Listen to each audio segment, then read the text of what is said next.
Coniston. Complete ******* Coniston by Winston Churchill. We have been compelled to see what was weak in democracy as well as what was strong. We have begun obscurely to recognize that things do not go of themselves, and that popular government is not in itself a panacea, is no better than any other form except as the virtue and wisdom of the people make it so, and that when men undertake to do their own kingship, they enter upon the dangers and responsibilities as well as the privileges of the function. Above all, it looks as if we were on the way to be persuaded that no government can be carried on by declamation. James Russell Lowell. Contents: Coniston Book I, Chapter 2, Chapter 3, Chapter 4, Chapter V, Chapter 6, Chapter 7, Chapter 8, Book 2. Chapter 9, Chapter X, Chapter 11, Chapter 12, Chapter 13, Chapter 14, Chapter 15, Chapter 16, Book 3, Chapter I, Chapter 2, Chapter 3, Chapter 4, Chapter V, Chapter 6, Chapter 7, Chapter 8, Chapter 9, Chapter X, Book 4, Chapter 11, Chapter 12, Chapter 13, Chapter 14, Chapter 15, Chapter 16, Chapter 17, Chapter 18, Chapter 19, Chapter XX. Afterward, Coniston Book I, Chapter I. First, I am to write a love story of long ago, of a time some little while after General Jackson had got into the White House and had shown the world what a real democracy was. The era of the first 6 presidents had closed, and a new era had begun. I am speaking of political eras. Certain gentlemen, with a pious belief in democracy, but with a firmer determination to get on top, arose, and got in top. So many of these gentlemen arose in the different states, and they were so clever, and they found so many chinks in the Constitution to crawl through and steal the people's chestnuts, that the era may be called the Boss era. After the Boss came along certain things without souls, but of many minds, and found more chinks in the Constitution, bigger chinks, for the things were bigger, and they stole more chestnuts. But I am getting far ahead of my love story, and of my book. The reader is warned that this first love story will, in a few chapters, come to an end, and not to a happy end, otherwise there would be no book. Lest he should throw the book away when he arrives at this page, it is only fair to tell him that there is another and a much longer love story later on, if he will only continue to read, in which, it is hoped, he may not be disappointed. The hills seem to leap up against the sky as I describe that region where Cynthia Ware was born, and the very old country names help to summon up the picture. Coniston Mountain, called by some the Blue Mountain, clad in Hercynian forests, 10 good miles in length, north and south, with its notch road that winds over the saddle behind the withers of it. Coniston water, that oozes out from under the loam in 100 places, on the eastern slope, gathers into a rushing stream to cleave the very granite, flows southward around the south end of Coniston Mountain, and having turned the mills at Brampton, idles through meadows westward in its own green valley until it comes to Harwich, where it works again and tumbles into a river. Brampton and Harwich are rivals, but Coniston water gives of its power impartially to each. From the little farm clearings on the western slope of Coniston Mountain you can sweep the broad valley of a certain broad river where grew, and grow still, the giant pines that gave many a mast to King George's navy as tribute for the land. And beyond that river rises beautiful Farewell Mountain of many colors, now sapphire, now amethyst, its crest rimmed about at evening with saffron flame, and, beyond Farewell, the emerald billows of the western peaks catching the level light. A dozen little brooks are born high among the western spruces on Coniston to score deep, cool valleys in their way through Clovelly Township to the broad music of the water and fresh river valleys full of the music of the water and fresh with the odor of the ferns.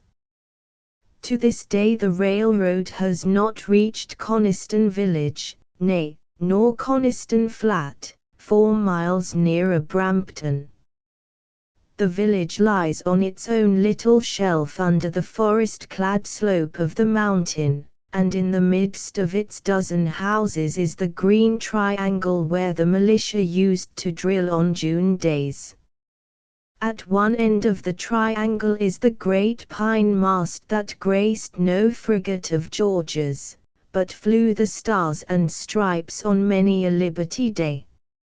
Across the road is Jonah Winch's store, with a platform so high that a man may step off his horse directly onto it, with its checker-paned windows, with its dark interior smelling of coffee and apples and molasses, yes, and of India rum, for this was before the days of the revivals. How those checker-paned windows bring back the picture of that village green! The meeting house has them, lantern-like, wide and high, in 3 sashes, white meeting house, seat alike of government and religion, with its terraced steeple, with its classic porches north and south. Behind it is the long shed, and in front, rising out of the milkweed and the flowering thistle, the horse block of the first meeting house, where many a pillion has left its burden in times bygone. Honest Jock Hallowell built that second meeting house, was, indeed, still building it at the time of which we write. He had hewn every beam and king post in it, and set every plate and slip.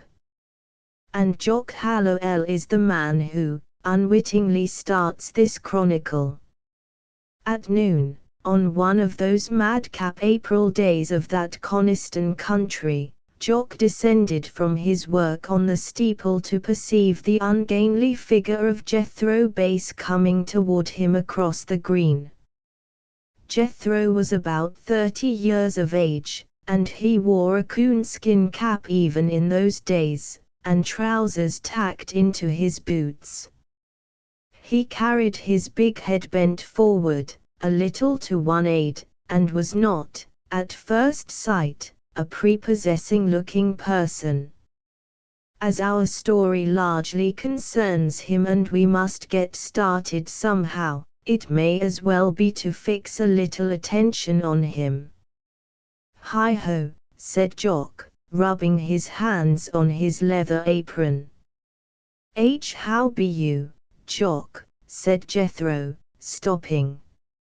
"Hi-ho," cried Jock, "what's this game of fox and geese you're playing among the farmers?"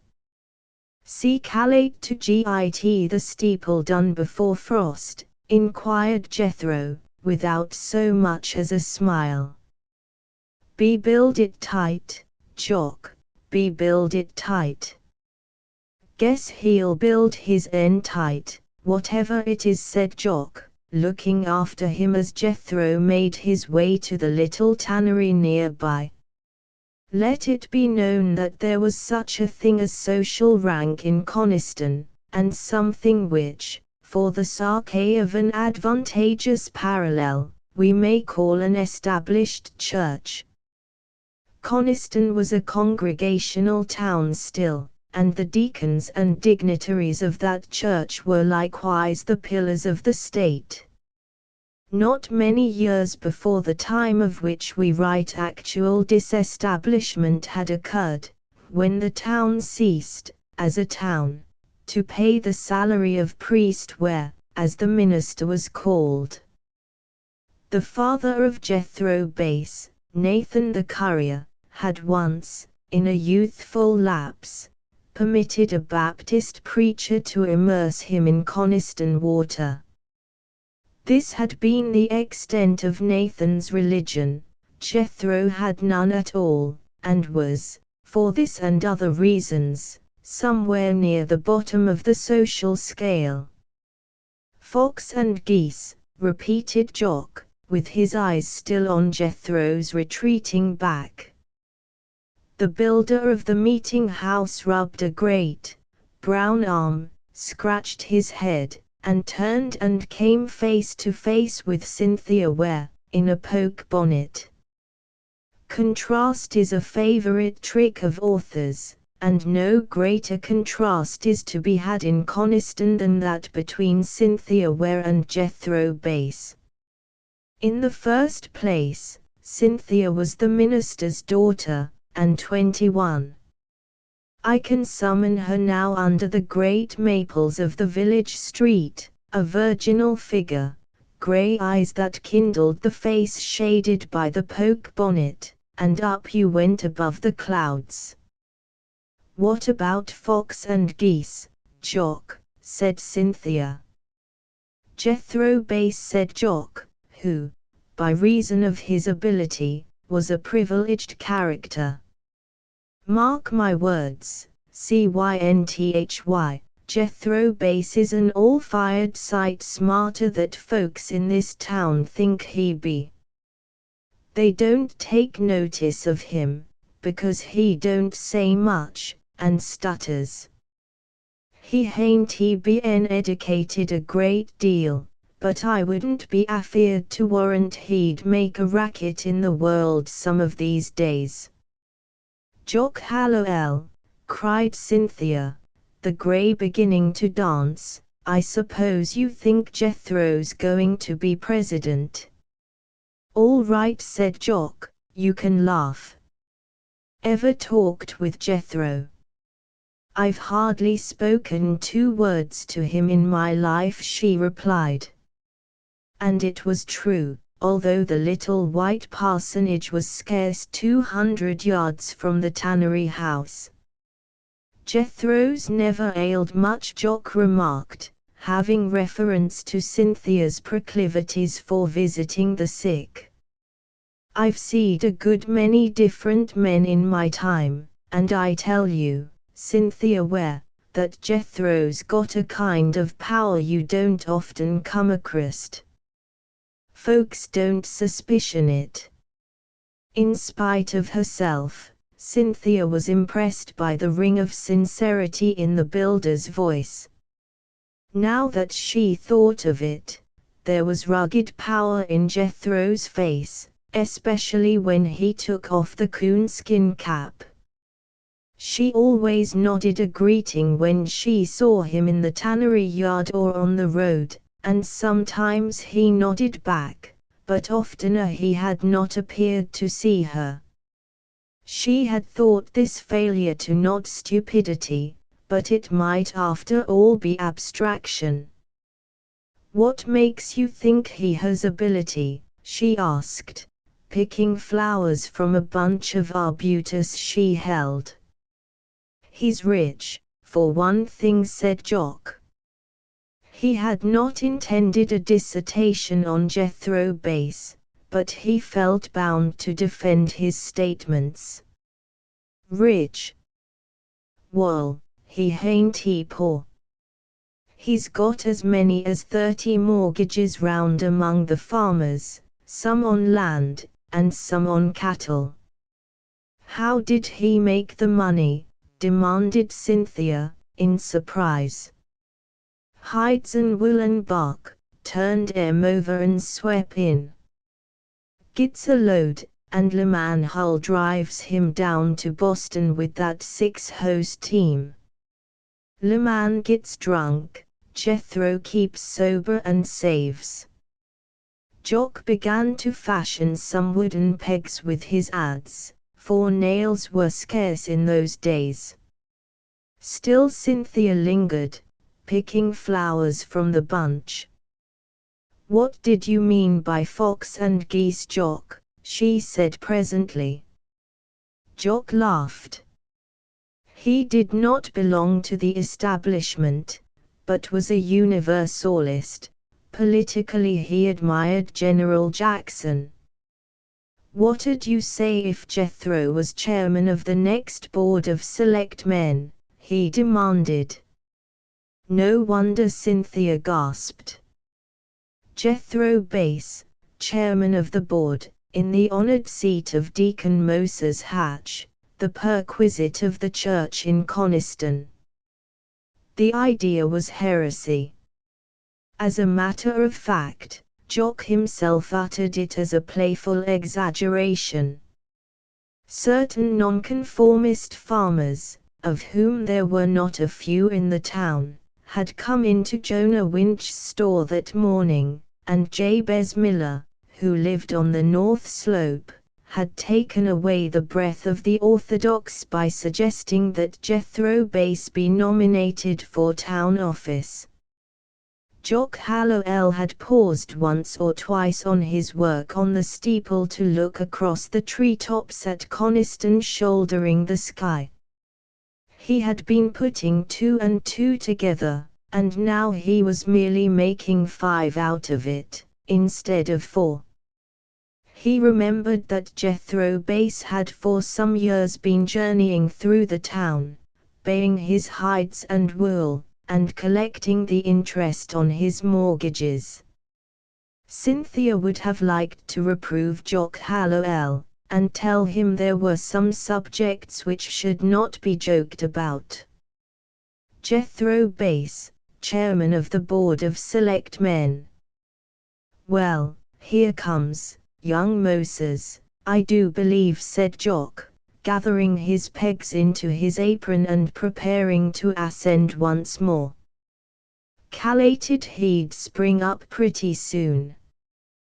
"Jock, you do talk foolishly for a man who is able to build a church," said Cynthia, as she walked away. The young Moses referred to was Moses Hatch, Jr., son of the pillar of the church and state, and it was an open secret that he was madly in love with Cynthia. Let it be said of him that he was a steady-going young man, and that he sighed for the moon. "Moses," said the girl, when they came in sight of the elms that shaded the gable of the parsonage, "what do you think of Jethro Bass?" "Jethro Bass," exclaimed honest Moses, "whatever put him into your head, Cynthy?" Had she mentioned perhaps any other young man in Coniston, Moses would have been eaten with jealousy. "Oh, Jock was joking about him." "What do you think of him?" "Never thought one way or t'other," he answered. "Jethro never had much to do with the boys. He's always in that tannery, or out buying of hides. He does make a sharp bargain when he buys a hide. We always goes shares on our N." Cynthia was not only the minister's daughter, distinction enough, her reputation for learning was spread through the country roundabout, and at the age of 20 she had had an offer to teach school in Harwich. Once a week in summer she went to Brampton, to the social library there, and sat at the feet of that Miss Lucretia Penniman of whom Brampton has ever been so proud. Lucretia Penniman, one of the first to sound the clarion note for the intellectual independence of American women, who wrote the hymn to Coniston, who, to the awe of her townspeople, went out into the great world and became editress of a famous women's journal, and knew Longfellow and Hawthorne and Bryant. Miss Lucretia it was who started the Brampton Social Library, and filled it with such books as both sexes might read with profit. Never was there a stricter index than hers. Cynthia, Miss Lucretia loved, and the training of that mind was the pleasantest task of her life. Curiosity as a factor has never, perhaps, been given its proper weight by philosophers. Besides being fatal to a certain domestic animal, as an instigating force it has brought joy and sorrow into the lives of men and women, and made and marred careers. And curiosity now laid hold of Cynthia why in the world she should ever have been curious about Jethro Bass is a mystery to many, for the two of them were as far apart as the poles. Cynthia, of all people, took to watching the tanner's son, and listening to the brief colloquies he had with other men at Jonah Winch's store, when she went there to buy things for the parsonage, and it seemed to her that Jock had not been altogether wrong, and that there was in the man an indefinable but very compelling force. And when a woman begins to admit that a man has force, her curiosity usually increases. On one or two of these occasions Cynthia had been startled to find his eyes fixed upon her, and though the feeling she had was closely akin to fear, she found something distinctly pleasurable in it. May came, and the pools dried up, the orchards were pink and white, the birches and the maples were all yellow-green on the mountain sides against the dark pines, and Cynthia was driving the minister's gig to Brampton. Ahead of her, in the canon made by the road between the great woods, strode an uncouth but powerful figure, coonskin cap, homespun breeches tucked into boots, and all. The gig slowed down, and Cynthia began to tremble with that same delightful fear. She knew it must be wicked, because she liked it so much. Unaccountable thing. She felt all akin to the nature about her, and her blood was coursing as the sap rushes through a tree. She would not speak to him, of that she was sure, and equally sure that he would not speak to her. The horse was walking now, and suddenly Jethro Bass faced around, and her heart stood still. How be you, Cynthy, he asked. How do you do, Jethro? A thrush in the woods began to sing a hymn, and they listened. After that a silence, save for the notes of answering birds quickened by the song, the minister's horse nibbling at the bushes. Cynthia herself could not have explained why she lingered. Suddenly he shot a question at her. Where be you going? To Brampton, to get Miss Lucretia to change this book, and she held it up from her lap. It was a very large book. What's it about? He demanded. Napoleon Bonaparte. Who was B? He was a very strong man. He began life poor and unknown, and fought his way upward until he conquered the world. Conquered the world, did you say? Conquered the world. Yes. Jethro pondered. Guess there's something wrong about that book, something wrong. Conquer the United States. Cynthia smiled. She herself did not realize that we were not a part of the world, then. He conquered Europe, where all the kings and queens are, and became a king himself, an emperor. I want to know, said Jethro. You said he was a poor boy. Why don't you read the book, Jethro? Cynthia answered. I am sure I can get Miss Lucretia to let you have it. Don't know as I'd understand it, he demurred.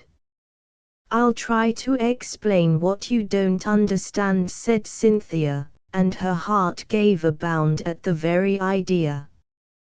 Will you? He said, looking at her eagerly. Will you? You mean it? Certainly, she answered, and blushed, not knowing why. I must be going, and she gathered up the reins. When will you give it to me? I'll stop at the tannery when I come back from Brampton, she said, and drove on. Once she gave a fleeting glance over her shoulder, and he was still standing where she had left him. When she returned, in the yellow afternoon light that flowed over wood and pasture, he came out of the tannery door. Jake Wheeler or Speedy Bates, the journeyman tailoress, from whom little escaped, could not have said it was by design, thought nothing, indeed, of that part of it. As I live, cried Speedy from the window to Aunt Lucy Prescott in the bed, if Cynthy ain't giving him a book as big as the Bible. Aunt Lucy hoped, first, that it was the Bible, and second, that Jethro would read it. Aunt Lucy, and established Church Coniston in general, believed in snatching brands from the burning, and who so deft as Cynthia at this kind of snatching? So Cynthia herself was a hypocrite for once, and did not know it. At that time Jethro's sins were mostly of omission.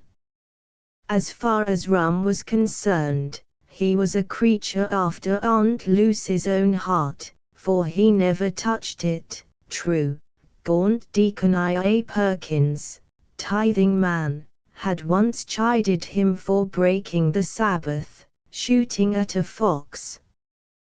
To return to the book.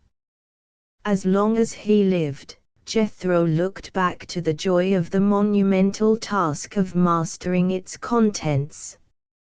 In his mind, Napoleon became a rough Yankee general, of the cities, villages, and fortress he formed as accurate a picture as a resident of Venice from Marco Polo's account of Tartary.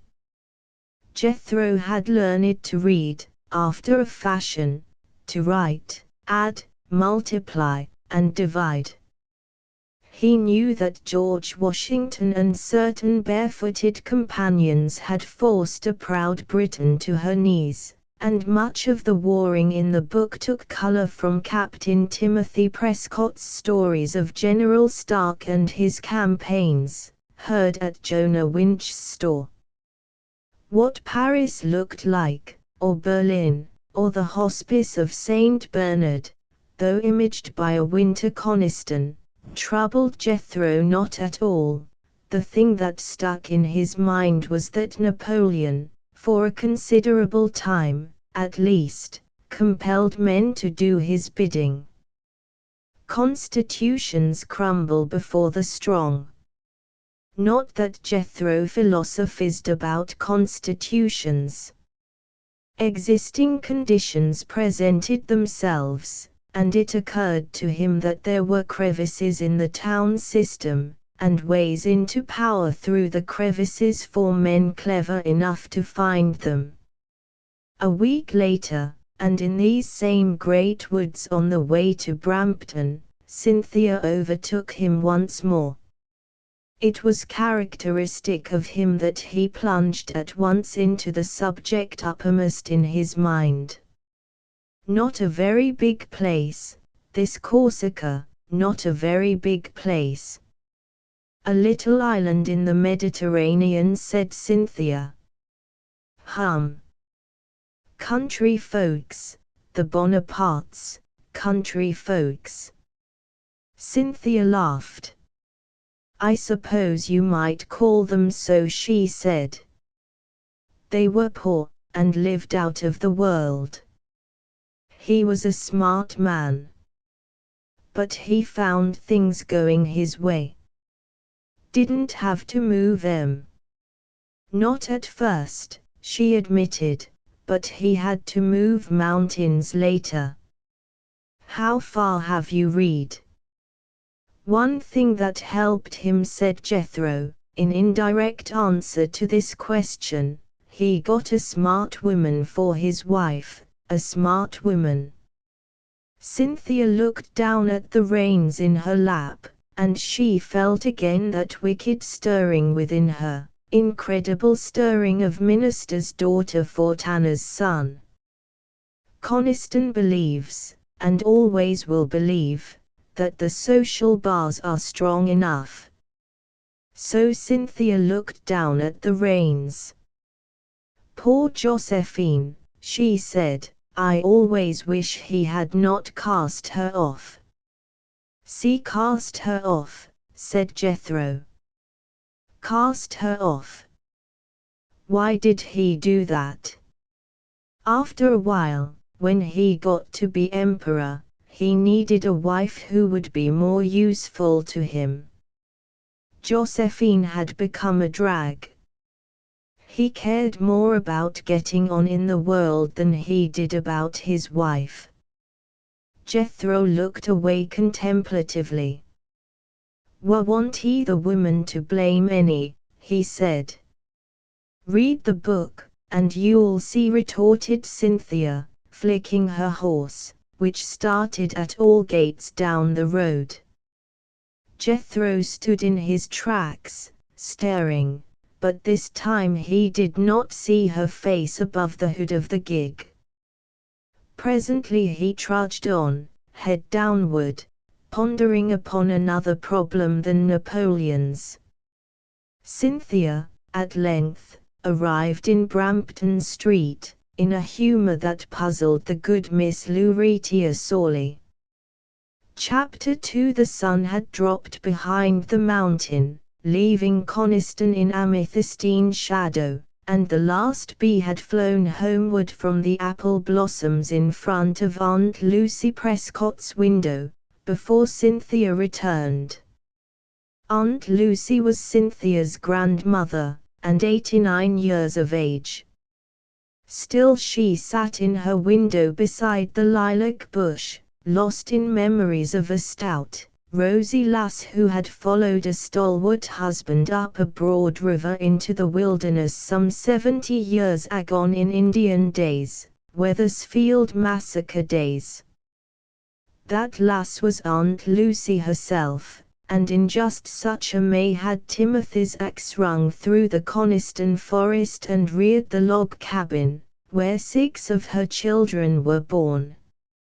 Likewise in review passed the lonely months when Timothy was fighting behind his rugged General Stark for that privilege more desirable to his kind than life, self-government. Timothy Prescott would pull the forelock to no man, would have such God-fearing persons as he chose make his laws for him.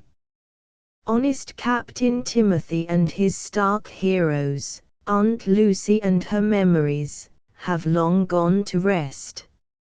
Little did they dream of the nation we have lived to see, straining at her constitution like a great ship at anchor in a gale, with funnels belching forth smoke, and a new race of men thronging her decks for the mastery. Coniston is there still behind its mountain, with its rusty firelocks and its hillside graves. Cynthia, driving back from Brampton in the gig, smiled at Aunt Lucy in the window, but she did not so much as glance at the tannery house farther on. The tannery house, be it known, was the cottage where Jethro dwelt, and which had belonged to Nathan, his father, and the tannery sheds were at some distance behind it, nearer Coniston Water. Cynthia did not glance at the tannery house, for a wave of orthodox indignation had swept over her. At any rate, we may call it so.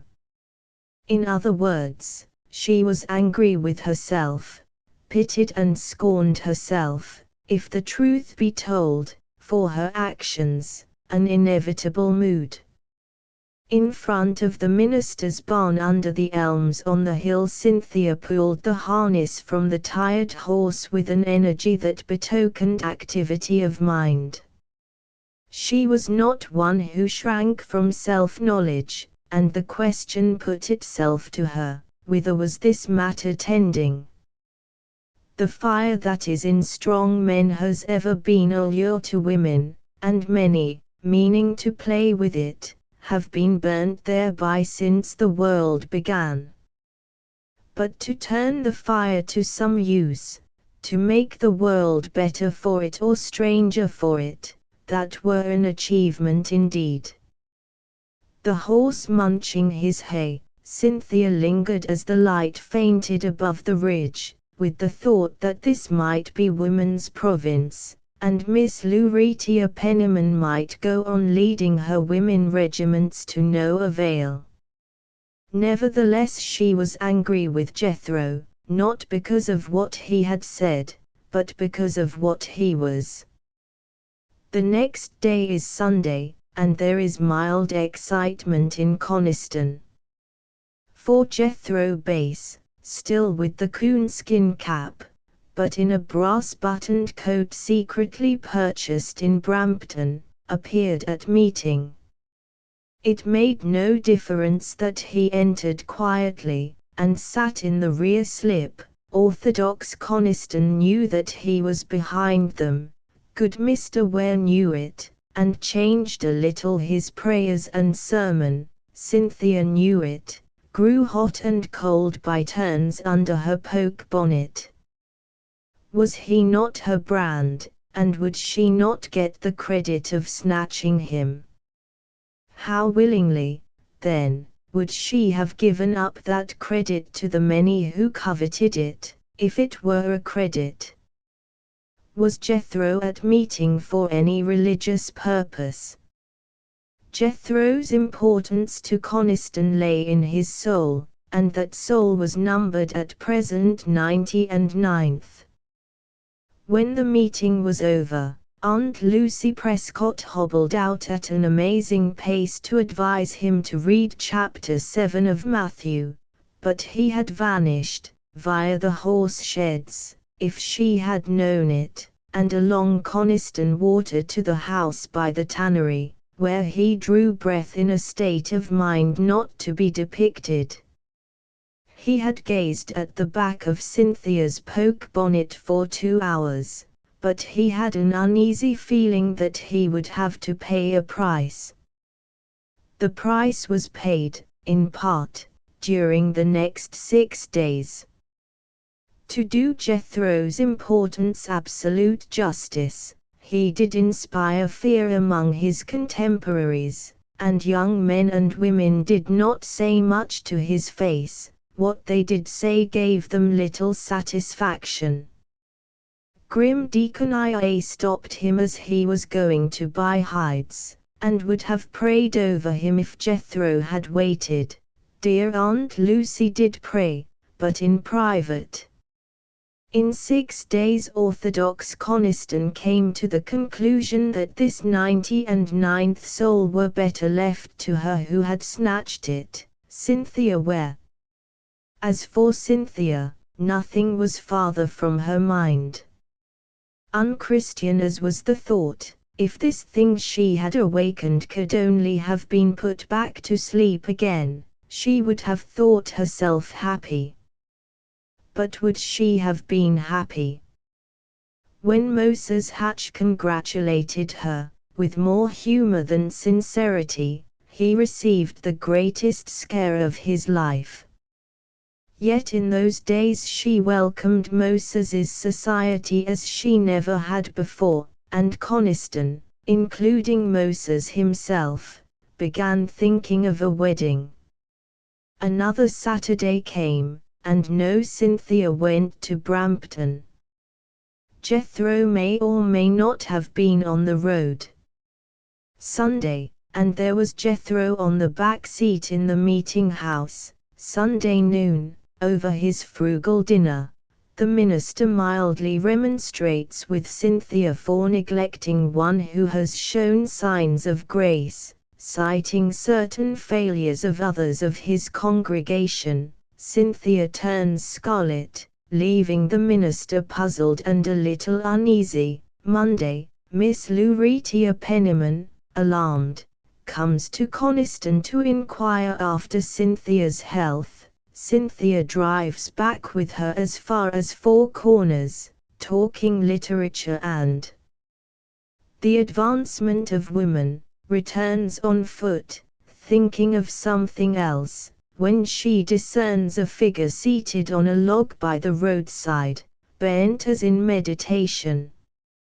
There was no going back. The thing to do was to come on, as unconcernedly as possible, not noticing anything, which Cynthia did, not without a little inward palpitating and curiosity, for which she hated herself and looked the sterner.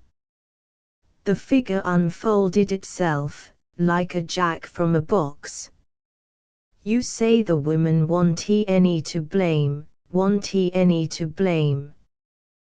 The poke bonnet turned away. The shoulders under it began to shake, and presently the astonished Jethro heard what seemed to be faint peals of laughter. Suddenly she turned around to him, all trace of laughter gone. "Why don't you read the book?" "So I am," said Jethro, "so I am." "Hain't he come to this casting off yet? And you didn't look ahead to find out?" This with scorn. "Never heard of reading a book in that fashion." "I'll come to it in time, gee, guess it won't run away." Cynthia stared at him, perhaps with a new interest at this plodding determination. She was not quite sure that she ought to stand talking to him a third time in these woods, especially if the subject of conversation were not, as Coniston thought, the salvation of his soul. But she stayed. Here was a woman who could be dealt with by no known rules, who did not even deign to notice a week of marked coldness. "Jethro," she said, with a terrifying sternness, "I am going to ask you a question, and you must answer me truthfully." "Gee, guess I won't find any trouble about that," said Jethro, apparently not in the least terrified. "I want you to tell me why you are going to meeting." "To see you," said Jethro, promptly, "to see you." "Don't you know that that is wrong?" Hadn't he thought much about it," answered Jethro. "Well, you should think about it. People don't go to meeting to look at other people." "Thought they did," said Jethro. "Why do they wear their best clothes? Why do they wear their best clothes?" "To honor God," said Cynthia, with a shade lacking in the conviction, for she added hurriedly, "It isn't right for you to go to church to see anybody. You go there to hear the scriptures expounded, and to have your sins forgiven.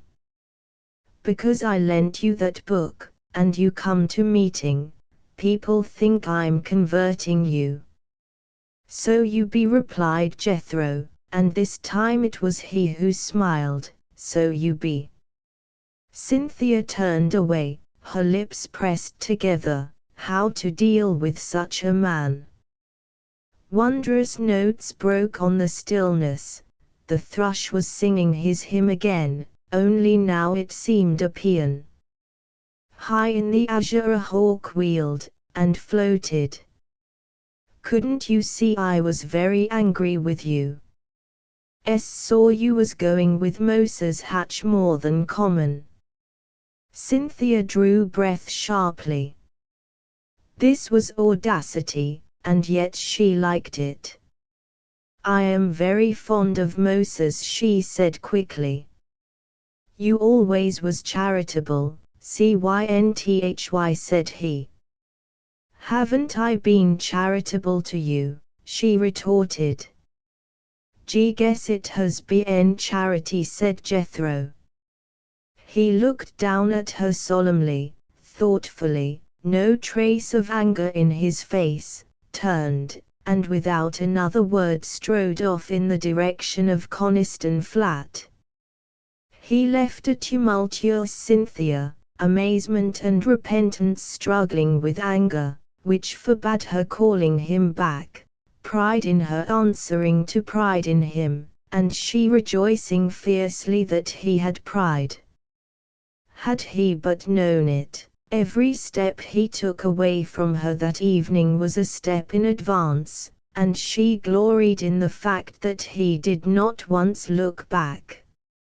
As she walked toward Coniston, the thought came to her that she was rid of the thing she had stirred up, perhaps forever, and the thrush burst into his song once more.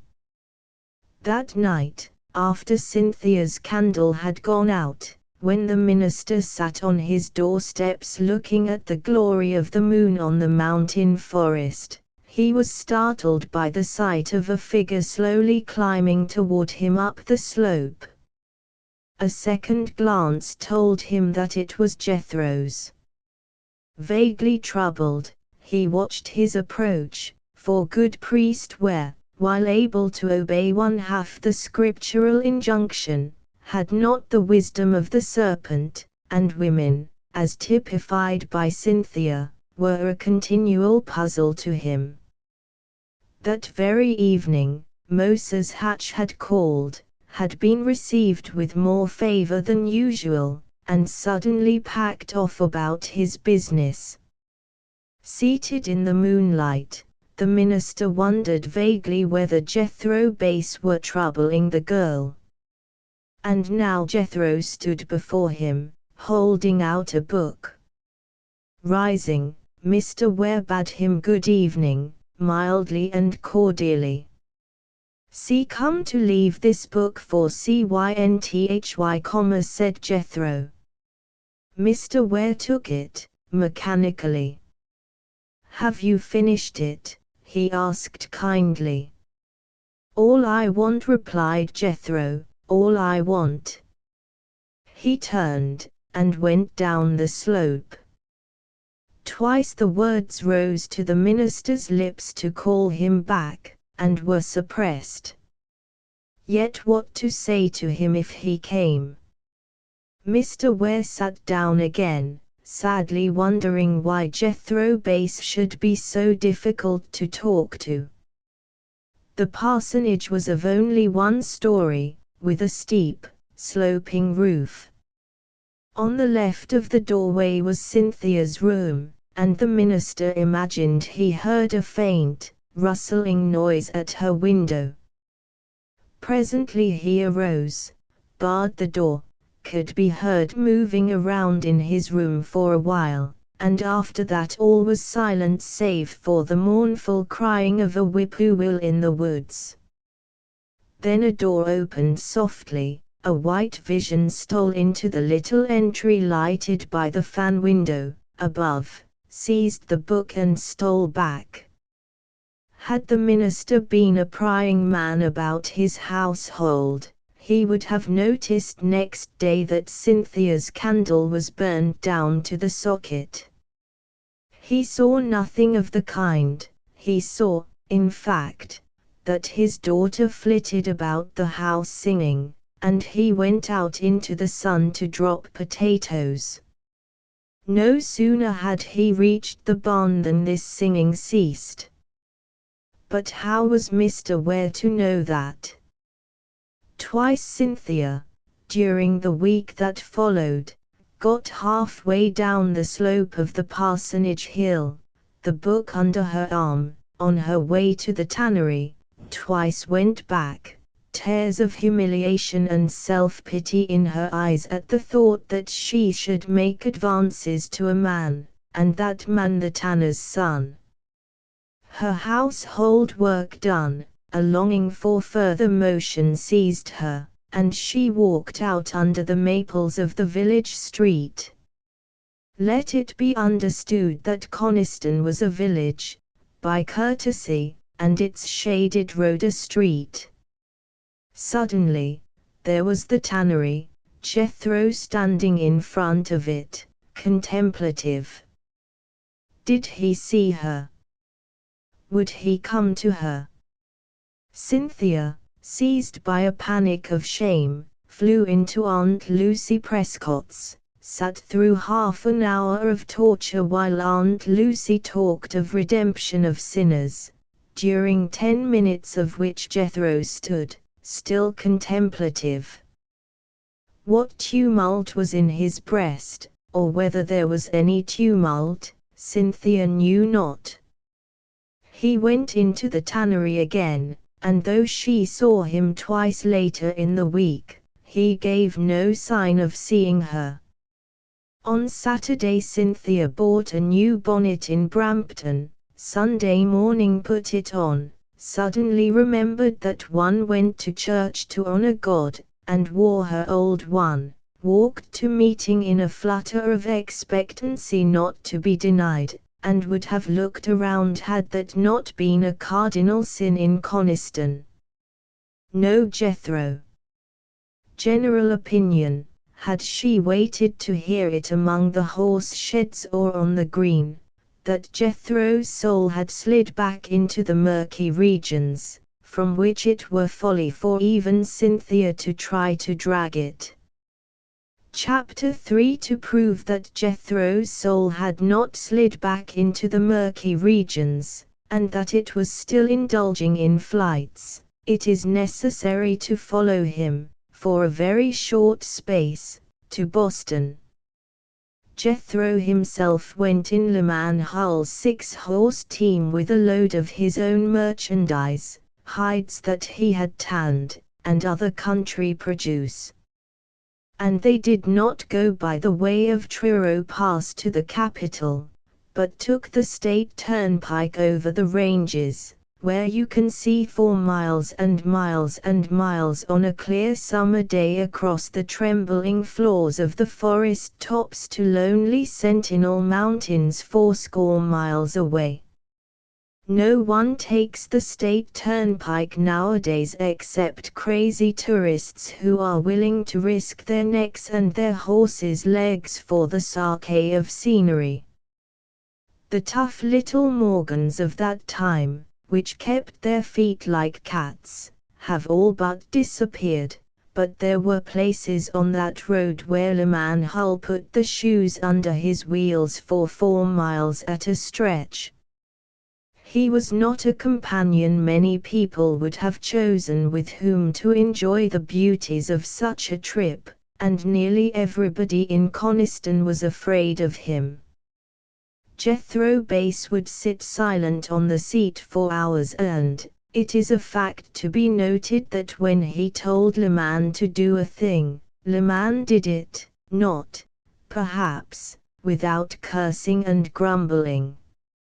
Le Man was a profane and wicked man, drover, farmer, trader, anything. He had a cider mill on his farm on the south slopes of Coniston which Mr. Ware had mentioned in his sermons, and which was the resort of the ungodly.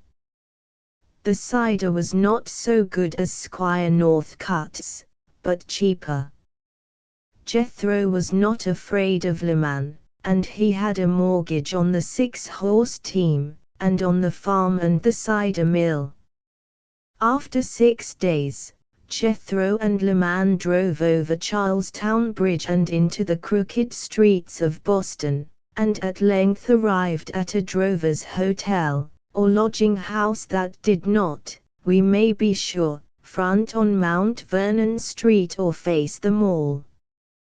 Le Man proceeded to get drunk, and Jethro to sell the hides and other merchandise which Laman had hauled for him. There was a young man in Boston, when Jethro arrived in Laman Hull's team, named William Wetherill. By extraordinary circumstances he and another connected with him are to take no small part in this story, which is a sufficient excuse for his introduction. His father had been a prosperous Portsmouth merchant in the West India trade, a man of many attainments, who had failed and died of a broken heart, and William, at 22, was a clerk in the little jewellery shop of Mr. Judson in Cornhill. William Wetherill had literary aspirations, and sat from morning till night behind the counter, reading and dreaming that he was to be an Irving or a Walter Scott, and yet the sum total of his works in after years consisted of some letters to the Newcastle Guardian, and a beginning of the town history of Coniston. William had a contempt for the awkward young countryman who suddenly loomed up before him that summer's morning across the counter. But a moment before the clerk had been in a place where he would fain have lingered, a city where blue waters flow swiftly between white palaces toward the sunrise.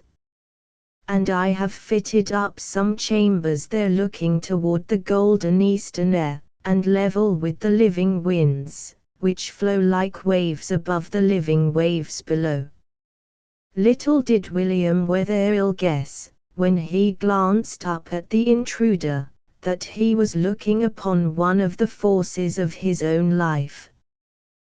The countryman wore a blue swallow-tail coat, fashioned by the hand of Speedy Bates, a neckcloth, a coonskin cap, and his trousers were tucked into rawhide boots. He did not seem a promising customer for expensive jewelry, and the literary clerk did not rise, but merely closed his book with his thumb in it. "Sell things here?" asked the countryman. "Sell things here. Occasionally, when folks have money to buy them." "My name's Jethro Bass," said the countryman, "Jethro Bass from Coniston." "Ever hear of Coniston?"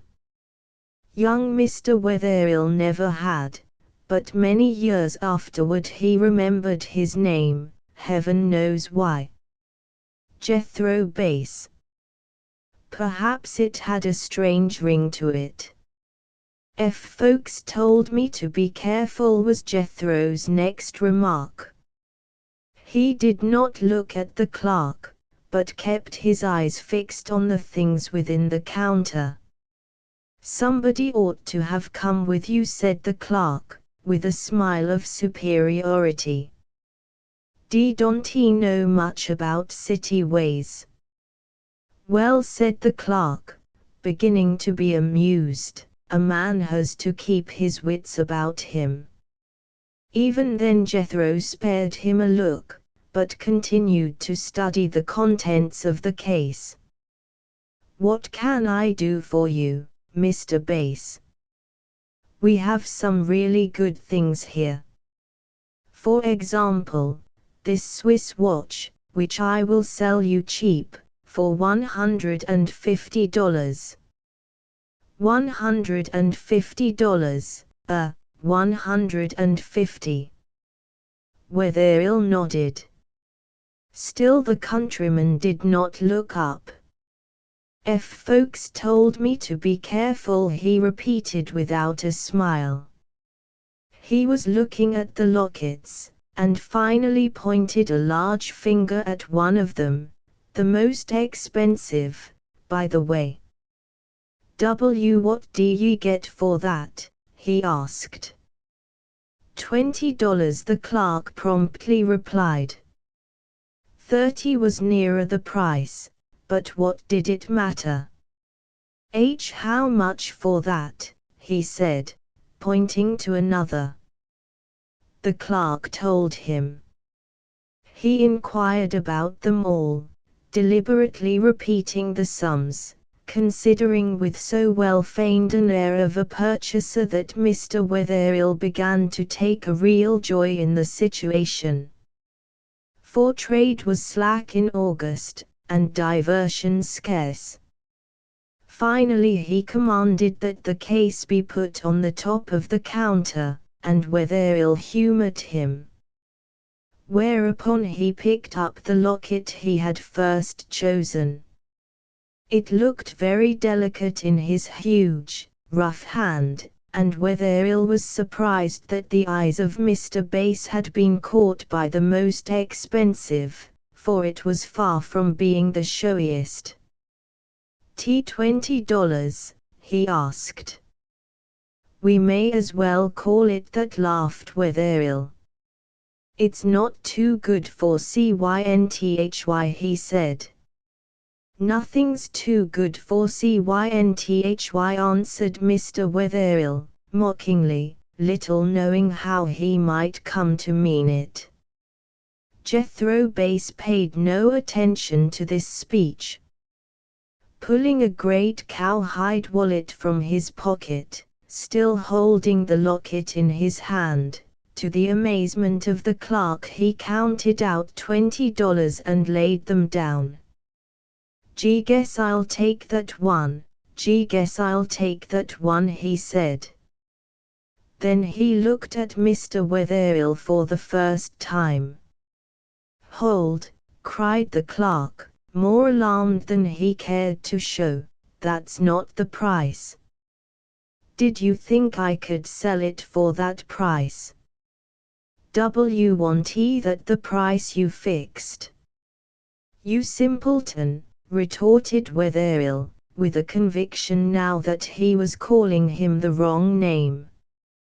Give me back the locket, and you shall have your money, again. Want that the price you fixed? Yes, but, gee, guess I'll keep the locket, gee, guess I'll keep the locket. Wetherill looked at him aghast, and there was no doubt about his determination. With a sinking heart the clerk realized that he should have to make good to Mr. Judson the $7 of difference, and then he lost his head. Slipping round the counter to the door of the shop, he turned the key, thrust it in his pocket, and faced Mr. Bass again, from behind the counter. You don't leave this shop, cried the clerk, until you give me back that locket. Jethro Bass turned. A bench ran along the farther wall, and there he planted himself without a word, while the clerk stared at him, with what feelings of uneasiness I shall not attempt to describe, for the customer was plainly determined to wait until hunger should drive one of them forth. The minutes passed, and Wetherill began to hate him. Then someone tried the door, peered in through the glass, perceived Jethro, shook the knob, knocked violently, all to no purpose. Jethro seemed lost in a reverie.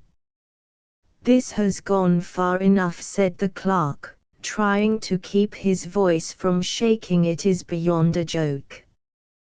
Give me back the locket. And he tendered Jethro the money again. Want that the price you fixed? Asked Jethro, innocently. Wetherill choked. The man outside shook the door again, and people on the sidewalk stopped, and presently against the window panes a sea of curious faces gazed in upon them. Mr. Bass's thoughts apparently were fixed on eternity. He looked neither at the people nor at Wetherill. And then, the crowd parting as for one in authority, as in a bad dream, the clerk saw his employer, Mr. Judson, courteously pushing away the customer at the door who would not be denied. Another moment, and Mr. Judson had gained admittance with his private key, and stood on the threshold staring at clerk and customer. Jethro gave no sign that the situation had changed. "William," said Mr. Judson, in a dangerously quiet voice, "perhaps you can explain this extraordinary state of affairs." "I can, Sir," William cried. "This gentleman," the word stuck in his throat, "this gentleman came in here to examine lockets which I had no reason to believe he would buy. I admit my fault, sir. He asked the price of the most expensive, and I told him $20, merely for a jest, sir." William hesitated. "Well," said Mr. Judson. After pricing every locket in the case, he seized the first one, handed me $20, and now refuses to give it up, although he knows the price is $27. Then I locked the door, sir. He sat down there, and hasn't moved since." Mr. Judson looked again at Mr. Bass, this time with unmistakable interest. The other customer began to laugh, and the crowd was pressing in, and Mr. Judson turned and shut the door in their faces. All this time Mr. Bass had not moved, not so much as to lift his head or shift one of his great cowhide boots. "Well, sir," demanded Mr. Judson, "what have you to say?" Nothing. Gee, guess I'll keep the locket. I've paid for it. "And you are aware, my friend," said Mr. Judson, "that my clerk has given you the wrong price. Guess that's his lookout." He still sat there, doggedly unconcerned. A bull would have seemed more at home in a china shop than Jethro Bass in a jewelry store. But Mr. Judson himself was a man out of the ordinary, and instead of getting angry he began to be more interested. "Took you for a greenhorn, did he?" he remarked. "Folks told me to be careful," said Mr. Bass. Then Mr. Judson laughed. It was all the more disconcerting to William Wetherill, because his employer laughed rarely. He laid his hand on Jethro's shoulder. "He might have spared himself the trouble, my young friend," he said. "You didn't expect to find a greenhorn behind a jewelry counter, did you?" "Surprised me some," said Jethro. Mr. Judson laughed again, all the while looking at him. "I am going to let you keep the locket," he said, "because it will teach my greenhorn a lesson. William, do you hear that?" "Yes, sir," William said, and his face was very red. Mr. Bass rose solemnly, apparently unmoved by his triumph in a somewhat remarkable transaction, and William long remembered how he towered over all of them. He held the locket out to Mr. Judson, who stared at it, astonished. "What's this?" said that gentleman. "You don't want it?" "Guess I'll have it marked," said Jethro, "if it don't cost extra." "Marked," gasped Mr. Judson, "marked." "If it don't cost extra," Jethro repeated. "Well, I'll," exclaimed Mr. Judson, and suddenly recalled the fact that he was a church member. "What inscription do you wish put into it?" he asked, recovering himself with an effort. Jethro thrust his hand into his pocket, and again the cowhide wallet came out. He tendered Mr. Judson a somewhat soiled piece of paper, and Mr. Judson read, "Cynthy, from Jethro Cynthy, Mr. Judson repeated, in a tremulous voice, "Cynthy, not Cynthia." "How is it written?" said Jethro, leaning over it. How is it written?" "Cynthy," answered Mr. Judson, involuntarily. "Then make it Cynthy, make it Cynthy. Cynthy it shall be," said Mr. Judson, with conviction. "When'll you have it done?" "Tonight," replied Mr. Judson, with a twinkle in his eye. "Tonight, as a special favor." "What time, what time?" "7 o'clock, sir." "May I send it to your hotel?" "The Tremont House, I suppose." "I'll call," said Jethro, so solemnly that Mr. Judson kept his laughter until he was gone. From the door they watched him silently as he strode across the street and turned the corner. Then Mr. Judson turned. "That man will make his mark, William," he said, and added thoughtfully, "but whether for good or evil, I know not." Chapter 4. What Cynthia may have thought or felt during Jethro's absence in Boston, and for some months thereafter, she kept to herself. Honest Moses Hatch pursued his courting untroubled, and never knew that he had a rival. Moses would as soon have questioned the seasons or the weather as Cynthia's changes of moods, which were indeed the weather for him, and when storms came he sat with his back to them, waiting for the sunshine. He had long ceased proposing marriage, in the firm belief that Cynthia would set the day in her own good time. Thereby he was saved much suffering. The summer flew on apace, for Coniston. Fragrant hay was cut on hillsides won from rock and forest, and Coniston water sang a gentler melody, save when the clouds floated among the spruces on the mountain and the rain beat on the shingles.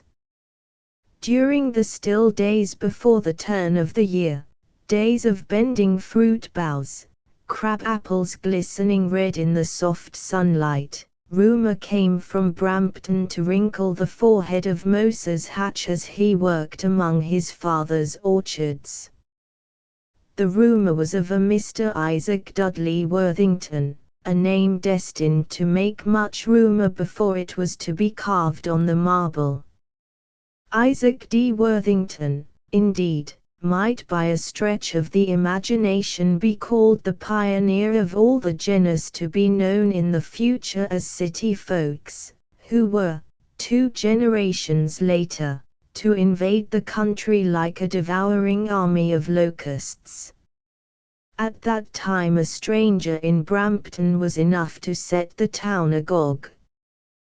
But a young man of 23, with an independent income of $400 a year, or any income at all not derived from his own labor, was unheard of.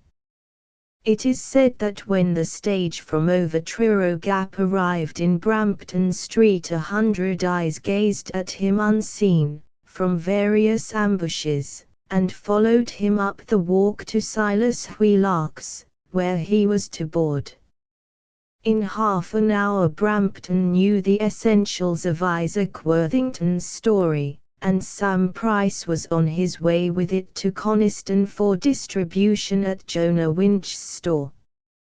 Young Mr. Worthington was from Boston, no less, slim, pale, medium height, but with an alert look, and a high-bridged nose. But his clothes. Sam Price's vocabulary was insufficient here. They were cut in such a way and Mr. Worthington was downright distinguished looking under his grey beaver. Why had he come to Brampton? Demanded Deacon I.A. Perkins. Sam had saved this for the last. Young Mr. Worthington was threatened with consumption, and had been sent to live with his distant relative, Silas Wheelock. The presence of a gentleman of leisure, although threatened with consumption, became an all-absorbing topic in 2 villages and 3 hamlets, and more than one swain, hitherto successful, felt the wind blow colder. But in a fortnight it was known that a petticoat did not make Isaac Worthington even turn his head. Curiosity centered on Silas Wheelock's barn, where Mr. Worthington had fitted up a shop, and presently various strange models of contrivances began to take shape there. What these were, Silas himself knew not, and the gentleman of leisure was, alas, close-mouthed. When he was not sawing and hammering and planing, he took long walks up and down Coniston Water, and was surprised deep in thought at several places. Nathan Base's story and a half-house, devoid of paint, faced the road, and behind it was the shed, or barn, that served as the tannery, and between the tannery and Coniston Water were the vats. The rain flew in silvery spray, and the drops shone like jewels on the coat of a young man who stood looking in at the tannery door. Young Jake Wheeler, son of the village spendthrift, was driving a lean white horse round in a ring. To the horse was attached a beam, and on the beam a huge round stone rolled on a circular oak platform. Jethro Base, who was engaged in pushing hemlock bark under the stone to be crushed, straightened. Of the 3, the horse had seen the visitor first, and stopped in his tracks. "Jethro," whispered Jake, tingling with an excitement that was but natural. Jethro had begun to sweep the finer pieces of bark toward the center. "It's the city man, walked up here from Brampton." It was indeed Mr. Worthington, slightly more sunburned and less citified looking than on his arrival, and he wore a woolen cap of Brampton make. Even then, despite his wavy hair and delicate appearance, Isaac Worthington had the hawk-like look which became famous in later years, and at length he approached Jethro and fixed his eye upon him. "Kind of slow work, isn't it?" remarked Mr. Worthington. The white horse was the only one to break the silence that followed, by sneezing with all his might. "How is the tannery business in these parts?" essayed Mr. Worthington again. "Thinking of it," said Jethro. "Thinking of it, be you?" "No," answered Mr. Worthington, hastily. "If I were," he added, "I'd put in new machinery. That horse and stone is primitive." "What kind of machinery would you put in?" asked Jethro. Answered Worthington, "that will interest you. All New Englanders are naturally progressive, I take it." What was it you took?" "I was merely remarking on the enterprise of New Englanders," said Worthington, flushing. "On my journey up here, beside the Merrimack, I had the opportunity to inspect the new steam boiler, the falling mill, the splitting machine, and other remarkable improvements. In fact, these suggested 1 or 2 little things to me, which might be of interest to you." "Well," said Jethro, they might, and then again they mightn't. Guess it depends. Depends, exclaimed the man of leisure. Depends on what? How much you know about it. Young Mr. Worthington, instead of being justly indignant, laughed and settled himself comfortably on a pile of bark. He thought Jethro a character, and he was not mistaken. On the other hand, Mr. Worthington displayed a knowledge of the falling mill and splitting machine and the process of tanneries in general that was surprising. Jethro, had Mr. Worthington but known it, was more interested in animate machines, more interested in Mr. Worthington than the falling mill or, indeed, the tannery business. At length the visitor fell silent, his sense of superiority suddenly gone. Others had had this same feeling with Jethro, even the minister, but the man of leisure, who was nothing of the sort, merely felt a kind of bewilderment. "Calatin to live in Brampton, be you?" asked Jethro. "I am living there now." "See Calatin to set up a mill some day." Mr. Worthington fairly leaped off the bark pile. "What makes you say that?" he demanded. "Guesswork," said Jethro, starting to shovel again. "Guesswork. To take a walk in the wild, to come upon a bumpkin in cowhide boots crushing bark, to have him read within 20 minutes a cherished and well-hidden ambition which Brampton had not discovered in a month, and did not discover for many years, was sufficiently startling. Well might Mr. Worthington tremble for his other ambitions, and they were many. Jethro stepped out, passing Mr. Worthington as though he had already forgotten that gentleman's existence, and seized an armful of bark that lay under cover of a lean-to. Just then, heralded by a brightening of the western sky, a girl appeared down the road, her head bent a little as in thought, and if she saw the group by the tannery house she gave no sign. Two of them stared at her, Jake Wheeler and Mr. Worthington. Suddenly Jake, imp-like, turned and stared at Worthington. "Cynthy where, the minister's daughter," he said. "Haven't I seen her in Brampton?" inquired Mr. Worthington, little thinking of the consequences of the question. "Guess you have," answered Jake. Cynthy goes to the social library, to GIT books.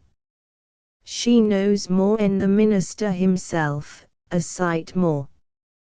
"Where does the minister live?" asked Mr. Worthington.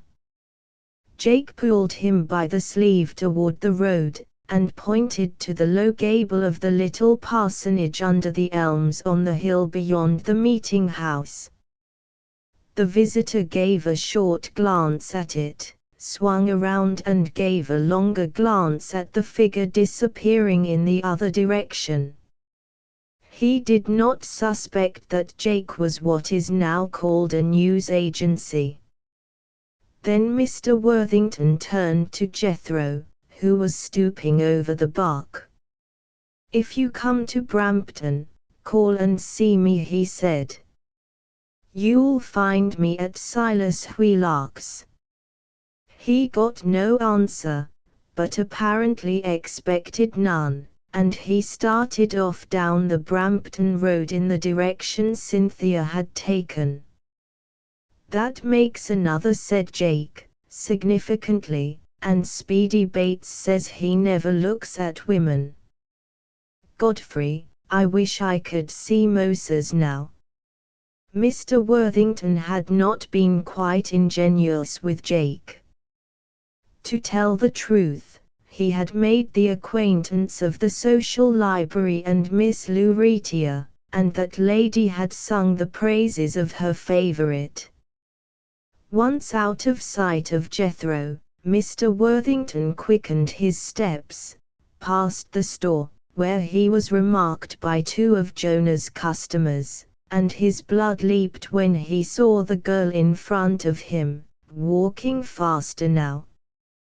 Yes, it is a fact that Isaac Worthington's blood once leaped. He kept on, but when near her had a spasm of fright to make his teeth fairly chatter, and then another spasm followed, for Cynthia had turned around.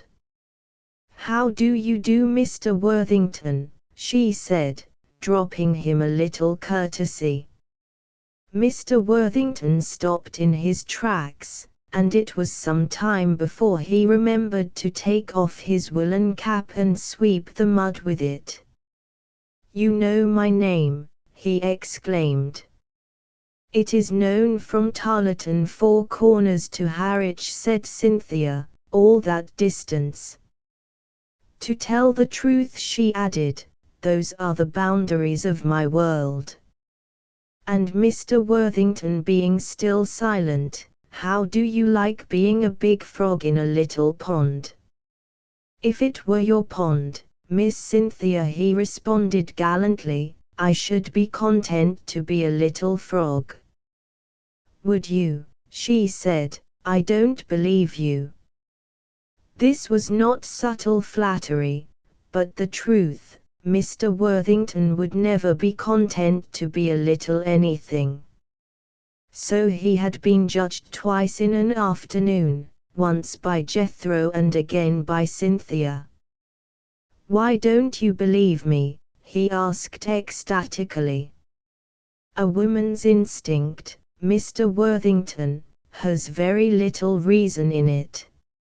"I hear, Miss Cynthia," he said gallantly, "that your instinct is fortified by learning, since Miss Penniman tells me that you are quite capable of taking a school in Boston."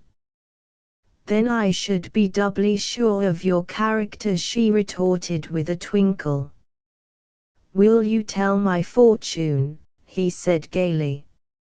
"Not on such a slight acquaintance," she replied. "Goodbye, Mr. Worthington." "I shall see you in Brampton," he cried. I have seen you in Brampton." She did not answer this confession, but left him, and presently disappeared beyond the triangle of the green, while Mr. Worthington pursued his way to Brampton by the road, his thoughts that evening not on waterfalls or machinery. As for Cynthia's conduct, I do not defend or explain it, for I have found out that the best and wisest of women can at times be coquettish. It was that meeting which shook the serenity of poor Moses, and he learned of it when he went to Jonah Winch's store an hour later. An hour later, indeed, Coniston was discussing the man of leisure in a new light. It was possible that Cynthia might take him, and Deacon I.A. Perkins made a note the next time he went to Brampton to question Silas Wheelark on Mr. Worthington's origin, habits, and orthodoxy. Cynthia troubled herself very little about any of these. Scarcely any purpose in the world is single, but she had had a purpose in talking to Mr. Worthington, besides the pleasure it gave her. And the next Saturday, when she rode off to Brampton, someone looked through the cracks in the tannery shed and saw that she wore her new bonnet. There is scarcely a pleasanter place in the world than Brampton Street on a summer's day. Down the length of it runs a wide green, shaded by spreading trees, and on either side, trees shaded, too, and each in its own little plot, gabled houses of that simple, graceful architecture of our forefathers. Some of these had fluted pilasters and cornices, the envy of many a modern architect, and fan-shaped windows in dormer and doorway. And there was the church, then new, that still stands to the glory of its builders, with terraced steeple and pillared porch and the widest of checker-paned sashes to let in the light on high-backed pews and gallery. The celebrated social library, halfway up the street, occupied part of Miss Lucretia's little house, or, it might better be said, Miss Lucretia boarded with the social library. There Cynthia hitched her horse, gave greeting to Mr. Ezra Graves and others who paused, and, before she was fairly in the door, was clasped in Miss Lucretia's arms. There were new books to be discussed, arrived by the stage the day before, but scarce half an hour had passed before Cynthia started guiltily at a timid knock, and Miss Lucretia rose briskly. "It must be Ezra Graves come for the Gibbon," she said. "He's early." And she went to the door. Cynthia thought it was not Ezra. Then came Miss Lucretia's voice from the entry, "Why, Mr. Worthington, have you read the last of the Mohicans already?" There he stood, indeed, the man of leisure, and today he wore his beaver hat. No, he had not yet read the last of the Mohicans. There were things in it that Mr. Worthington would like to discuss with Miss Penniman. Was it not a social library? At this juncture there came a giggle from within that made him turn scarlet, and he scarcely heard Miss Lucretia offering to discuss the whole range of letters. Enter Mr. Worthington, bows profoundly to Miss Lucretia's guest, his beaver in his hand, and the discussion begins, Cynthia taking no part in it. Strangely enough, Mr. Worthington's remarks on American Indians are not only intelligent, but interesting. The clock strikes 4, Miss Lucretia starts up, suddenly remembering that she has promised to read to an invalid, and with many regrets from Mr. Worthington, she departs. Then he sits down again, twirling his beaver, while Cynthia looks at him in quiet amusement.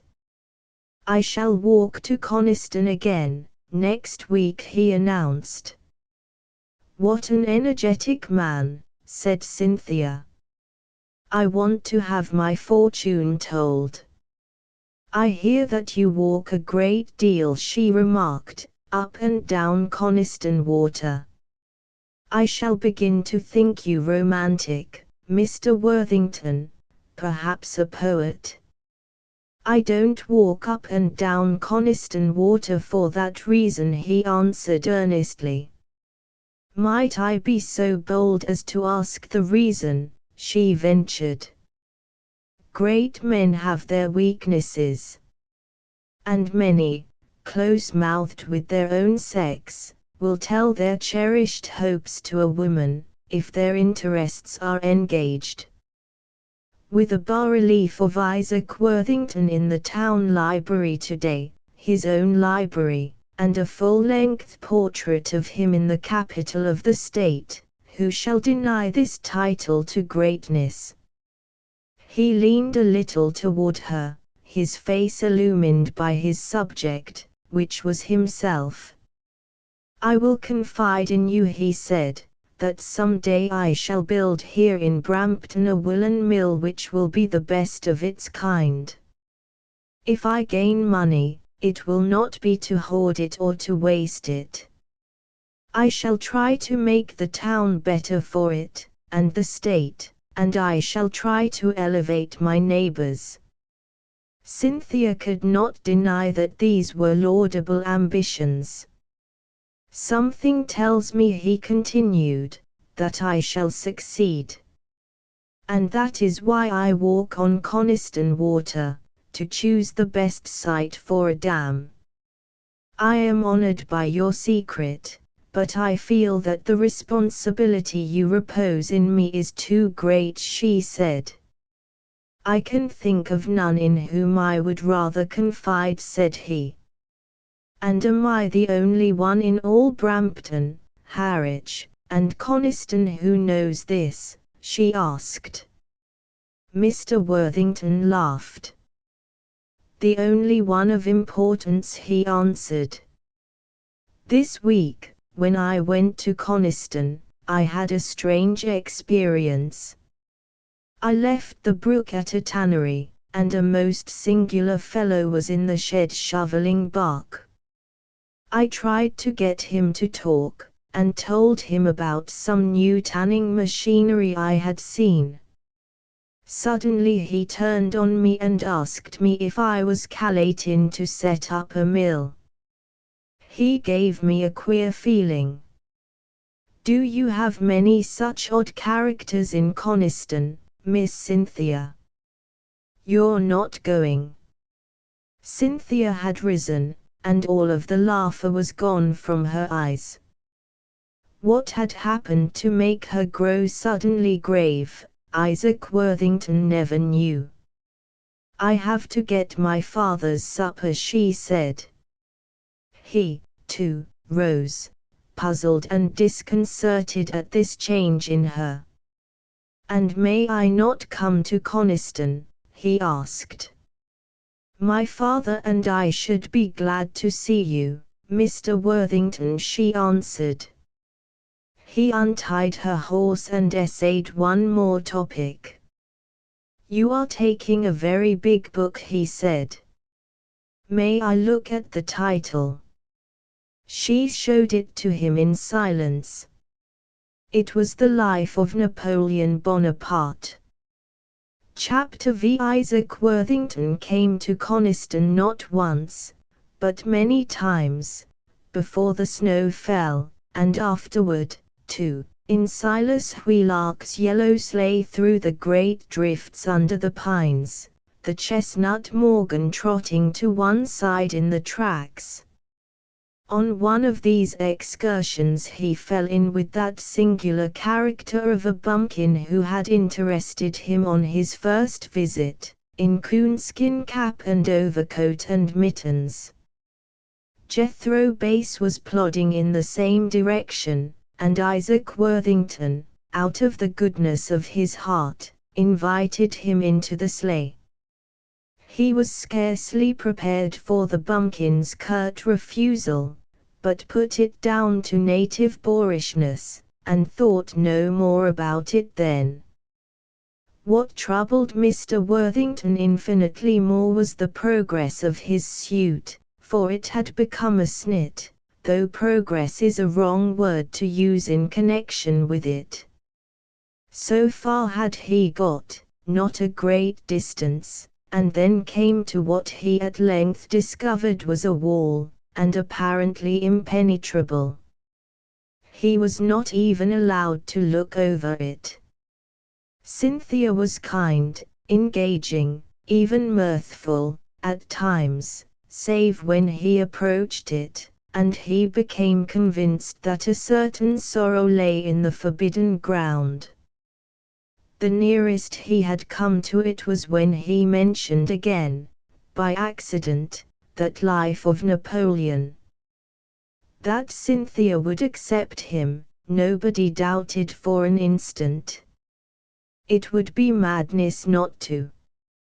He was orthodox, so Deacon IA had discovered, of good habits, and there was the princely 400 a year, almost a minister's salary.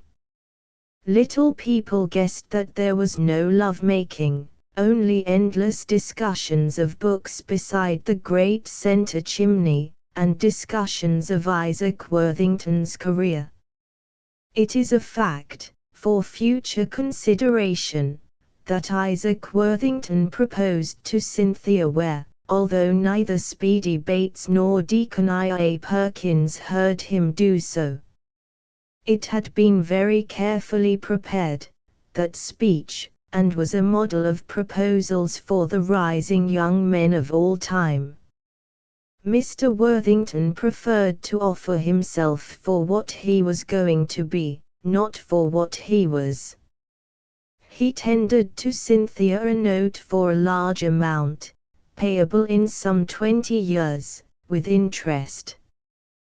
The astonishing thing to record is that in 20 years he could have more than paid the note, although he could not have foreseen at that time the Worthington Free Library and the Truro Railroad, and the stained glass window in the church and the great marble monument on the hill, to another woman.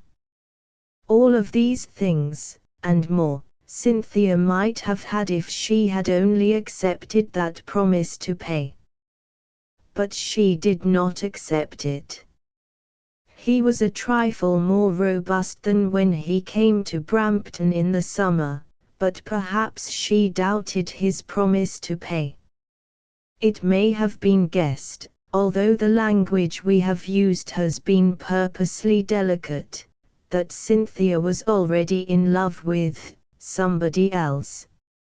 Shame of shames and horror of horrors, with Jethro Bass. With strength, in the crudest form in which it is created, perhaps, but yet with strength. The strength might gradually and eventually be refined. Such was her hope, when she had any. It is hard, looking back upon that virginal and cultured Cynthia, to be convinced that she could have loved passionately, and such a man. But love she did, and passionately, too, and hated herself for it, and prayed and struggled to cast out what she believed, at times, to be a devil. The ancient allegory of Cupid and the arrows has never been improved upon, of Cupid, who should never in the world have been trusted with a weapon, who defies all game laws, who shoots people in the bushes and innocent bystanders generally, the weak and the helpless and the strong and self-confident. There is no more reason in it than that. He shot Cynthia Ware, and what she suffered in secret Coniston never guessed. What parallels in history shall I quote to bring home the enormity of such a mésalliance? Orthodox Coniston would have gone into sackcloth and ashes, was soon to go into these, anyway. I am not trying to keep the lovers apart for any mere purposes of fiction. This is a true chronicle, and they stayed apart most of that winter. Jethro went about his daily tasks, which were now become manifold, and he wore the locket on its little chain himself. He did not think that Cynthia loved him, yet, but he had the effrontery to believe that she might, some day, and he was content to wait. He saw that she avoided him, and he was too proud to go to the parsonage and so incur ridicule and contempt. Jethro was content to wait. That is a clue to his character throughout his life. He would wait for his love. He would wait for his hate. He had waited 10 years before putting into practice the first step of a little scheme which he had been gradually developing during that time, for which he had been amassing money, and the life of Napoleon Bonaparte, by the way, had given him some valuable ideas. Jethro, as well as Isaac D. Worthington, had ambitions, although no one in Coniston had hitherto guessed them except Jock Hallowell, and Cynthia Ware, after her curiosity had been aroused. even as Isaac D. Worthington did not dream of the Truro Railroad and of an era in the haze of futurity. It did not occur to Jethro Bass that his ambitions tended to the making of another era that was at hand. Makers of eras are too busy thinking about themselves and like immediate matters to worry about history.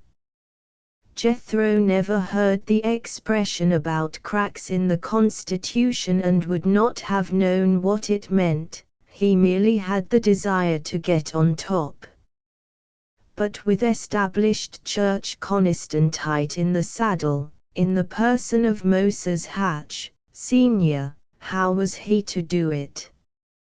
As the winter wore on, and March town meeting approached, strange rumors of a Democratic ticket began to drift into Jonah Winch's store, a Democratic ticket headed by Fletcher Bartlett, of all men, as chairman of the board. Moses laughed when he first heard of it, for Fletcher was an easygoing farmer of the Methodist persuasion who was always in debt, and the other members of the ticket, so far as Moses could learn of it, were remarkable neither for orthodoxy or solidity.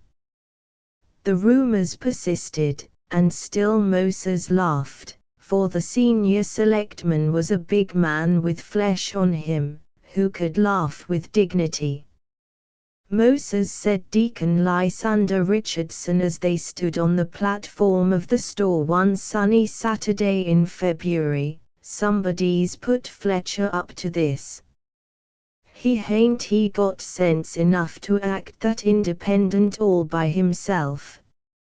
"You be always croakin'," Lysander answered Moses. Cynthia Ware, who had come to the store for buttons for Speedy Bates, who was making a new coat for the minister, heard these remarks, and stood thoughtfully staring at the blue coat tails of the elders. A brass button was gone from Deacon Lysander's, and she wanted to sew it on. Suddenly she looked up, and saw Jock Hallowell standing beside her. Jock winked, and Cynthia blushed and hurried homeward without a word. She remembered, vividly enough, what Jack had told her the spring before, and several times during the week that followed she thought of waylaying him and asking what he knew. But she could not summon the courage.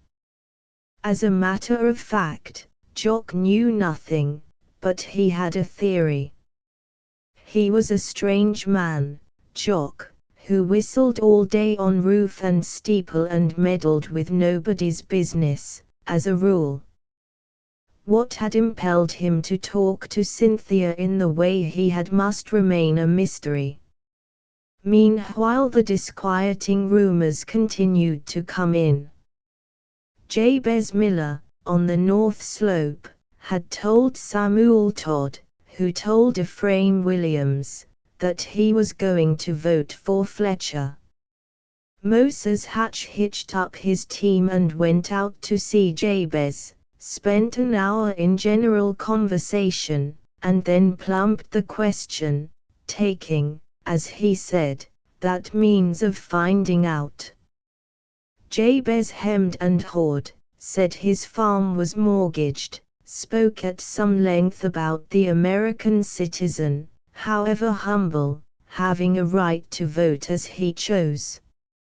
A most unusual line for Jabez, and the whole matter very mysterious and not a little ominous.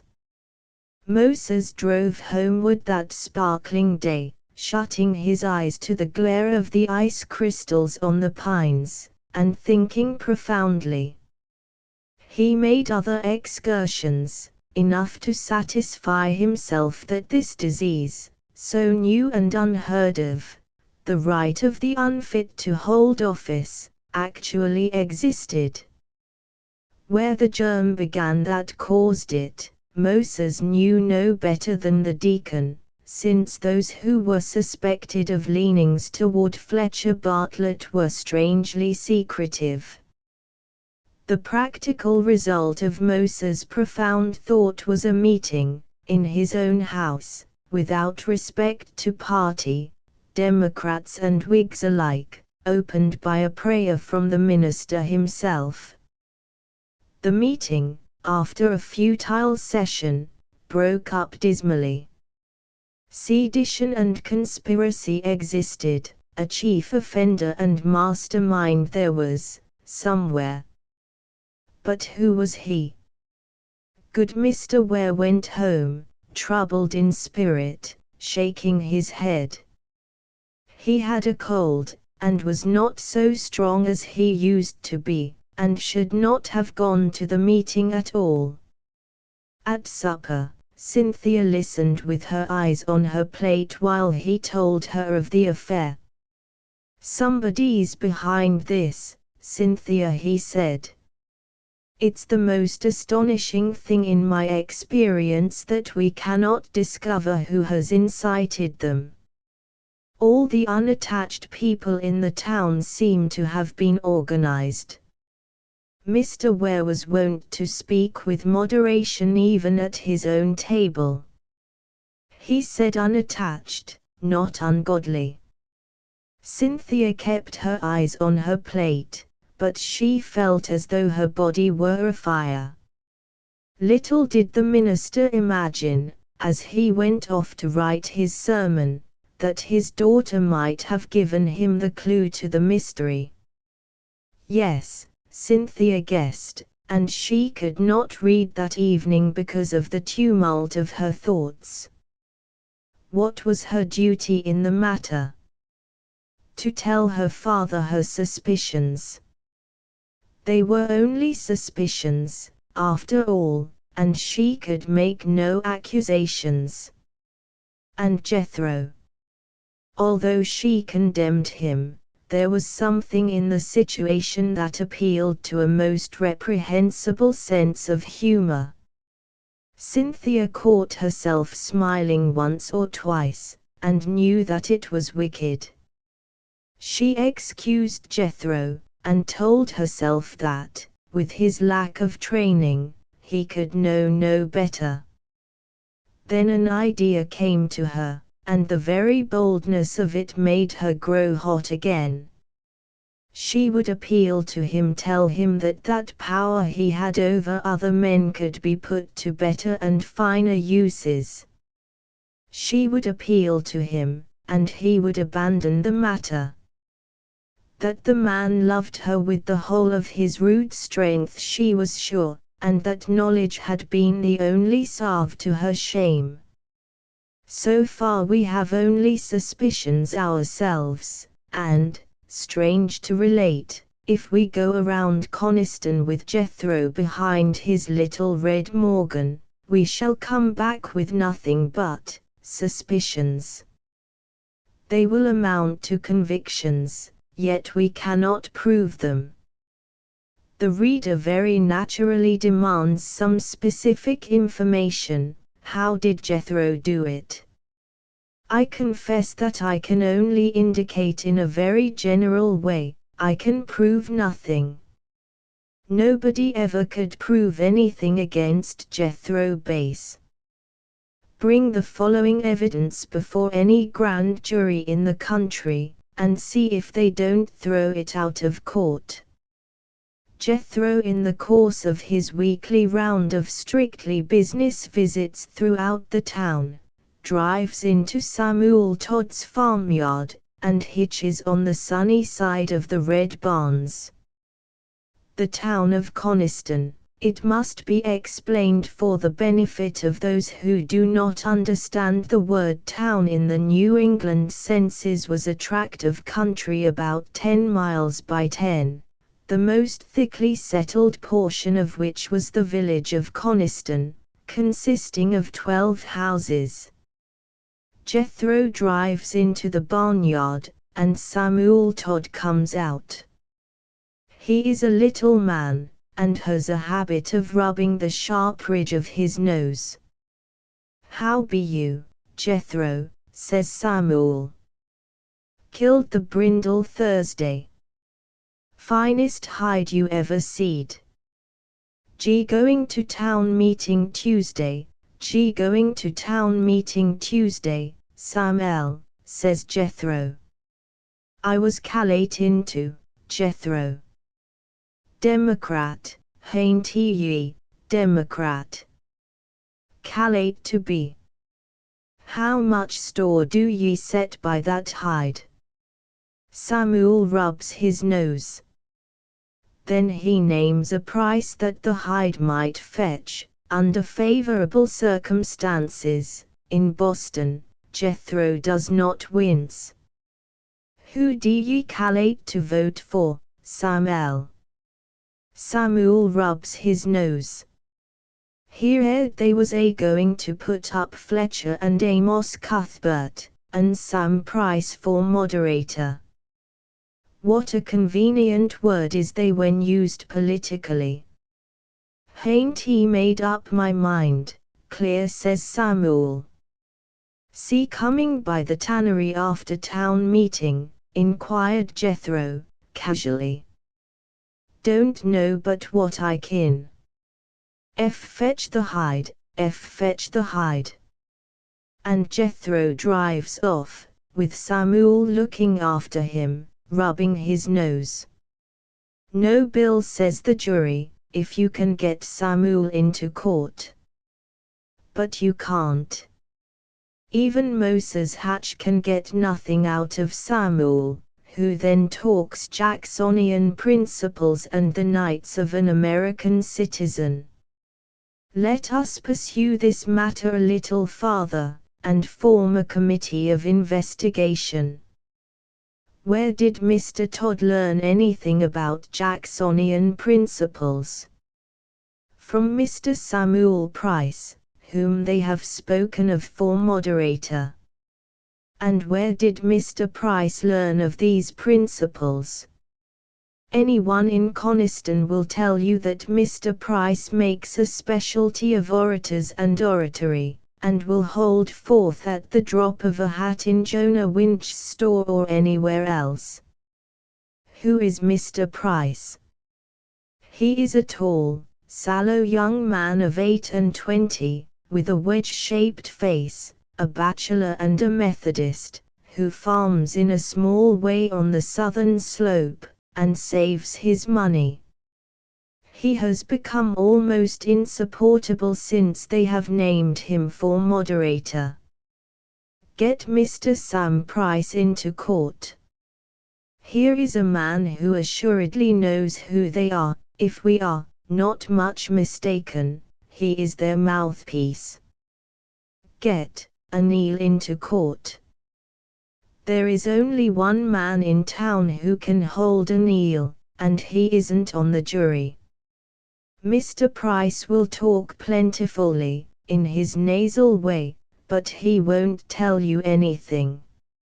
Mr. Price has been nominated to fill Deacon Lysander Richardson's shoes in the following manner. One day in the late autumn, a man in a coonskin cap stops beside Mr. Price's wood pile, where Mr. Price has been chopping wood, pausing occasionally to stare off through the purple haze at the south shoulder of Coniston Mountain.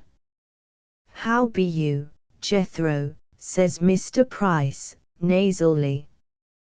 The Democrats are talking some of name a new moderator next meeting, says the man in the coonskin cap.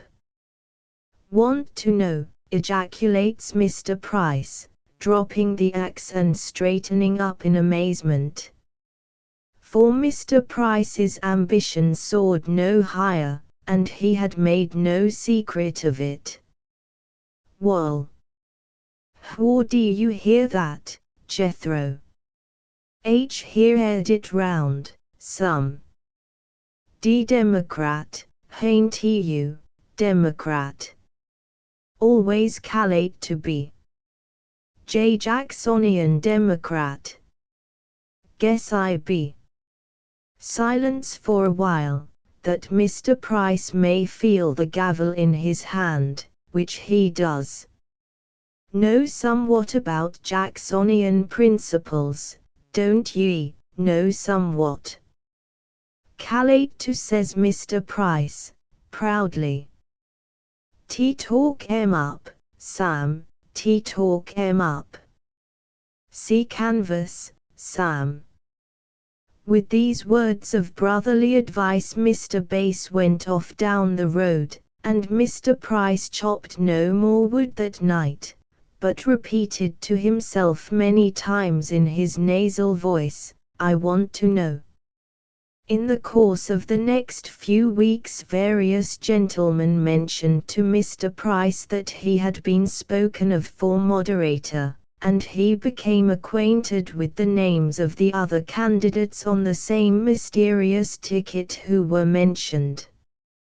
Whereupon he girded up his loins and went forth and preached the word of Jacksonian democracy in all the farmhouses round about, with such effect that Samuel Todd and others were able to talk with some fluency about the rights of American citizens. Question before the committee, undisposed of, who nominated Samuel Price for moderator. Samuel Price gives the evidence, tells the court he does not know, and is duly cautioned and excused. Let us call, next, Mr. Eben Williams, if we can. Moses Hatch, Sr., has already interrogated him with all the authority of the law and the church, for Mr. Williams is orthodox, though the deacons have to remind him of his duty once in a while. Eben is timid, and replies to us, as to Moses, that he has heard of the Democratic ticket, and callates that Fletcher Bartlett, who has always been the leader of the Democratic Party, has named the ticket. He did not mention Jethro Bass to Deacon Hatch. Why should he? What has Jethro Bass got to do with politics? Eben lives on a southern spur, next to Amos Cuthbert, where you can look off for 40 miles across the billowy mountains of the west. From no spot in Coniston town is the sunset so fine on distant Farewell Mountain, and Eben's sheep feed on pastures where only mountain-bred sheep can cling and thrive. Coniston, be it known, at this time is one of the famous wool towns of New England, before the industry went west, with other industries. But Eben Williams's sheep do not wholly belong to him, they are mortgaged, and Eben's farm is mortgaged. Jethro Bass, Eben testifies to us, is in the habit of visiting him once a month, perhaps, when he goes to Amos Cuthbert's. Just friendly calls. Is it not a fact that Jethro Bass holds his mortgage? Yes, for $800. How long has he held that mortgage? About a year and a half. Has the interest been paid promptly? Well, the fact is that Eben hasn't paid any interest yet. Now let us take the concrete incident. Before that hypocritical thaw early in February, Jethro called upon Amos Cuthbert, not so surly then as he has since become, and talked about buying his wool when it should be duly cut, and permitted Amos to talk about the position of second selectman, for which some person or persons unknown to the jury had nominated him. On his way down to the Four Corners, Jethro had merely pulled up his sleigh before Eben Williams's house, which stood behind a huge snow bank and practically on the road. Eben appeared at the door, a little disheveled in hair and beard, for he had been sleeping. "How be you, Jethro?" he said nervously. Jethro nodded. Weather looks a mite soft. No answer. About that interest, said Ibn, plunging into the dread subject. Don't know as I'm ready this month after all. G going to town meeting, Ibn. Want he Calatin to answer Ibn. G going to town meeting, Ibn. Ibn, puzzled and dismayed, ran his hand through his hair. Want he Calatin to, but I kin. D Democrat, hain't he ye, D Democrat. I kin be, said Ibn. Then he looked at Jethro and added in a startled voice, don't know but what I be, yes, I guess I be. Here heard the ticket. Yes, Ibn had heard the ticket. What man had not? Someone has been most industrious, and most disinterested, in distributing that ticket. Hain't he a mite of hurry about the interest right now, said Jethro. May be along the third week in March, maybe, can't he tell. And Jethro clucked to his horse, and drove away. Ibn Williams went back into his house and sat down with his head in his hands. In about 2 hours, when his wife called him to fetch water, he set down the pail on the snow and stared across the next ridge at the eastern horizon, whitening after the sunset. The third week in March was the week after town meeting. Maybe, can't he tell, repeated Ibn to himself, unconsciously imitating Jethro's stutter. Godfrey, I'll have to get that ticket straight from Amos. Yes, we may have our suspicions. But how can we get a bill on this evidence? There are some 30 other individuals in Coniston whose mortgages Jethro holds, from a horse to a house and farm.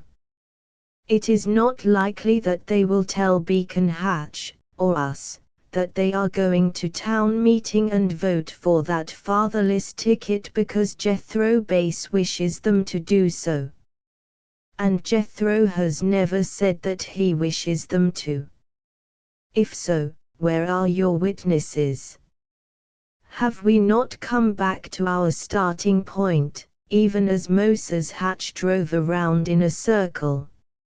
And we have the advantage over Moses, for we suspect somebody, and he did not know whom to suspect. Certainly not Jethro Base, the man that lived under his nose and never said anything, and had no right to.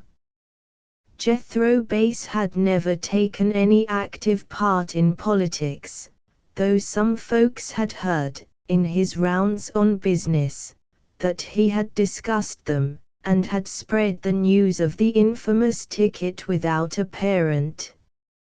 So much was spoken of at the meeting over which priest Ware prayed. It was even declared that, being a Democrat, Jethro might have influenced some of those under obligations to him. Sam Price was at last fixed upon as the malefactor, though people agreed that they had not given him credit for so much sense, and Jacksonian principles became as much abhorred by the Orthodox as the spotted fever. We can call a host of other witnesses if we like, among them cranky, happy-go-lucky Fletcher Bartlett, who has led forlorn hopes in former years. Court proceedings make tiresome reading, and if those who have been over hours have not arrived at some notion of the simple and innocent method of the new era of politics dawning, they never will. Nothing proved. But here is part of the ticket which nobody started. 4 senior selectmen, Fletcher Bartlett. Farm and buildings on Thousand-Acre Hill mortgaged to Jethro Bass. Second Selectman, Amos Cuthbert. Farm and buildings on Townsend Ridge mortgaged to Jethro Bass.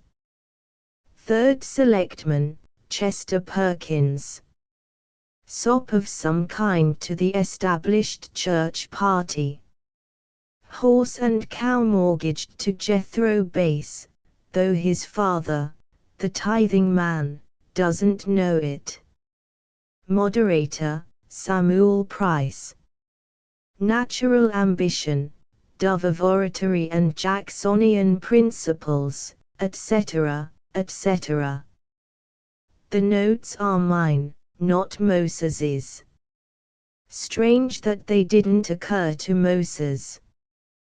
What a wealthy man has our hero become at 31. Jethro Bass was rich beyond the dreams of avarice, for Coniston.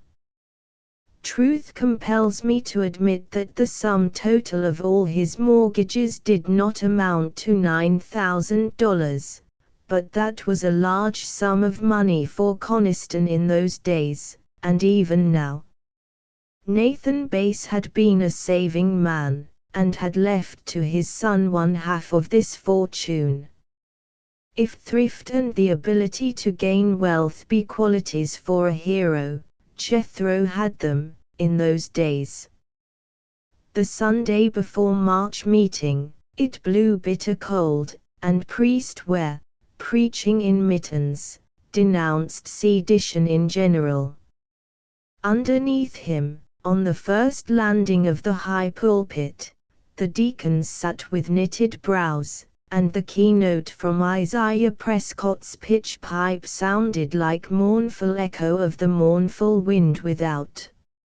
Monday was ushered in with that sleet storm to which the almanacs still refer, and another scarcely less important event occurred that day which we shall have to pass by for the present. On Tuesday, the sleet still raging, came the historic town meeting. Deacon Moses Hatch, his chores done and his breakfast and prayers completed, fought his way with his head down through a white waste to the meeting house door, and unlocked it, and shivered as he made the fire.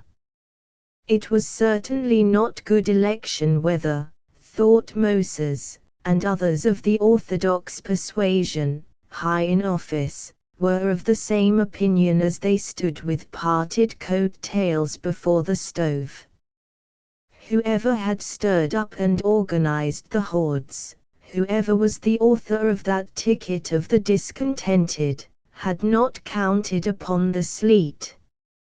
Heaven sent sleet, said Deacon I.A. Perkins, and would not speak to his son Chester, who sat down just then in one of the rear slips. Chester had become an agitator, a Jacksonian Democrat, and an outcast, to be prayed for but not spoken to. We shall leave them their peace of mind for half an hour more, those stanch old deacons and select men, who did their duty by their fellow citizens as they saw it and took no man's bidding. They could not see the trackless roads over the hills, now becoming tracked, and the bent figures driving doggedly against the storm, each impelled by a motive, each motive strengthened by a mastermind until it had become imperative. Some, like Ibn Williams behind his rickety horse, came through fear, others through ambition, others were actuated by both, and still others were stung by the pain of the sleet to a still greater jealousy and envy, and the remembrance of those who had been in power. I must not omit the conscientious Jacksonians who were misguided enough to believe in such a ticket. The sheds were not large enough to hold the teams that day. Jethro's barn and tannery were full, and many other barns in the village. and now the peace of mind of the Orthodox is a thing of the past.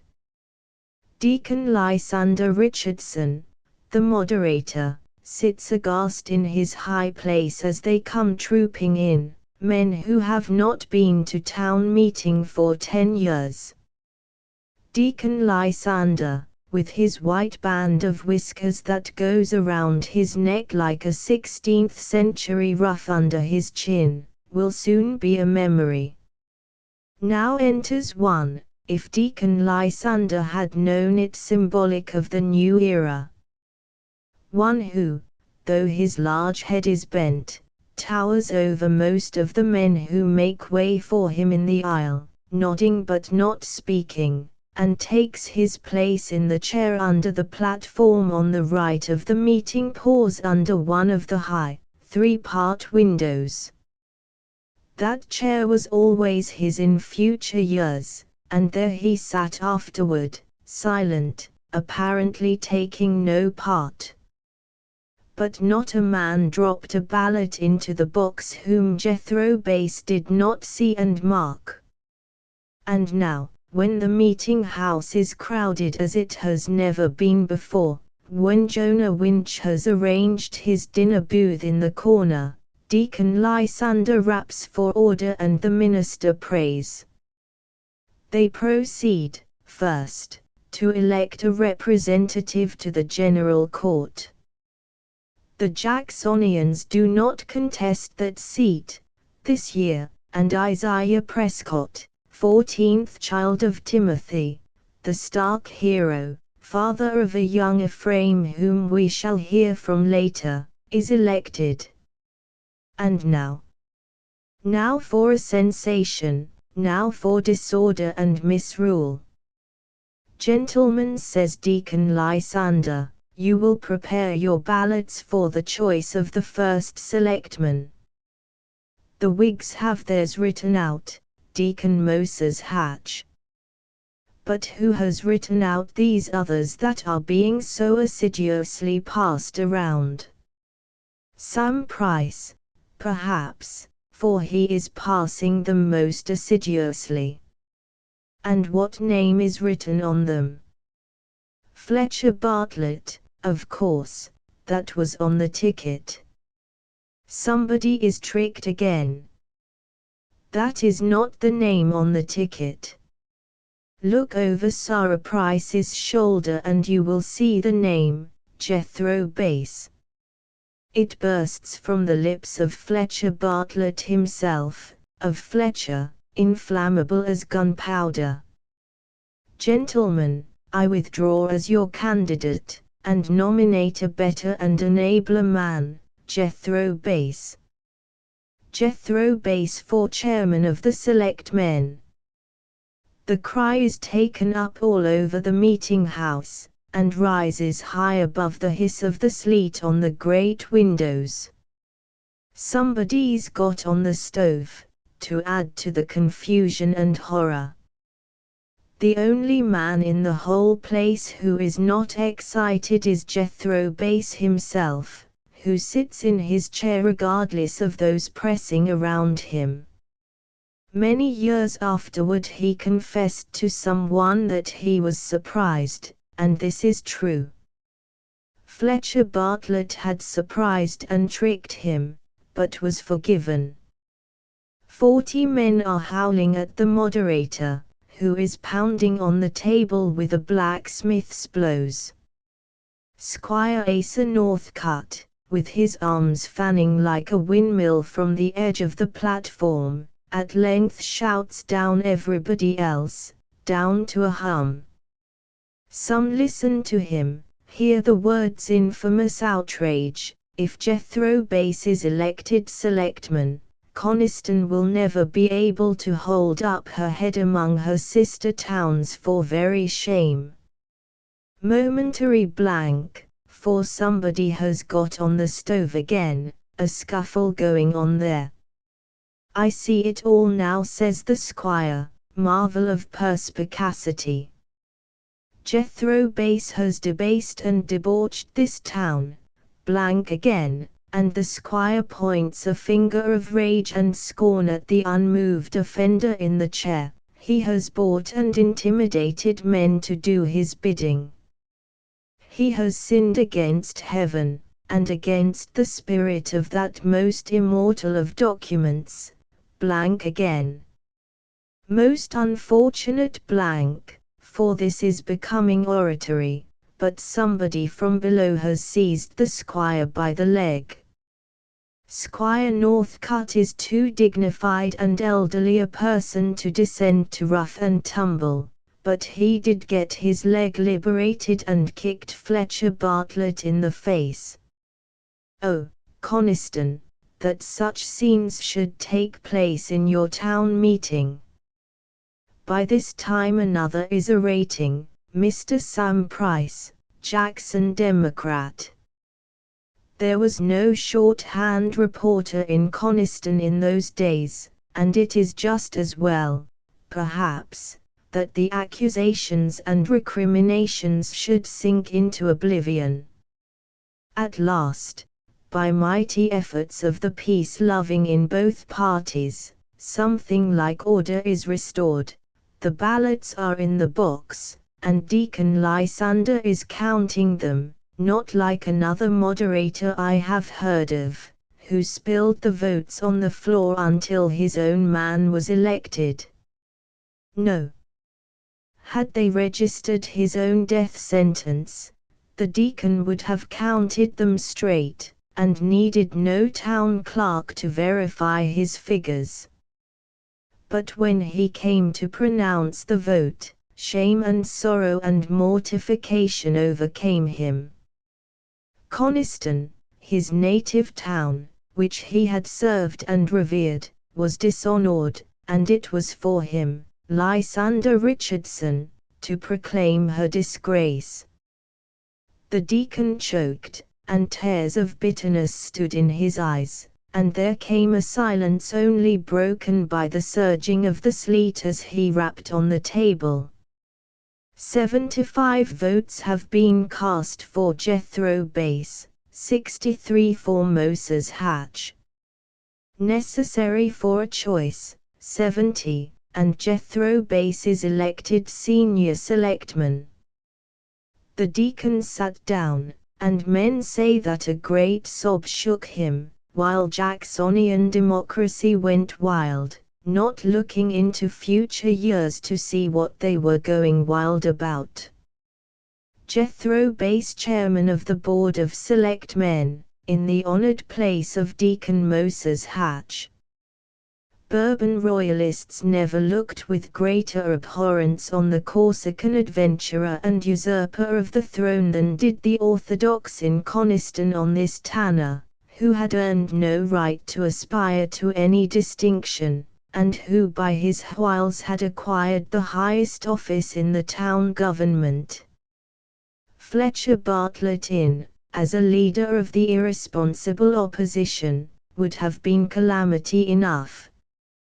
But Jethro Bass, this man whom they had despised, was the mastermind who had organized and marshaled the loose vote, was the author of that ticket, who sat in his corner unmoved alike by the congratulations of his friends and the maledictions of his enemies, who rose to take his oath of office as unconcerned as though the house were empty, albeit Deacon Lysander could scarcely get the words out. And then Jethro sat down again in his chair, not to leave it for 36 years. From this time forth that chair became a seat of power, and of dominion over a state. Thus it was that Jock Hallowell's prophecy, so lightly uttered, came to pass. How the remainder of that Jacksonian ticket was elected, down to the very hog-reeves, and amid what turmoil of the democracy and bitterness of spirit of the orthodox, I need not recount. There is no moral to the story, alas, it was one of those things which inscrutable heaven permitted to be done. After that dark town meeting day some of those stern old fathers became broken men, and it is said in Coniston that this calamity to righteous government, and not the storm, gave to priest where his death stroke. Chapter 6. And now we must go back for a chapter, a very short chapter, to the day before that town meeting which had so momentous an influence upon the history of Coniston and of the state. That Monday, too, it will be remembered, dawned in storm, the sleet hissing in the wide throats of the centre chimneys, and bearing down great boughs of trees until they broke in agony. Dusk came early, and howling darkness that hid a muffled figure on the ice-bound road staring at the yellow cracks in the tannery door. Presently the figure crossed the yard. The door, flying open, released a shaft of light that shot across the white ground, revealed a face beneath a hood to him who stood within. Jethro. She darted swiftly past him, seizing the door and drawing it closed after her. A lantern hung on the central post and flung its rays upon his face. Her own, mercifully, was in the shadow, and burning now with a shame that was insupportable. Now that she was there, beside him, her strength failed her, and her courage that she had been storing for this dread undertaking throughout the whole of that dreadful day. Now that she was there, she would have given her life to have been able to retrace her steps, to lose herself in the wild, dark places of the mountain. Cynthy. His voice betrayed the passion which her presence had quickened. The words she would have spoken would not come. She could think of nothing but that she was alone with him, and in bodily terror of him. She turned to the door again, to grasp the wooden latch, but he barred the way, and she fell back. "Let me go," she cried. "I did not mean to come. Do you hear? Let me go." To her amazement he stepped aside, a most unaccountable action for him. More unaccountable still, she did not move, now that she was free, but stood poised for flight, held by she knew not what. Go if you've a mind to, Cynthy, if you've a mind to. "I've come to say something to you," she faltered. It was not at all the way she had pictured herself as saying it. "Haven't took Moses, have you?" "Oh," she cried, "do you think I came here to speak of such a thing as that? Haven't took Moses, have you?" She was trembling, and yet she could almost have smiled at this well-remembered trick of pertinacity. "No," she said, and immediately hated herself for answering him. Haven't took that Worthington cuss. He was jealous. "I didn't come to discuss Mr. Worthington," she replied. "Folks say it's only a matter of time," said he. "Made up your mind to take him, Cynthy. Made up your mind. You've no right to talk to me in this way," she said, and added, the words seeming to slip of themselves from her lips, "Why do you do it?" "Because I'm interested," he said. "You haven't shown it," she flashed back, forgetting the place, and the storm, and her errand, even forgetting that Jake Wheeler, or anyone in Coniston, might come and surprise her there. He took a step toward her, and she retreated. The light struck her face, and he bent over her as though searching it for a sign. The cape on her shoulders rose and fell as she breathed. "'Twanty Charity, Cynthy, was it? 'Twanty Charity. It was you who called it such," she answered, in a low voice. A sleet-charged gust hurled itself against the door, and the lantern flickered. "Wanty it charity? It was friendship, Jethro. You ought to have known that, and you should not have brought back the book." "Friendship," he repeated. "Why, you said friendship." "Yes. Meant friendship." "Yes," said Cynthia, but more faintly, and yet with a certain delicious fright as she glanced at him shyly. Surely there had never been a stranger man. Now he was apparently in a reverie. "Gee, guess it's because I'm not good enough to be anything more," he remarked suddenly. "Is that it? You have not tried even to be a friend," she said. "How about Worthington?" he persisted. "Just friends with him." "I won't talk about Mr. Worthington," cried Cynthia, desperately, and retreated toward the lantern again. "Just friends with Worthington." "Why?" she asked, her words barely heard above the gust. "Why do you want to know?" He came after her. It was as if she had summoned some unseen, uncontrollable power, only to be appalled by it, and the mountain storm without seemed the symbol of it. His very voice seemed to partake of its strength. "Cynthy," he said, "if you'd took him, I'd have killed him. Cynthy, I love you, I want you to be my woman, your woman." He caught her, struggling wildly, terror-stricken, in his arms, beat down her hands, flung back her hood, and kissed her forehead, her hair, blown by the wind, her lips. In that moment she felt the mystery of heaven and hell, of all kinds of power. In that moment she was like a seed flying in the storm above the mountain spruces whither, she knew not, cared not. There was one thought that drifted across the chaos like a blue light of the spirit: could she control the storm? Could she say whither the winds might blow, where the seed might be planted?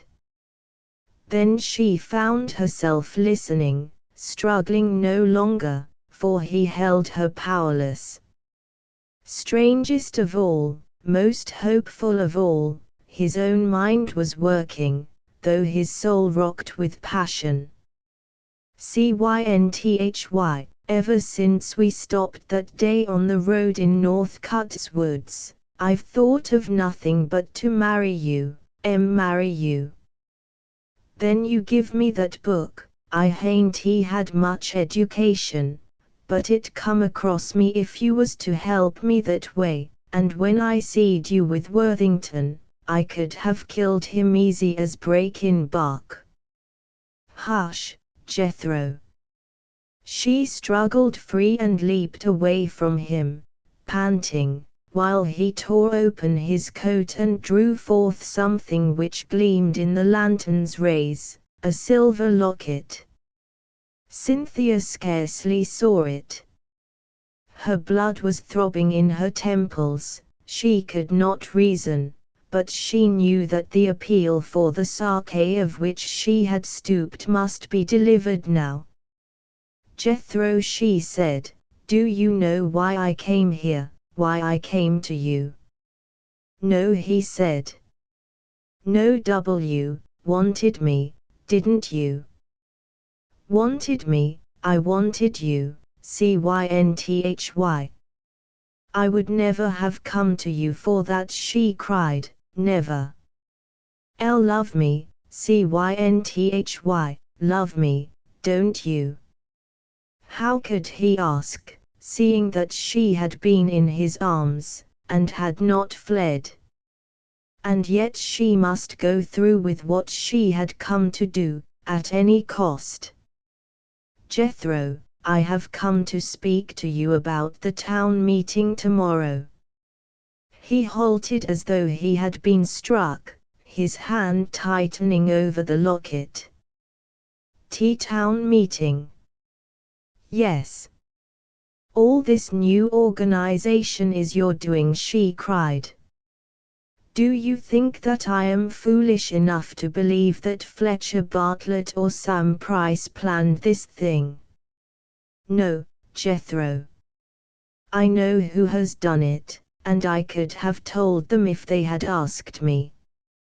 He looked at her, and the light of a new admiration was in his eye. Knowed it, did you? Yes, she answered, a little defiantly, I did. How do you know it? How do you know it, Cynthy? How did she know it, indeed? I guessed it, said Cynthia, desperately, knowing you, I guessed it. I always thought you was smart, Cynthy. Tell me, did you do this thing? Thought you knowed it, thought you knowed. I believe that these men are doing your bidding. Hain't you guessin' a little mite too much, Cynthy? Jethro, she said, you told me just now that you loved me. Don't touch me, she cried, when he would have taken her in his arms again. If you love me, you will tell me why you have done such a thing. What instinct there was in the man which forbade him speaking out to her, I know not. I do believe that he would have confessed, if he could. Isaac Worthington had been impelled to reveal his plans and aspirations, but Jethro Bass was as powerless in this supreme moment of his life as was Coniston Mountain to move the granite on which it stood. Cynthia's heart sank, and a note of passionate appeal came into her voice. Oh, Jethro, she cried, this is not the way to use your power, to compel men like Eben Williams and Samuel Todd and Leman Hull, who is a drunkard and a vagabond, to come in and vote for those who are not fit to hold office. She was using the minister's own arguments. We have always had clean men, and honorable and good men. He did not speak, but dropped his hands to his sides. His thoughts were not to be fathomed, yet Cynthia took the movement for silent confession, which it was not, and stood appalled at the very magnitude of his accomplishment, astonished at the secrecy he had maintained. She had heard that his name had been mentioned in the meeting at the house of Moses Hatch as having taken part in the matter, and she guessed something of certain of his methods. But she had felt his force, and knew that this was not the only secret of his power. What might he not aspire to, if properly guided? No, she did not believe him to be unscrupulous, but merely ignorant, a man who was capable of such love as she felt was in him, a man whom she could love, could not mean to be unscrupulous. Defense of him leaped to her own lips. You did not know what you were doing, she said. I was sure of it, or I would not have come to you. Oh, Jethro. You must stop it, you must prevent this election. Her eyes met his, her own pleading, and the very wind without seemed to pause for his answer. But what she asked was impossible. That wind which he himself had loosed, which was to topple over institutions, was rising, and he could no more have stopped it then than he could have hushed the storm. "You will not do what I ask, now," she said, very slowly. Then her voice failed her, she drew her hands together, and it was as if her heart had ceased to beat. Sorrow and anger and fierce shame overwhelmed her, and she turned from him in silence and went to the door. "Cynthia," he cried hoarsely, "Cynthia. You must never speak to me again," she said, and was gone into the storm. Yes, she had failed. But she did not know that she had left something behind which he treasured as long as he lived. In the spring, when the new leaves were green on the slopes of Coniston, priest where ended a life of faithful service. The high pulpit, taken from the old meeting house, and the cricket on which he used to stand and the Bible from which he used to preach have remained objects of veneration in Coniston to this day. A fortnight later many tearful faces gazed after the Truro coach as it galloped out of Brampton in a cloud of dust, and one there was watching unseen from the spruces on the hill, who saw within it a girl dressed in black, dry-eyed, staring from the window. Chapter 7 Out of the stump of a blasted tree in the Coniston woods a flower will sometimes grow, and even so the story which I have now to tell springs from the love of Cynthia Ware and Jethro Bass. The flower, when it came to bloom, was fair in life, and I hope that in these pages it will not lose too much of its beauty and sweetness. For a little while we are going to gallop through the years as before we have ambled through the days, although the reader's breath may be taken away in the process.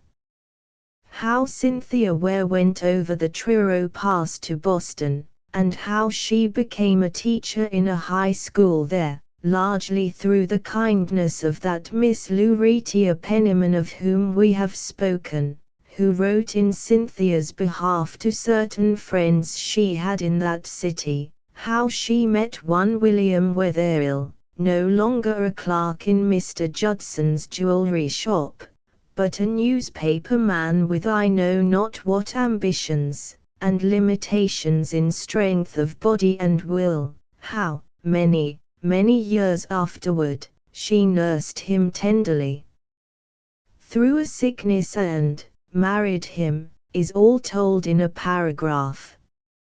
Marry him she did, to take care of him, and told him so. She made no secret of the maternal in this love. One evening, the summer after their marriage, they were walking in the mall under the great elms that border the common on the Tremont Street side. They often used to wander there, talking of the books he was to write when strength should come and a little leisure, and sometimes their glances would linger longingly on Colonnade Row that Bulfinch built across the way, where dwelt the rich and powerful of the city, and yet he would not have exchanged their lot for his. Could he have earned with his own hands such a house, and sit Cynthia there in glory, what happiness! But, I stray. They were walking in the twilight, for the sun had sunk all red in the marshes of the Charles, when there chanced along a certain Mr. Judson, a jeweller, taking the air likewise. So there came into Wetherill's mind that amusing adventure with the country lad and the locket. His name, by reason of some strange quality in it, he had never forgotten, and suddenly he recalled that the place the countryman had come from was Coniston. Cynthia said her husband, when Mr. Judson was gone, "Did you know anyone in Coniston named Jethro Bass?" She did not answer him. And, thinking she had not heard, he spoke again. "Why do you ask?" she said, in a low tone, without looking at him. He told her the story. Not until the end of it did the significance of the name engraved come to him. Cynthy. Cynthy, from Jethro. "Why, it might have been you," he said jestingly. "Was he an admirer of yours, Cynthia, that strange, uncouth countryman? Did he give you the locket?" "No," she answered, "he never did." Wetherill glanced at her in surprise, and saw that her lip was quivering, that tears were on her lashes. She laid her hand on his arm. "William," she said, drawing him to a bench, "come, let us sit down, and I will tell you the story of Jethro Bass. We have been happy together, you and I, for I have found peace with you. I have tried to be honest with you, William, and I will always be so. I told you before we were married that I loved another man. I have tried to forget him, but as God is my judge, I cannot. I believe I shall love him until I die." They sat in the summer twilight, until darkness fell, and the lights gleamed through the leaves, and a deep, cool breath coming up from the sea stirred the leaves above their heads. That she should have loved Jethro seemed as strange to her as to him, and yet Wetherill was to feel the irresistible force of him. Hers was not a love that she chose, or would have chosen, but something elemental that cried out from the man to her, and drew her. Something that had in it now, as of yore, much of pain and even terror, but drew her. Strangest of all was that William Wetherill understood and was not jealous of this thing, which leads us to believe that some essence of virility was lacking in him, some substance that makes the fighters and conquerors in this world. In such mood he listened to the story of Jethro Bass. "My dear husband," said Cynthia, when she had finished, her hand tightening over his, "I have never told you this for fear that it might trouble you as it has troubled me. I have found in your love sanctuary, and all that remains of myself I have given to you. You have found a weakling to protect, and an invalid to nurse," he answered. "To have your compassion, Cynthia, is all I crave." So they lived through the happiest and swiftest years of his life, working side by side, sharing this strange secret between them.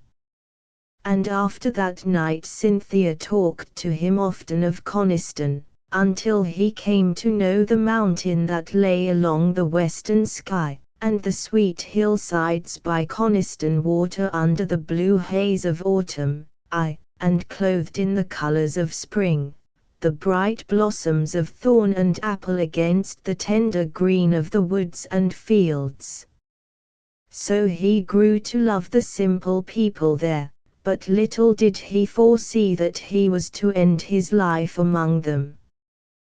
But so it came to pass, she was taken from him, who had been the one joy and inspiration of his weary days, and he was driven, wandering, into unfrequented streets that he might not recall, the places where she had once trod, and through the wakeful nights her voice haunted him, its laughter, its sweet notes of seriousness, little ways and manners of her look came to twist his heart, and he prayed God to take him, too, until it seemed that Cynthia frowned upon him for his weakness.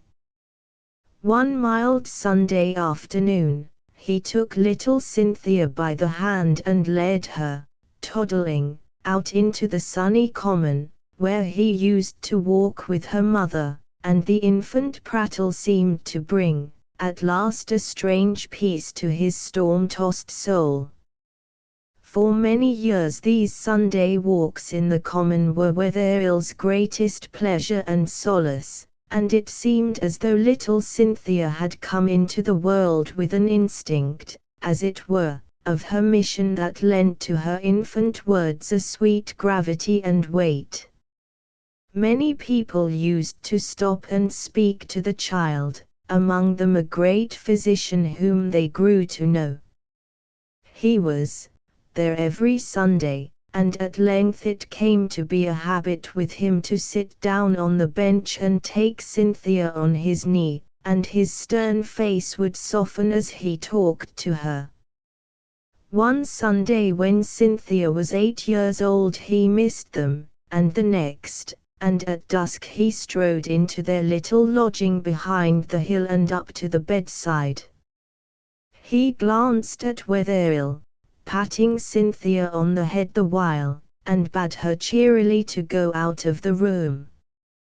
But she held tight hold of her father's hand and looked up at the doctor bravely. "I am taking care of my father," she said.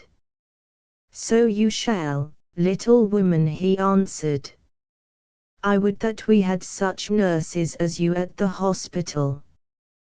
Why didn't you send for me at once?" "I wanted to," said Cynthia. "Bless her good sense," said the doctor, "she has more than you, Wetherell. Why didn't you take her advice? If your father does not do as I tell him, he will be a very sick man indeed. He must go into the country and stay there." "But I must live, doctor," said William Wetherell. The doctor looked at Cynthia. "You will not live if you stay here," he replied. "Then he will go," said Cynthia, so quietly that he gave her another look, strange and tender and comprehending. He sat and talked of many things, of the great war that was agonizing the nation, of the strong man who, harassed and suffering himself, was striving to guide it, likening Lincoln unto a physician. So the doctor was wont to take the minds of patients from themselves. And before he left he gave poor Wetherell a fortnight to decide. As he lay on his back in that room among the chimney tops trying vainly to solve the problem of how he was to earn his salt in the country, a visitor was climbing the last steep flight of stairs. That visitor was none other than Sergeant Ephraim Prescott, son of Isaiah of the Pitch Pipe, and own cousin of Cynthia Wares. Sergeant Ephraim was just home from the war and still clad in blue, and he walked with a slight limp by reason of a bullet he had got in the wilderness, and he had such an honest, genial face that little Cynthia was on his knee in a moment. "How be you, Will?" "Kind of poorly, I calate." "So Cynthy's ben took," he said sadly. "Always thought a sight of Cynthy. Little Cynthy favors her some. Yes, thought I'd drop in and see how you be on my way home." Sergeant Ephraim had much to say about the Great War, and about Coniston. True to the instincts of the blood of the stark hero, he had left the plough and the furrow at the first call, 40 years of age though he was. But it had been otherwise with many in Coniston and Brampton and Harwich. Some of these, when the drafting came, had fled in bands to the mountain and defied capture. Mr. Dudley Worthington, now a mill owner, had found a substitute. Heth Sutton of Clovelly had been drafted and had driven over the mountain to implore Jethro Bass abjectly to get him out of it. In short, many funny things had happened, funny things to Sergeant Ephraim, but not at all to William Wetherill, who sympathized with Heth in his panic. "So Jethro Bass has become a great man," said Wetherill. "Great?" Ephraim ejaculated. "Guess he's the biggest man in the state today. Queer how he got his power. Began 24 years ago when I wasn't but 20. I call that town meeting to mind as if 'twas yesterday. Never was such an upset. Jethro's been first selectman ever since, though he turned Republican in '60. Old folks don't fancy Jethro's kind of politics much, but times change. Jethro saved my life, I guess." "Saved your life," exclaimed Wetherill. "Got me a furlough," said Ephraim. "Guess I would have died in the hospital if he hadn't got it so all fired quick, and he drove down to Brampton to fetch me back. You'd have thought I was General Grant the way folks treated me." "You went back to the war after your leg healed?" Wetherill asked, in wondering admiration of the man's courage. "Well," said Ephraim, simply, "the other boys was gettin' full of bullets and dysentery, and it didn't seem just right. The leg troubles me some on wet days, but not to amount to much. You hain't thinking of dying yourself, be ye, William?" William was thinking very seriously of it, but it was Cynthia who spoke, and startled them both. "The doctor says he will die if he doesn't go to the country." "Something like consumption, William?" asked Ephraim. "So the doctor said." "So I calculated," said Ephraim. "Come back to Coniston with me, there hain't a healthier place in New England." "How could I support myself in Coniston?" Wetherill asked. Ephraim ruminated. Suddenly he stuck his hand into the bosom of his blue coat, and his face lighted and even gushed as he drew out a crumpled letter. "It don't take much gumption to run a store, does it, William?" "Guess you could run a store, couldn't you?" "I would try anything," said Wetherill. "Well," said Ephraim, "there's the store at Coniston.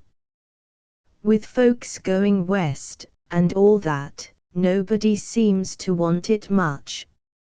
He looked at the letter. "Lem Hallowell says there hain't nobody to take it." "Jonah Winch's!" exclaimed Wetherill. "Jonah made it go, but that was before all this hullabaloo about temperance cadets and what not. Jonah sold good rum, but now you can't get nothing in Coniston but hard cider and potato whiskey.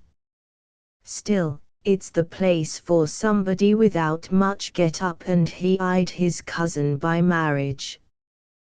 Better come and try it, William. So much for dreams." Instead of a successor to Irving and Emerson, William Wetherill became a successor to Jonah Winch. That journey to Coniston was full of wonder to Cynthia, and of wonder and sadness to Wetherill, for it was the way his other Cynthia had come to Boston. From the state capital the railroad followed the same deep valley as the old coach road, but ended at Truro, and then they took stage over Truro Pass for Brampton, where honest Ephraim awaited them and their slender luggage with a team. Brampton, with its wide-shadowed green and terrace-steepled church, home once of the Social Library and Lucretia Penniman, now famous, home now of Isaac Dudley Worthington, whose great mills the stage driver had pointed out to them on Coniston Water as they entered the town. Then came a drive through the cool evening to Coniston, Ephraim showing them landmarks. There was Deacon Lysander's house, where little Rias Richardson lived now, and on that slope and hidden in its forest nook, among the birches and briars, the little schoolhouse where Cynthia had learned to spell. Here, where the road made an aisle in the woods, she had met Jethro. The choir of the birds was singing an evening anthem now as then, to the lower notes of Coniston Water, and the moist, hot house fragrance of the ferns rose from the deep places. At last they came suddenly upon the little hamlet of Coniston itself. There was the flagpole and the triangular green, scene of many a muster, Jonah Winch's store, with its horse block and checker-paned windows, just as Jonah had left it, Nathan Bass's tannery shed, now weather-stained and neglected, for Jethro lived on Thousand Acre Hill now, the Prescott House, home of the Stark hero, where Ephraim lived, innocent of paint, as one of Coniston's sons has put it, innocent of paint as a Coniston maiden's face, the white meeting house, where priest Ware had preached, and the parsonage. Cynthia and Wetherill loitered in front of it, while the blue shadow of the mountain deepened into night, until Mr. Sitterley, the minister, found them there, and they went in and stood reverently in the little chamber on the right of the door, which had been Cynthia's. Long Wetherill lay awake that night, in his room at the gable end over the store, listening to the rustling of the great oak beside the windows, to the whippoorwills calling across Coniston Water. But at last a peace descended upon him, and he slept, yes, and awoke with the same sense of peace at little Cynthia's touch, to go out into the cool morning, when the mountain side was in myriad sheens of green under the rising sun. Behind the store was an old-fashioned garden, set about by a neat stone wall, hidden here and there by the masses of lilac and currant bushes, and at the south of it was a great rose-covered boulder of granite. And beyond, through the foliage of the willows and the low apple trees which Jonah Winch had set out, Coniston Water gleamed and tumbled. Under an arching elm near the house was the well, stone-rimmed, with its long pole and crotch, and bucket all green with the damp moss which clung to it. Ephraim Prescott had been right when he had declared that it did not take much gumption to keep store in Coniston. William Wetherill merely assumed certain obligations at the Brampton Bank, and Lem Hallowell, Jock's son, who now drove the Brampton stage, brought the goods to the door. Little Rias Richardson was willing to come in, and help move the barrels, and on such occasions wore carpet slippers to save his shoes. William still had time for his books, in that Coniston air he began to feel stronger, and to wonder whether he might not be a Washington Irving yet. And yet he had one worry and one fear, and both of these concerned one man, Jethro Bass. Him, By her own confession, Cynthia Ware had loved to her dying day, hating herself for it, and he, William Wetherill, had married this woman whom Jethro had loved so violently, and must always love, so Wetherill thought. That was the worry. How would Jethro treat him? That was the fear. William Wetherill was not the most courageous man in the world. Jethro Base had not been in Coniston since William's arrival. No need to ask where he was. Jake Wheeler, Jethro's lieutenant in Coniston, gave William a glowing account of that throne room in the Pelican Hotel at the capital, from whence Jethro ruled the state during the sessions of the General Court. This legislature sat to him as a sort of advisory committee of 350, an expensive advisory committee to the people, relic of an obsolete form of government. Many stories of the now all-powerful Jethro William heard from the little coterie which made their headquarters in his store, stories of how those methods of which we have read were gradually spread over other towns and other counties. Not that Jethro held mortgages in these towns and counties, but the local lieutenants did, and bowed to him as an overlord. There were funny stories, and grim stories of vengeance which William Wetherill heard and trembled at. Might not Jethro wish to take vengeance upon him? One story he did not hear, because no one in Coniston knew it. No one knew that Cynthia Ware and Jethro Base had ever loved each other. At last, toward the end of June, it was noised about that the great man was coming home for a few days. One beautiful afternoon William Wetherill stood on the platform of the store, looking off at Coniston, talking to Moses Hatch, young Moses, who is father of 6 children now and has forgotten Cynthia Ware. Old Moses sleeps on the hillside. Let us hope in the peace of the orthodox and the righteous.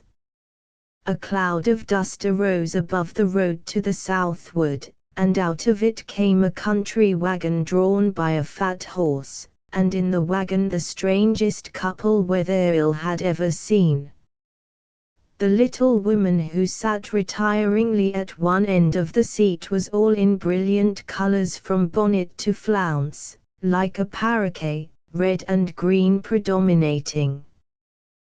The man, big in build, large-headed, wore an old-fashioned blue swallow-tailed coat with brass buttons, a stock, and coonskin hat, though it was summer, and the thumping of William Wetherill's heart told him that this was Jethro Base. He nodded briefly at Moses Hatch, who greeted him with genial obsequiousness. "Legislature through," shouted Moses. The great man shook his head and drove on. "Has Jethro Base ever been a member of the legislature?" asked the storekeeper, for the sake of something to say. "Never would take any office but chairman of the selectmen," answered Moses, who apparently bore no ill will for his father's sake. "Jethro kind of fathers the legislature, I guess, though I don't take much stock in politics. Goes down sessions to see that they don't get too gumptious and kick off the swaddling clothes." "And, was that his wife?" Wetherill asked, hesitatingly. "Aunt Listy, they call her. Nobody ever knew how he come to marry her. Jethro went up to Wisdom once, in the center of the state, and come back with her.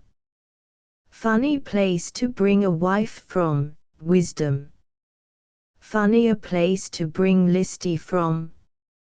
He loads her down with them ribbons and gewgaws, all the shades of the rainbow. Says he wants her to be the best dressed woman in the state. Calate she is, added Moses, with conviction. List is a fine woman, but all she knows is enough to say, yes, Jethro, and no, Jethro. Guess that's all Jethro wants in a wife, but he certainly is good to her. And why has he come back before the legislature's over, said Wetherill. Cut in of his farms. Always comes back hay in time. That's the way Jethro spends the money he makes in politics, and he hain't he no more of a farmer than. Moses looked at Wetherill. Then I'm a storekeeper, said the latter, smiling. Then I'm a lawyer, said Moses, politely. They were interrupted at this moment by the appearance of Jake Wheeler and Sam Price, who came gaping out of the darkness of the store. Was that Jethro, Mose? Demanded Jake. Guess we'll go along up and see if there's any orders. I suppose the humblest of God's creatures has their uses, Moses remarked contemplatively, as he watched the retreating figures of Sam and Jake. Leastwise that's Jethro's philosophy. When you come to know him, you'll notice how much those fellas walk like him. Never seed a man who had so many imitators. Some of 'em's took to talky like him, even to stutterin'. Bijah Bixby, over to Clovelly, comes pretty nigh it, too. Moses loaded his sugar and beans into his wagon, and drove off. An air of suppressed excitement seemed to pervade those who came that afternoon to the store to trade and talk, mostly to talk. After such purchases as they could remember were made, they lingered on the barrels and on the stoop, in the hope of seeing Jethro, whose habit it was, apparently, to come down and dispense such news as he thought fit for circulation. That Wetherill shared this excitement, too, he could not deny, but for a different cause. At last, when the shadows of the big trees had crept across the green, he came, the customers flocking to the porch to greet him, Wetherill standing curiously behind them in the door. Heedless of the dust, he strode down the road with the awkward gait that was all his own, kicking up his heels behind. And behind him, heels kicking up likewise, followed Jake and Sam, Jethro apparently oblivious of their presence. A modest silence was maintained from the stoop, broken at length by Lem Hallowell, who, men said, was an exact reproduction of Jock, the meeting house builder. Lem alone was not abashed in the presence of greatness. "How be you, Jethro?" he said heartily. The legislature behavin' themselves?" "Be 'bout as common," said Jethro. Surely nothing very profound in this remark, but received as though it were Solomon's. Be prepared for a change in Jethro, after the galloping years. He is now 57, but he might be any age. He is still smooth-shaven, his skin is clear, and his eye is bright, for he lives largely on bread and milk, and eschews stimulants. But the lines in his face have deepened and his big features seem to have grown bigger. "Who be you thinking of for next governor, Jethro?" queries Rias Richardson, timidly. "They say Alvy Hopkins of Gosport is willin' to pay for it," said Chester Perkins, sarcastically. Chester, we fear, is a born agitator, fated to remain always in opposition.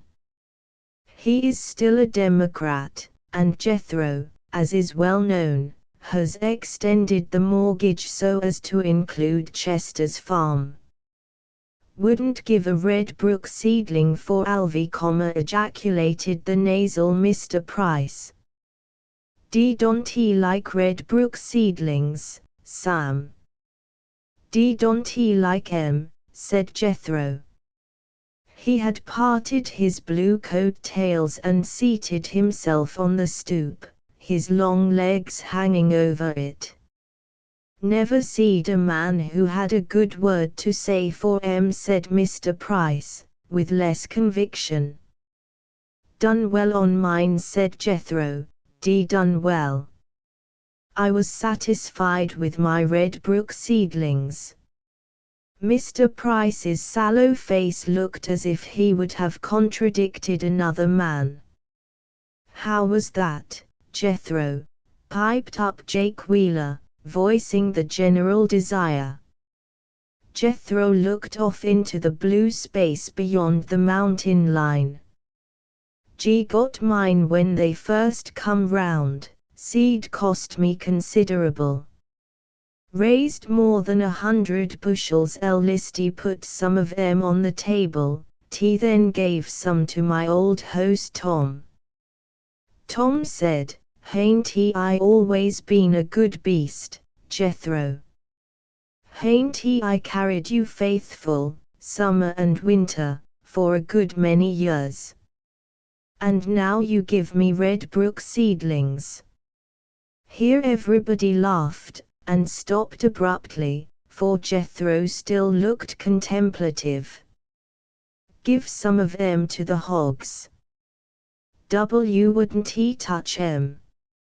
H had over 100 bushels on hand, new variety. What's that fella's name down to Massachusetts, deals in all kinds of seeds. Ellet, that's it. Wrote to Ellet, said I had 100 bushels of red brooks to sell, as fine a looking potato as I had in my cellar. Made up my mind to take what he offered, if it was only 5 cents. He wrote back $1 a bushel. I was always satisfied with my red brook seedlings, Sam. But I never raised any more, never raised any more. Uproarious laughter greeted the end of this story, and continued in fits as some humorous point recurred to one or the other of the listeners. William Wetherill perceived that the conversation, for the moment at least, was safely away from politics, and in that dubious state where it was difficult to reopen. This was perhaps what Jethro wanted. Even Jake Wheeler was tongue-tied, and Jethro appeared to be lost in reflection. At this instant a diversion occurred, a trifling diversion, so it seemed at the time. Around the corner of the store, her cheeks flushed and her dark hair flying, ran little Cynthia, her hands, browned already by the Coniston sun, filled with wild strawberries. "See what I've found, Daddy," she cried, "see what I've found." Jethro Bass started, and flung back his head like a man who has heard a voice from another world, and then he looked at the child with a kind of stupefaction. The cry died on Cynthia's lips, and she stopped, gazing up at him with wonder in her eyes. "Found strawberries," said Jethro, at last. "Yes," she answered. She was very grave and serious now, as was her manner in dealing with people. "Show 'em to me," said Jethro. Cynthia went to him, without embarrassment, and put her hand on his knee. Not once had he taken his eyes from her face. He put out his own hand with an awkward, shy movement, picked a strawberry from her fingers, and thrust it in his mouth. "Millimeter," said Jethro, gravely. What's your name, little gal, what's your name?" "Cynthia." There was a long pause. Cynthia," he said at length, "Cynthia." "Cynthia." Cynthia, not Cynthy. "Cynthia," she said again. He bent over her and lowered his voice. "May I call you Cynthy? Cynthy?" he asked.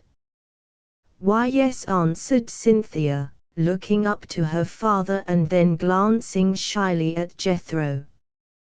His eyes were on the mountain, and he seemed to have forgotten her until she reached out to him, timidly, another strawberry.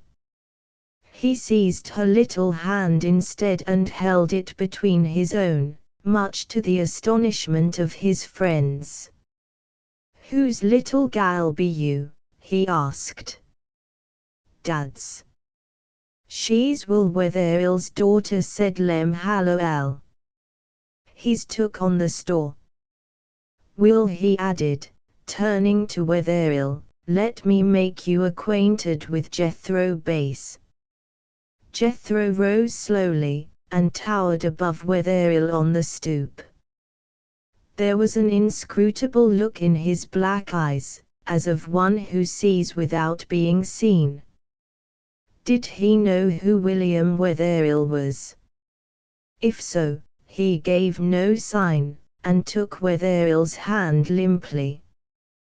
"Will's kinder hipped on Bukelonine," Lemuel continued kindly. "Come here to keep store for his health. Guess you may have heard, Jethro, that Will married Cynthy where? You call Cynthy to mind, don't ye?" Jethro Bass dropped Wetherell's hand, but answered nothing. Chapter 8. A week passed, and Jethro did not appear in the village, report having it that he was cutting his farms on Thousand Acre Hill. When Jethro was farming, so it was said, he would not stop to talk politics even with the President of the United States were that dignitary to lean over his pasture fence and beckon to him. On a sultry Friday morning, when William Wetherell was seated at Jonah Winch's desk in the cool recesses of the store slowly and painfully going over certain troublesome accounts which seemed hopeless, he was thrown into a panic by the sight of one staring at him from the far side of a counter. History sometimes reverses itself. "What can I do for you, Mr. Bass?" asked the storekeeper, rather weakly. "Just stepped in, he answered. "Where's Cynthy? "She was in the garden, shall I get her?" "No," he said, parting his coat tails and seating himself on the counter. "Go on, figure in, don't mind me." The thing was manifestly impossible. Perhaps Wetherell indicated as much by his answer. "Like storekeepin'?" Jethro asked presently, perceiving that he did not continue his work. "A man must live, Mr. Bass," said Wetherell. "I had to leave the city for my health. I began life keeping store," he added, "but I little thought I should end it so." "Given to Bukelonine then, want you?" Jethro remarked. He did not smile, but stared at the square of light that was the doorway. "Judson's jewelry store, want it?" Judson's. Yes, Judson's, Wetherill answered, as soon as he recovered from his amazement. There was no telling from Jethro's manner whether he were enemy or friend, whether he bore the storekeeper a grudge for having attained to a happiness that had not been his. "Hain't he made a great deal out of life, have you?" "And not a great deal," Jethro observed at last. Wetherill flushed, although Jethro had merely stated a truth which had often occurred to the storekeeper himself. "It isn't given to all of us to find Rome in brick and leave it in marble," he replied a little sadly. Jethro Base looked at him quickly. What's that?" he demanded. "Found Rome in brick, left it in marble." "Fine thought." He ruminated a little. "Never writ anything, did you?" "Never writ anything. Nothing worth publishing," answered poor William Wetherill. "J just dreamed and kept store." Something to have dreamed, something to have dreamed. Wetherill forgot his uneasiness in the unexpected turn the conversation had taken. It seemed very strange to him that he was at last face to face again with the man whom Cynthia Ware had never been able to drive from her heart. Would he mention her? Had he continued to love her, in spite of the woman he had married and adorned? Wetherill asked himself these questions before he spoke. "It is more to have accomplished," he said.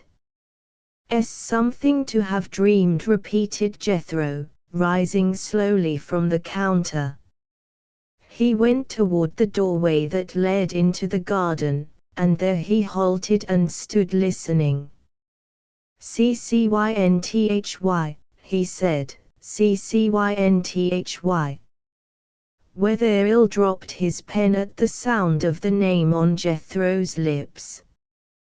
But it was little Cynthia he was calling, little Cynthia in the garden. The child came at his voice, and stood looking up at him silently. How old be you, Cynthhy?" "9," answered Cynthia, promptly. Like the country, Cynthhy, like the country better than the city." "Oh, yes," said Cynthia. "And country folks?" Like country folks better than city folks." "I didn't know many city folks," said Cynthia. "I liked the old doctor who sent Daddy up here ever so much, and I liked Mrs. Darwin." "Miss Darwin?" "She kept the house we lived in." "She used to give me cookies," said Cynthia, "and bread to feed the pigeons." "Pigeons? Folks keep pigeons in the city." "Oh, no," said Cynthia, laughing at such an idea. "The pigeons came on the roof under our window, and they used to fly right up on the windowsill and feed out of my hand. They kept me company while Daddy was away, working. On Sundays we used to go into the common and feed them, before Daddy got sick." The common was something like the country, only not half as nice. Couldn't he pick flowers in the common and go barefoot? Couldn't go barefoot, Cynthhy. "Oh, no," said Cynthia, laughing again at his sober face. Couldn't he dig up the common and plant flowers, could you?" "Of course you couldn't." "Plant 'em out there?" asked Jethro. "Oh, yes," cried Cynthia, "I'll show you." She hesitated a moment, and then thrust her hand into his. "Do you want to see?" "Guess I do," said he, energetically, and she led him into the garden, pointing out with pride the rows of sweet peas and pansies, which she had made herself. Impelled by a strange curiosity, William Wetherill went to the door and watched them. There was a look on the face of Jethro Bass that was new to it as he listened to the child talk of the wondrous things around them that summer's day, the flowers and the bees and the brook. They must go down and stand on the brink of it, and the songs of the vireo and the hermit thrush. "Hain't he lonely here, Cynthy, hain't he lonely here," he said. "Not in the country," said Cynthia. Suddenly she lifted her eyes to his with a questioning look. "Are you lonely, sometimes?" He did not answer at once. "Not with you, Cynthy, not with you." By all of which it will be seen that the acquaintance was progressing. They sat down for a while on the old millstone that formed the step, and there discussed Cynthia's tastes. She was too old for dolls, Jethro supposed. Yes, Cynthia was too old for dolls. She did not say so, but the only doll she had ever owned had become insipid when the delight of such a reality as taking care of a helpless father had been thrust upon her. "Books," suggested Jethro. Books she had known from her earliest infancy, they had been piled around that bedroom over the roof. Books and book lore and the command of the English tongue were William Wetherill's only legacies to his daughter, and many an evening that spring she had read him to sleep from classic volumes of prose and poetry I hesitate to name, for fear you will think her precocious. They went across the green to Cousin Ephraim Prescott's harness shop, where Jethro had tied his horse, and it was settled that Cynthia liked books. On the morning following this extraordinary conversation, Jethro Bass and his wife departed for the state capital. Listy was bedecked in amazing greens and yellows, and Jethro drove, looking neither to the right nor left, his coat-tails hanging down behind the seat, the reins lying slack across the plump quarters of his horse, the same fat Tom who, by the way, had so indignantly spurned the iced brook seedlings. And Jake Wheeler went along to bring back the team from Brampton. To such base uses are political lieutenants sometimes put, although fate would have told you it was an honor. And he came back to the store that evening fairly bristling with political secrets which he could not be induced to impart. One evening a fortnight later, while the lieutenant was holding forth in commendably general terms on the politics of the state to a speechless if not wholly admiring audience, a bomb burst in their midst. William Wetherill did not know that it was a periodical bomb, like those flung at regular intervals from the Union mortars into Vicksburg. These bombs, at any rate, never failed to cause consternation and fright in Coniston, although they never did any harm. One thing noticeable, they were always fired in Jethro's absence. And the bombardier was always Chester Perkins, son of the most unbending and rigorous of tithing men, but Chester resembled his father in no particular save that he, too, was a deacon and a pillar of the church. Deacon I.A. had been tall and gaunt and sunken and uncommunicative. Chester was stout, and said to perspire even in winter, apoplectic, irascible, talkative, and still, as has been said, a Democrat. He drove up to the store this evening to the not inappropriate rumble of distant thunder, and he stood up in his wagon in front of the gathering and shook his fist in Jake Wheeler's face. "This town's tired of putting up with a king," he cried. "Yes, king equals I said it, and I don't care who hears me. It's time to stop this one-man rule. You can go and tell him I said it, Jake Wheeler, if you've a mind to. I guess there's plenty who'll do that." An uneasy silence followed, the silence which cries treason louder than any voice. Some shifted uneasily, and spat, and Jake Wheeler thrust his hands in his pockets and walked away, as much as to say that it was treason even to listen to such talk. Lem Hallowell seemed unperturbed. "On the rampage again, Chit," he remarked. "You'd ought to know better," Lem cried the enraged Chester. "Hain't he the Hull Road by the Four Corners ready to drop into the brook? What be you going to do about it?" "I'll show you when I git to it," answered Lem, quietly. And, show them he did. "Git to it," shouted Chester, scornfully, "I'll git to it. I'll tell you right now I'm a candidate for the chairman of the selectmen, if town meeting is 8 months away.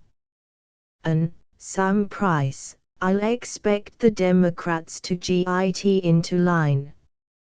With this ultimatum Chester drove away as rapidly as he had come. "I want to know," said Sam Price, an exclamation peculiarly suited to his voice. But nevertheless Sam might be counted on in each of these little rebellions. He, too, had remained steadfast to Jacksonian principles, and he had never forgiven Jethro about a little matter of a state office which he, Sam, had failed to obtain.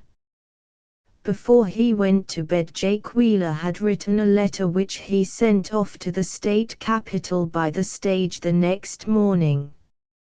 In it he indicted no less than 20 of his fellow townsmen for treason, and he also thought it wise to send over to Clovelly for Bijah Bixby, a lieutenant in that section, to come and look over the ground and ascertain by his well-known methods how far the treason had eaten into the body politic.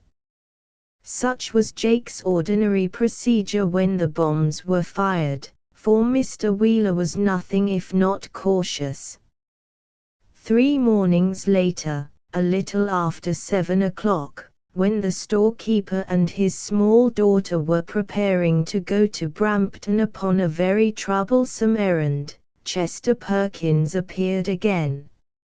It is always easy to stir up dissatisfaction among the ne'er-do-wells. Jethro had once done it himself, and during the 3 days which had elapsed since Chester had flung down the gauntlet there had been more or less of downright treason heard in the store. William Wetherill, who had perplexities of his own, had done his best to keep out of the discussions that had raged on his cracker boxes and barrels, for his head was a jumble of figures which would not come right. And now as he stood there in the freshness of the early summer morning, waiting for Lem Hallowell's stage, poor Wetherill's heart was very heavy. "Will Wetherill," said Chester, "you be a gentleman and a student, hain't he you? Read history, hain't he you?" "I have read some," said William Wetherill. "I cal'late that a man of parts," said Chester, "such as you be, will help us agin corruption and a dictator." I may countin' on you, Will Wetherill. You've got the store, and you can tell the boys the difference between right and wrong. They'll listen to you, because you're educated. I don't know anything about politics, answered Wetherill, with an appealing glance at the silent group that was always there. Rias Richardson, who had donned the carpet slippers preparatory to tending store for the day, shuffled inside. Deacon Lysander, his father, would not have done so. You know something about history and the Constitution, don't ye? Demanded Chester, truculently. En Jethro Base don't hold your mortgage, does he? Bank in Brampton holds it, hain't he that so? You hain't he afeard of Jethro like the rest on 'em, be you? I don't know what right you have to talk to me that way, Mr. Perkins, said Wetherill. What right? Jethro holds my mortgage, the whole town knows it, and he can close me out tomorrow if he's a mind to. See here, Chester Perkins, Lem Hallowell interposed, as he drove up with the stage, what kind of free principles be you preachin'? You'd ought to know better en course. What be you going to do about that Four Corners road? Chester cried to the stage driver. I give 'em till tomorrow night to fix it, said Lem. Git in, Will. Cynthy's over to the harness shop with F. We'll stop as we go long. Give 'em till tomorrow night. Chester shouted after them. What you going to do then? But Lem did not answer this inquiry. He stopped at the harness shop, where a frame came limping out and lifted Cynthia to the seat beside her father, and they joggled off to Brampton. The dew still lay in myriad drops on the red herd's grass, turning it to lavender in the morning sun, and the heavy scent of the wet ferns hung in the forest. Lem whistled, and joked with little Cynthia, and gave her the reins to drive, and of last they came in sight of Brampton Street, with its terrace-steepled church and line of wagons hitched to the common rail, for it was market day. Father and daughter walked up and down, hand in hand, under the great trees, and then they went to the bank. It was a brick building on a corner opposite the common, imposing for Brampton, and very imposing to Wetherill. It seemed like a tomb as he entered its door, Cynthia clutching his fingers, and never but once in his life had he been so near to leaving all hope behind. He waited patiently by the barred windows until the clerk, who was counting bills, chose to look up at him. Want to draw money? He demanded. The words seemed charged with irony. William Wetherill told him, falteringly, his name and business, and he thought the man looked at him compassionately. You'll have to see Mr. Worthington, he said, he hasn't gone to the mills yet. Dudley Worthington, exclaimed Wetherill. The teller smiled. Yes. He's the president of this bank. He opened a door in the partition, and leaving Cynthia dangling her feet from a chair, Wetherill was ushered, not without trepidation, into the great man's office, and found himself at last in the presence of Mr. Isaac D. Worthington, who used to wander up and down Coniston Water searching for a mill site. He sat behind a table covered with green leather, on which papers were laid with elaborate neatness, and he wore a double-breasted skirted coat of black, with braided lapels, a dark purple blanket cravat with a large red cameo pin. And Mr. Worthington's features harmonized perfectly with this costume, those of a successful, ambitious man who followed custom and convention blindly, clean-shaven, save for reddish chops, blue eyes of extreme keenness, and thin-upped mouth which had been tightening year by year as the output of the Worthington minks increased. "Well, sir," he said sharply, "what can I do for you?" "I am William Wetherill, the storekeeper at Coniston." "Not the Wetherill who married Cynthia Ware?" "No, Mr. Worthington did not say that. He did not know that Cynthia Ware was married, or alive or dead, and, let it be confessed at once, he did not care. This is what he did say: Wetherill, Wetherill. Oh, yes, you've come about that note, the mortgage on the store at Coniston." He stared at William Wetherill, drummed with his fingers on the table, and smiled slightly. "I am happy to say that the Brampton Bank does not own this note any longer. If we did, merely as a matter of business, you understand," he coughed, "we should have had to foreclose." "Don't own the note," exclaimed Wetherill. "Who does own it?" "We sold it a little while ago, since you asked for the extension, to Jethro Bass." "Jethro Bass." Wetherill's feet seemed to give way under him, and he sat down. "Mr. Bass is a little quixotic, that is a charitable way to put it, quixotic. He does strange things like this once in a while." The storekeeper found no words to answer, but sat mutely staring at him. Mr. Worthington coughed again. "You appear to be an educated man. Haven't I heard some story of your giving up other pursuits in Boston to come up here for your health? Certainly I place you now. I confess to a little interest in literature myself, in libraries." In spite of his stupefaction at the news he had just received, Wetherill thought of Mr. Worthington's beaver hat, and of that gentleman's first interest in libraries, for Cynthia had told the story to her husband.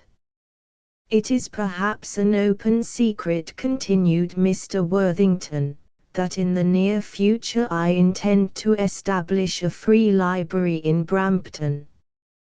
I feel it my duty to do all I can for the town where I have made my success, and there is nothing which induces more to the popular welfare than a good library." Whereupon he shot at Wetherill another of his keen looks. "I do not talk this way ordinarily to my customers, Mr. Wetherill," he began, "but you interest me, and I am going to tell you something in confidence. I am sure it will not be betrayed." "Oh, no," said the bewildered storekeeper, who was in no condition to listen to confidences. He went quietly to the door, opened it, looked out, and closed it softly. Then he looked out of the window. "Have a care of this man Bass," he said, in a lower voice. "He began many years ago by debauching the liberties of that little town of Coniston, and since then he has gradually debauched the whole state, judges and all.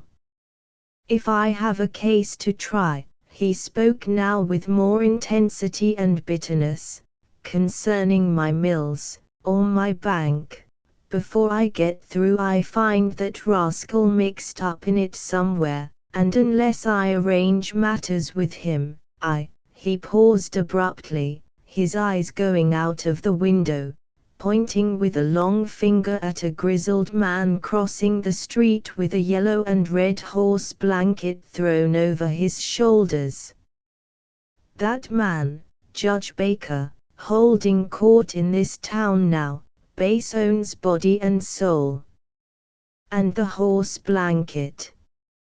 Wetherill queried, irresistibly. Dudley Worthington did not smile. Take my advice, Mr. Wetherill, and pay off that note somehow. An odor of the stable pervaded the room, and a great unkempt grizzled head and shoulders, horse blanket and all, were stuck into it. Morning, Dudley said the head, busy. Come right in, Judge, answered Mr. Worthington. Never too busy to see you. The head disappeared. Take my advice, Mr. Wetherill. And then the storekeeper went into the bank. For some moments he stood dazed by what he had heard, the query ringing in his head, why had Jethro Bass bought that note? Did he think that the storekeeper at Coniston would be of use to him, politically? The words Chester Perkins had spoken that morning came back to Wetherill as he stood in the door. And how was he to meet Jethro Bass again with no money to pay even the interest on the note? Then suddenly he missed Cynthia, hurried out, and spied her under the trees on the common, so deep in conversation with a boy that she did not perceive him until he spoke to her. The boy looked up, smiling frankly at something Cynthia had said to him. He had honest, humorous eyes, and a browned, freckled face, and was, perhaps, 2 years older than Cynthia. What's the matter? Said Wetherill. Cynthia's face was flushed, and she was plainly vexed about something. I gave her a whistle, said the boy, with a little laugh of vexation. And now she says she won't take it because I owned up I made it for another girl. Cynthia held it out to him, not deigning to appeal her ease. You must take it back, she said. But I want you to have it, said the boy. It wouldn't be right for me to take it when you made it for somebody else. After all, people with consciences are born, not made. But this was a finer distinction that the boy had ever met with in his experience. I didn't know you when I made the whistle, he objected, puzzled and downcast. That doesn't make any difference. I like you better than the other girl. You have no right to, retorted the casuist. You've known her longer. That doesn't make any difference, said the boy. There are lots of people I don't like, I have always known. This girl doesn't live in Brampton, anyway. Where does she live? Demanded Cynthia, which was a step backward. At the state capitol. Her name's Janet Duncan. There. Do you believe me now? William Wetherill had heard of Janet Duncan's father, Alexander Duncan, who had the reputation of being the richest man in the state. And he began to wonder who the boy could be. I believe you, said Cynthia, but as long as you made it for her, it's hers. Will you take it? No, said he, determinedly. Very well, answered Cynthia. She laid down the whistle beside him on the rail, and went off a little distance and seated herself on a bench. The boy laughed. "I like that girl," he remarked. "The rest of 'em take everything I give 'em, and ask for more. She's prettier 'en any of 'em, too." "What is your name?" Wetherill asked him, curiously, forgetting his own troubles. "Bob Worthington." "Are you the son of Dudley Worthington?" "Everybody asks me that," he said. "I'm tired of it. When I grow up, they'll have to stop it." "But you should be proud of your father." "I am proud of him, everybody's proud of him, Brampton's proud of him, he's proud of himself." "That's enough, ain't it?" He eyed Wetherill somewhat defiantly, then his glance wandered to Cynthia, and he walked over to her. He threw himself down on the grass in front of her, and lay looking up at her solemnly. For a while she continued to stare inflexibly at the line of market wagons, and then she burst into a laugh. "Thought you wouldn't hold out forever," he remarked. "It's because you're so foolish," said Cynthia, "that's why I laughed." Then she grew sober again and held out her hand to him. "Goodbye." "Where are you going?" "I must go back to my father. I think he doesn't feel very well." "Next time I'll make a whistle for you," he called after her. "And give it to somebody else," said Cynthia. She had hold of her father's hand by that, but he caught up with her, very red in the face. "You know that isn't true," he cried angrily, and taking his way across Brampton Street, turned, and stood staring after them until they were out of sight.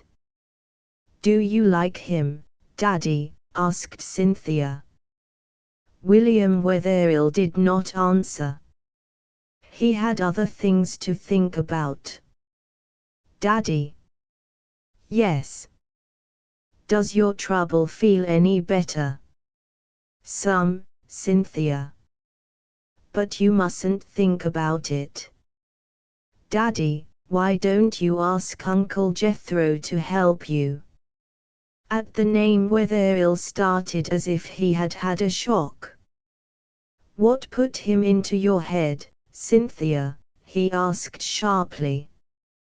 "Why do you call him Uncle Jethro?" "Because he asked me to." "Because he likes me, and I like him." The whole thing was a riddle he could not solve, one that was best left alone. They had agreed to walk back the 10 miles to Coniston, to save the money that dinner at the hotel would cost. And so they started, Cynthia flitting hither and thither along the roadside, picking the stately purple iris flowers in the marshy places, while Wetherill pondered. Book 2. Chapter 9. When William Wetherill and Cynthia had reached the last turn in the road in Northcote's Woods, quarter of a mile from Coniston, they met the nasal Mr. Samuel Price driving silently in the other direction. The word silently is used deliberately, because to Mr. Price appertained a certain ghost-like quality of flitting, and to Mr. Price's horse and wagon likewise. He drew up for a brief moment when he saw Wetherill. "Wouldn't hurry back if I was you, Will." "Why not?" Mr. Price leaned out of the wagon. "Bige has come over from Clovelly to spy around a little mite." It was evident from Mr. Price's manner that he regarded the storekeeper as a member of the Reform Party.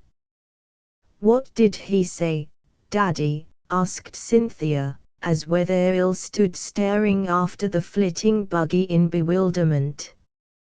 I haven't the faintest idea, Cynthia answered her father, and they walked on. Don't you know who Bige is?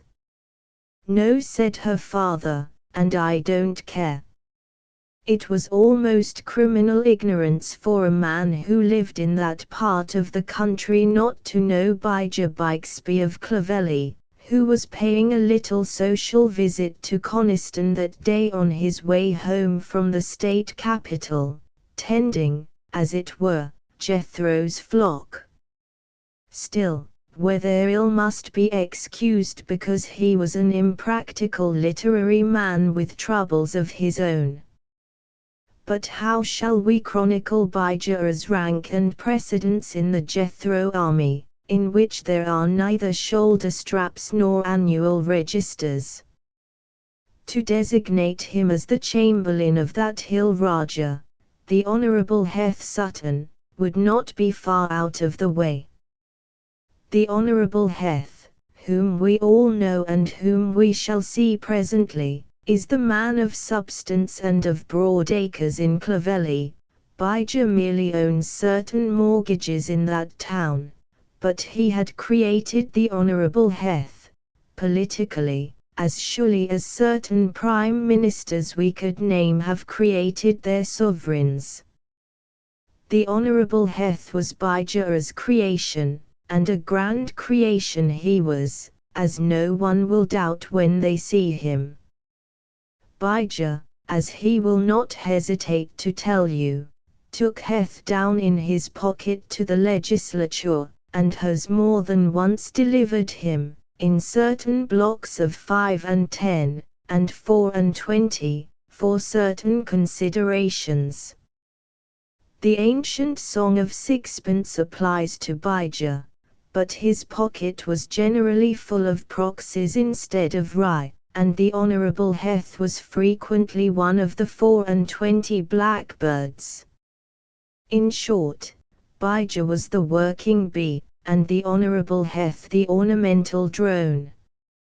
I do not know why I have dwelled so long on such a minor character as Bijah, except that the man fascinates me.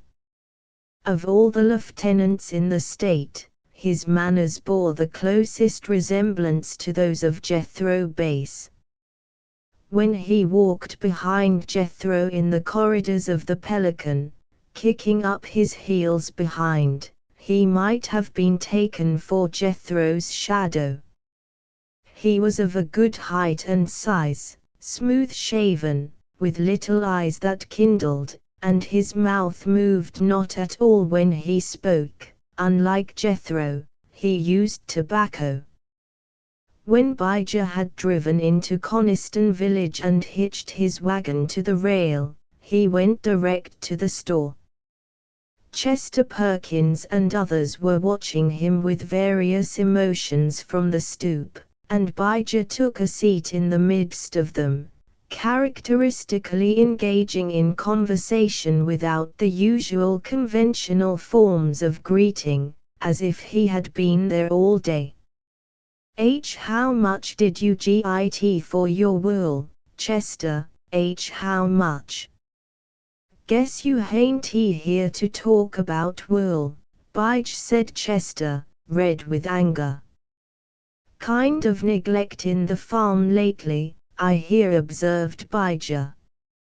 Jethro Base sent you up to find out how much I was neglectin' it, retorted Chester, throwing all caution to the winds. Thinking of upsettin' Jethro, be you? Thinking of upsettin' Jethro, remarked Bijah, in a genial tone. Folks in Clovelly hain't got nothing to do with it, if I am, said Chester. Leetle early for campaignin', Chester, leetle early. We do our campaignin' when we're a mind to. Bijah looked around. Well, that's funny. I could have took oath I seed Rias Richardson here. There was a deep silence. And Sam Price, continued Bijah, in pretended astonishment, "Want he set in on the edge of the stoop when I drove up." Another silence, broken only by the enraged breathing of Chester, who was unable to retort. Moses Hatch laughed. The discreet departure of these gentlemen certainly had its comical side. "Rious as industrious as ever, Mose?" inquired Bijah. "He has his busy times," said Mose, grinning broadly. "See, you've got the boys with their backs up," Chester said. Bijah. "Some of us are sick of tyranny," cried Chester. "You can tell that to Jethro Base when you go back, if he's got time to listen to you buying and selling out of railroads. Here Jethro's got the Grand Gulf Road in his pocket to do as he's a mind to with," said Moses, with a view to drawing Bijah out. But the remark had exactly the opposite effect, Bijah screwing up his face into an expression of extraordinary secrecy and cunning. "How much did you get out of it, Bij?" demanded Chester. "Hain't he looked through my clothes yet?" said Bijah, his face screwed up tighter than ever. "En never look through my clothes till I get home, Chester. It hain't he safe." It has become painfully evident that Mr. Bixby is that rare type of man who can sit down under the enemy's ramparts and smoke him out. It was a rule of Jethro's code either to make an effective departure or else to remain and compel the other man to make an ineffective departure. Lem Hallowell might have coped with him, but the stage was late, and after some scratching of heads and delving for effectual banter, through which Mr. Bixby sat genial and unconcerned, Chester's followers took their leave, each choosing his own pretext. In the meantime William Wetherill had entered the store by the back door, unperceived, as he hoped. He had a vehement desire to be left in peace, and to avoid politics and political discussions forever, vain desire for the storekeeper of Coniston. Mr. Wetherill entered the store, and to take his mind from his troubles, he picked up a copy of Byron. Gradually the conversation on the stoop died away, and just as he was beginning to congratulate himself and enjoy the book, he had an unpleasant sensation of someone approaching him measuredly. Wetherill did not move, indeed, he felt that he could not, he was as though charmed to the spot. He could have cried aloud, but the store was empty, and there was no one to hear him. Mr. Bixby did not speak until he was within a foot of his victim's ear. His voice was very nasal, too. "Wetherill, hain't he it?" The victim nodded helplessly. "Want to see you a minute." "What is it?" "Where can we talk private?" asked Mr. Bixby, looking around. "There's no one here," Wetherill answered. "What do you wish to say?" "If the boys was to see me speaking to you, they might get suspicious, you understand," he confided, his manner conveying a hint that they shared some common policy. "I don't meddle with politics," said Wetherill, desperately. "Exactly," answered Bijah, coming even closer. "I knowed you was a level-headed man, moment I set eyes on you. Made up my mind I'd have a little talk in private with you, you understand. The boys hain't got no reason to suspicion you care anything about politics, have they?" "None whatever." "You don't pay no attention to what they say?" "None." You hear it. Sometimes I can't help it. Exactly. You hear it. I told you I couldn't help it. Want you should vote right when the time comes, said Bijah. Don't he want to see such an intelligent man go wrong and be sorry for it, you understand? Chester Perkins is harebrained. Jethro Bass runs things in this state.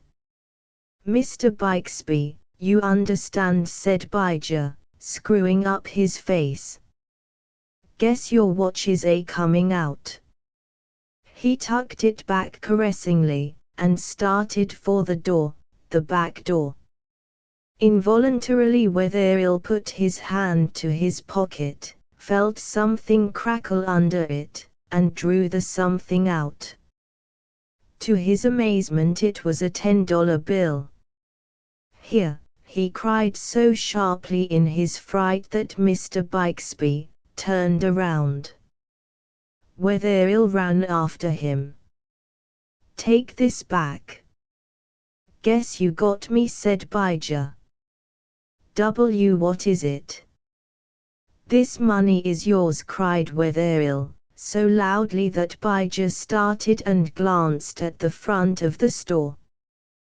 Guess you made some mistake, he said, staring at the storekeeper with such amazing innocence that he began to doubt his senses, and clutched the bill to see if it was real. But I had no money in my pocket, said Wetherill, perplexedly. And then, gaining indignation, take this to the man who sent you, and give it back to him. But Bijah merely whispered caressingly in his ear, nobody sent me, you understand, nobody sent me, and was gone. Wetherill stood for a moment, dazed by the man's audacity, and then, hurrying to the front stoop, the money still in his hand, he perceived Mr. Bixby in the sunlit road walking, Jethro fashion, toward Ephraim Prescott's harness shop. Why, Daddy, said Cynthia, coming in from the garden, where did you get all that money? Your troubles must feel better. It is not mine, said Wetherill, starting. And then, quivering with anger and mortification, he sank down on the stoop to debate what he should do.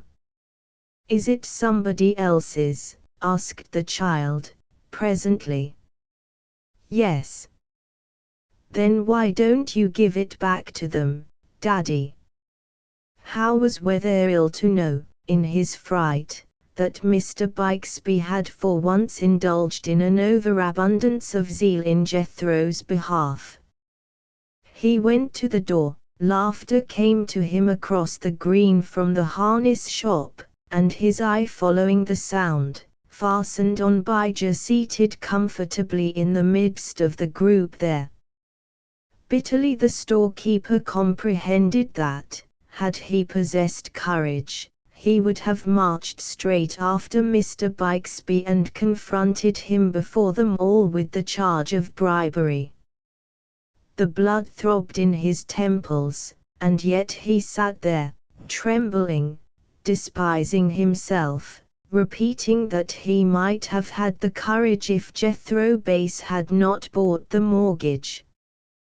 The fear of the man had entered the storekeeper's soul. Does it belong to that man over there? Asked Cynthia. Yes. I'll take it to him, Daddy, and she held out her hand. Not now, Wetherill answered nervously, glancing at the group. He went into the store, addressed an envelope to Mr. Bijah Bixby of Clovelly and gave it to Cynthia.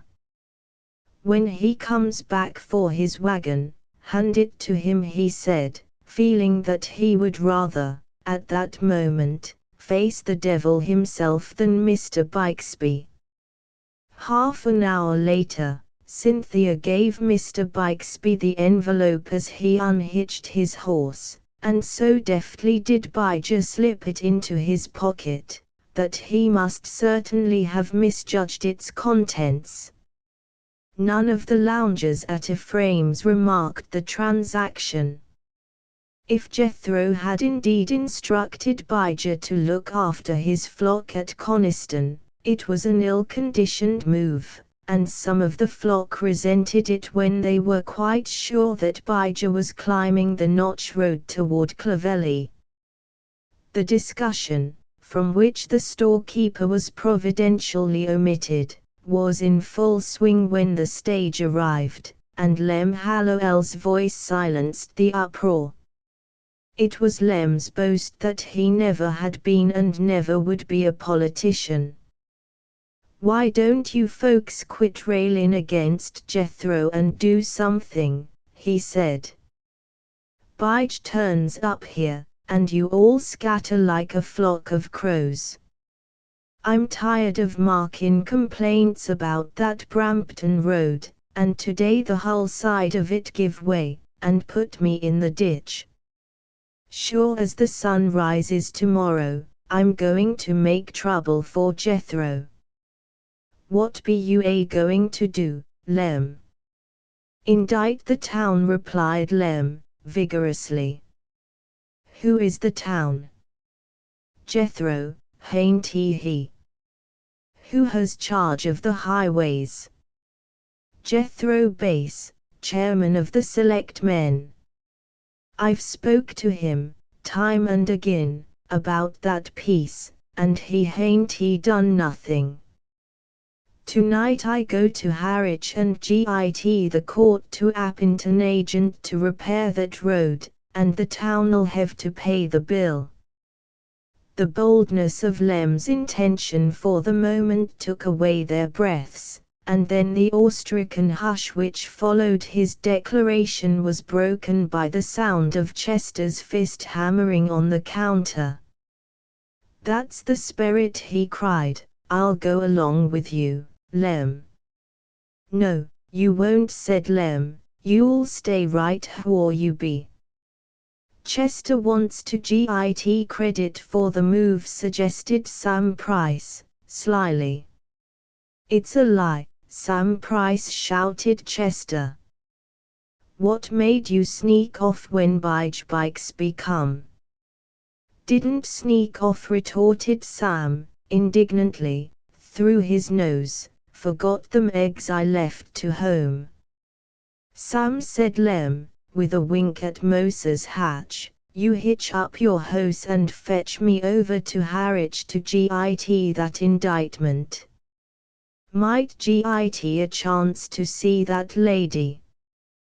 "Wall, now, I wish I could, Lem, but my horse is stun lame." There was a roar of laughter, during which Sam tried to look unconcerned. "Meb Rias'll take me over," said Lem, soberly. "You hitch up, Rias." "He's gone," said Joe Northcutt. "Slid out the door when you was speakin' to Sam." "Hain't none of you folks got spunk enough to carry me over to see the jidge?" demanded Lem. "My horses ain't fit to travel tonight."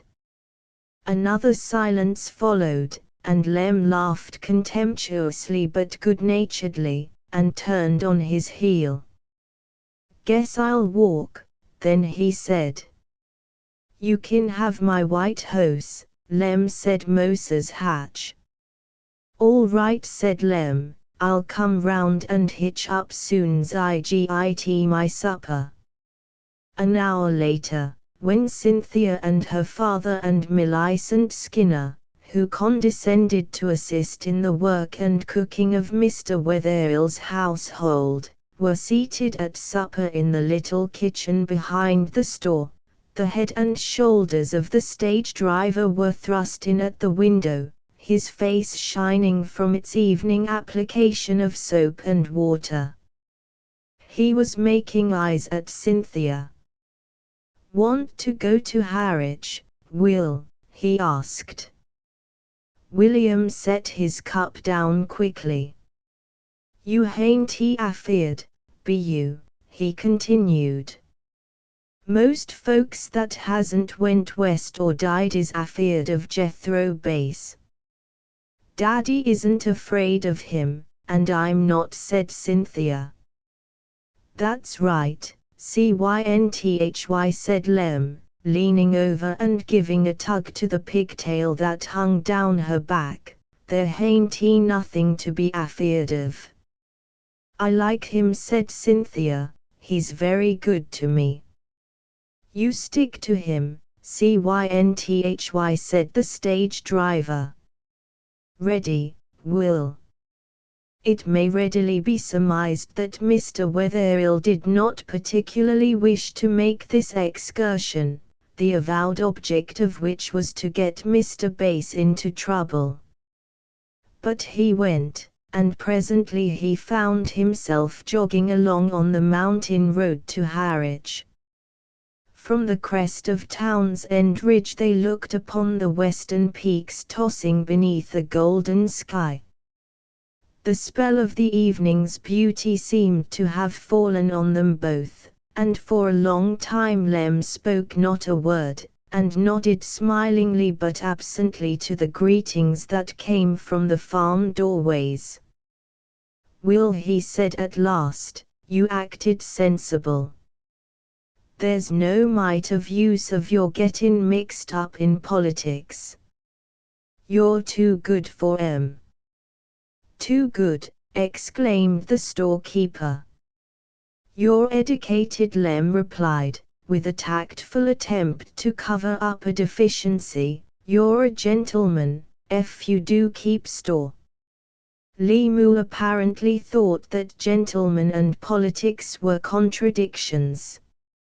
He began to whistle, while Wetherill sat and wondered that anyone could be so carefree on such a mission. The day faded, and went out, and the lights of Harwich twinkled in the valley. Wetherill was almost tempted to mention his trouble to this man, as he had been to Ephraim. The fear that each might think he wished to borrow money held him back. Jethro's all right, Lem remarked, but if he neglects the road, he's got to stand for it, same's any other. I writ him twice to the capital, and give him fair warning afore he went. He knows I hain't doing of it for politics. I've often thought, Lem continued, that if some smart, good woman could have got hold of him when he was young, it would have made a big difference. What's the matter? Have you room enough? I guess I've got the whole seat, said Lem. As I was saying, if some able woman had married Jethro and made him look at things a little mite different, he would have been a big man. He has all the earmarks. Why, when he comes back to Coniston, them fellers'll hunt their holes like rabbits, mark my words. You don't think what? I understand he holds the mortgages of some of them, said Wetherill. Shouldn't blame him a great deal if he did get tired and sell Chester out soon. This thing happens regular as leap year. Jethro Bass doesn't seem to frighten you, said the storekeeper. Well, said Lem, I hain't afeard of him, that's so. For the life of me, I can't help liking him, though he does things that I wouldn't do for all the power in Christendom. Here's Judge Parkinson's house. Wetherill remained in the wagon while Lemuel went in to transact his business. The judge's house, outlined in the starlight, was a modest dwelling with a little porch and clambering vines, set back in its own garden behind a picket fence. Presently, from the direction of the lines of light in the shutters, came the sound of voices, Lem's deep and insistent, and another, pitched in a high nasal key, deprecatory and protesting. There was still another, a harsh one that growled something unintelligible, and Wetherill guessed, from the fragments which he heard, that the judge before sitting down to his duty was trying to dissuade the stage driver from a step that was foolhardy. He guessed likewise that Lem was not to be dissuaded. At length a silence followed, then the door swung open, and 3 figures came down the illuminated path. "Like to make you acquainted with Judge Abner Parkinson, Mr. Wetherill, and Jim Irving. Jim's the sheriff of Truro County, and I guess the judge don't need any recommendation as a lawyer from me. You won't mind staying a while with the judge while Jim and I go downtown with the team. You're both literary folks." Wetherill followed the judge into the house. He was sallow, tall and spare and stooping, clean-shaven, with a hooked nose and bright eyes, the face of an able and adroit man, and he wore the long black coat of the politician-lawyer. The room was filled with books, and from these Judge Parkinson immediately took his cue, probably through a fear that Wetherill might begin on the subject of Lemuel's errand. However, it instantly became plain that the judge was a true book lover, and despite the fact that Lem's visit had disturbed him not a little, he soon grew animated in a discussion on the merits of Sir Walter Scott, paced the room, pitched his nasal voice higher and higher, covered his table with volumes of that author to illustrate his meaning. Neither of them heard a knock, and they both stared dumbfounded at the man who filled the doorway. It was Jethro Bass. He entered the room with characteristic unconcern, as if he had just left it on a trivial errand, and without a "how do you do," or a "good evening" parted his coat tails, and sat down in the judge's armchair. The judge dropped the volume of Scott on the desk, and as for Wetherill, he realized for once the full meaning of the biblical expression of a man's tongue cleaving to the roof of his mouth. The gleam of one of Jethro's brass buttons caught his eye and held it fascinated. "Literary talk, Judge," said Jethro. "Don't mind me, go on." "Thought you were at the Capitol," said the judge, reclaiming some of his self-possession. "Good many folks thought so," answered Jethro. "Good many folks." There was no conceivable answer to this, so the judge sat down with an affectation of ease. He was a man on whom dignity lay heavily, and was not a little ruffled because Wetherill had been a witness of his discomfiture. He leaned back in his chair, then leaned forward, stretching his neck and clearing his throat, a position in which he bore a ludicrous resemblance to a turkey gobbler. "Most through the legislature?" inquired the judge. "'Bout as common," said Jethro. There was a long silence, and, forgetful for the moment of his own predicament, Wetherill found a fearful fascination in watching the contortions of the victim whose punishment was to precede his. It had been one of the delights of Louis XI to contemplate the movements of a certain churchman whom he had put in a cage, and some inkling of the pleasure to be derived from this pastime of tyrants dawned on Wetherill. Perhaps the judge, too, thought of this as he looked at Quinton Durouard on the table. "I was just saying to Lem Hallowell," began the judge, at last, that I thought he was a little mite hasty. Indicted us, Judge, said Jethro. The judge and Wetherill heard the question with different emotions. Mr. Parkinson did not seem astonished at the miracle which had put Jethro in possession of this information, but heaved a long sigh of relief, as a man will when the worst has at length arrived. I had to, Jethro, couldn't help it. I tried to get Hallowell to wait till you come back and talk it over friendly, but he wouldn't listen, said the road was dangerous, and that he'd spoken about it too often. He said he hadn't anything against you. Didn't come in to complain, said Jethro, didn't come in to complain. Road is out of repair. What's the next move? I'm sorry, Jethro, I swan I'm sorry. He cleared his throat. Well, he continued in his judicial manner, the court has got to appoint an agent to repair that road. The agent will present the bill, and the town will have to pay the bill, whatever it is. It's too bad, Jethro, that you have allowed this to be done.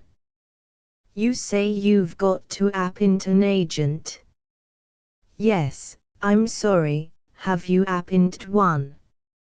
No, got any candidates? The judge scratched his head. Well, I don't know as I have. Well, have you? No, said the judge. Any legal objection to my being appointed? Asked Jethro. The judge looked at him and gasped. But the look was an involuntary tribute of admiration. Well, he said hesitatingly, I don't know as there is, Jethro. No, there's no legal objection to it. Any other kind of objection, said Jethro. The judge appeared to reflect. Well, no, he said at last, I don't know as there is. Well, is there, said Jethro, again. No, said the judge, with the finality of a decision. A smile seemed to be pulling at the corners of his mouth. Well, I'm a candidate, said Jethro. Do you tell me, Jethro, that you want me to appoint you agent to fix that road? I am a candidate. Well, said the judge, rising, I'll do it. When? Said Jethro, sitting still. I'll send the papers over to you within 2 or 3 days. Oh, ought to be done right away, Judge. Road's in bad shape. Well, I'll send the papers over to you tomorrow. How long would it take to make out that appointment? How long? It wouldn't take but a little while. I'll wait, said Jethro. Do you want to take the appointment along with you tonight? Asked the judge, in surprise. Guess that's about it. Without a word the judge went over to his table, and for a while the silence was broken only by the scratching of his pen. Interested in roads, Will, interested in roads. The judge stopped writing to listen, since it was now the turn of the other victim. Not particularly, answered Mr. Wetherill, whose throat was dry. See, come over for the drive. See, come over for the drive. Yes, replied the storekeeper, rather faintly. How's cynthy, said Jethro. The storekeeper was too astonished to answer. At that moment there was a heavy step in the doorway, and Lem Hallowell entered the room. He took one long look at Jethro and bent over and slapped his hand on his knee, and burst out laughing. "So here you be," he cried. "By Godfrey, if you don't beat all outdoors, Jethro. Wall, I got ahead of ye for once, but you can't say I didn't warn ye. Come purty nigh bust in the stage on that road today, and now I may going to heaven agent appint." "Who's the agent?" said Jethro. "We'll git one. Might appint will, there, only he don't seem to want to get mixed up in it." "There's the agent," cried the judge, holding out the appointment to Jethro. "What?" ejaculated Lem. Jethro took the appointment, and put it in his cowhide wallet. "Be you the agent?" demanded the amazed stage driver. "See calate to be," said Jethro, and without a smile or another word to anyone he walked out into the night, and after various exclamations of astonishment and admiration, the stage driver followed. No one, indeed, could have enjoyed this unexpected coup of Jethro's more than Lem himself, and many times on their drive homeward he burst into loud and unexpected fits of laughter at the sublime conception of the chairman of the selectmen being himself appointed road agent. "Will," said he, "don't you tell this to a soul. We'll have some fun out of some of the boys tomorrow." The storekeeper promised, but he had an unpleasant presentiment that he himself might be one of the boys in question. "How do you suppose Jethro Bass knew you were going to indict the town?" he asked of the stage driver. Lem burst into fresh peals of laughter, but this was something which he did not attempt to answer. Chapter X. It so happened that there was a certain spinster whom Sam Price had been trying to make up his mind to marry for 10 years or more, and it was that gentleman's habit to spend at least one day in the month in Harwich for the purpose of paying his respects. In spite of the fact that his horse had been stun lame the night before, Mr. Price was able to start for Harwich, via Brampton, very early the next morning. He was driving along through Northcote's woods with one leg hanging over the wheel, humming through his nose what we may suppose to have been a love ditty, and letting his imagination run riot about the lady in question, when he nearly fell out of his wagon. The cause of this was the sight of Fat Tom coming around a corner, with Jethro Bass behind him. Lem Hallowell and the storekeeper had kept their secret so well that Sam, if he was thinking about Jethro at all, believed him at that moment to be seated in the throne room at the Pelican House, in the capital. Mr. Price, however, was one of an adaptable nature, and by the time he had pulled up beside Jethro he had recovered sufficiently to make a few remarks on farming subjects, and finally to express a polite surprise at Jethro's return. "But you come a little mite late, hain't you, Jethro?" he asked finally, with all of the indifference he could assume. How's that, Sam, how's that? It's too bad, I swan it is, but Lem Hallowell rode over to Harwich last night and indicted the town for that piece of road by the Four Corners. Took Will Wetherill along with him. "Don't he say so?" said Jethro.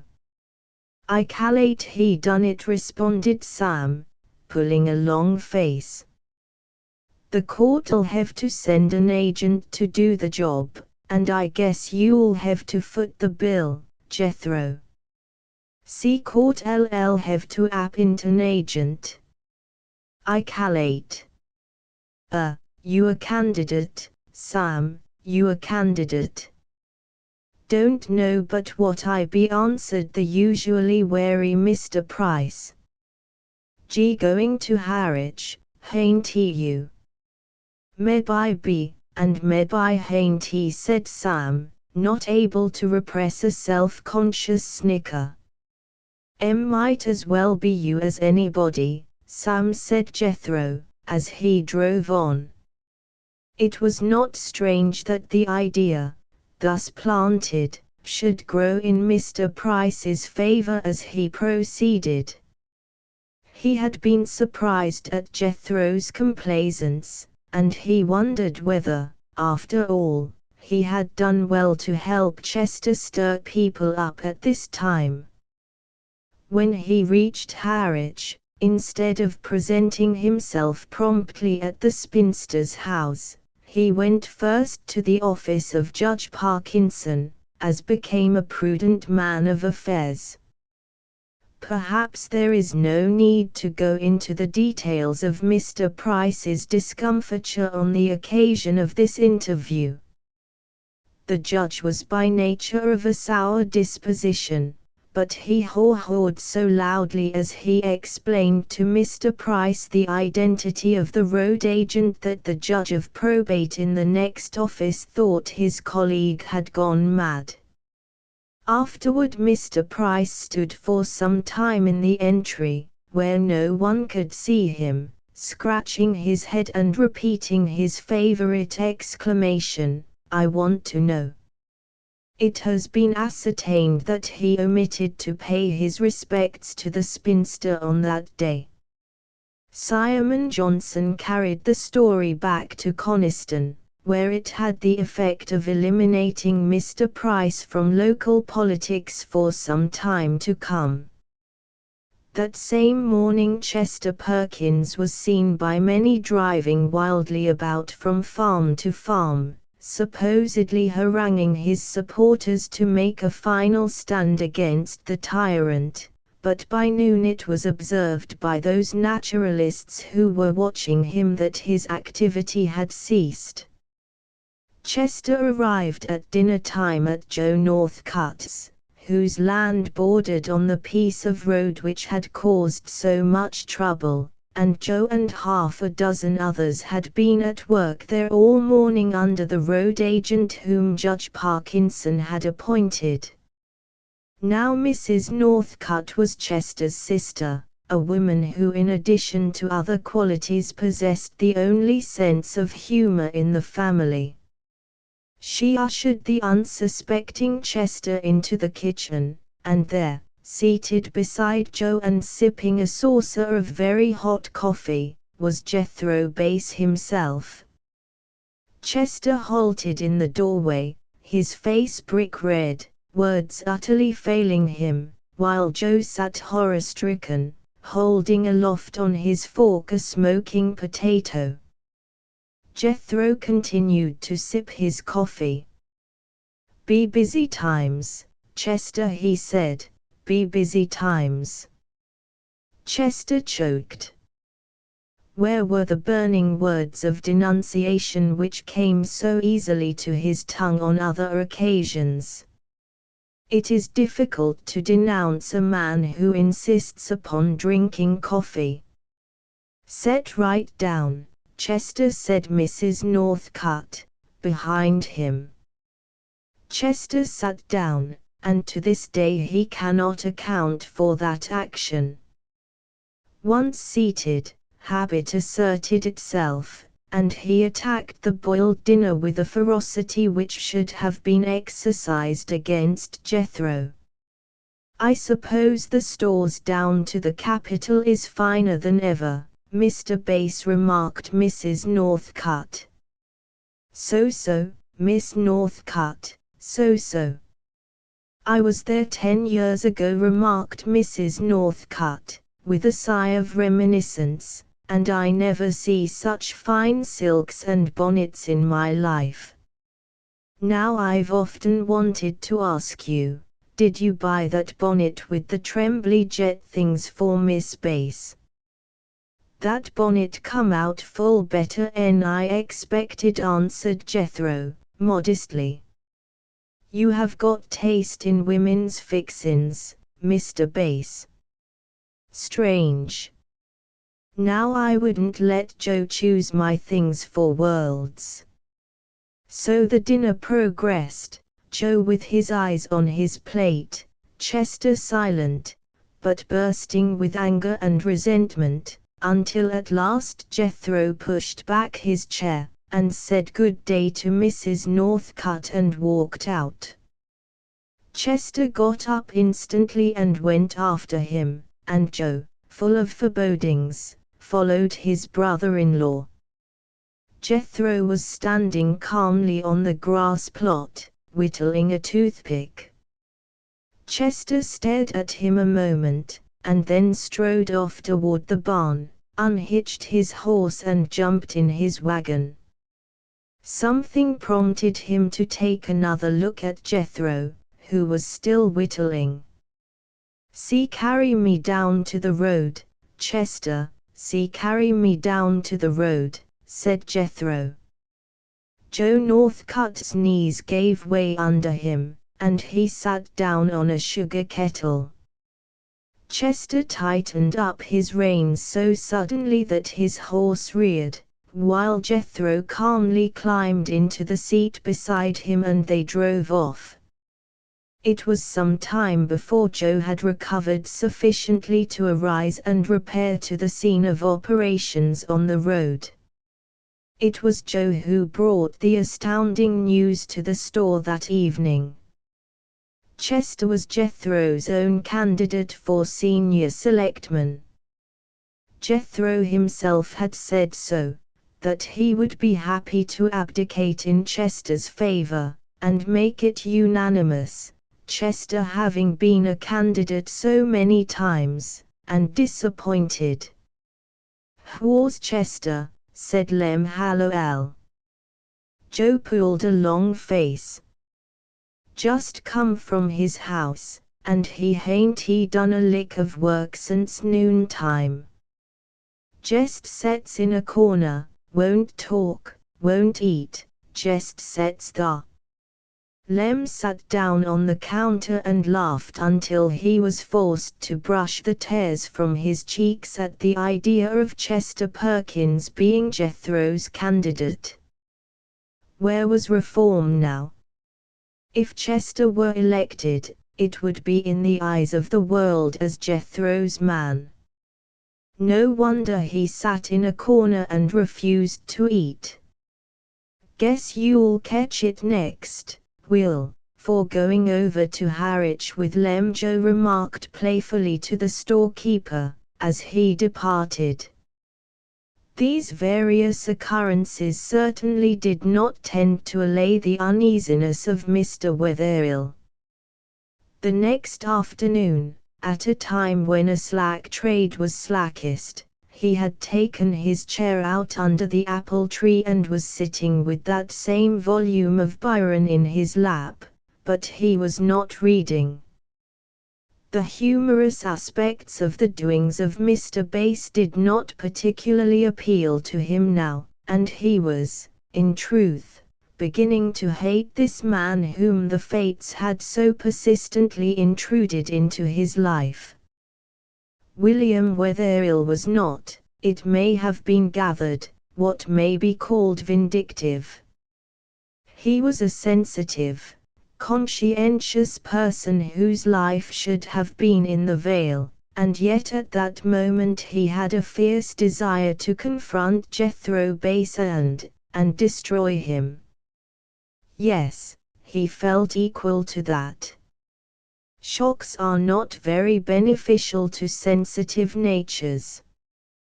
William Wetherill looked up, and there was Jethro Bass on the doorstep. Great resource, reading, great resource," he remarked. In this manner Jethro snuffed out utterly that passion to destroy, and another sensation took its place, a sensation which made it very difficult for William Wetherill to speak, but he managed to reply that reading had been a great resource to him. Jethro had a parcel in his hand, and he laid it down on the step beside him, and he seemed, for once in his life, to be in a mood for conversation. "It's hard for me to read a book," he observed. "I own to it, it's a little mite hard. Have to kind of spell it out in places. Hain't he had much time for reading? But it's kind of pleasant to learn what other folks has done in the world by picking up a book.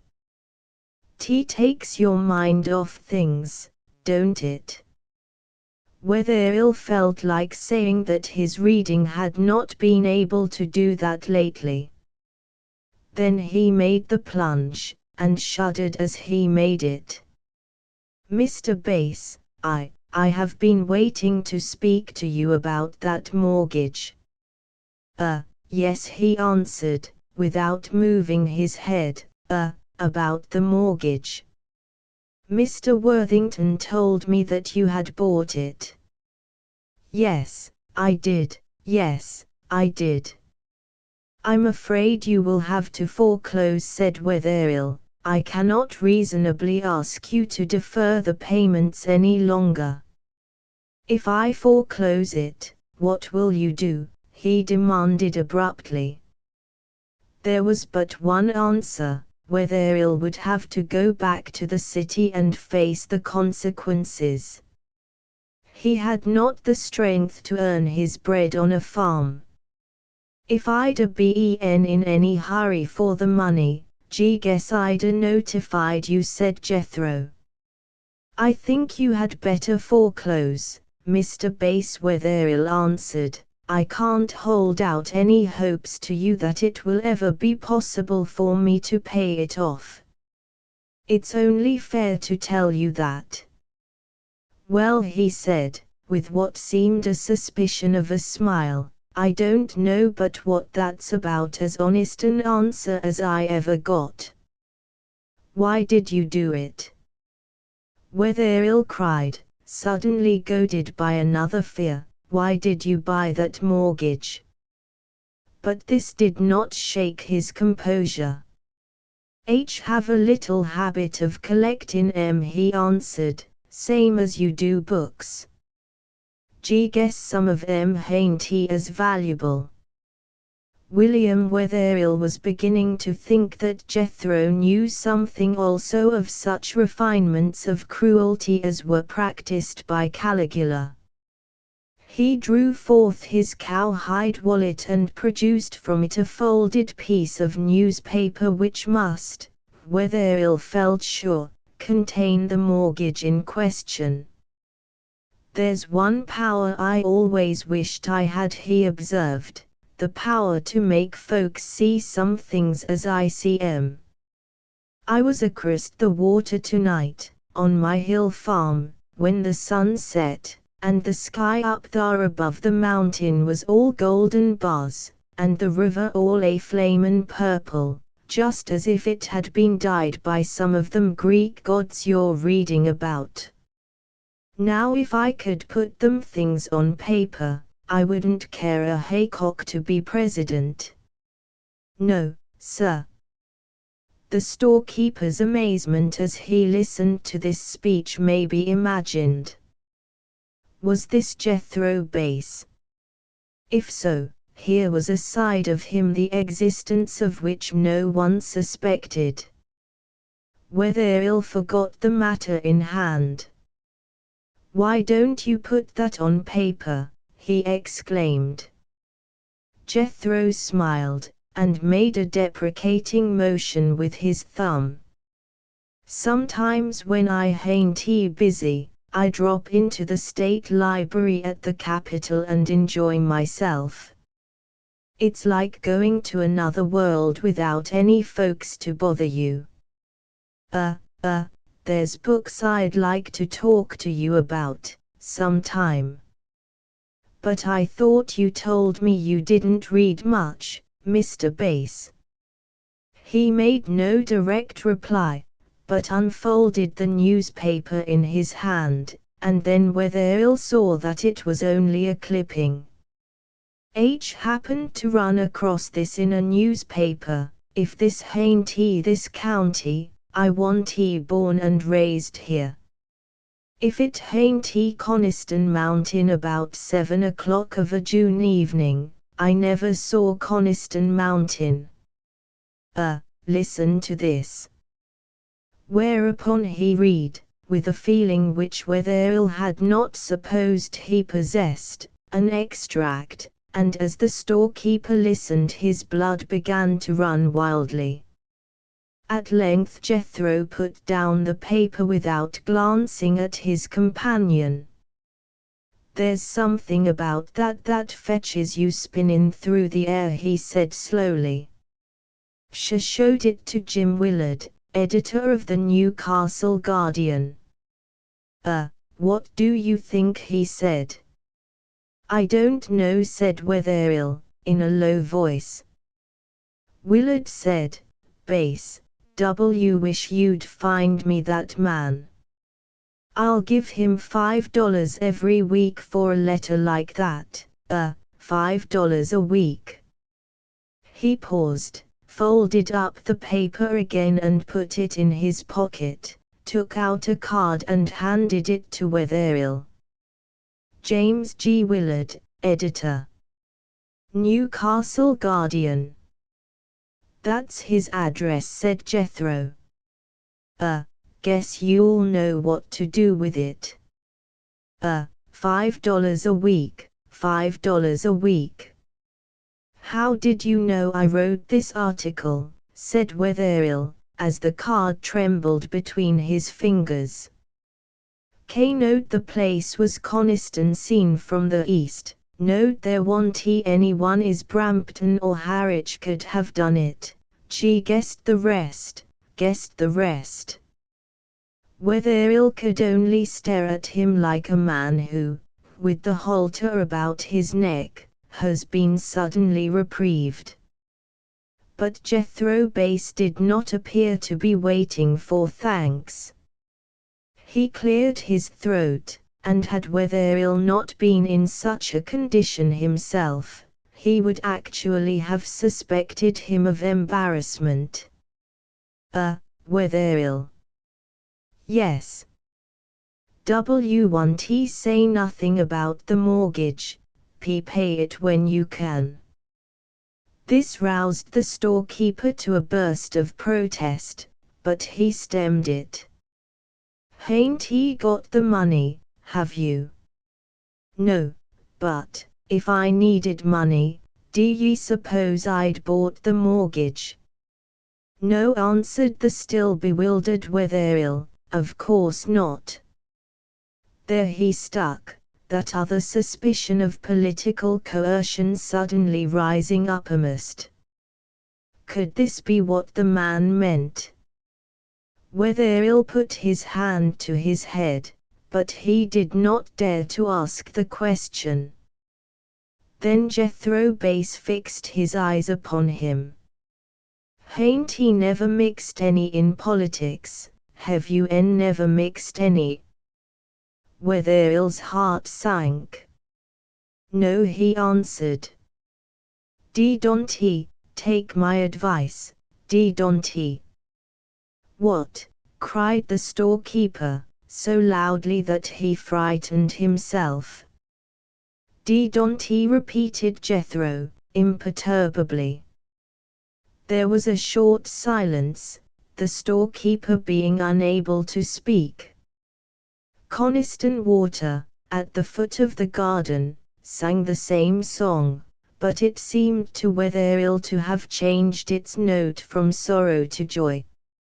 Hear things, don't you, hear things in the store?" "Yes." "Don't hear 'em.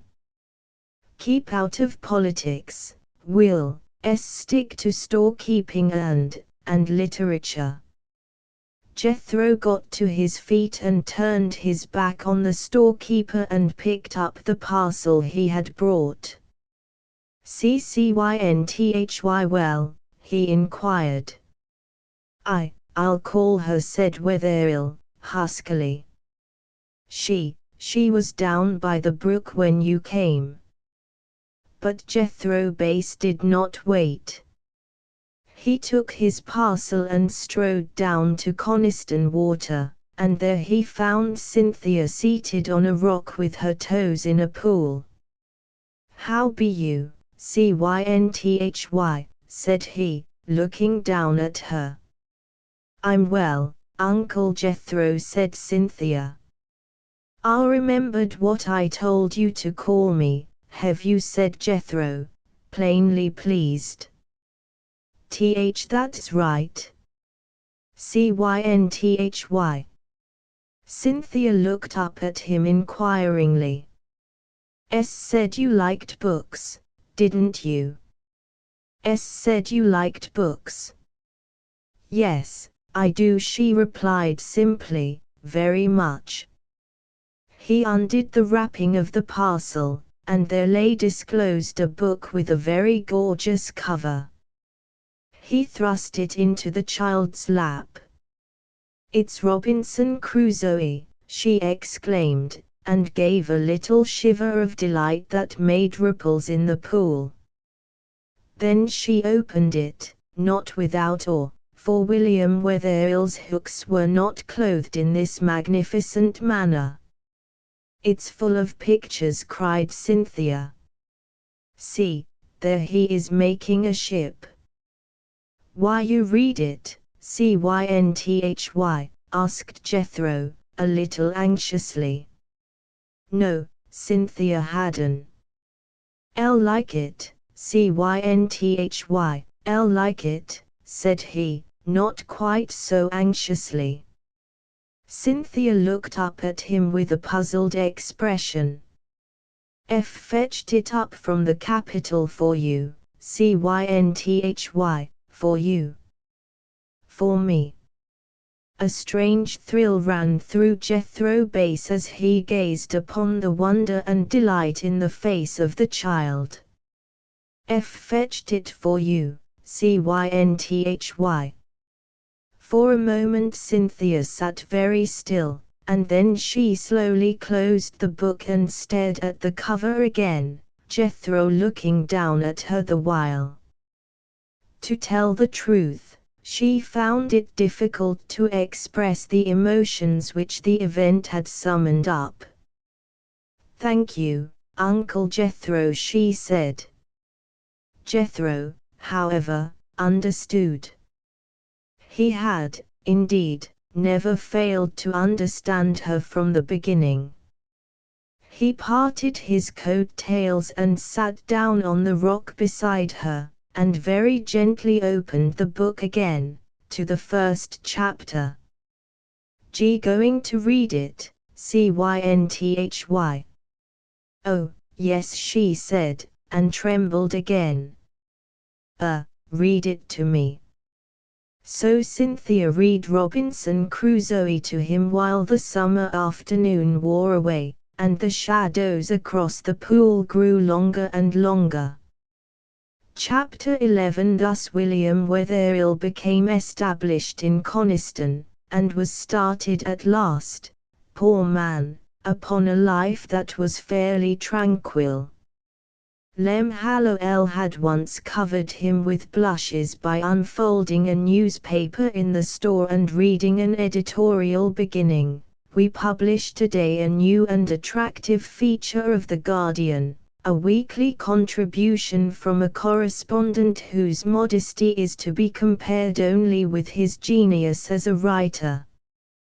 We are confident that the readers of our paper will appreciate the letter in another column signed W.W." And from that day William was accorded much of the deference due to a literature which the fates had hitherto denied him.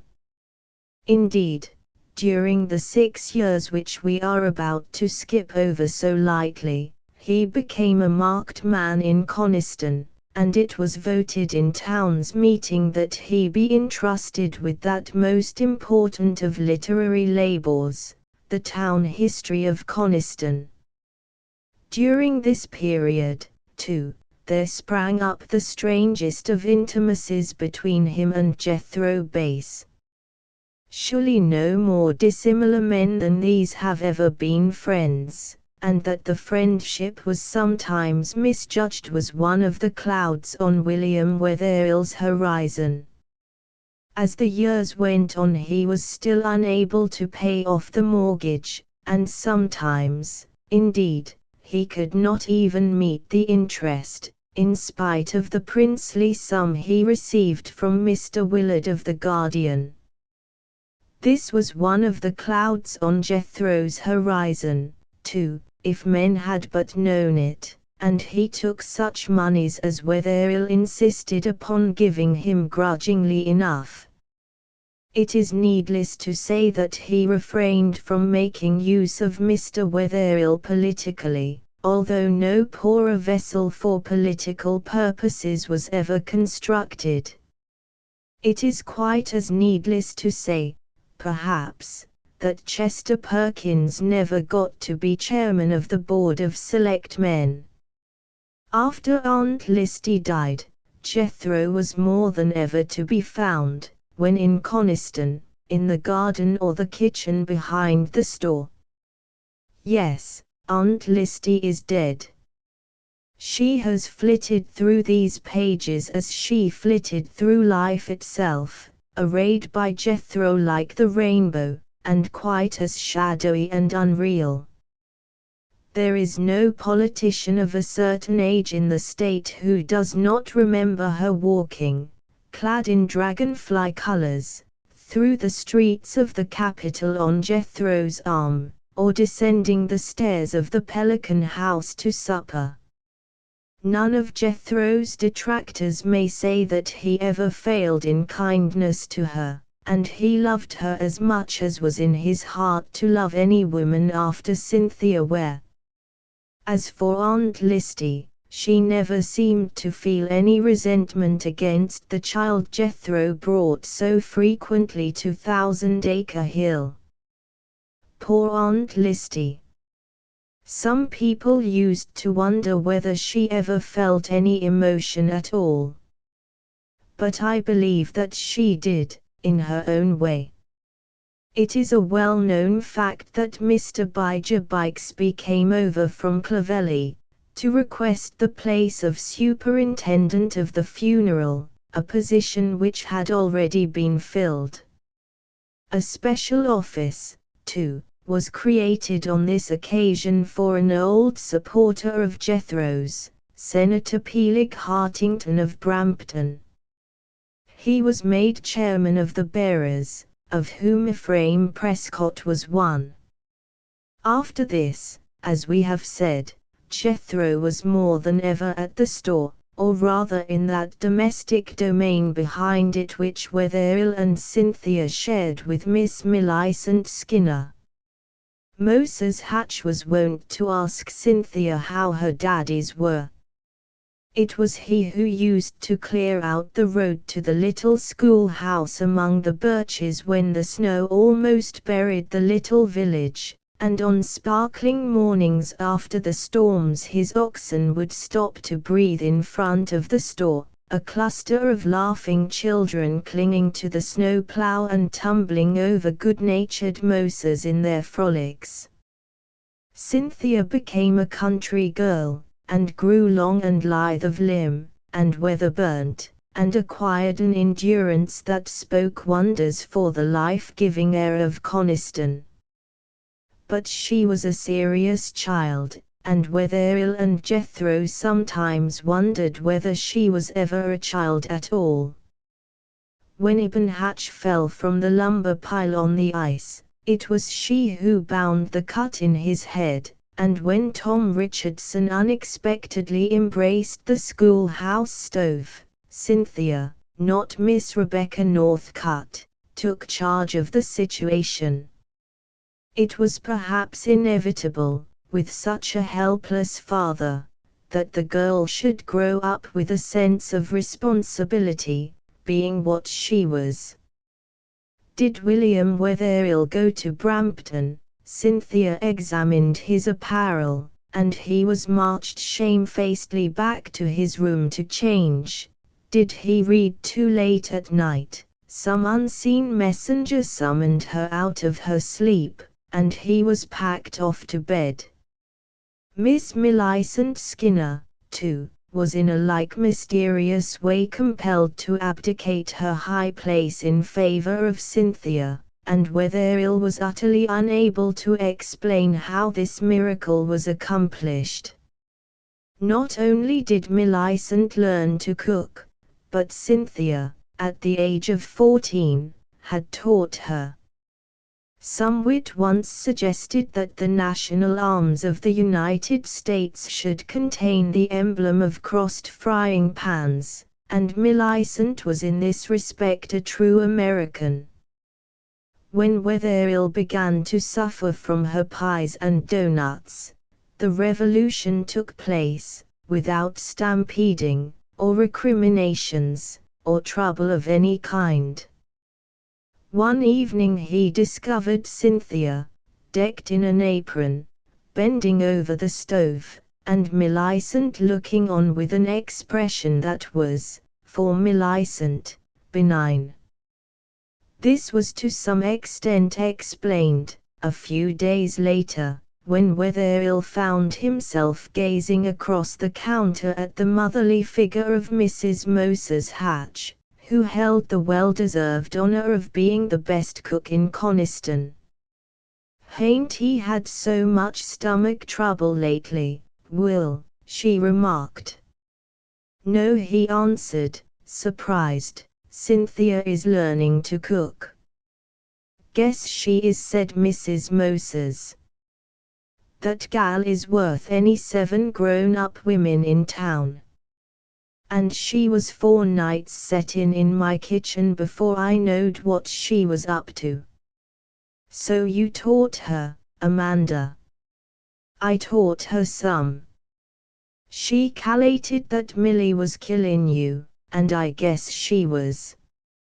During her school days, Jethro used frequently to find himself in front of the schoolhouse when the children came trooping out. Quite by accident, of course. Winter or summer, when he went away on his periodical trips, he never came back without a little remembrance in his carpet-bag, usually a book, on the subject of which he had spent hours in conference with the librarian at the State Library at the capital. But in June of the year when Cynthia was 15, Jethro yielded to that passion which was one of the man's strangest characteristics, and appeared one evening in the garden behind the store with a bundle which certainly did not contain a book.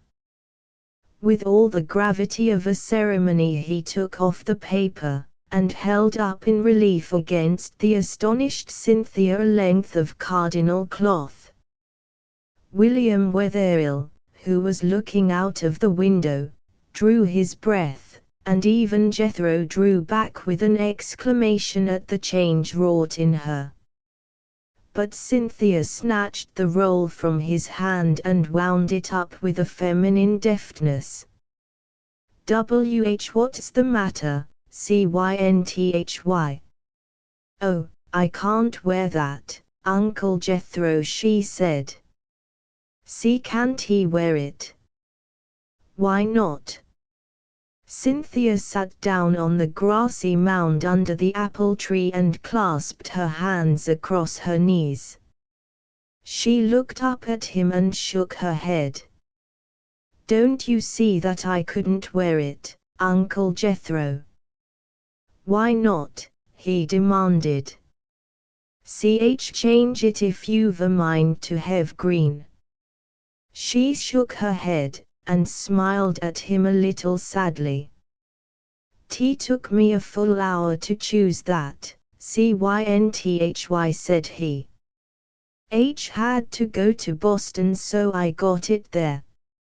He was, indeed, grievously disappointed at this reception of his gift, and he studying the cardinal cloth very mournfully as it lay on the paper. Cynthia, remorseful, reached up and seized his hand. "Sit down here, Uncle Jethro." He sat down on the mound beside her, very much perplexed. She still held his hand in hers. "Uncle Jethro," she said slowly, "you mustn't think I'm not grateful." "No," he answered, "I don't think that, Cynthy. I know you be.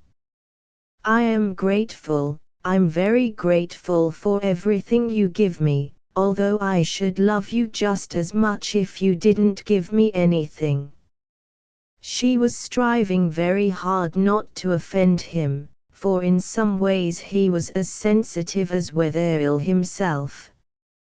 Even Coniston folk had laughed at the idiosyncrasy which Jethro had of dressing his wife in brilliant colors, and the girl knew this. "G got it for you to wear to Brampton on the 4th of July, Cynthy," he said. "Uncle Jethro, I couldn't wear that to Brampton." "You'd look like a queen," said he. "But I'm not a queen," objected Cynthia. "Rather have something else." "Yes," she said, looking at him suddenly with the gleam of laughter in her eyes, although she was on the verge of tears. What?" Jethro demanded. "Well," said Cynthia, demurely gazing down at her ankles, shoes and stockings. The barefooted days had long gone by. Jethro laughed.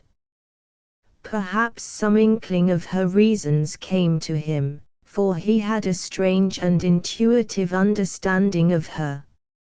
At any rate, he accepted her decision with a meekness which would have astonished many people who knew only that side of him which he showed to the world.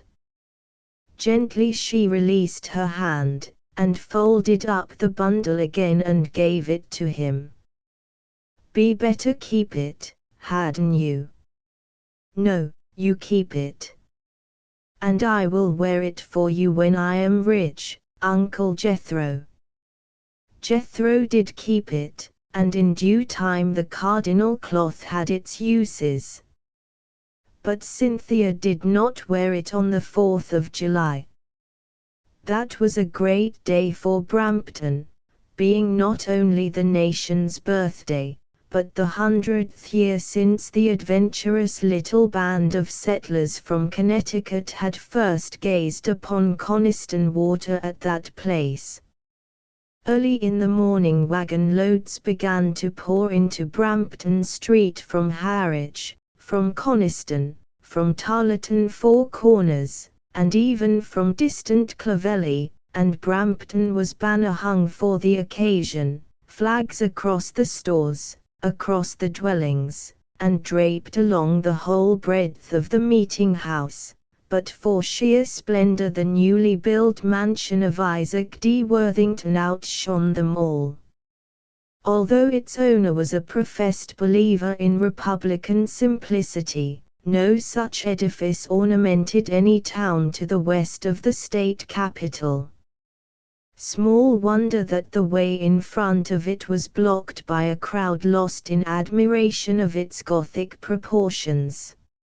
It stands today one of many monuments to its builder, with its windows of one pane, unheard of magnificence, its tower of stone, its porch with pointed arches and scroll work.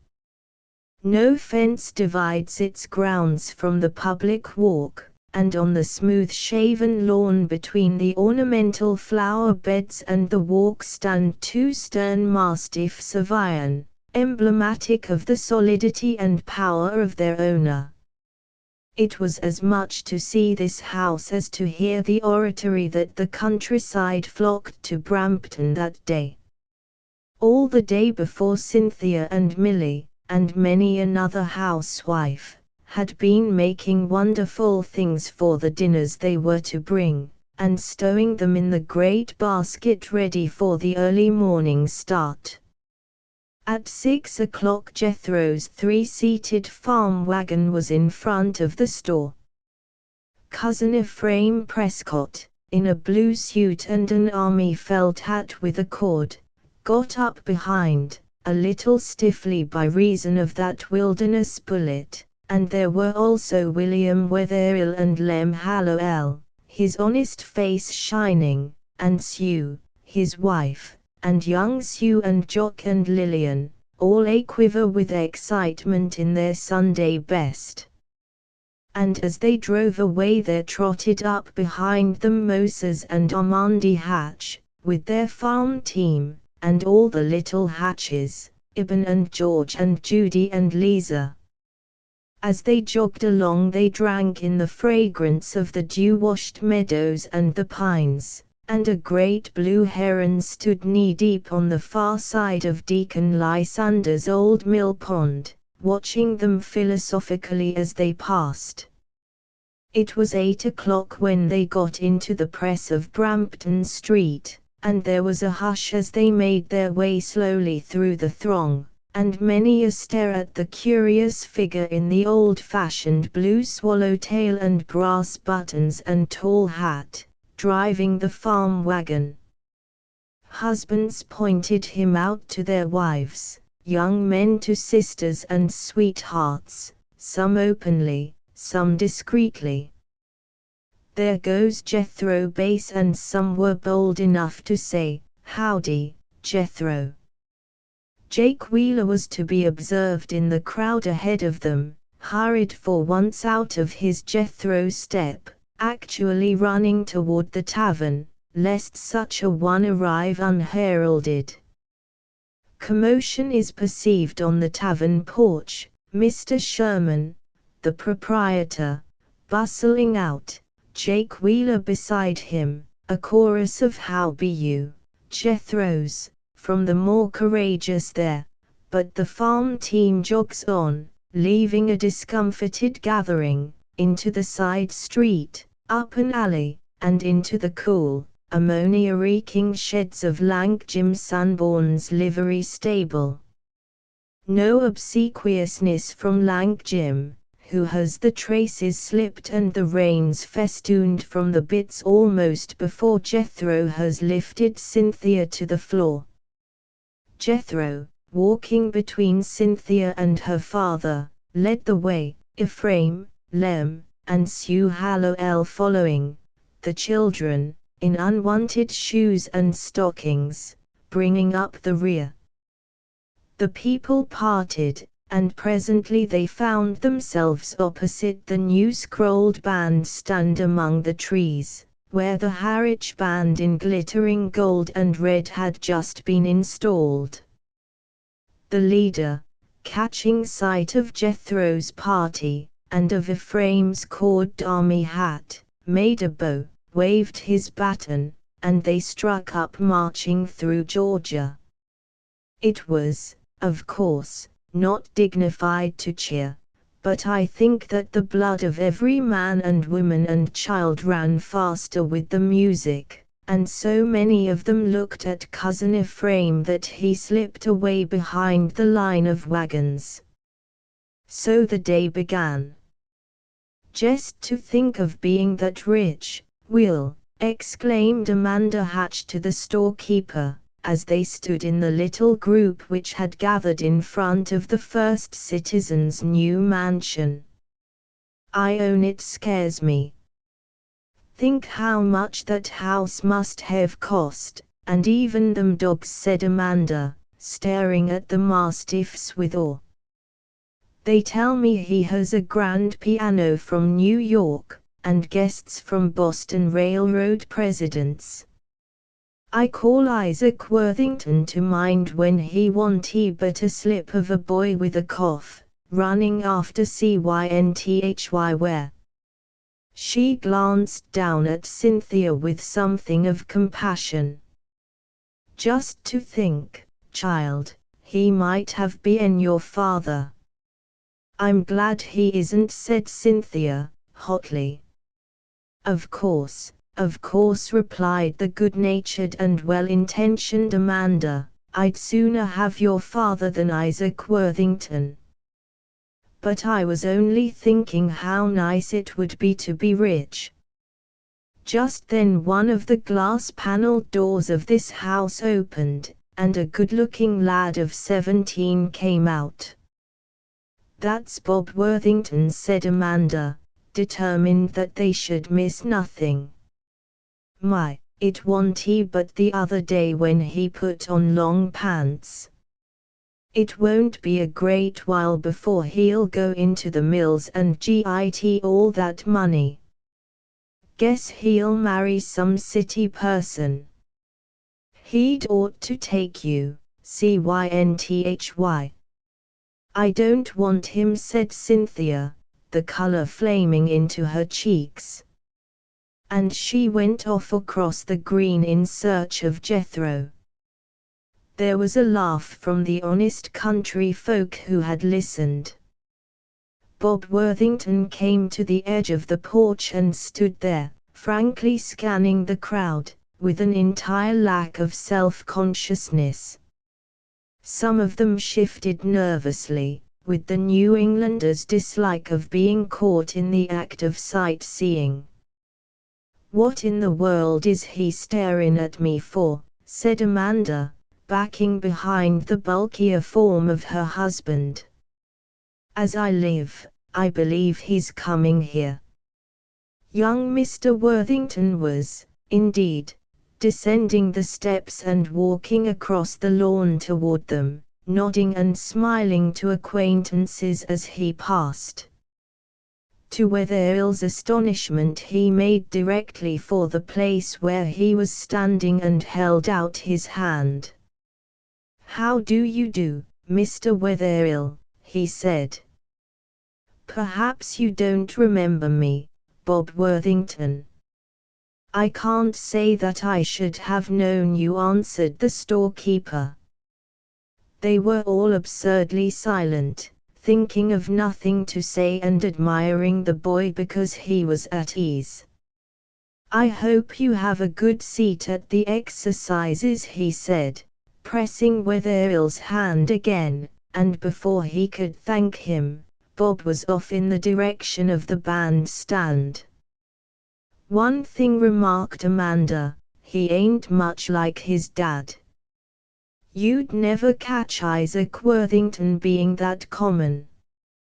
Just then there came another interruption for William Wetherell, who was startled by the sound of a voice in his ear, a nasal voice that awoke unpleasant recollections. He turned to confront, within the distance of 8 inches, the face of Mr. Bijah Bixby of Clovelly screwed up into a greeting. The storekeeper had met Mr. Bixby several times since that first memorable meeting, and on each occasion, as now, his hand had made an involuntary movement to his watch pocket. "Hain't he seed you for some time?" Will remarked Mr. Bixby, going over to the exercises. "We'll move along that way," and he thrust his hand under Mr. Wetherell's elbow. "Where's Jethro?" "He's here somewhere," answered the storekeeper, helplessly, moving along in spite of himself. "Keeping out of sight, you understand," said Bijah, with a knowing wink, as much as to say that Mr. Wetherell was by this time a past master in Jethro tactics. Mr. Bixby could never disabuse his mind of a certain interpretation which he put on the storekeeper's intimacy with Jethro. "You done well to get in with him, Will. Didn't think you had it in you when I first looked you over." Mr. Wetherill wished to make an indignant denial, but he didn't know exactly how to begin. Smartest man in the United States of America, guess you know that Mr. Bixby continued amiably. They can't git at him unless he wants them to.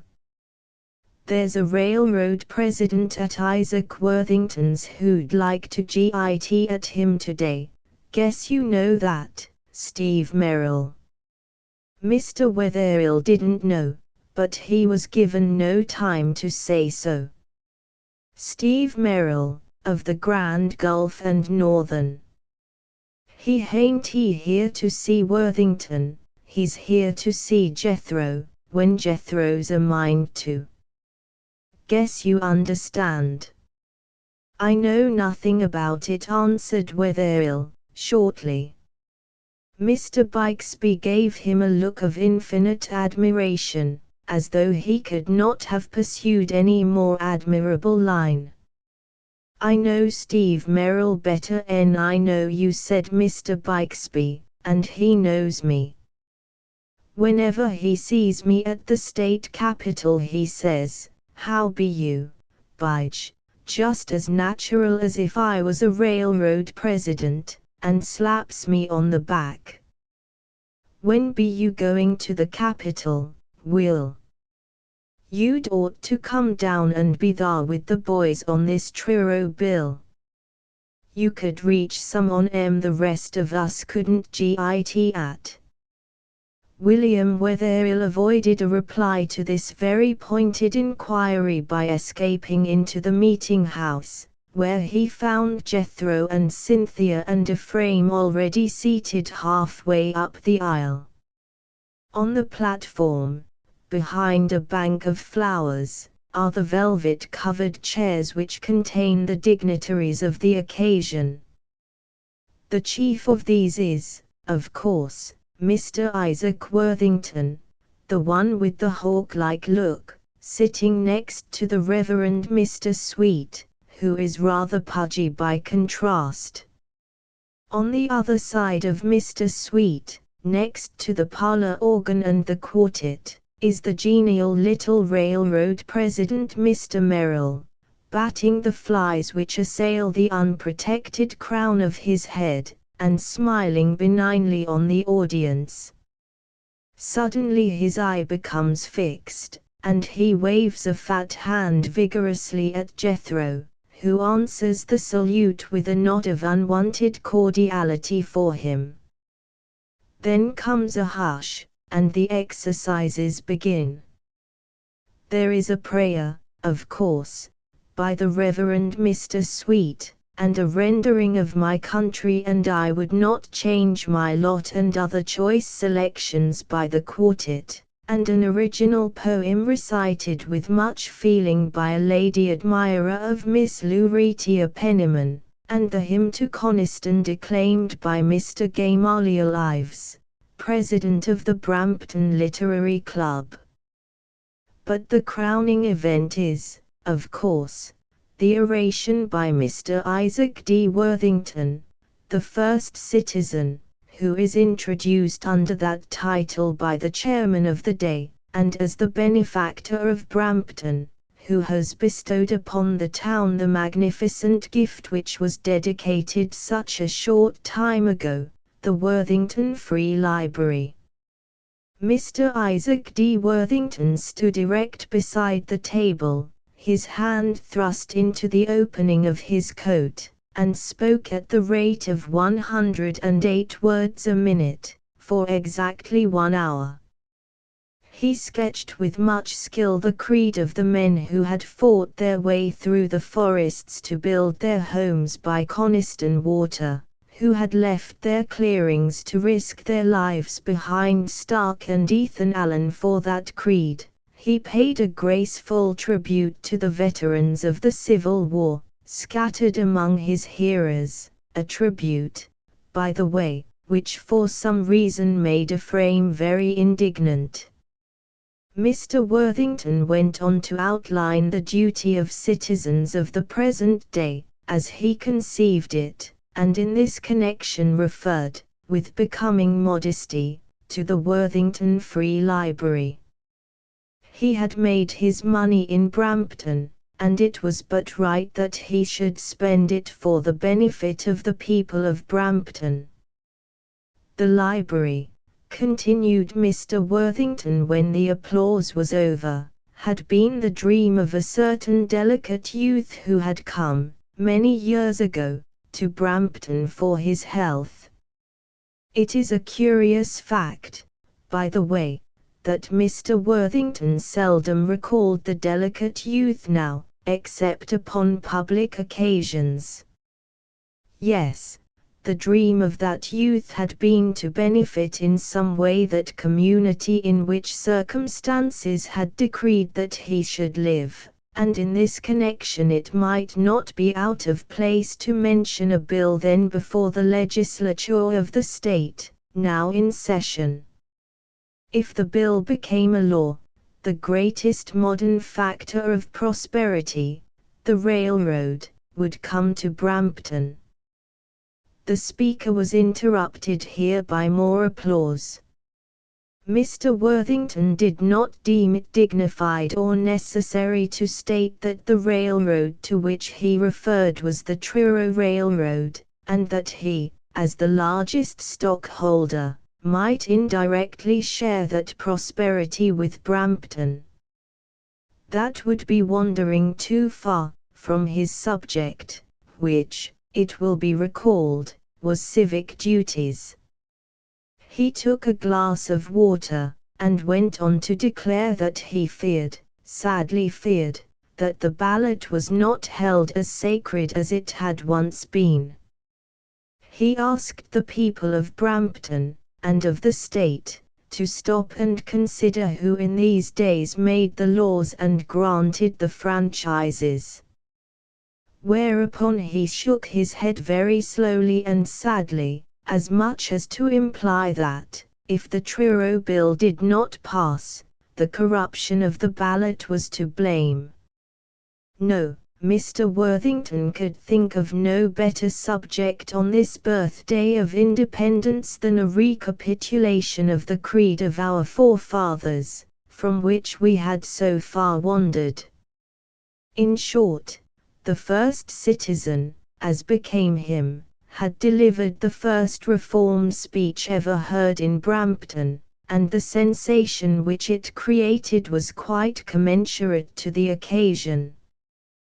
The presence in the audience of Jethro Bass, at whom many believed the remarks to have been aimed, added no little poignancy to that sensation, although Jethro gave no outward signs of the terror and remorse by which he must have been struck while listening to Mr. Worthington's ruminations of the corruption of the ballot.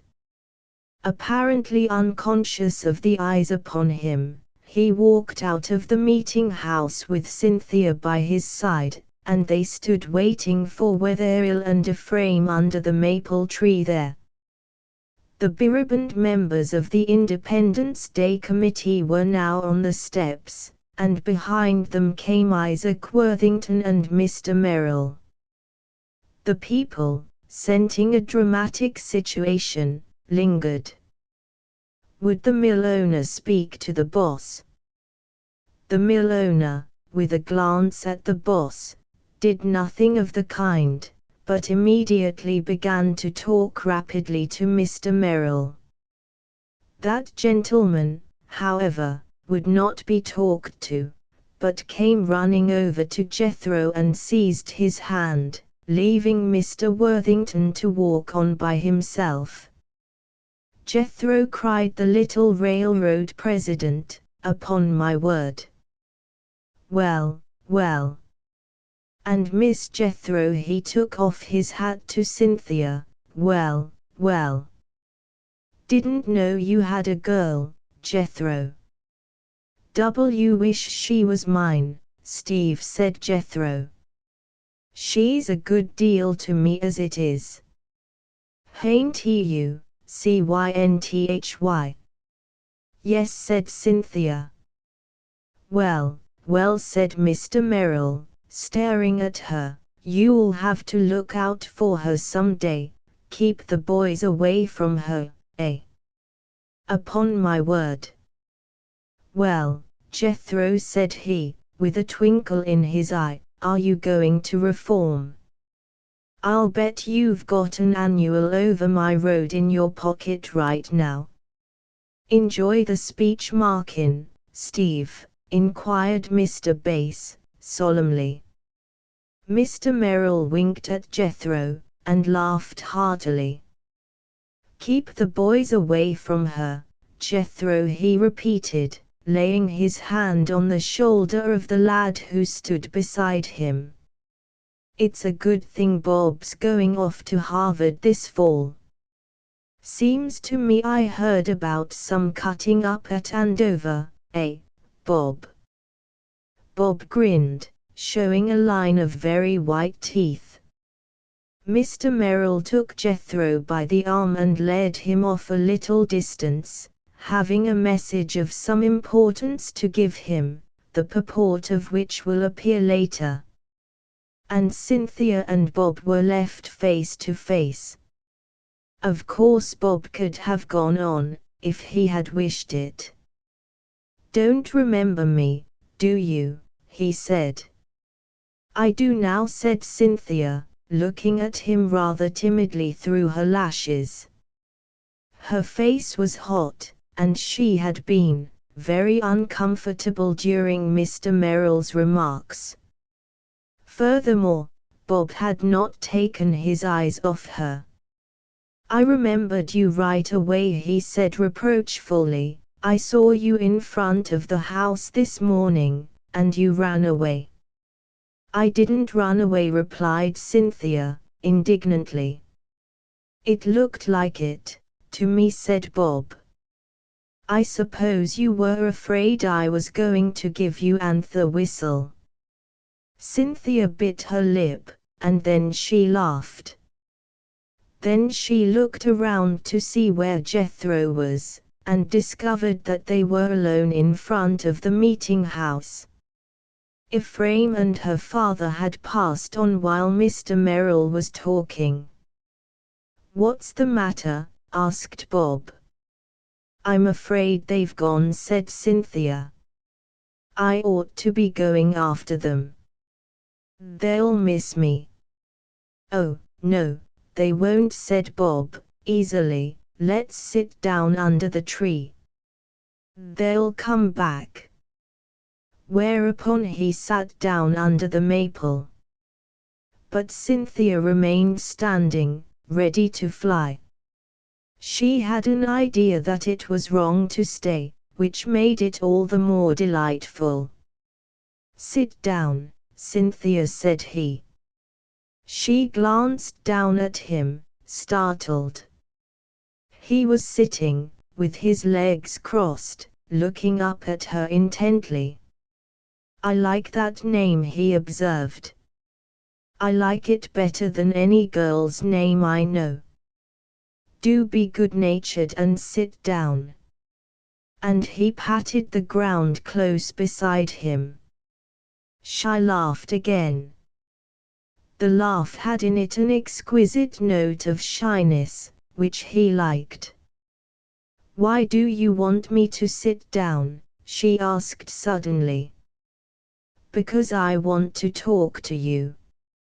"Can't you talk to me standing up?" "I suppose I could," said Bob, "but I shouldn't be able to say such nice things to you." The corners of her mouth trembled a little. "And whose loss would that be?" she asked. Bob Worthington was surprised at this retort, and correspondingly delighted. He had not expected it in a country storekeeper's daughter, and he stared at Cynthia so frankly that she blushed again, and turned away.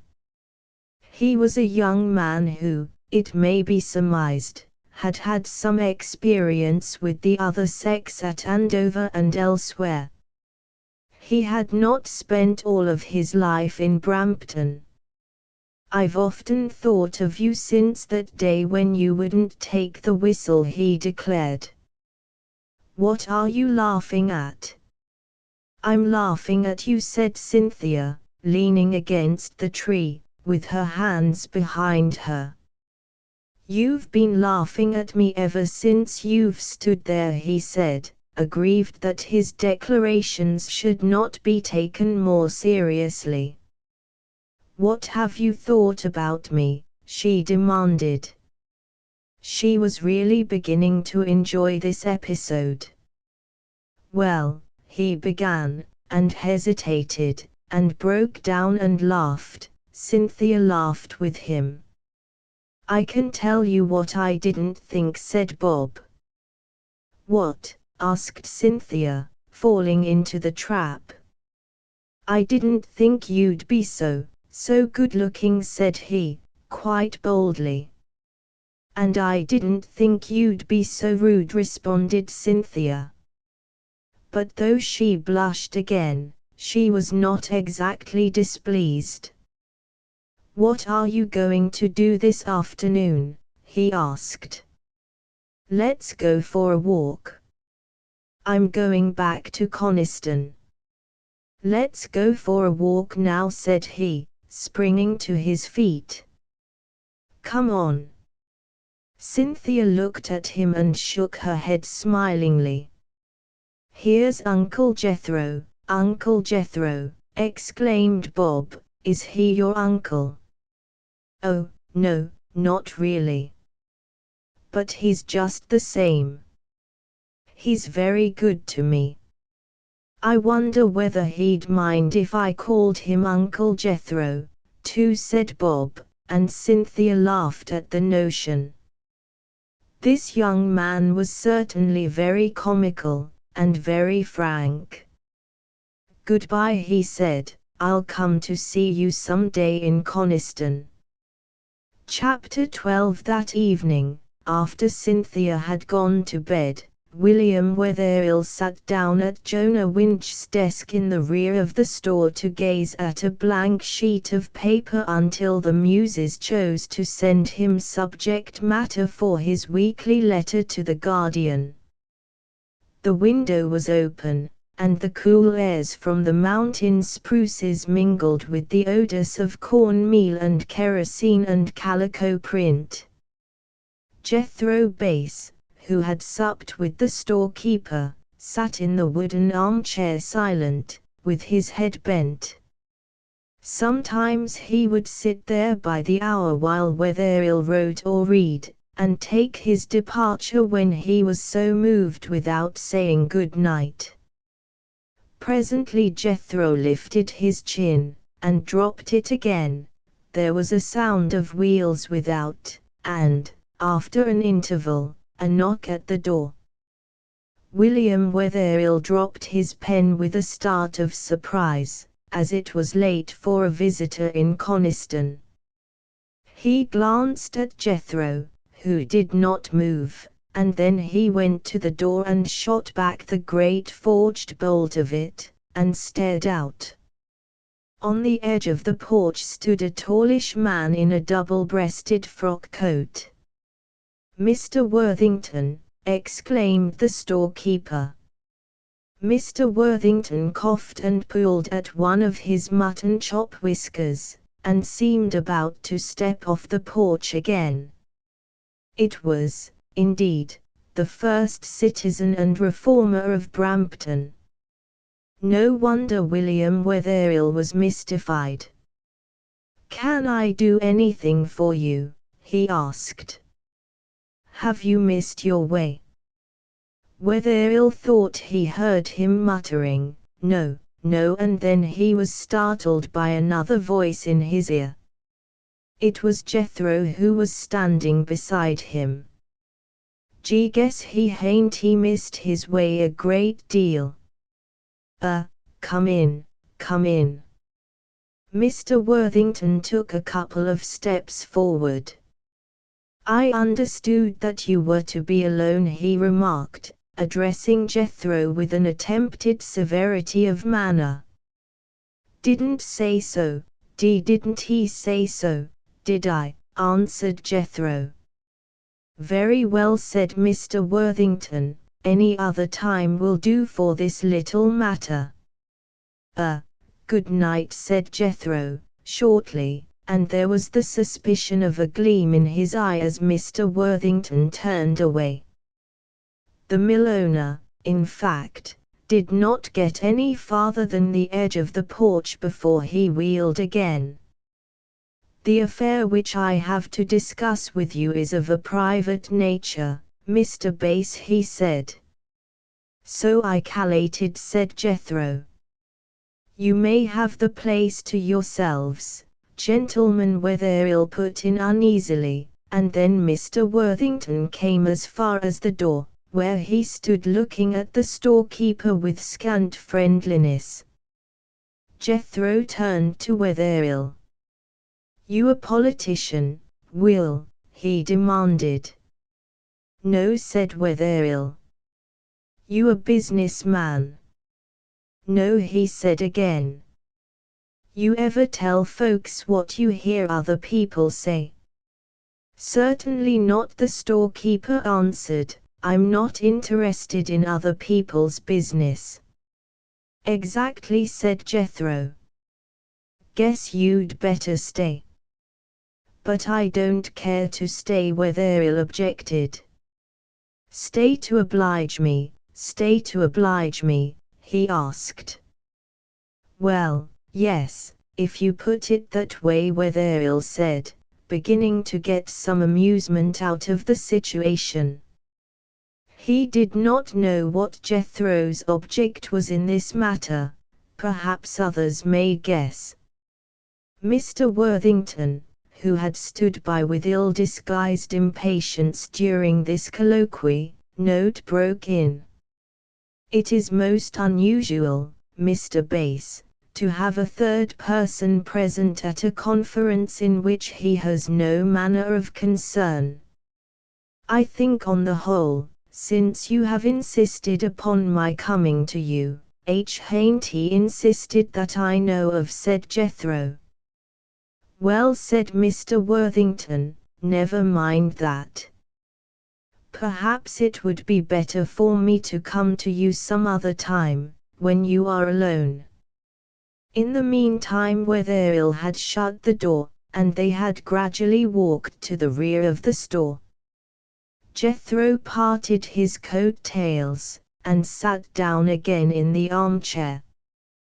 Wetherill, not wishing to be intrusive, went to his desk again, leaving the first citizen standing among the barrels. "What other time?"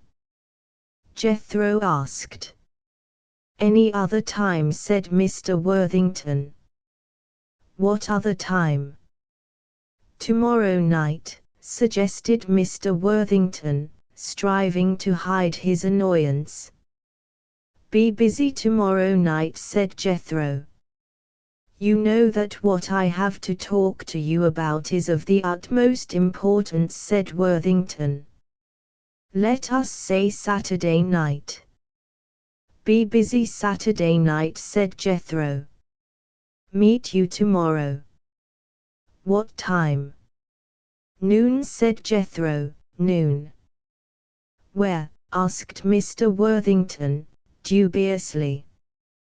"Bandstand in Brampton Street," said Jethro, and the storekeeper was fain to bend over his desk to conceal his laughter, busying himself with his books. Mr. Worthington sat down with as much dignity as he could muster on one of Jonah's old chairs, and Jonah Winch's clock ticked and ticked, and Wetherill's pen scratched and scratched on his weekly letter to Mr. Willard, although he knew that he was writing the sheerest nonsense. As a matter of fact, he tore up the sheets the next morning without reading them. Mr. Worthington unbuttoned his coat, fumbled in his pocket, and pulled out 2 cigars, one of which he pushed toward Jethro, who shook his head. Mr. Worthington lighted his cigar and cleared his throat. Perhaps you have observed, Mr. Bass, he said, that this is a rapidly growing section of the state, that the people hereabouts are every day demanding modern and efficient means of communication with the outside world. Struck you as a mill owner, has it? Said Jethro. I do not care to emphasize my private interests, answered Mr. Worthington, at last appearing to get into his stride again. I wish to put the matter on broader grounds. Men like you and me ought not to be so much concerned with our own affairs as with those of the population amongst whom we live. And I think I am justified in putting it to you on these grounds. Have to be justified, do you, have to be justified? Jethro inquired. Why? This was a poser, and for a moment he stared at Jethro, blankly, until he decided how to take it.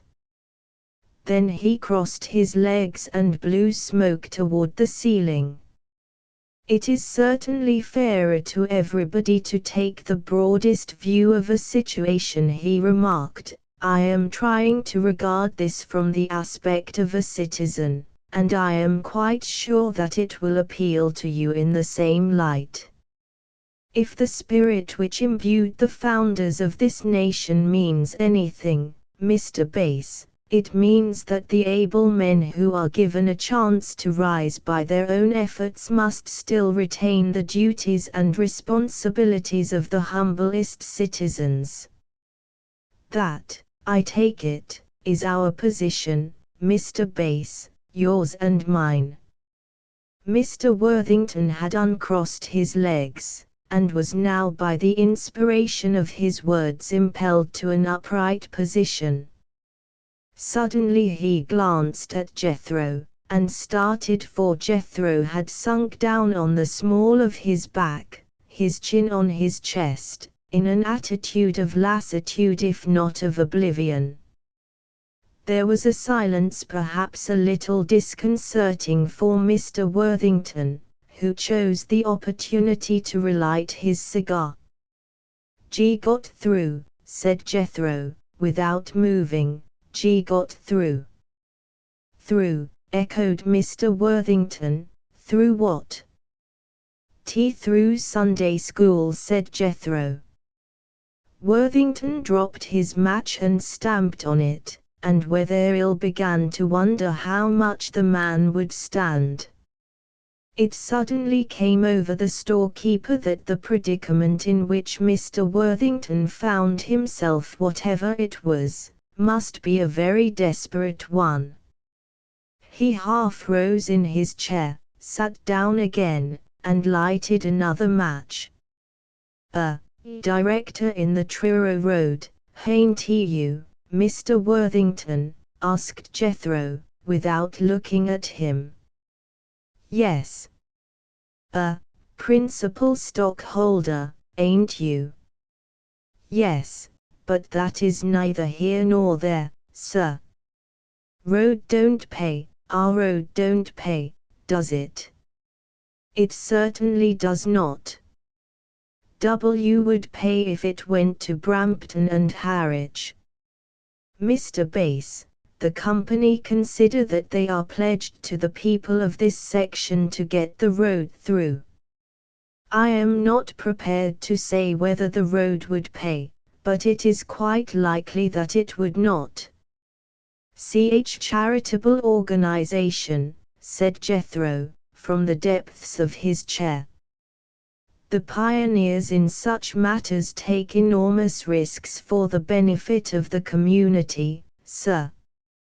We believe that we are entitled to a franchise, and in my opinion the General Court are behaving disgracefully in refusing us one. I will not say all I think about that affair, Mr. Bass. I am convinced that influences are at work. He broke off with a catch in his throat. Tried to get a franchise, did you? I am not here to quibble with you, Mr. Bass. We tried to get it by every legitimate means, and failed, and you know it as well as I do. Heth Sutton didn't sign his receipt, did he? The storekeeper, not being a politician, was not aware that the somewhat obscure reference of Jethro's to the Speaker of the House concerned an application which Mr. Worthington was supposed to have made to that gentleman, who had at length acknowledged his inability to oblige, and had advised Mr. Worthington to go to headquarters. And Mr. Stephen Merrill, who had come to Brampton out of the kindness of his heart, had only arranged this meeting in a conversation with Jethro that day, after the Reform speech. Mr. Worthington sprang to his feet, and flung out a hand toward Jethro. "Prove your insinuations," he cried. "I defy you to prove your insinuations." But Jethro still sat unmoved. Heth in the charitable organization, too, he asked.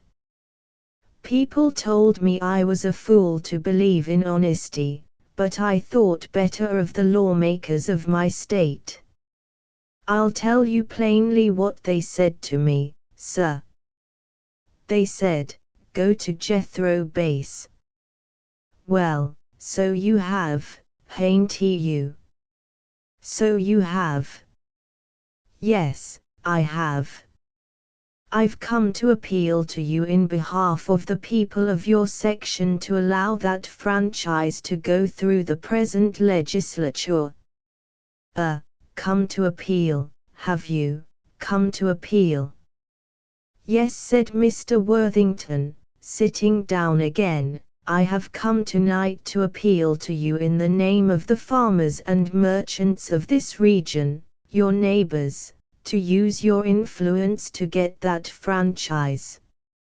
I have come to you with the conviction that I shall not have appealed in vain." Appealed to Heth in the name of the farmers and merchants. "Mr. Sutton is Speaker of the House." Farmers and merchants elected him," remarked Jethro, as though stating a fact. Worthington coughed. "It is probable that I made a mistake in going to Sutton," he admitted. "If I wanted to catch a pike, wouldn't he use a pinhook?" "I might have known," remarked Worthington, after a pause, "that Sutton could not have been elected Speaker without your influence." Jethro did not answer that, but still remained sunk in his chair. To all appearances he might have been asleep. Worth something to the farmers and merchants to get that road through, worth something, ain't it? Wetherill held his breath. For a moment Mr. Worthington sat very still, his face drawn, and then he wet his lips and rose slowly. "We may as well end this conversation, Mr. Bass," he said, and though he tried to speak firmly his voice shook. "It seems to be useless. Good night." He picked up his hat and walked slowly toward the door, but Jethro did not move or speak. Mr. Worthington reached the door, opened it, and the night breeze started the lamp to smoking. Wetherill got up and turned it down, and the first citizen was still standing in the doorway. His back was toward them, but the fingers of his left hand, working convulsively, caught Wetherill's eye and held it. Save for the ticking of the clock and the chirping of the crickets in the grass, there was silence. Then Mr. Worthington closed the door softly, hesitated, turned, and came back and stood before Jethro. "Mr. Bass," he said, We've got to have that franchise. William Wetherill glanced at the countryman who, without moving in his chair, without raising his voice, had brought the first citizen of Brampton to his knees. The thing frightened the storekeeper, revolted him, and yet its drama held him fascinated. By some subtle process which he had actually beheld, but could not fathom, this cold Mr. Worthington, this bank president who had given him sage advice, this preacher of political purity, had been reduced to a frenzied supplicant. He stood bending over Jethro. "What's your price? Name it, for God's sake. Be better wait till you get the bill, hadn't you? Be better wait till you get the bill. Will you put the franchise through? Going down to the capital soon?" Jethro inquired. "I'm going down on Thursday." "Be better come in and see me," said Jethro. "Very well," answered Mr. Worthington, "I'll be in at 2 o'clock on Thursday." And then, without another word to either of them, he swung on his heel and strode quickly out of the store. Jethro did not move. William Wetherill's hand was trembling so that he could not write, and he could not trust his voice to speak. Although Jethro had never mentioned Isaac Worthington's name to him, Wetherill knew that Jethro hated the first citizen of Brampton. At length, when the sound of the wheels had died away, Jethro broke the silence. Didn't laugh, did he, Will? Didn't laugh once, did he?" "Laugh," echoed the storekeeper, who himself had never been further from laughter in his life. "Might have let him off easier if he'd laughed," said Jethro. "If he'd laughed just once, might have let him off easier." And with this remark he went out of the store and left Wetherill alone. Chapter 13. The weekly letter to the Newcastle Guardian was not finished that night, but Coniston slept peacefully, unaware of Mr. Worthington's visit, and never, indeed, discovered it, since the historian for various reasons of his own did not see fit to insert the event in his plan of the town history. Before another sun had set, Jethro Bass had departed for the state capital, not choosing to remain to superintend the haying of the many farms which had fallen into his hand, a most unusual omission for him. Presently rumors of a mighty issue about the Truro Railroad began to be discussed by the politicians at the Coniston store, and Jake Wheeler held himself in instant readiness to answer a summons to the capital, which never came. Delegations from Brampton and Harwich went to petition the legislature for the franchise, and the Brampton Clarion and Harwich Sentinel declared that the people of Truro County recognized in Isaac Worthington a great and public-spirited man, who ought by all means to be the next governor, if the franchise went through. One evening Lem Hallowell, after depositing a box of trimmings at Ephraim Prescott's harness shop, drove up to the platform of the store with the remark that things were gettin' pretty hot down to the capital in that franchise fight. "Hain't you been sent for yet, Jake?" he cried, throwing his reins over the backs of his sweating Morgans. "Well, that's strange. Guess the fight hain't as hot as we hear about. Jethro hain't had to call out his best men." "I may going down if there's trouble," declared Jake, who consistently ignored banter. "Better git up and git," said Lem. "There's 3 out of the 5 railroads against Truro, and Steve Merrill laying low. Bixby's down there, and Heth Sutton, and Abner Parkinson, and all the big bugs. Better get aboard, Jake." At this moment the discussion was interrupted by the sight of Cynthia Wetherill coming across the green with an open letter in her hand. "It's a message from Uncle Jethro," she said. The announcement was sufficient to warrant the sensation it produced on all sides.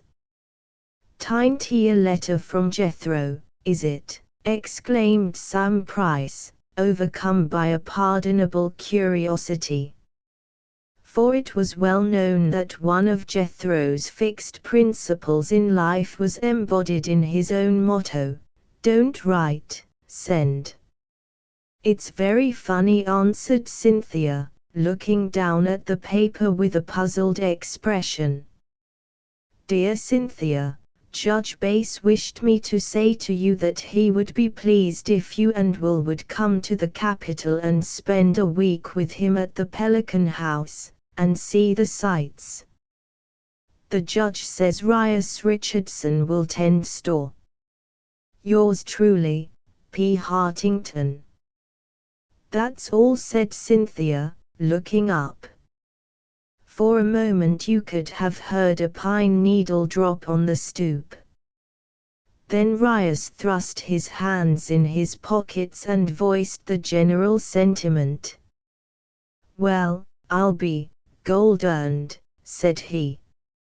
"Didn't say nothing about Jake?" queried Lem. "No," answered Cynthia, "that's all, except 2 pieces of cardboard with something about the Truro Railroad and our names. I don't know what they are." And she took them from the envelope. "Guess I could tell you if I was pressed," said Lem, amid a shout of merriment from the group. "Are you going, Will?" said Sam Price, pausing with his foot on the step of his buggy, that he might have the complete news before he left. "Godfrey," Will exclaimed Riggs, breathlessly, "you hain't going to throw up a chance to stay a whole week at the Pelican, be you?" The mere possibility of refusal overpowered Rias. Those who are familiar with that delightful French song which treats of the leave-taking of one Monsieur du Mollet will appreciate, perhaps, the attentions which were showered upon William Wetherill and Cynthia upon their departure for the capital next morning.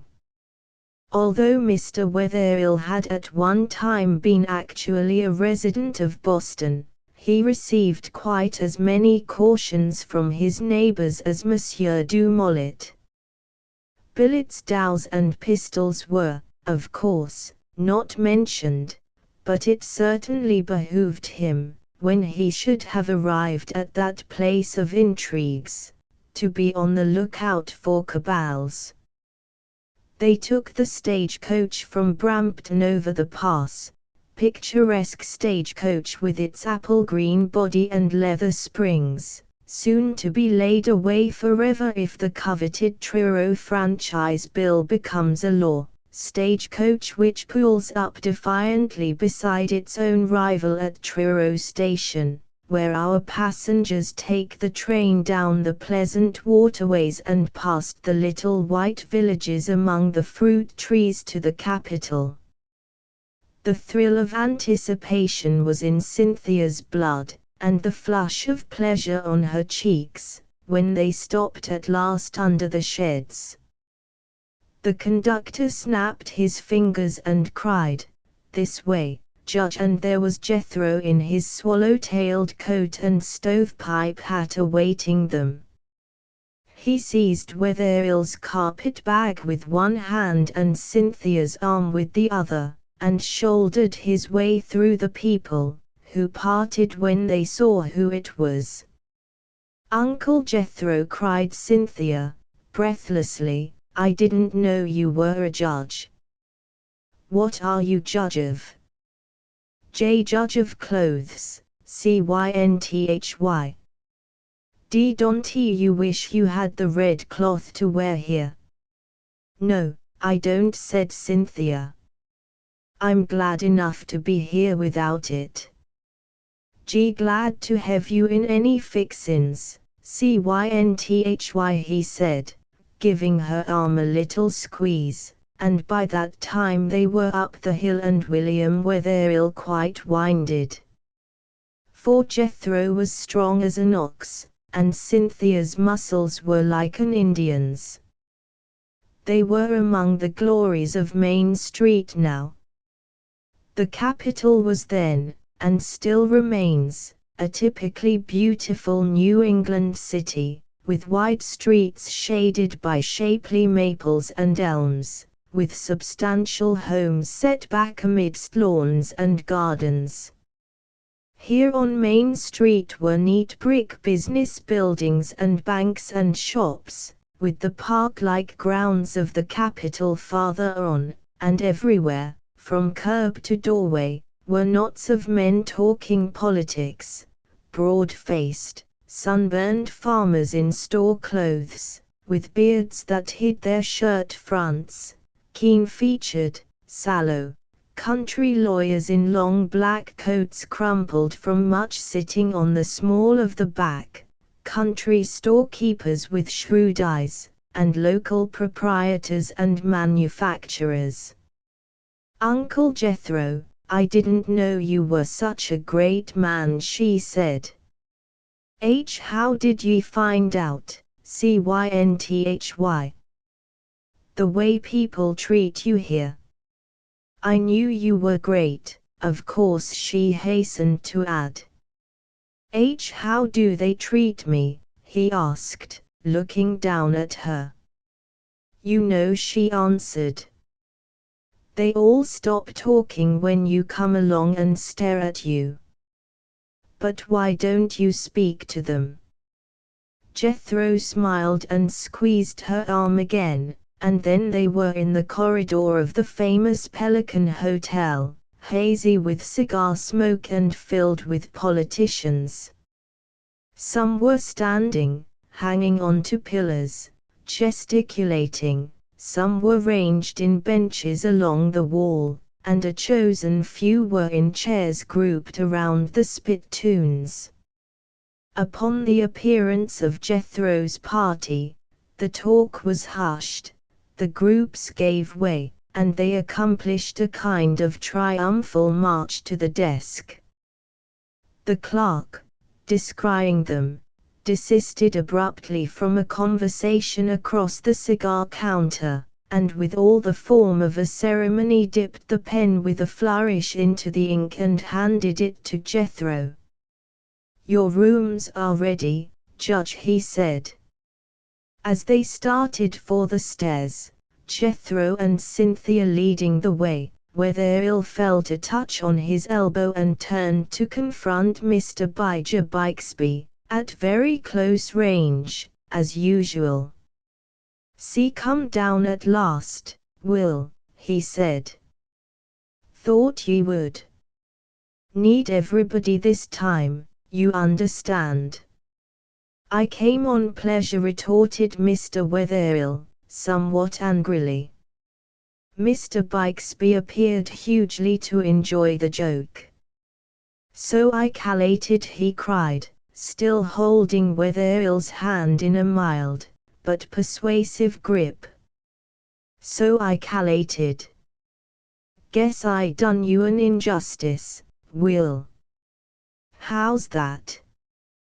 "You're a leetle mite smarter than I thought you was. So long. Got a leetle business now, you understand, a leetle business."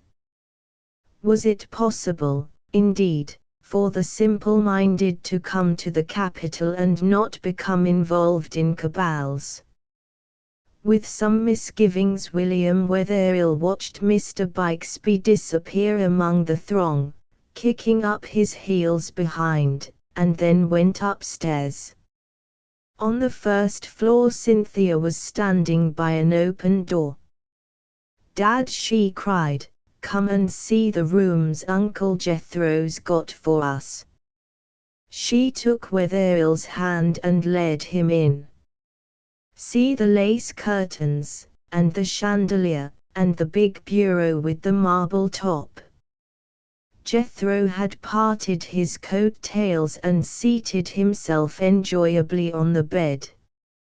"Don't he come often?" he said. "Em might as well have the best." "Jethro," said Wetherill, coughing nervously and fumbling in the pocket of his coat, "you've been very kind to us, and we hardly know how to thank you." I didn't have any use for these." He held out the pieces of cardboard which had come in Cynthia's letter. He dared not look at Jethro, and his eye was fixed instead upon the somewhat grandiose signature of Isaac D. Worthington, which they bore. Jethro took them and tore them up, and slowly tossed the pieces into a cuspida conveniently situated near the foot of the bed. He rose and thrust his hands into his pockets. When you get freshened up, come into number 7, he said. Number 7. But we shall come to that later. Supper first, in a great pillared dining room filled with notables. If we only had the key. Jethro sits silent at the head of the table eating his crackers and milk, with Cynthia on his left and William Wetherill on his right.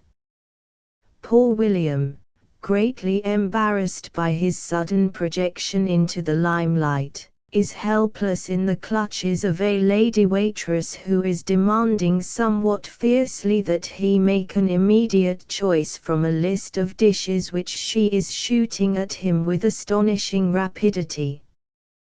But who is this, sitting beside him, who comes to William's rescue, and demands that the lady repeat the bill of fare? Surely a notable, for he has a generous presence, and jet-black whiskers which catch the light, which give the gentleman, as Mr. Bixby remarked, quite a set-in. Yes, we have met him at last. It is none other than the Honourable Heth Sutton, Rajah of Clovelly, Speaker of the House, who has condescended to help Mr. Wetherill. His chamberlain, Mr. Bijah Bixby, sits on the other side of the Honourable Heth, and performs the presentation of Mr. Wetherill. But Mr. Sutton, as becomes a man of high position, says little after he has rebuked the waitress, and presently departs with a carefully chosen toothpick, whereupon Mr. Bixby moves into the vacant seat, not to Mr. Wetherill's unqualified delight. "I've knowed him ever since we was boys," said Mr. Bixby. "You saw how intimate we was. When he wants a thing done, he says, 'Bige, you go out and get 'em.' Never counts the cost. He was nice to you, wa'n't he, Will?" And then Mr. Bixby leaned over and whispered in Mr. Wetherill's ear, "He knows. You understand, he knows." "Knows what?" demanded Mr. Wetherill. Mr. Bixby gave him another admiring look. "Knows you didn't come down here with Jethro just to see the sights." At this instant the talk in the dining room fell flat, and looking up William Wetherill perceived a portly, rubicund man of middle age being shown to his seat by the head waiter. The gentleman wore a great, glittering diamond in his shirt, and a watch chain that contained much fine gold. but the real cause of the silence was plainly in the young woman who walked beside him, and whose effective entrance argued no little practice and experience. She was of a type that catches the eye involuntarily and holds it, tall, well-rounded, fresh-complexioned, with heavy coils of shimmering gold hair. Her pawn, which was far from unbecoming, was in keeping with those gifts with which nature had endowed her. She carried her head high, and bestowed swift and evidently fatal glances to right and left during her progress through the room. Mr. Bixby's voice roused the storekeeper from this contemplation of the beauty. "That's Alvy Hopkins of Gosport and his daughter. Fine gal, hain't she? Ever since she come down here t'other day she's stirred up more turmoil than any railroad bill I ever seed. She was most suffocated at the governor's ball with fellers trying to get dances, some of 'em old fellers, too. And you understand about Alvy." "What about him?" "Alvy says he's going to be the next governor, or fail up." Mr. Bixby's voice sank to a whisper, and he spoke into Mr. Wetherell's ear. "Alvy says he has $25,000 to put in if necessary. I'll introduce you to him, Will," he added meaningly. "Guess you can help him some, you understand." "Mr. Bixby," cried Mr. Wetherell, putting down his knife and fork. "There," said Mr. Bixby, reassuringly, "'toon't he be no bother. I know him as well as I do you, call each other by our given names. Guess I was the first man he sent for last spring. He knows I go through all them river towns. He says, 'Bige, you get 'em.'" "I understood."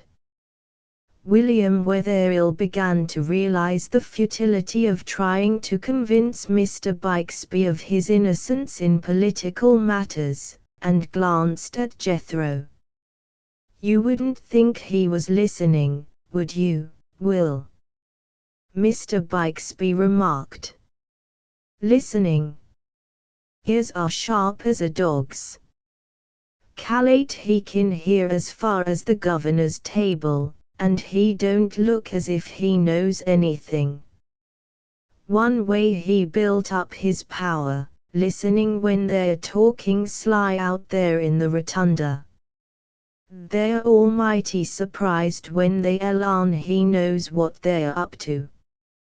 Guess you understand how to go along by quiet and listen when they're talking sly."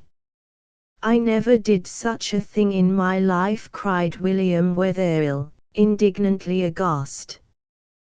But Mr. Bixby winked. "So long, Will," he said, "see you in number 7. Never, since the days of Pompadour and Du Barry, until modern American politics were invented, has a state been ruled from such a place as number 7 in the Pelican House, familiarly known as the Throne Room. In this historic cabinet there were 5 chairs, a marble-topped table, a pitcher of iced water, a bureau, a box of cigars and a Bible, a chandelier with all the gas jets burning, and a bed, whereon sat such dignitaries as obtained an audience, railroad presidents, governors and ex-governors and prospective governors, the Speaker, the President of the Senate, Bijah Bixby, Peleg Hartington, mighty chiefs from the North Country, and lieutenants from other parts of the state. These sat on the bed by preference. Jethro sat in a chair by the window, and never took any part in the discussions that raged, but listened. Generally there was someone seated beside him who talked persistently in his ear, as at present, for instance, Mr. Chauncey Weed, chairman of the Committee on Corporations of the House, who took the additional precaution of putting his hand to his mouth when he spoke. Mr. Stephen Merrill was in the throne room that evening, and confidentially explained to the bewildered William Wetherill the exact situation in the Truro franchise fight. Inasmuch as it has become our duty to describe this celebrated conflict, in a popular and engaging manner, if possible, we shall have to do so through Mr. Wetherill's eyes, and on his responsibility. The biographies of some of the gentlemen concerned have since been published, and for some unaccountable reason contain no mention of the Truro franchise. All Gaul, said Mr. Merrill, he was speaking to a literary man, all Gaul is divided into 5 railroads. I am one, the Grand Gulf and Northern, the impecunious one. That is the reason I'm so nice to everybody, Mr. Wetherill. The other day a conductor on my road had a shock of paralysis when a man paid his fare. Then there's Batch, president of the Down East Road, as we call it. Batch and I are out of this fight. We don't care whether Isaac D. Worthington gets his franchise or not, or I wouldn't be telling you this. The 2 railroads which don't want him to get it, because the Truro would eventually become a competitor with them, are the Central and the Northwestern. Alexander Duncan is president of the Central.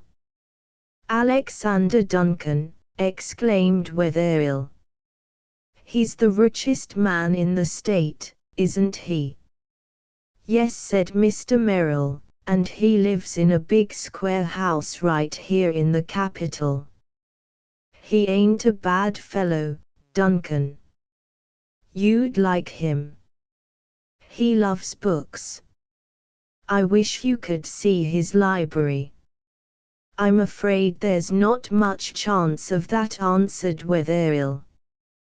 Well, as I say, there's Duncan, of the Central, and the other is Lovejoy, of the Northwestern. Lovejoy's a bachelor and a skinflint. Those 2, Duncan and Lovejoy, are using every means in their power to prevent Worthington from getting that franchise. Have I made myself clear? Do you think Mr. Worthington will get it? Asked Wetherill, who had in mind a certain nocturnal visit at his store. Mr. Merrill almost leaped out of his chair at the question. Then he mopped his face, and winked very deliberately at the storekeeper. Then Mr. Merrill laughed. Well, he said, for a man who comes down here to stay with Jethro Base to ask me that. Whereupon Mr. Wetherill flushed, and began to perspire himself. Didn't you hear Isaac D. Worthington's virtuous appeal to the people at Brampton? Said Mr. Merrill. Yes, replied Wetherill, getting redder. I like you, Will, said Mr. Merrill, unexpectedly, darned if I don't. I'll tell you what I know about it, and you can have a little fun while you're here, looking on, only it won't do to write about it to the Newcastle Guardian. Guess Willard wouldn't publish it, anyhow. I suppose you know that Jethro pulls the strings, and we little railroad presidents dance. We're the puppets now, but after a while, when I'm crowded out, all these little railroads will get together and there'll be a row worth looking at, or I'm mistaken. But to go back to Worthington, continued Mr. Merrill, he made a little mistake with his bill in the beginning. Instead of going to Jethro, he went to Heth Sutton, and Heth got the bill as far as the Committee on Corporations, and there she's been ever since, with our friend Chauncey Weed, who's whispering over there. Mr. Sutton couldn't even get it out of the committee, exclaimed Wetherill. Not an inch. Jethro saw this thing coming about a year ago, and he took the precaution to have Chauncey Weed and the rest of the committee in his pocket, and of course Heth Sutton's always been there. William Wetherill thought of that imposing and manly personage, the Honourable Heth Sutton, being in Jethro's pocket, and marvelled. Mr. Chauncey Weed seemed of a species better able to thrive in the atmosphere of pockets. Well, as I say, there was the Truro franchise bill sound asleep in the committee, and when Isaac D. Worthington saw that his little arrangement with Heth Sutton wasn't any good, and that the people of the state didn't have anything more to say about it than the Crow Indians, and that the end of the session was getting nearer and nearer, he got desperate and went to Jethro, I suppose. You know as well as I do that Jethro has agreed to put the bill through. Then why doesn't he get the committee to report it and put it through? Asked Wetherill. Bless your simple literary nature, exclaimed Mr. Merrill. Jethro's got more power than any man in the state, but that isn't saying that he doesn't have to fight occasionally. He has to fight now. He has 7 of the 12 senators hitched, and the governor. But Duncan and Lovejoy have bought up all the loose blocks of representatives, and it is supposed that the franchise forces only control a quorum. The end of the session is a week off, and never in all my experience have I seen a more praiseworthy attendance on the part of members. Do you mean that they are being paid to remain in their seats? Cried the amazed Mr. Wetherill. Well, answered Mr. Merrill, with a twinkle in his eye, that is a little bald and unparliamentary, perhaps, but fairly accurate. Our friend Jethro is confronted with a problem to tax even his faculties, and to look at him, a man wouldn't suspect he had a care in the world. Jethro was apparently quite as free from anxiety the next morning when he offered, after breakfast, to show Wetherill and Cynthia the sights of the town, though Wetherill could not but think that the throne room and the Truro franchise bill were left at a very crucial moment to take care of themselves. Jethro talked to Cynthia, or rather, Cynthia talked to Jethro upon innumerable subjects. They looked upon the statue of a great statesman in the park, and Cynthia read aloud the quotation graven on the rock of the pedestal: "The people's government, made for the people, made by the people, and answerable to the people." After that they went into the state library, where Wetherill was introduced to the librarian, Mr. Storrow. They did not go into the State House because, as everybody knows, Jethro Bass never went there. Mr. Bijah Bixby and other lieutenants might be seen in the lobbies, and the governor might sign bills in his own apartment there, but the real seat of government was that throne room into which we have been permitted to enter. They walked out beyond the outskirts of the town, where there was a grove or picnic ground which was also used as a park by some of the inhabitants. Jethro liked the spot, and was in the habit sometimes of taking refuge there when the atmosphere of the Pelican House became too thick. The three of them had sat down on one of the board benches to rest, when presently two people were seen at a little distance walking among the trees, and the sight of them, for some reason, seemed to give Jethro infinite pleasure. "Why," exclaimed Cynthia, "one of them is that horrid girl everybody was looking at in the dining room last night. Don't he like her, Cynthy," said Jethro. "No," said Cynthia, "I don't." "Pretty, ain't she, pretty?" "She's brazen," declared Cynthia. It was, indeed, Miss Cassandra Hopkins, daughter of that Honourable Alva who, according to Mr. Bixby, was already with a certain sum of money to be the next governor. Miss Cassandra was arrayed fluffily in cool, pink lawn, and she carried a fringed parasol, and she was gazing upward with telling effect into the face of the gentleman by her side. This would have all been very romantic if the gentleman had been young and handsome, but he was certainly not a man to sweep a young girl off her feet. He was tall, angular, though broad-shouldered, with a long, scrawny neck that rose out of a very low collar, and a large head, scantily covered with hair, a head that gave a physical as well as a mental effect of hardness. His smooth-shaven face seemed to bear witness that its owner was one who had pushed frugality to the borders of a vice. It was not a pleasant face, but now it wore an almost benign expression under the influence of Miss Cassandra's eyes. So intent, apparently, were both of them upon each other that they did not notice the group on the bench at the other side of the grove. William Wetherill ventured to ask Jethro who the man was. "Name's Lovejoy," said Jethro. "Lovejoy," ejaculated the storekeeper, thinking of what Mr. Merrill had told him of the opponents of the Truro Franchise Bill.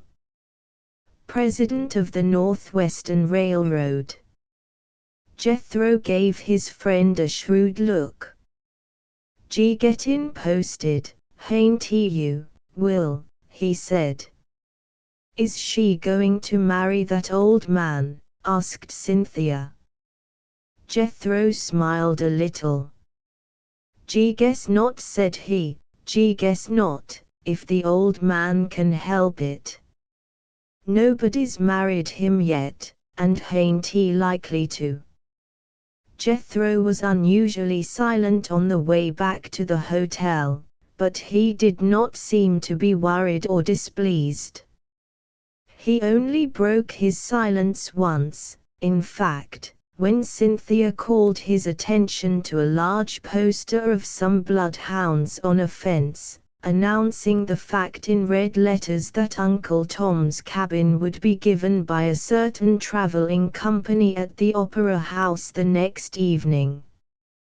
"I'll like to go, Cynthy." "Oh, Uncle Jethro, do you think we can go?" "Never been to a show, have you? Never been to a show?" "Never in my life," said Cynthia.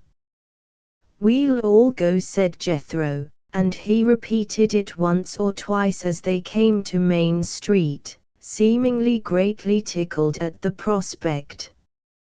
And there was the Truro Franchise Bill hanging over him, with only a week left of the session, and Lovejoy's and Duncan's men sitting so tight in their seats.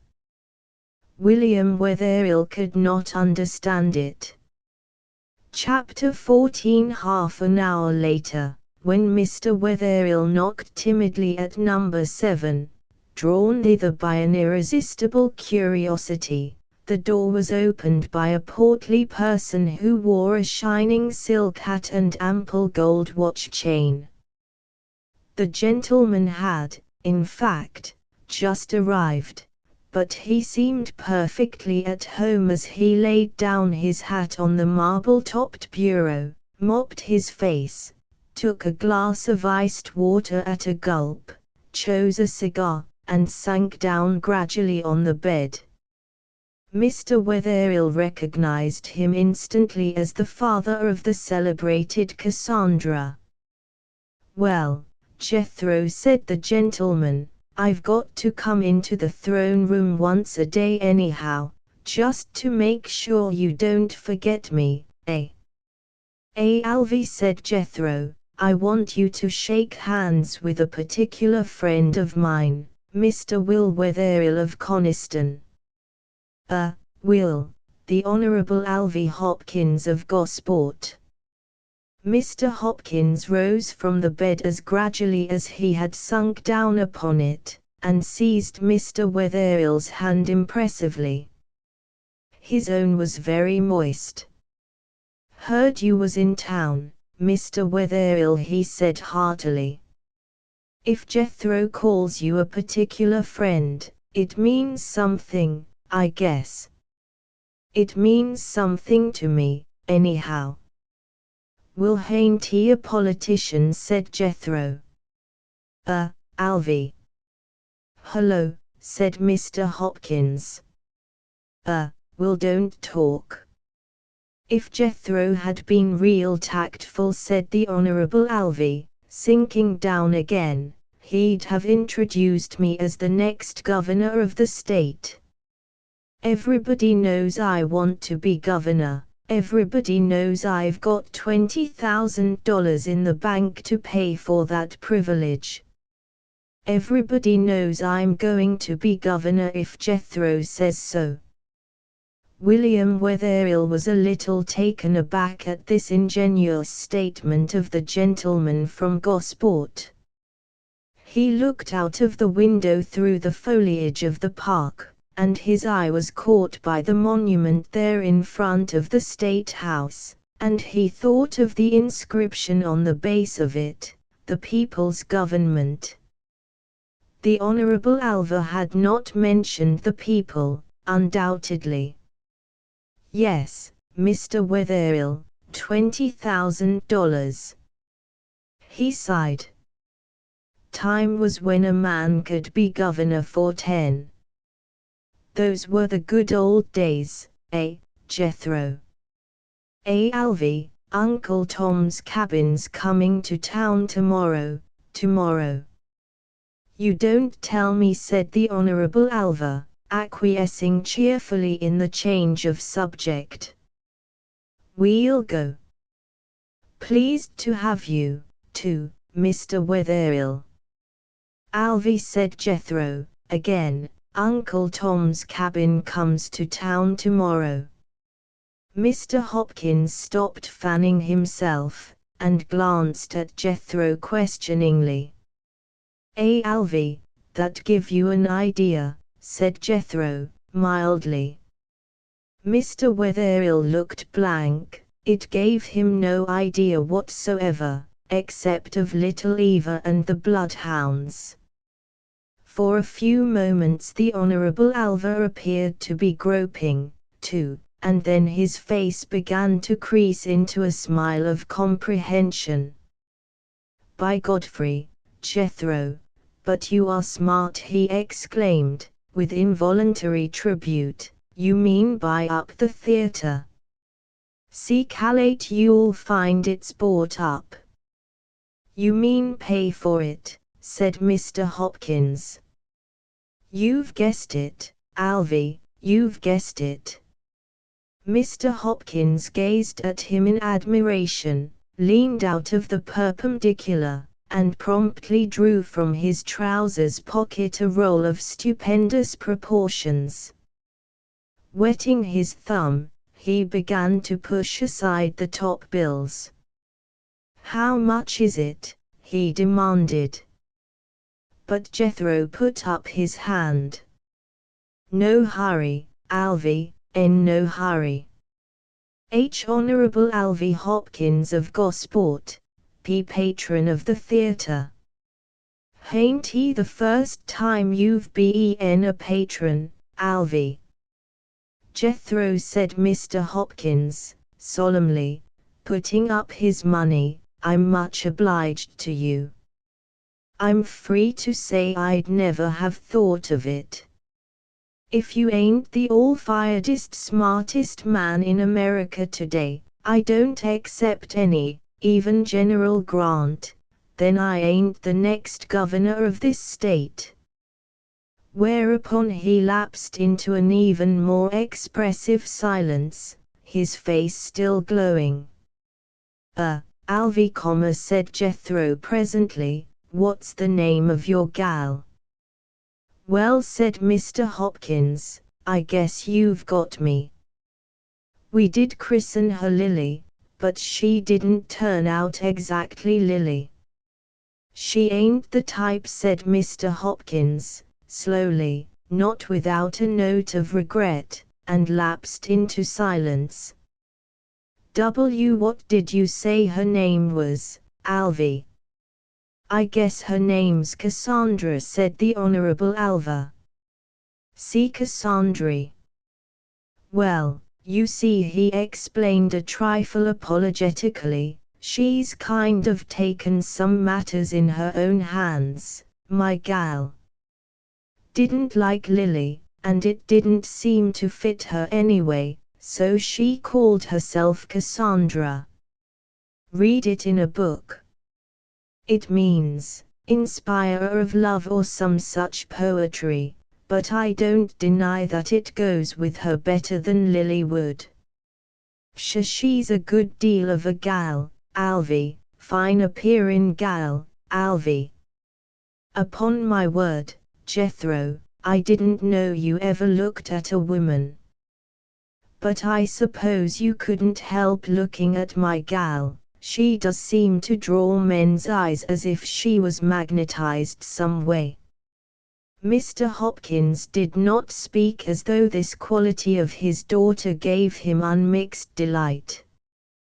But she's a good-hearted gal, Cassie is, high-spirited, and I won't deny she's handsome and smart. She'll kind of grace my position when I'm governor. But to tell you the truth, Jethro, one old friend to another, derned if I don't wish she was married. It's a terrible thing for a father to say, I know, but I'd feel easier about her if she was married to some good man who could hold her. There's young Joe Turner in Gosport, he'd give his soul to have her, and he'd do. Cassie says she's after bigger game than Joe. She's young, that's her only excuse. Funny thing happened night before last, continued Mr. Hopkins, laughing. Lovejoy saw her, and he's been out of his head ever since. Al must be pretty near my age, ain't he? Well, there's no fool like an old fool. Alvy, introduce me to Cassandra sometime, will you? Why, certainly, answered Mr. Hopkins, heartily, I'll bring her in here. And now how about getting an adjournment tomorrow night for Uncle Tom's cabin?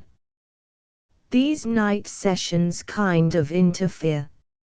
Half an hour later, when the representatives were pouring into the rotunda for dinner, a crowd was pressing thickly around the desk to read a placard pinned on the wall above it. The placard announced the coming of Mr. Glover's company for the following night, and that the Honorable Alva Hopkins of Gosport, ex-Speaker of the House, had bought 312 seats for the benefit of the members. And the Honorable Alva himself, very red in the face and almost smothered, could be dimly discerned at the foot of the stairs trying to fight his way out of a group of over-enthusiastic friends and admirers. Alva, so it was said on all sides, was doing the right thing. So it was that one sensation followed another at the Capitol, and the politicians for the moment stopped buzzing over the Truro franchise bill to discuss Mr. Hopkins and his masterstroke. The Afternoon Chronicle waxed enthusiastic on the subject of Mr. Hopkins's generosity, and predicted that, when Senator Hartington made the motion in the upper house and Mr. Jameson in the lower, the General Court would unanimously agree that there would be no evening session on the following day. The Honourable Alva was the hero of the hour. That afternoon Cynthia and her father walked through the Green Park to make their first visit to the State House.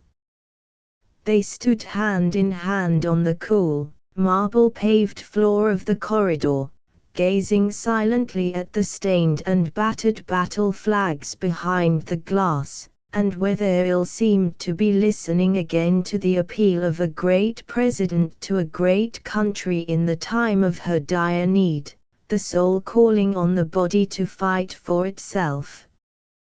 Wetherill seemed to feel again the thrill he felt when he saw the blue-clad men of this state crowded in the train at Boston, and to hear again the cheers, and the sobs, and the prayers as he looked upon the blood that stained stars and stripes alike with a holy stain. With that blood the country had been consecrated, and the state, yes, and the building where they stood. So they went on up the stairs, reverently, nor heeded the noise of those in groups about them, and through a door into the great hall of the representatives of the state. Life is a mixture of emotions, a jumble of joy and sorrow and reverence and mirth and flippancy, of right feeling and heresy.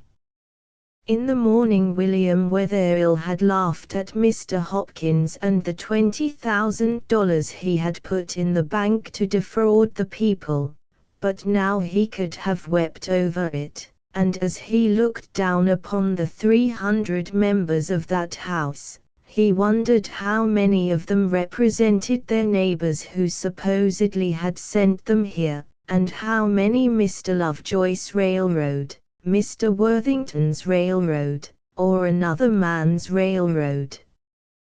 But gradually he forgot the battle flags, and his mood changed.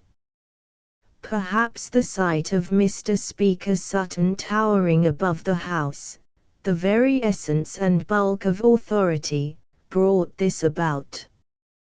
He aroused in Wetherill unwilling admiration and envy when he arose to put a question in his deep voice, or rapped sternly with his gavel to silence the tumult of voices that arose from time to time, or while some member was speaking, or the clerk was reading a bill at breathless speed. He turned with wonderful nonchalance to listen to the conversation of the gentleman on the bench beside him, smiled, nodded, pulled his whiskers, at once conscious and unconscious of his high position.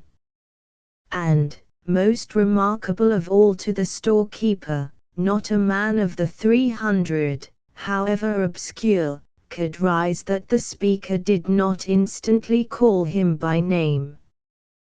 William Wetherill was occupied by such reflections as these when suddenly there fell a hush through the house.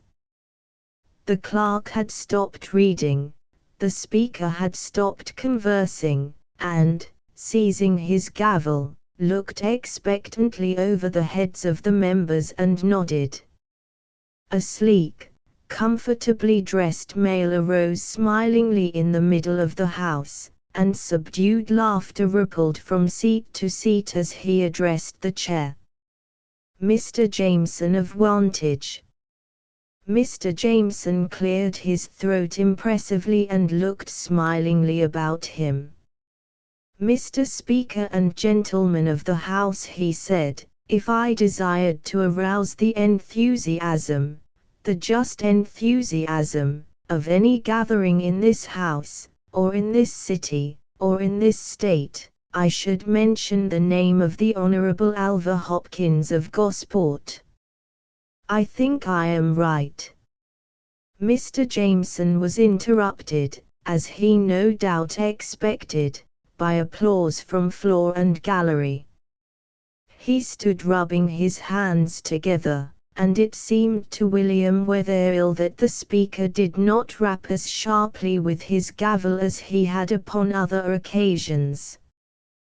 "Gentlemen of the House," continued Mr. Jameson, "presently, the Honourable Alva Hopkins, whom we all know and love, has with unparalleled generosity, unparalleled, I say, bought up 312 seats in Foster's Opera House for tomorrow night." Renewed applause. "In order that every member of this august body may have the opportunity to witness that most classic of histrionic productions, Uncle Tom's Cabin."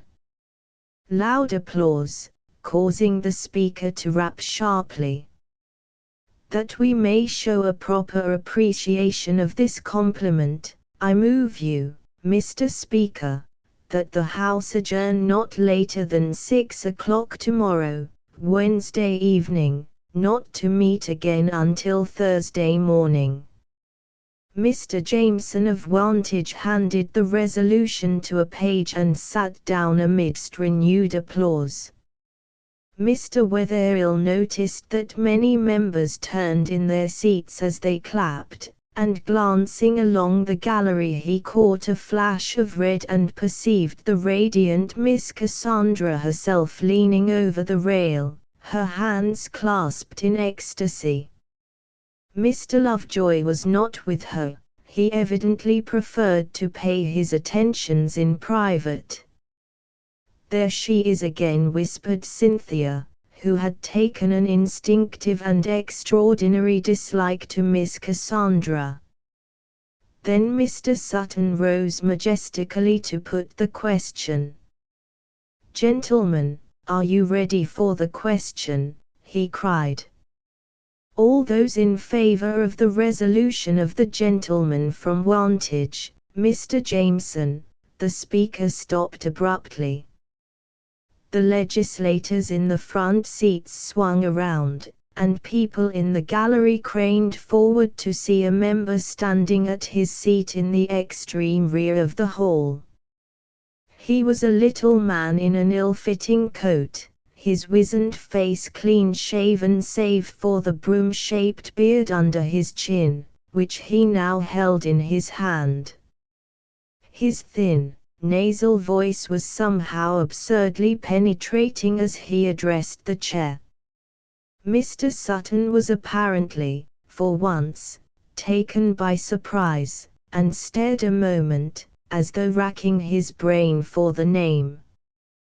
"The gentleman from Suffolk, Mr. Heath," he said, and smiling a little, sat down.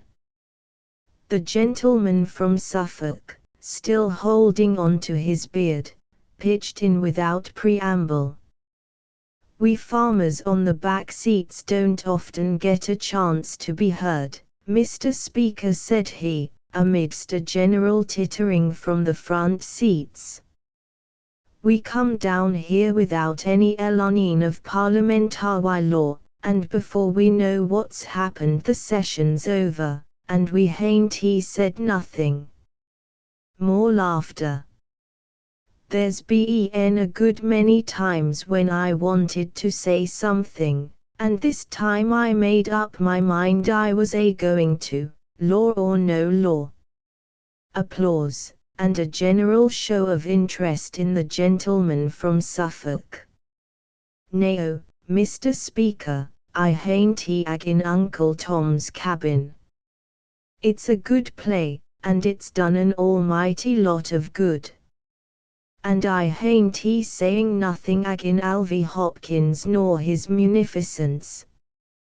But I do know there's a sight of little bills on that desk that won't be passed if we don't set tomorrow night, little bills that are big bills for us farmers. That thar woodchuck bill, for one. Laughter. My constituents want I should have that bill passed. We don't need a quorum for them bills, but we need time. Nay, Mr. Speaker, I say let all them that wants to go and see Uncle Tom's Cabin go and see it, but let a few of us fellas that has woodchuck bills and other things that we've got to get through come down here and pass 'em. You kin put 'em on the docket, and I guess if anything comes along that hain't just right for everybody, somebody can challenge a quorum and bust up the session. That's all. The gentleman from Suffolk sat down amidst thunderous applause, and before it died away Mr. Jameson was on his feet, smiling and rubbing his hands together, and was recognized. Mr. Speaker, he said, as soon as he could be heard, if the gentleman from Suffolk desires to pass woodchuck bills, renewed laughter, he can do so as far as I'm concerned. I guess I know where most of the members of this House will be tomorrow night. Cries of "You're right," and sharp rapping of the gavel. Mr. Speaker, I withdraw my resolution.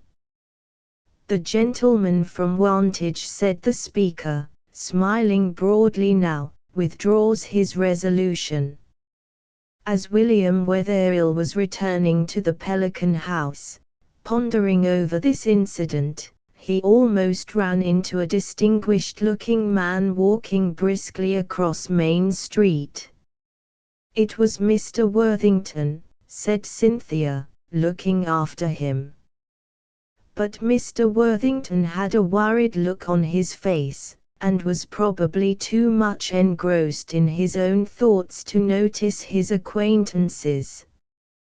He had, in fact, just come from the throne room, where he had been to remind Jethro that the session was almost over, and to ask him what he meant to do about the Truro bill. Jethro had given him no satisfaction. Duncan and Lovejoy have their people paid to sit there night and day, Mr. Worthington had said. We've got a bare majority on a full house, but you don't seem to dare to risk it. What are you going to do about it, Mr. Bass? You want the bill to pass, don't you? Certainly, Mr. Worthington had cried, on the edge of losing his temper. Left it to me, didn't you? Yes, but I'm entitled to know what's being done. I'm paying for it. Hain't he paid for it yet, have you? No, I most assuredly haven't. Be better wait till you do. There was very little satisfaction in this, and Mr. Worthington had at length been compelled to depart, fuming, to the house of his friend the enemy, Mr. Duncan, there to attempt for the 20th time to persuade Mr. Duncan to call off his dogs, who were sitting with such praiseworthy pertinacity in their seats. As the two friends walked on the lawn, Mr. Worthington tried to explain, likewise for the 20th time, that the extension of the Truro Railroad could in no way lessen the Canadian traffic of the Central, Mr. Duncan's road. But Mr. Duncan could not see it that way, and stuck to his present ally, Mr. Lovejoy, and refused point-blank to call off his dogs. Business was business. It is an apparently inexplicable fact, however, that Mr. Worthington and his son Bob were guests at the Duncan mansion at the capital. Two countries may not be allies, but their sovereigns may be friends. In the present instance, Mr. Duncan and Mr. Worthington's railroads were opposed, diplomatically, but another year might see the Truro Railroad and the Central acting as one. And Mr. Worthington had no intention whatever of sacrificing Mr. Duncan's friendship. The first citizen of Brampton possessed one quality so essential to greatness, that of looking into the future, and he believed that the time would come when an event of some importance might create a perpetual alliance between himself and Mr. Duncan. In short, Mr. Duncan had a daughter, Janet, and Mr. Worthington, as we know, had a son. And Mr. Duncan, in addition to his own fortune, had married one of the richest heiresses in New England. Prudence futuri, that was Mr. Worthington's motto. The next morning Cynthia, who was walking about the town alone, found herself gazing over a picket fence at a great square house with a very wide cornice that stood by itself in the center of a shade-flecked lawn. There were masses of shrubbery here and there, and a greenhouse, and a latticed summer house, and Cynthia was wondering what it would be like to live in a great place like that, when a barouche with two shining horses in silver harness drove past her and stopped before the gate.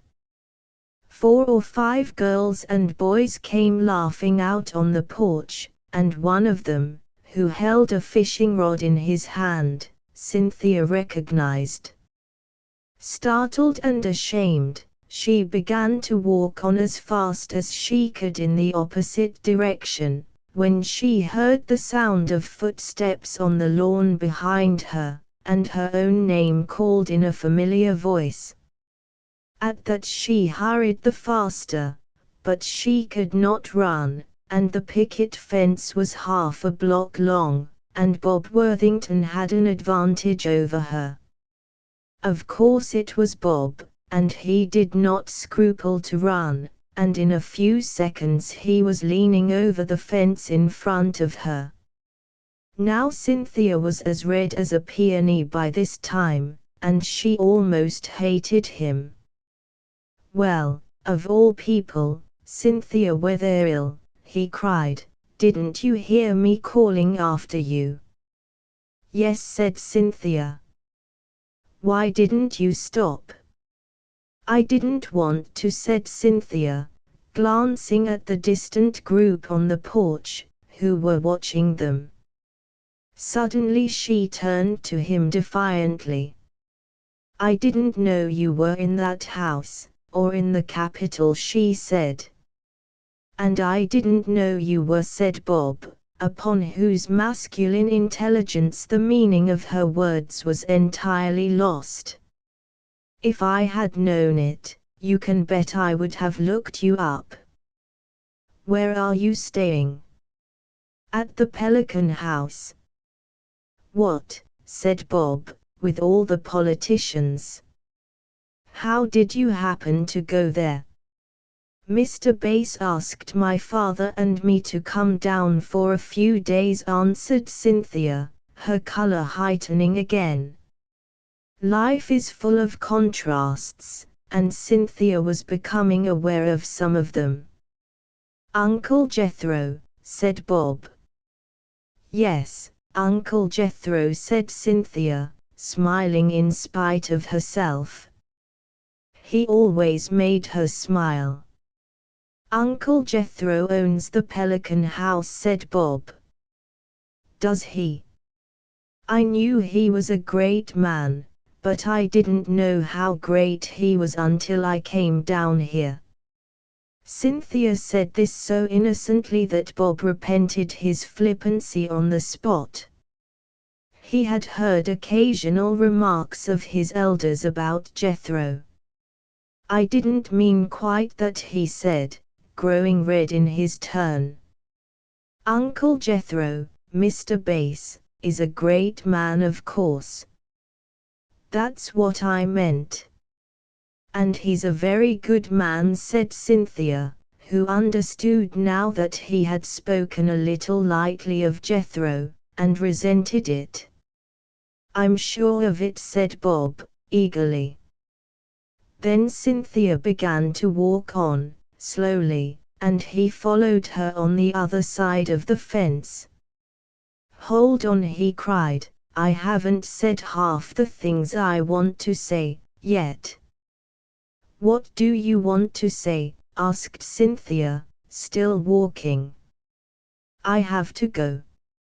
Oh, no, you don't.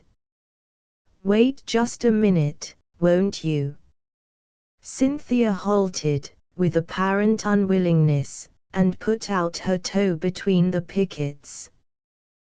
Then she saw that there was a little patch on that toe, and drew it in again. What do you want to say? She repeated. I don't believe you have anything to say at all. And suddenly she flashed a look at him that made his heart thump. I do, I swear I do, he protested.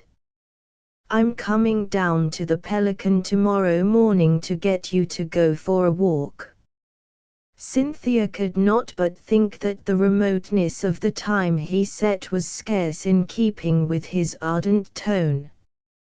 I have something else to do tomorrow morning, she answered.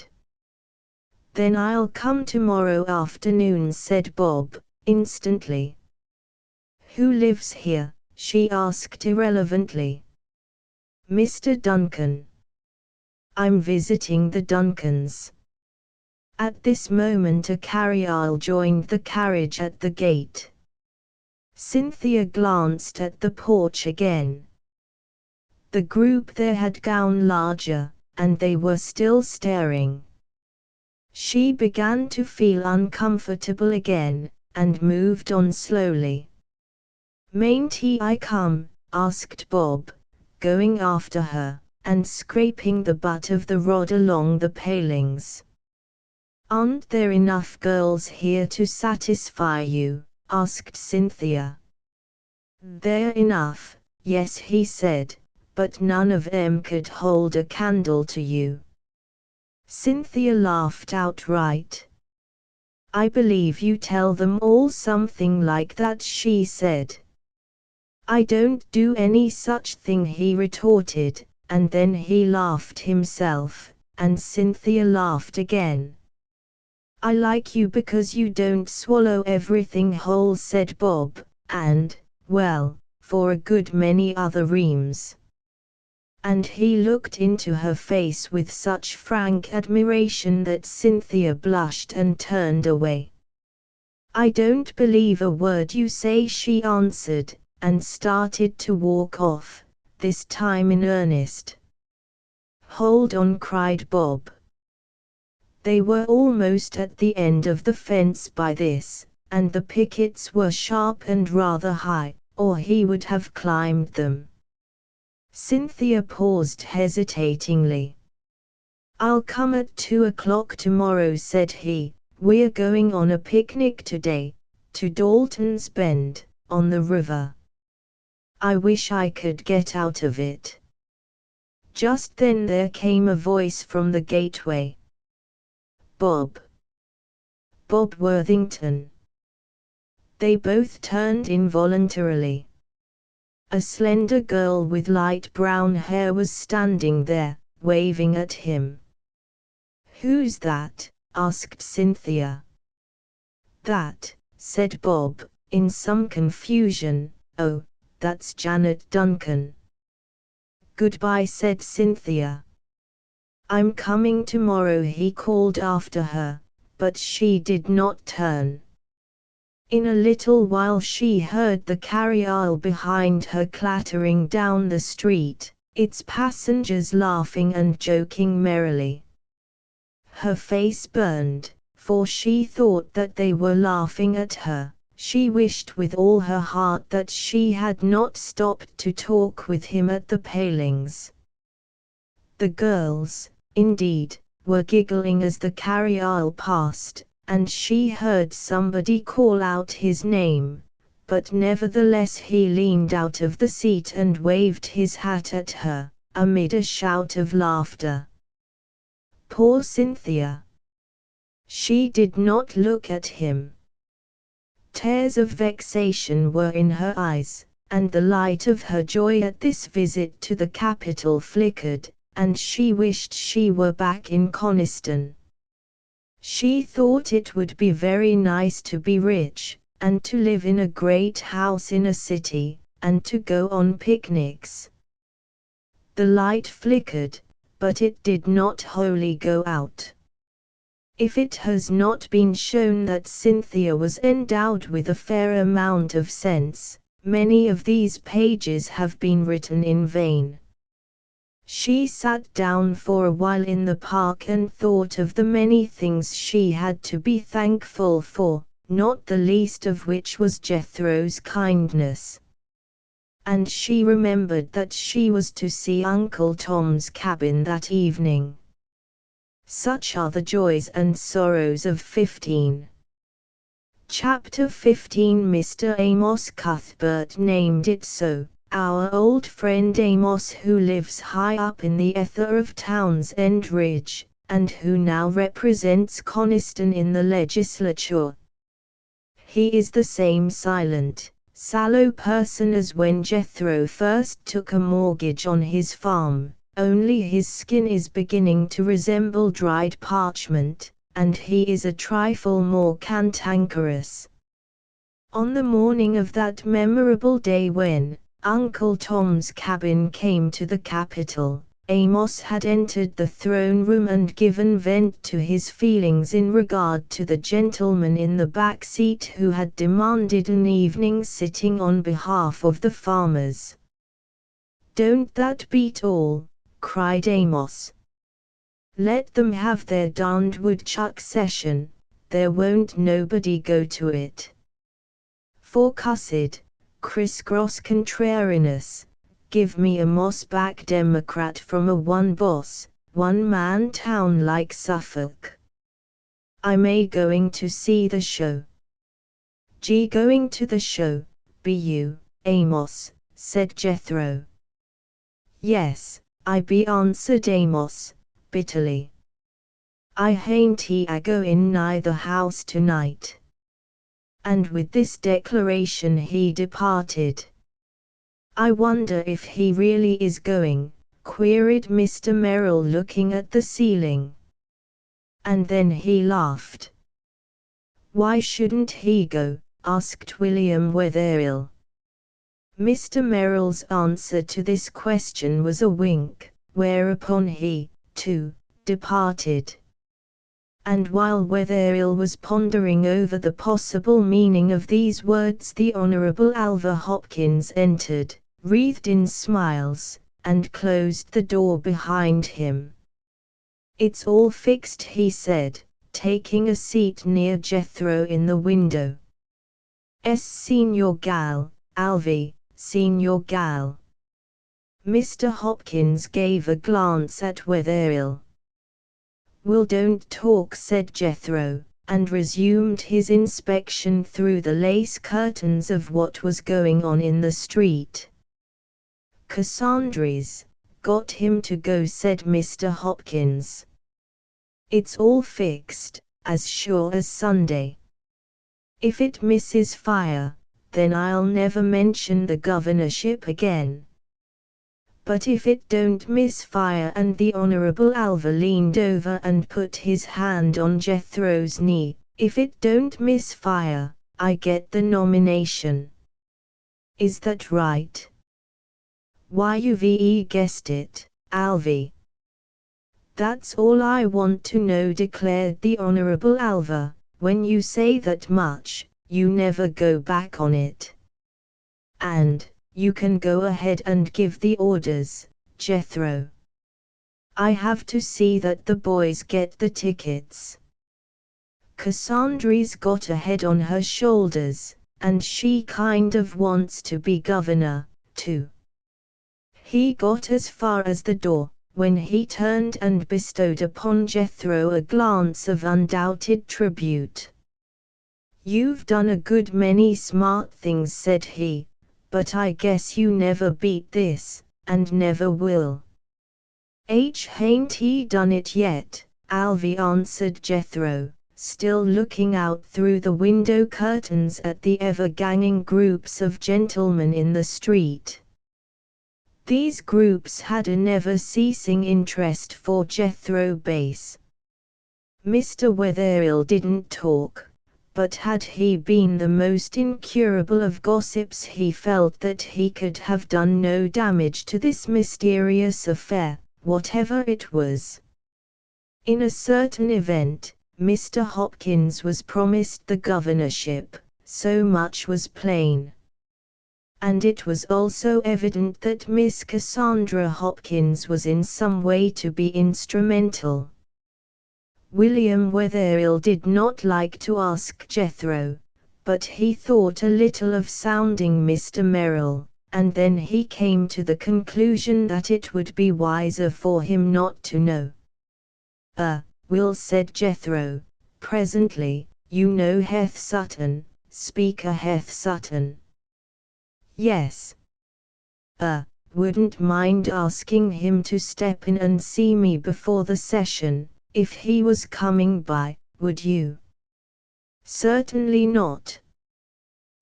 If he was coming by," said Jethro.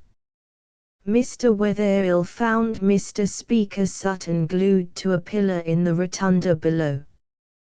He had some difficulty in breaking through the throng that pressed around him, and still more in attracting his attention, as Mr. Sutton took no manner of notice of the customary form of placing one's hand under his elbow and pressing gently up. Summoning up his courage, Mr. Wetherill tried the second method of seizing him by the buttonhole. He paused in his harangue, one hand uplifted, and turned and glanced at the storekeeper abstractedly. "Mr. Bass asked me to tell you to drop into number 7, said Wetherill, and added, remembering express instructions, if you were going by.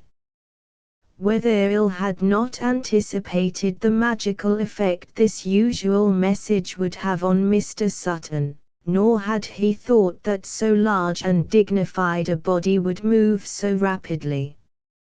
Before the astonished gentleman who had penned him could draw a breath, Mr. Sutton had reached the stairway and was mounting it with an agility that did him credit.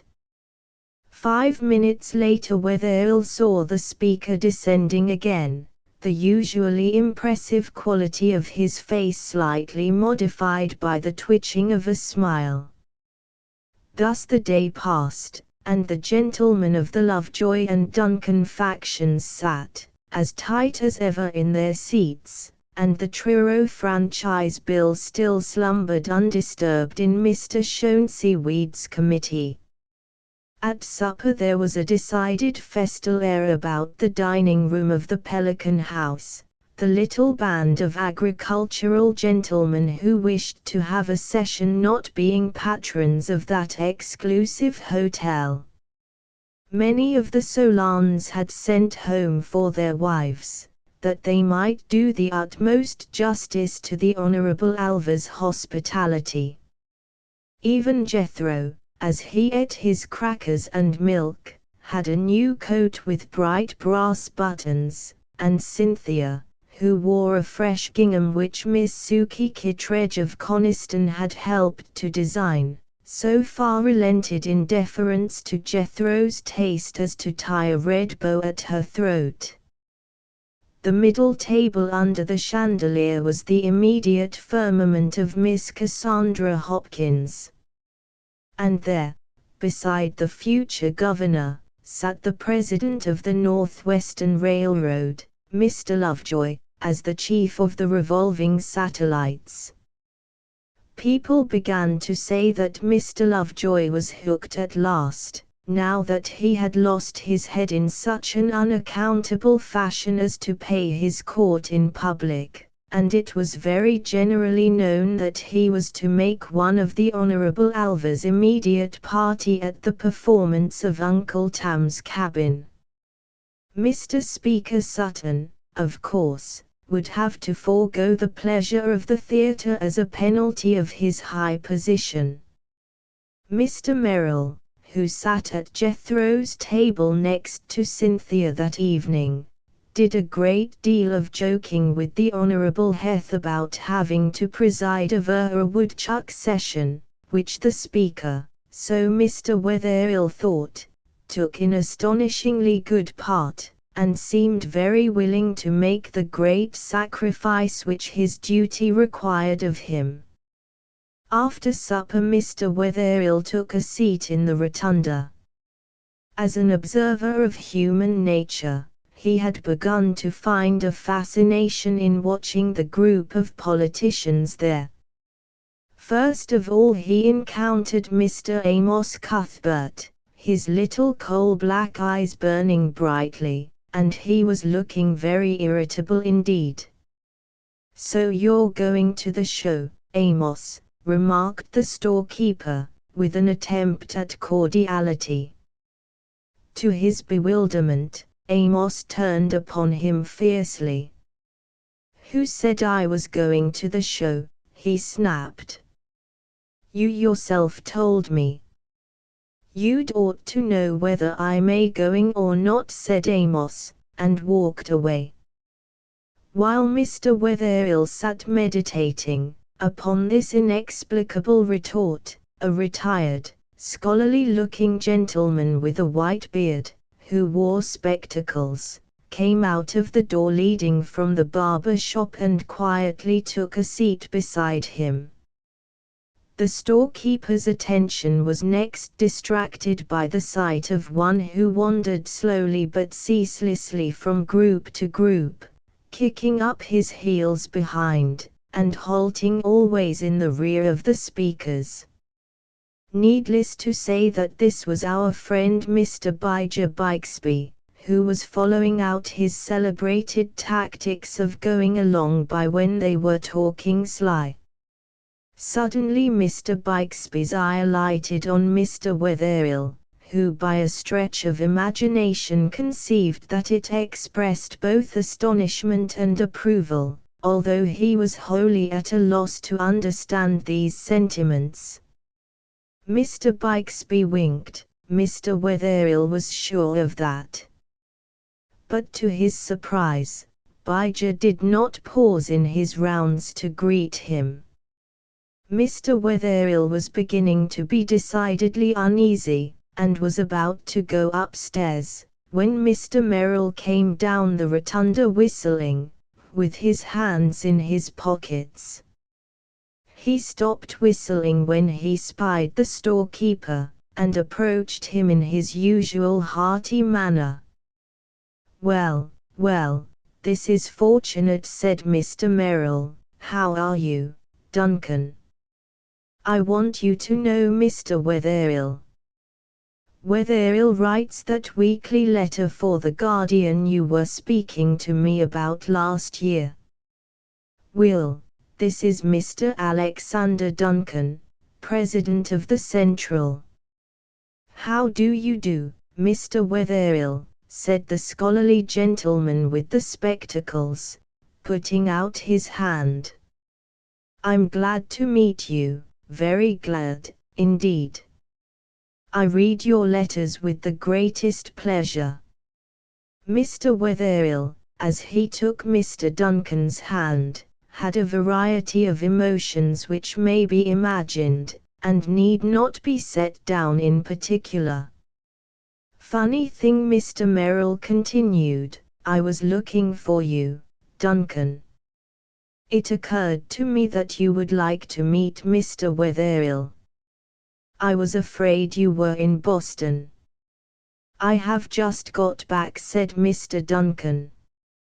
"I wanted Wetherill to see your library. I was telling him about it. "I should be delighted to show it to him," answered Mr. Duncan. That library, as is well known, was a special weakness of Mr. Duncan's. Poor William Wetherill, who was quite overwhelmed by the fact that the great Mr. Duncan had actually read his letters and liked them, could scarcely utter a sensible word. Almost before he realized what had happened, he was following Mr. Duncan out of the Pelican House, when the storekeeper was mystified once more by a nudge and another wink from Mr. Bixby, conveying unbounded admiration. "Why don't you write a book, Mr. Wetherill?" inquired the railroad president, when they were crossing the park. "I don't think I could do it," said Mr. Wetherill, modestly. Such incense was overpowering, and he immediately forgot Mr. Bixby. "Yes, you can," said Mr. Duncan, "only you don't know it. Take your letters for a beginning. You can draw people well enough, when you try. There was your description of the lonely hill farm on the spur. I shall always remember that. The gaunt farmer, toiling every minute between sun and sun, the thin, patient woman bending to a task that never charged or lightened, the children growing up and leaving one by one, some to the cities, some to the west, until the old people are left alone in the evening of life, to the sunsets and the storms. Of course you must write a book." Mr. Duncan quoted other letters, and William Wetherill thrilled. Poor man! He had had little enough incense in his time, and none at all from the great. They came to the big square house with the cornice which Cynthia had seen the day before, and walked across the lawn through the open door. William Wetherill had a glimpse of a great drawing room with high windows, out of which was wafted the sound of a piano and of youthful voice and laughter, and then he was in the library. The thought of one man owning all those books overpowered him. There they were, in stately rows, from the floor to the high ceiling, and a portable ladder with which to reach them. Mr. Duncan, understanding perhaps something of the storekeeper's embarrassment, proceeded to take down his treasures, first editions from the shelves, and folios and mistrals from drawers in a great iron safe in one corner, and laid them on the mahogany desk. It was the railroad president's hobby, and could he find an appreciative guest, he was happy.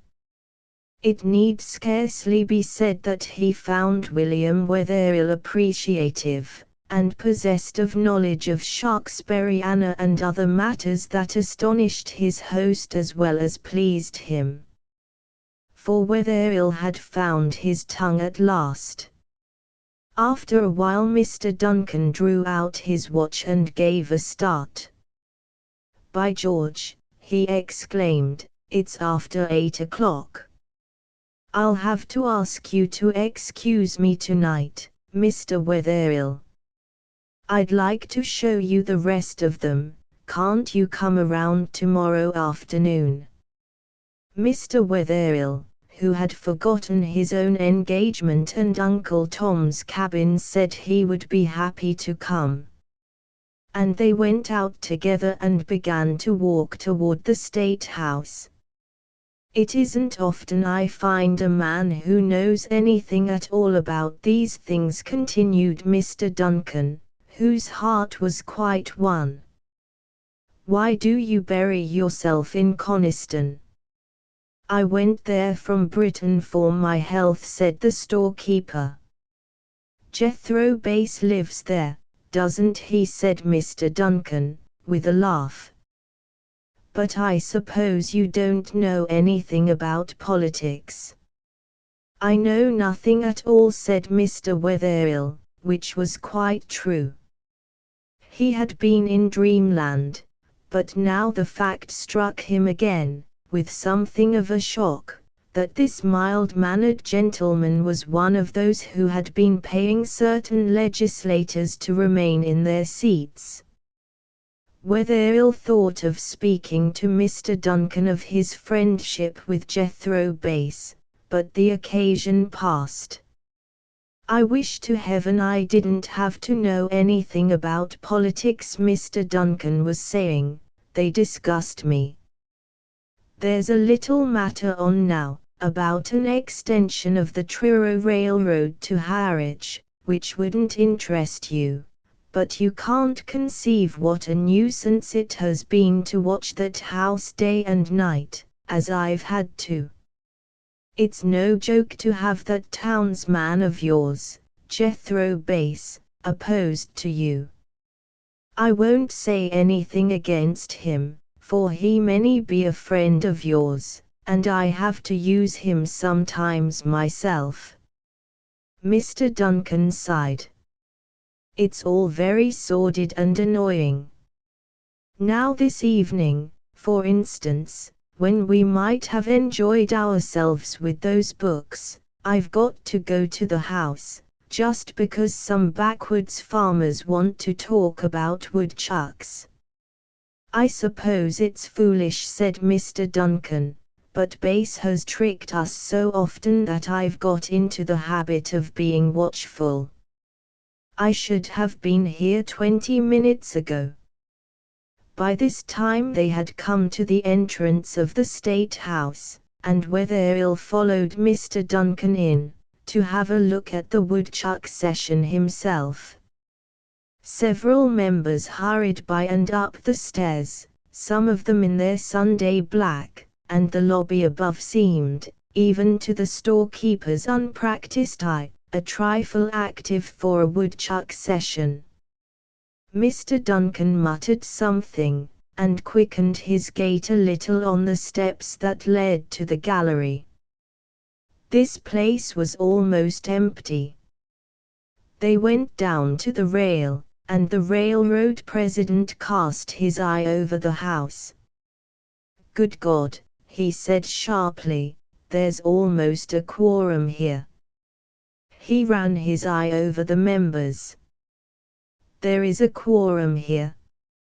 Mr. Duncan stood drumming nervously with his fingers on the rail, scanning the heads below. The members were scattered far and wide through the seats, like an army in open order, listening in silence to the droning voice of the clerk.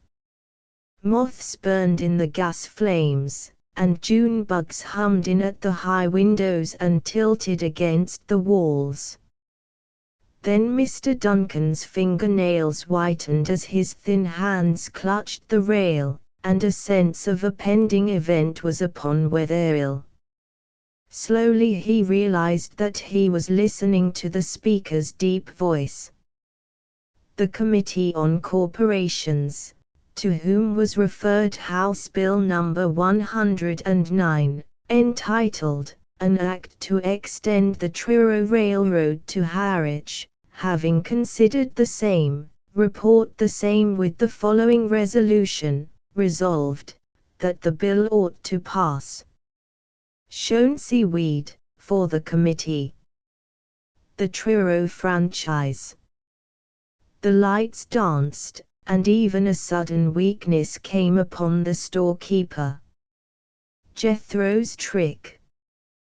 The Duncan and Lovejoy representatives in the theatre, the adherents of the bill here.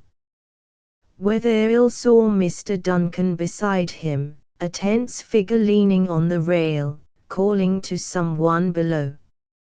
A man darted up the center, another up the side aisle.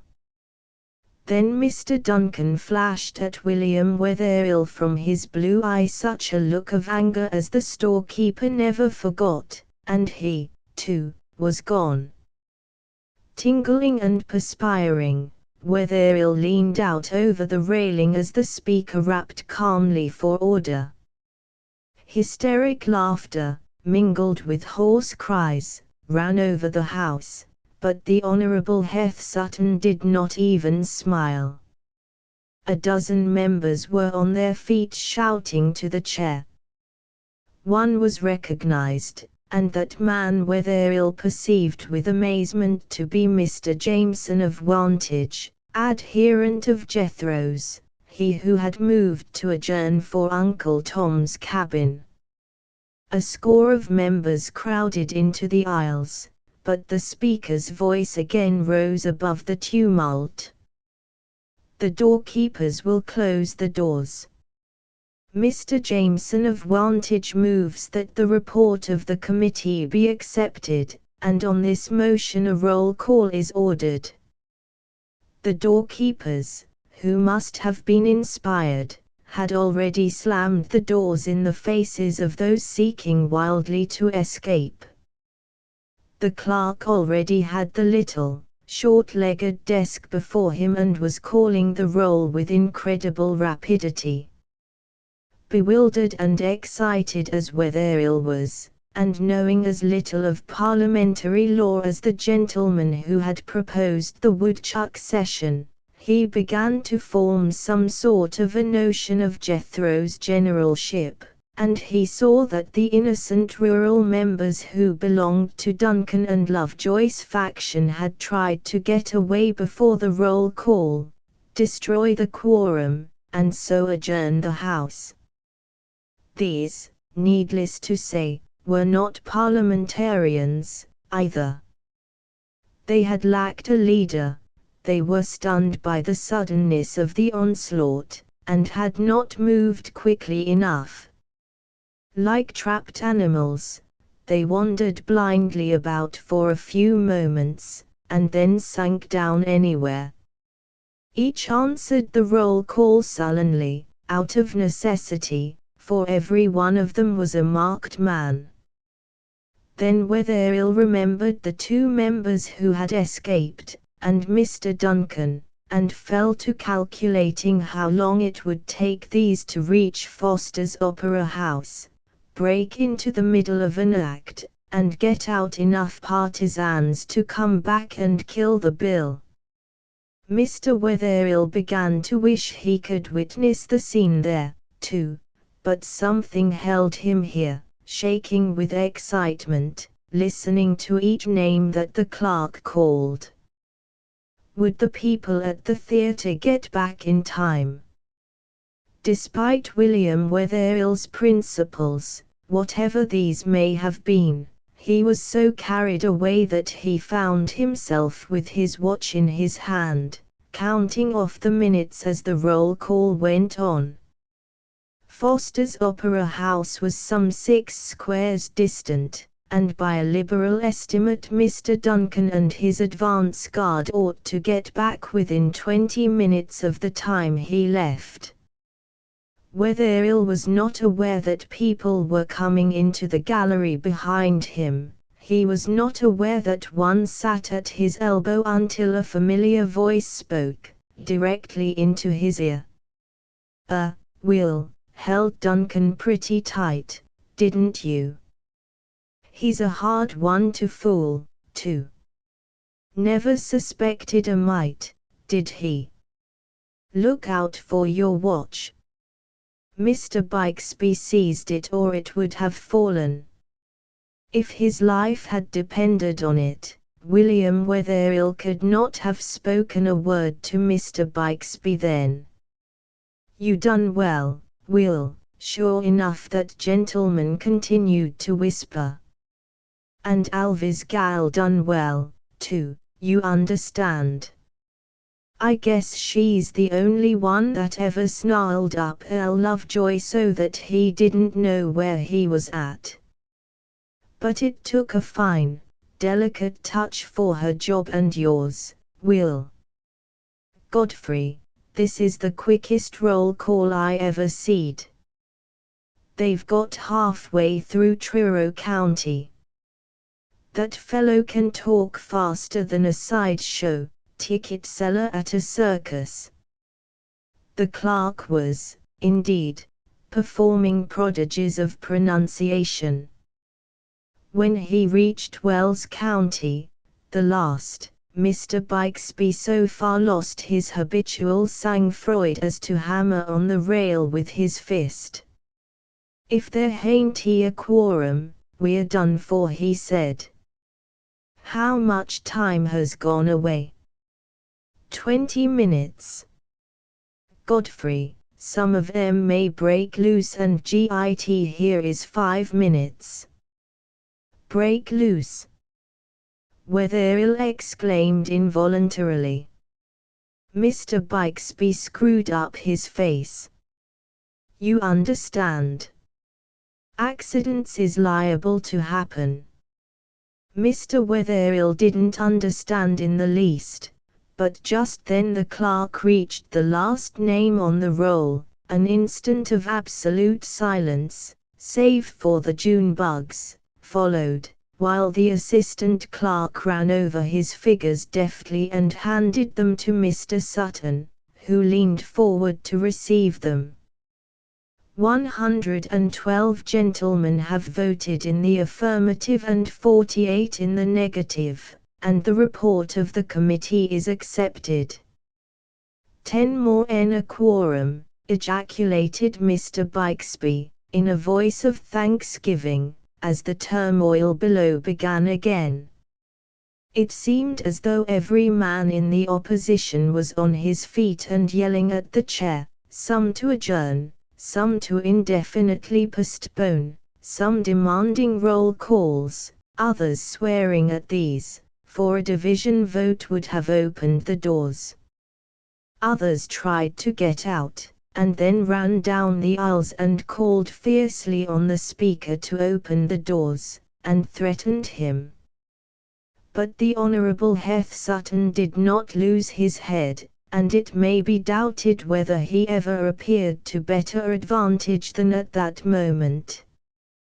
He had a voice like one of the Clovelly bulls that fed in his own pastures in the valley, and by sheer bellowing he got silence, or something approaching it. The protests dying down to a hum, had recognized another friend of the bill, and was putting another question. Mr. Gibbs of Wareham moves that the rules of the House be so far suspended that this bill be read a second and third time by its title, and be put upon its final passage at this time. And on this motion thundered Mr. Sutton, above the tide of rising voices, the yeas and nays are called for. The doorkeepers will keep the doors shut. Abbey of Ashburton.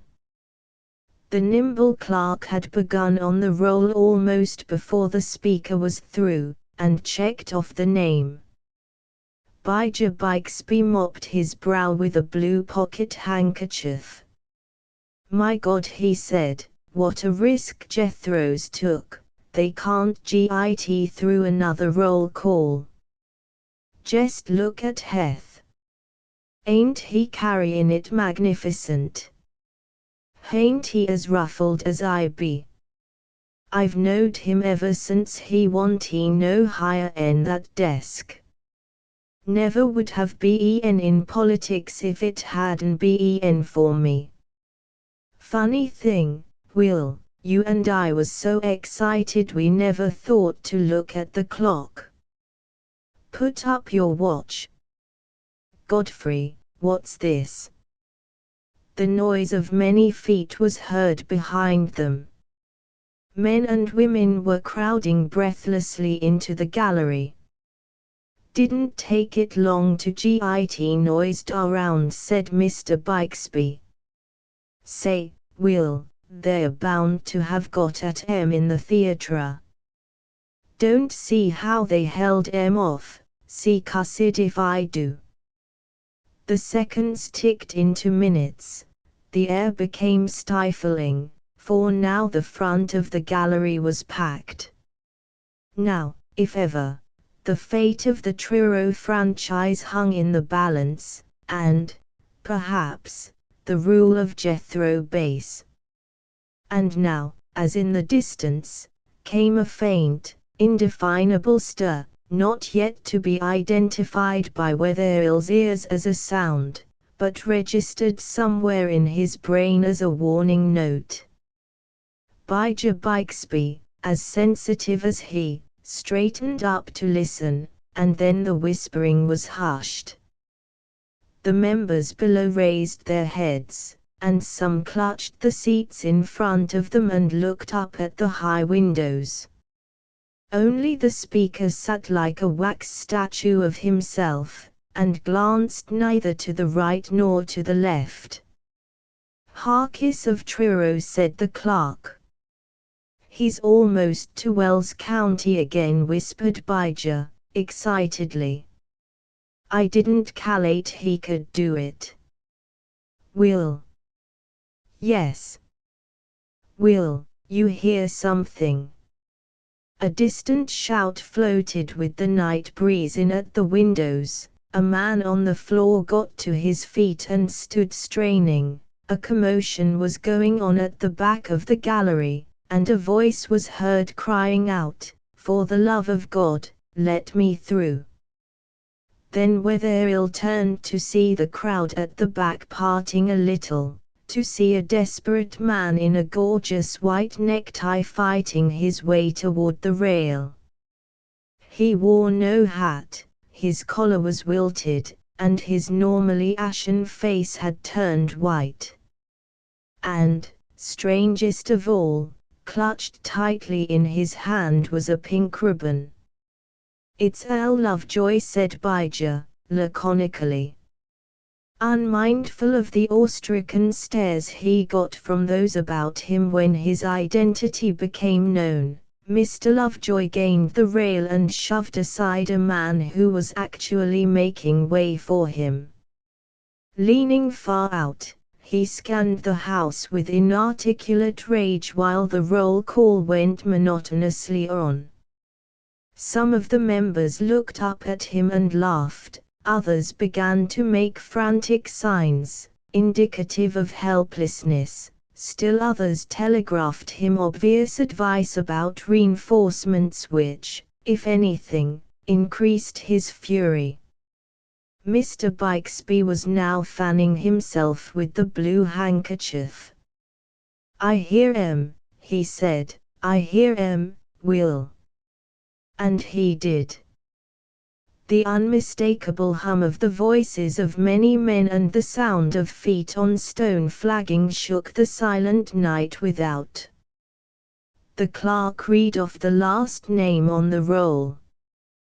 "Tompkins of Ulster." His assistant lost no time now. A mistake would have been fatal, but he was an old hand.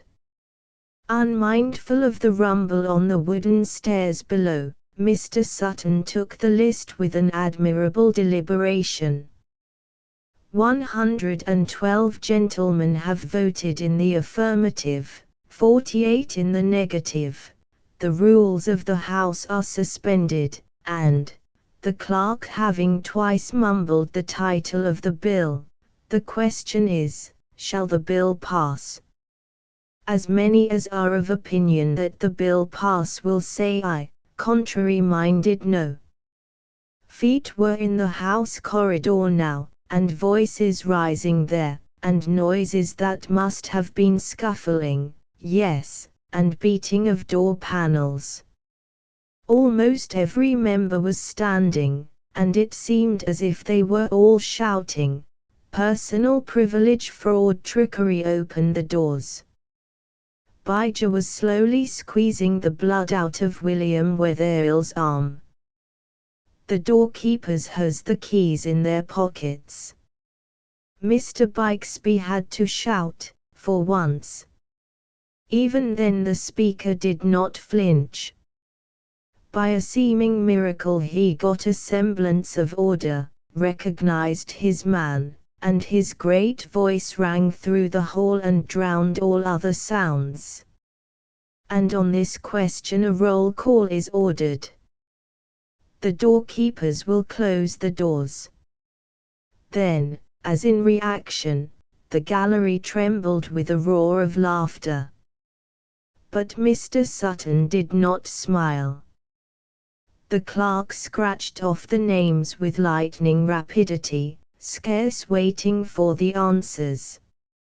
Every man's colour was known, and it was against the rules to be present and fail to vote. The noise in the corridors grew louder, someone dealt a smashing kick on a panel, and Wetherill ventured to ask Mr. Bixby if he thought the doors would hold. "They can break in all they've a mind to now," he chuckled. "The Truro franchise is safe." "What do you mean?" Wetherill demanded excitedly. "If a member ain't he present when a question is put, he can't get into a roll call," said Bijah. The fact that the day was lost was evidently brought home to those below, for the strife subsided gradually, and finally ceased altogether. The whispers in the gallery died down. The spectators relayed a little. Lovejoy alone remained tense, though he had seated himself on a bench, and the hot anger in which he had come was now cooled into a vindictiveness that set the hard lines of his face even harder. He still clutched the ribbon. The last part of that famous roll call was conducted so quietly that a stranger entering the house would have suspected nothing unusual. It was finished in absolute silence. 112 gentlemen have voted in the affirmative, 48 in the negative, and the bill passes. The House will attend to the title of the bill. "An act to extend the Truro Railroad to Harwich," said the clerk, glibly. "Such will be the title of the bill unless otherwise ordered by the House," said Mr. Speaker Sutton. "The doorkeepers will open the doors." Somebody moved to adjourn. The motion was carried, and thus ended what has gone down to history as the woodchuck session. Pandemonium reigned. 140 belated members fought their way in at the 4 entrances, and mingled with them were lobbyists of all sorts and conditions, residents and visitors to the capital, men and women to whom the drama of Uncle Tom's Cabin was as nothing to that of the Truro Franchise Bill.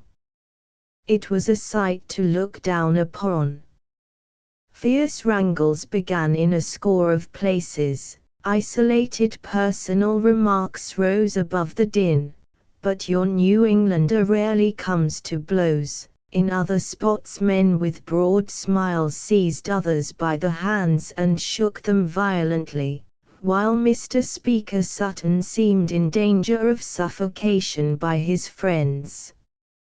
His enemies, for the moment, could get nowhere near him. On this scene Mr. Bijah Bixby gazed with pardonable pleasure. "Guess there wa'n't a mite of trouble about the river towns," he said. "I had 'em in my pocket. Will, let's amble round to the theatre. We ought to get in 2 acts." William Wetherill went. There is no need to go into the psychology of the matter. It may have been numbness, it may have been temporary insanity caused by the excitement of the battle he had witnessed, for his brain was in a whirl, or Mr. Bixby may have hypnotized him. As they walked through the silent streets toward the Opera House, he listened perforce to Mr. Bixby's comments upon some of the innumerable details which Jethro had planned and quietly carried out while sitting in the window of the throne room. A great light dawned on William Wetherill, but too late. Jethro's trusted lieutenants, of whom, needless to say, Mr. Bixby was one, had been commanded to notify such of their supporters whose fidelity and secrecy could be absolutely depended upon to attend the woodchuck session, and, further to guard against surprise. This order had not gone out until the last minute, hence Mr. Amos Cuthbert's conduct. The seats of these members at the theatre had been filled by accommodating townspeople and visitors.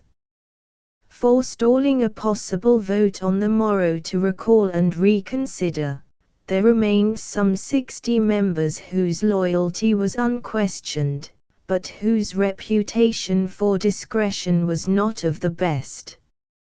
So much for the parliamentary side of the affair, which was a revelation of generalship and organization to William Wetherill. By the time he had grasped it, they were come in view of the lights of Foster's Opera House, and they perceived, among a sprinkling of idlers, a conspicuous and meditative gentleman leaning against a pillar. He was ludicrously tall and ludicrously thin. His hands were in his trousers pockets, and the skirts of his Sunday broadcloth coat hung down behind him awry. One long foot was crossed over the other and rested on the point of the toe, and his head was tilted to one side. He had, on the whole, the appearance of a rather mournful stork. Mr. Bixby approached him gravely, seized him by the lower shoulder, and tilted him down until it was possible to speak into his ear. The gentleman apparently did not resent this, although he seemed in imminent danger of being upset. "How be you, Peleg?" You know Will." "No," said the gentleman. Mr. Bixby seized Mr. Wetherill under the elbow, and addressed himself to the storekeeper's ear. "Will, I want you to shake hands with Senator Peleg Hartington, of Brampton. This is Will Wetherill, Peleg, from Coniston, you understand." The senator took one hand from his pocket. "How be you?" he said. Mr. Bixby was once more pulling down on his shoulder. "How was it here?" he demanded. "Almighty funny," answered Senator Hartington, sadly, and waved at the lobby. "There wa'n't standing room in the place. Jethro Base Republican Club come and packed the entrance," explained Mr. Bixby with a wink. "You understand, Will. Go on, Peleg." "Sidewalk and street, too," continued Mr. Hartington, slowly. "First come a long ball of tolls, hollerin' like blazes. They crumpled him all up and lost him. Next come old man Duncan himself." "Will kept Duncan," Mr. Bixby interjected. "That was wholly an accident," exclaimed Mr. Wetherill, angrily. "Will want he born in the country," said Mr. Bixby. Mr. Hartington bestowed on the storekeeper a mournful look, and continued, "Never seed Duncan sweatin' before. He didn't seem to grasp why the boys was there." "Didn't seem to understand," put in Mr. Bixby, sympathetically. "For God's sake, gentlemen," says he, "let me in. The Truro Bill." "The Truro Bill hain't he in the theatre, Mr. Duncan," says Dan Everett. "Cussed if I didn't come near laughing." "That's Uncle Tom's Cabin, Mr. Duncan," says Dan. "You're a damn fool," says Duncan. "I didn't know he was profane." "Make room for Mr. Duncan," says Dan, "he wants to see the show." "I'm going to see you in jail for this," Everett, says Duncan. They let him push in about half a rod, and they swallowed him. He was making such a noise that they had to close the doors of the theatre, so's not to disturb the play actors. You understand, said Mr. Bixby to Wetherill. Whereupon he gave another shake to Mr. Hartington, who had relapsed into a sort of funereal meditation. Well, resumed that personage, there was some more come, hollerin' about the Truro bill. Not many. Guess they'll all have to git their women folks to press their clothes tomorrow. Then Duncan wanted to git out again, but 'twa'n't exactly convenient. Calated he was suffocatin', seemed to need air. Little might limp when he broke loose, Duncan was. The Honourable Peleg stopped again, as if he were overcome by the recollection of Mr. Duncan's plight. Peleg. Mr. Hartington started. What'd they do? What'd they do? Do. How'd they git notice to 'em? Oh, said Mr. Hartington, cussed if that vun't funny. Let's see, where was I? After a while they went over t'other side of the street, talking sly, waiting for the act to end. But goldened if it ever did end. For once Mr. Bixby didn't seem to understand. Didn't he end? No, explained Mr. Hartington, seems they hitched a kind of nigger minstrel show right onto it. Banjos and thingumajigs in front of the curtain while they was changin' scenes, and they hitched the second act right onto that. Nobody come out of the theatre at all. Funny notion, wa'n't it? Mr. Bixby's face took on a look of extreme cunning. He smiled broadly and poked Mr. Wetherill in an extremely sensitive portion of his ribs. On such occasions the nasal quality of Bijah's voice seemed to grow. You see, he said. Know that little man, Gibbs, don't ye? Inquired Mr. Hartington. Ellie Gibbs, hain't he it? Runs a livery business down to Rutgers, on Lovejoy's Railroad, replied Mr. Bixby, promptly. I know him. Knew old man Gibbs well's I do you. Mean cuss. This Ellie's smart, wa'n't he quite smart enough, though? His bright idea come a little mite late.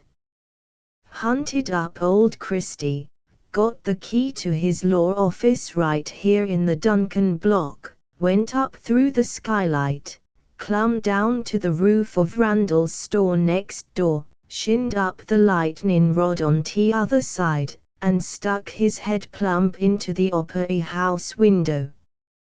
I want to know, ejaculated Mr. Bixby. Something terrible pathetic was going on the stage, resumed Mr. Hartington. The folks didn't see him at first. They was all crying and everything was still, but Ellie wa'n't he affected. As quick as he got his breath he hollered right out loud's he could. The Truro bill's up in the house, boys. We're scun if you don't git thar quick. Then they tell me the lightning rod give way. Anyhow, he came down on Randall's gravel roof considerable hard, I take it. Mr. Hartington, apparently, had an aggravating way of falling into mournful reverie and of forgetting his subject. Mr. Bixby was forced to jog him again. Yes, they did, he said, they did. They come out like the theatre was afire. There was some delay in getting to the street, but not much, not much. All the Republican clubs in the state couldn't have held 'em then, and the profanity they used wa'n't especially edifying. "Peelig's a deacon, you understand," said Mr. Bixby. "Say, Peelig, where was Al Lovejoy?"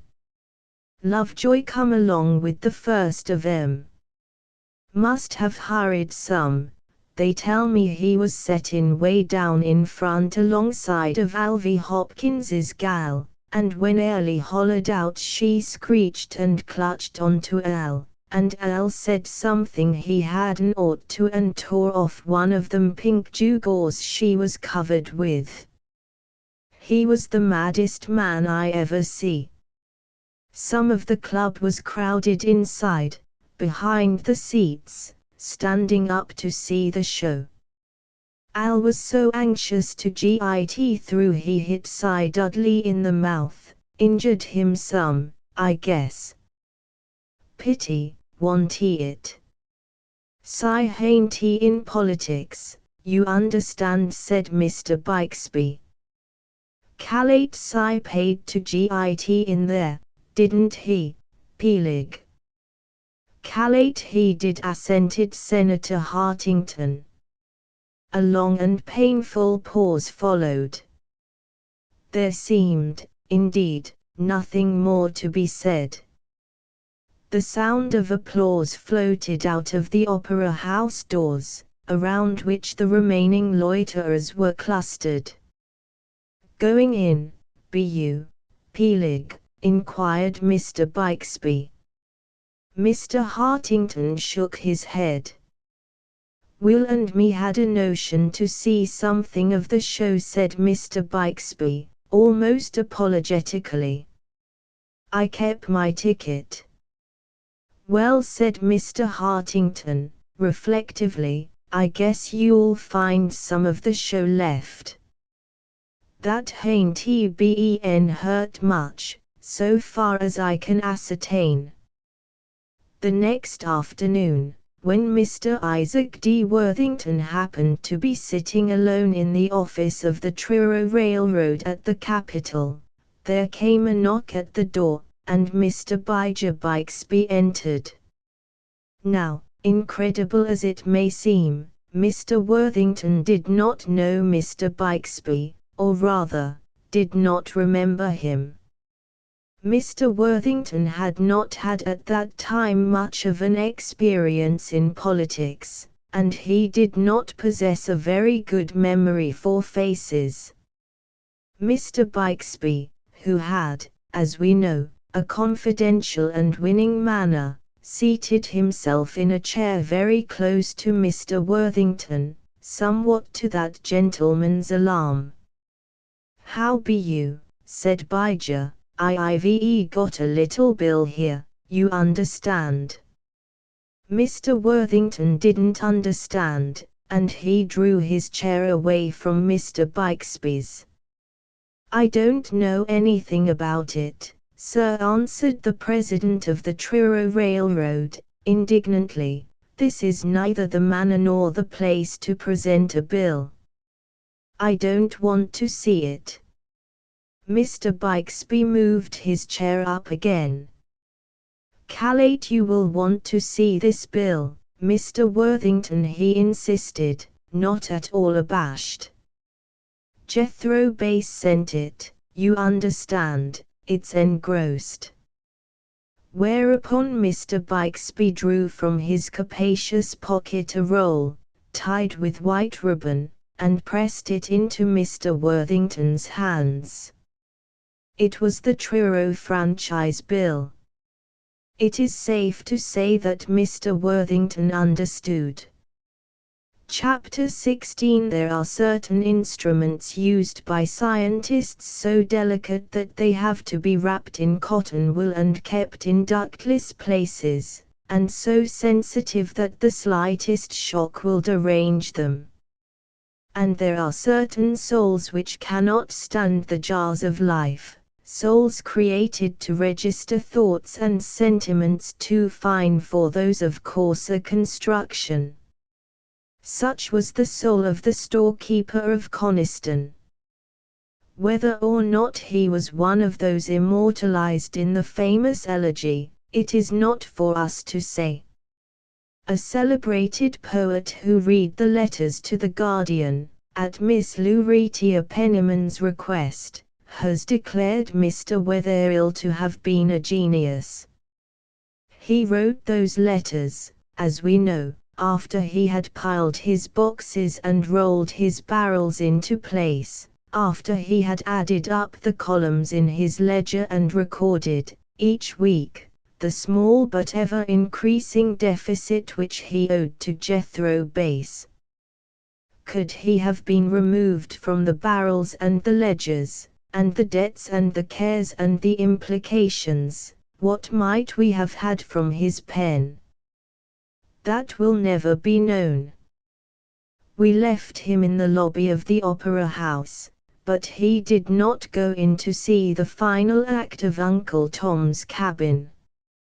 He made his way, alone, back to the hotel, slipped in by a side entrance, and went directly to his room, where Cynthia found him, half an hour later, seated by the open window in the dark. "Aren't you well, Dad?" she asked anxiously. "Why didn't you come to see the play?" I was detained, Cynthia," he said. "Yes, I am well."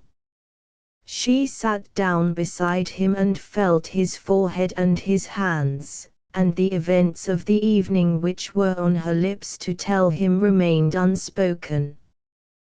"You ought not to have left Coniston," she said. "The excitement is too much for you." "We will go back tomorrow." "Yes, Cynthia, we will go back tomorrow. In the morning." "On the early train," said Wetherill, "and now you must go to sleep." "I am glad," said Cynthia, as she kissed him good night. "I have enjoyed it here, and I am grateful to Uncle Jethro for bringing us, but I like Coniston best." William Wetherill could have slept but a few hours. When he awoke, the sparrows were twittering outside, the fresh cool smells of the morning were coming in at his windows, and the sunlight was just striking across the roofs through the green trees of the Capitol Park.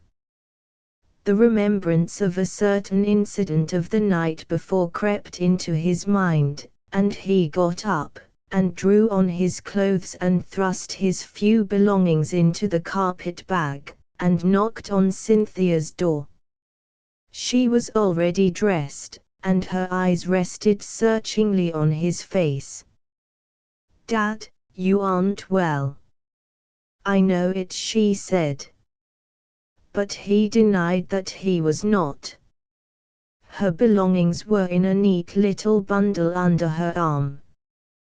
But when she went to put them in the bag, she gave an exclamation, knelt down, took everything out that he had packed, and folded each article over again with amazing quickness.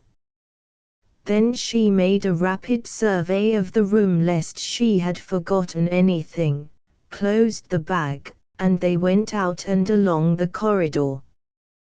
But when Wetherill turned to go down the stairs, she stopped him. "Aren't you going to say goodbye to Uncle Jethro?" I would rather go on and get in the train, Cynthia," he said. "Jethro will understand."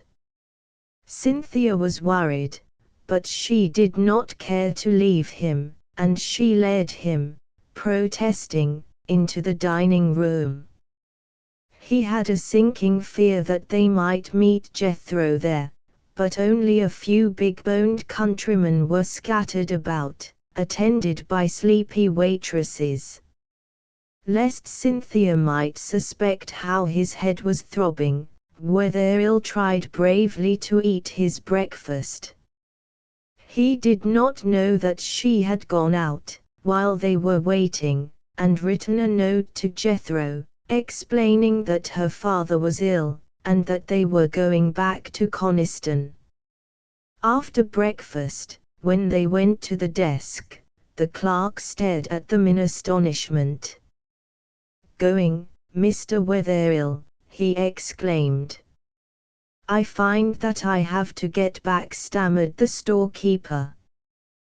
"Will you tell me the amount of my bill?" "Judge Bass gave me instructions that he would settle that." "It is very kind of Mr. Bass," said Wetherill, "but I prefer to pay it myself." The man hesitated. "The judge will be very angry, Mr. Wetherill." "Kindly give me the bill." The clerk made it out and handed it over in silence. Wetherill had in his pocket the money from several contributions to the Guardian, and he paid him. Then they set out for the station, bought their tickets and hurried past the sprinkling of people there. The little train for Truro was standing under the sheds, the hissing steam from the locomotive rising perpendicular in the still air of the morning, and soon they were settled in one of the straight-backed seats. The car was almost empty, for few people were going up that day, and at length, after what seemed an eternity of waiting, they started, and soon were in the country once more, in that wonderful Truro Valley with its fruit trees and its clover scents, with its sparkling stream that tumbled through the passes and mirrored between green meadow banks the blue and white of the sky. How hungrily they drank in the freshness of it. They reached Truro village at 11. Outside the little tavern there, after dinner, the green stage was drawn up, and Tom the driver cracked his long whip over the Morgan leaders, and they started, swaying in the sand ruts and jolting over the great stones that cropped out of the road. Up they climbed, through narrow ways in the forest, ways hedged with alder and fern and sumac and wild grape, adorned with orchidaceas and tiger lilies, and the big purple flowers which they knew and loved so well.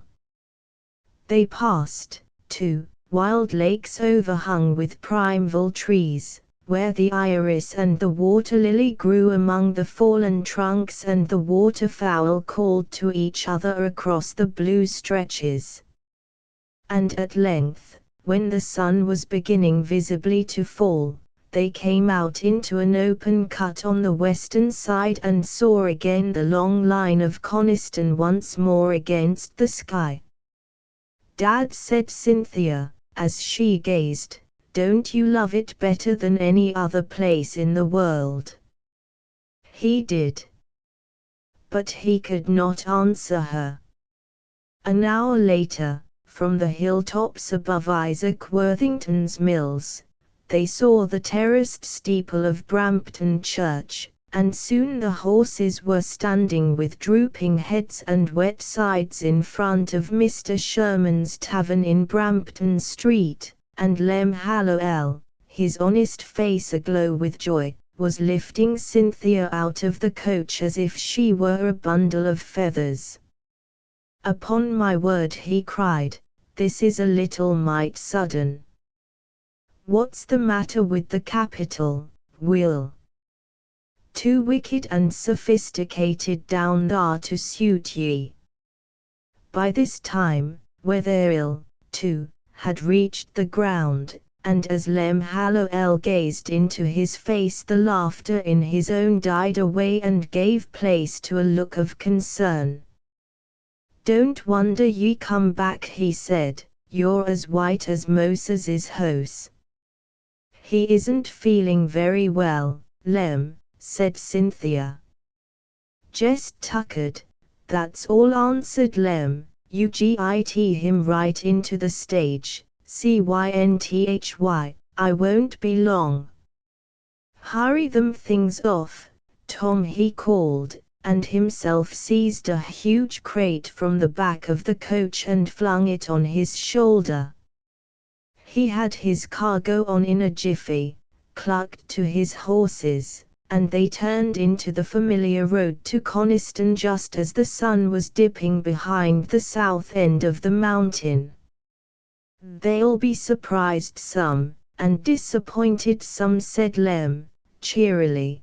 They was kind of planning a little celebration when you come back, will you, and cynthy. Armandi Hatch was going to bake a cake, and the minister was collating to say some word of welcome. Wa'n't he going to be anything grand, jest home-like? But you was right to come if you was tuckered.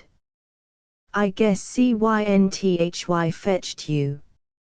Rias he kept store and done it well, brisker 'n I ever see him, Rias was. Wait till I put some of them things back, and make you more comfortable, Will. He moved a few parcels and packages from Wetherell's feet and glanced at Cynthia as he did so. The mountain cast its vast blue shadow over forest and pasture, and above the pines the white mist was rising from Coniston water, rising in strange shapes. Lem's voice seemed to William Wetherell to have given way to a worldwide silence, in the midst of which he sought vainly for Cynthia and the stage driver. Most extraordinary of all, out of the silence and the void came the checker-paned windows of the store at Coniston, then the store itself, with the great oaks bending over it, then the dear familiar faces, Moses and Armandi, F. Prescott limping toward them, and little Rias Richardson in an apron with a scoop shovel in his hand, and many others. They were not smiling at the storekeeper's return, they looked very grave. Then somebody lifted him tenderly from the stage and said, "Don't you worry a mite, cynthy. Jest tuckered, that's all." William Wetherell was just tuckered. The great Dr. Coles, authority on pulmonary troubles, who came all the way from Boston, could give no better verdict than that. It was Jethro Bass who had induced Dr. Coles to come to Coniston, much against the great man's inclination, and to the detriment of his patients, Jethro who, on receiving Cynthia's note, had left the capital on the next train and had come to Coniston, and had at once gone to Boston for the specialist. "I do not know why I came," said the famous physician to Dr. Abraham Rowell of Tarleton, "I never shall know. There is something about that man Jethro Bass which compels you to do his will. He has a most extraordinary personality."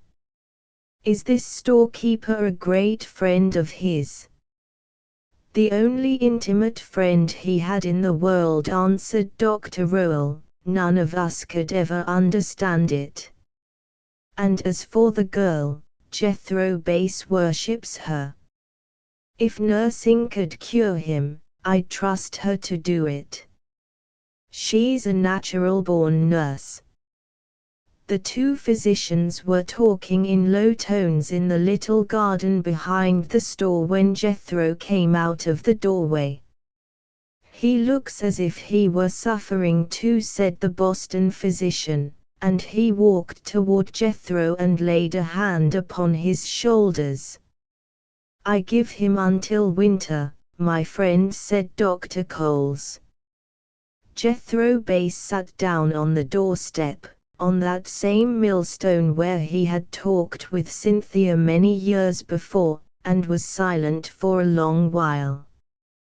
The doctor was used to scenes of sorrow, but the sight of this man's suffering unnerved him, and he turned from it. Doctor," said Jethro, at last. The doctor turned again. "Yes," he said.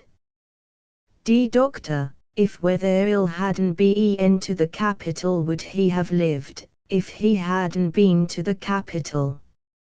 "My friend," said Dr. Coles, "if Mr. Wetherill had always lived in a warm house, and had always been well fed, and helped over the rough places and shielded from the storms, he might have lived longer.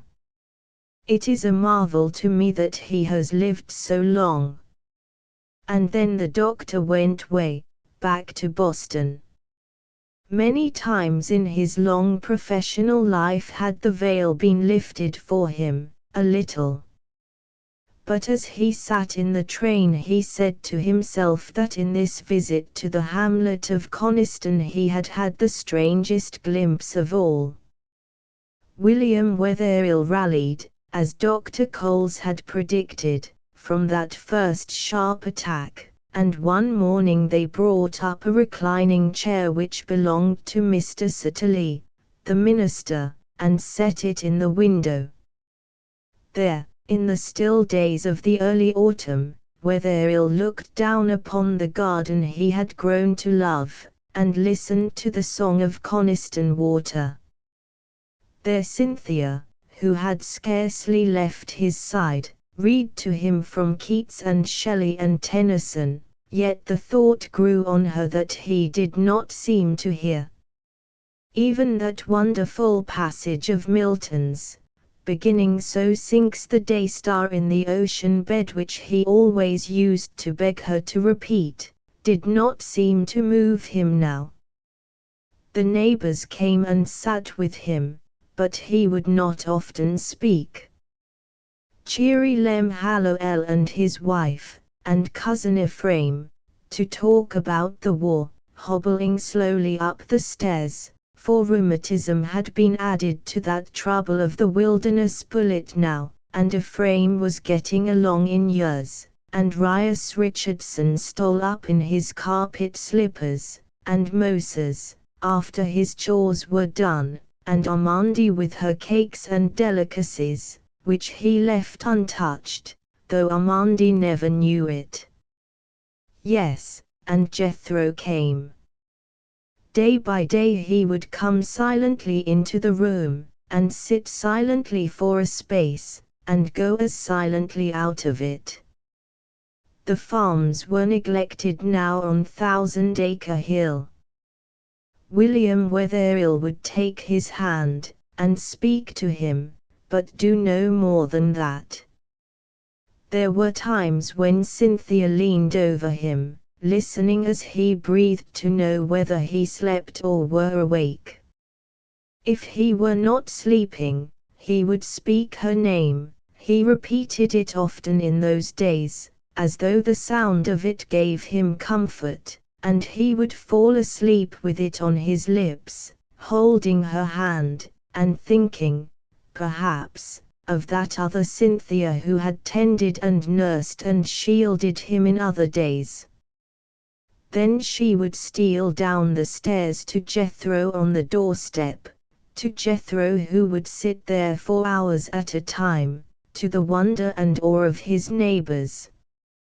Although they knew that he loved the storekeeper as he loved no other man, his was a grief that they could not understand. Cynthia used to go to Jethro in the garden. Sorrow had brought them very near together, and though she had loved him before, now he had become her reliance and her refuge.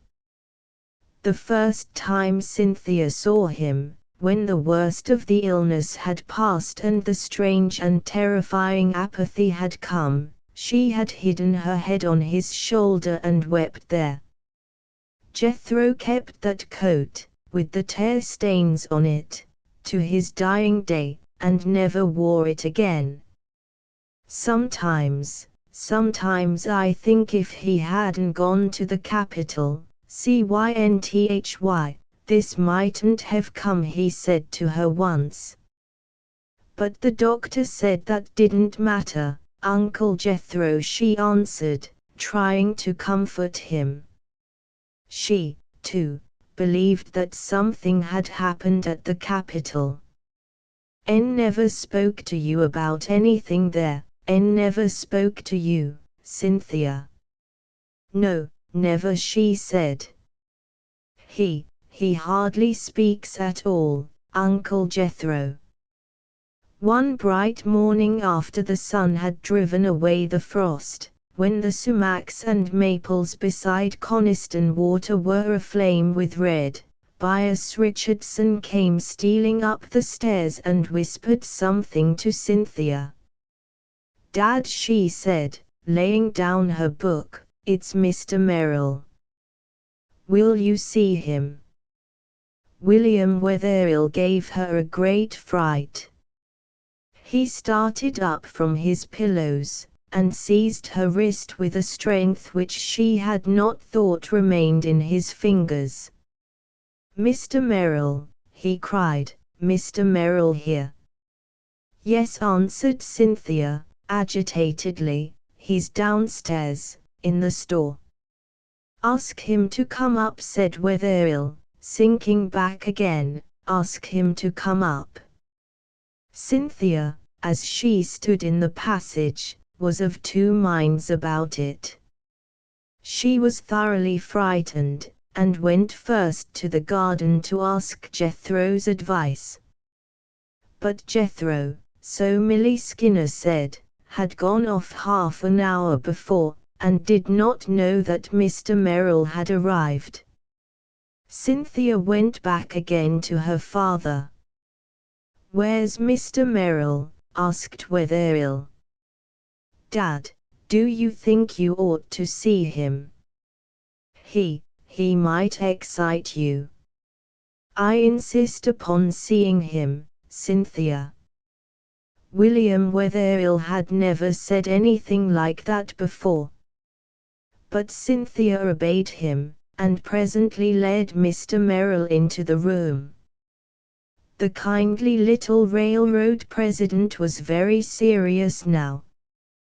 The wasted face of the storekeeper, enhanced as it was by the beard, gave Mr. Merrill such a shock that he could not speak for a few moments, he who rarely lacked for cheering words on any occasion.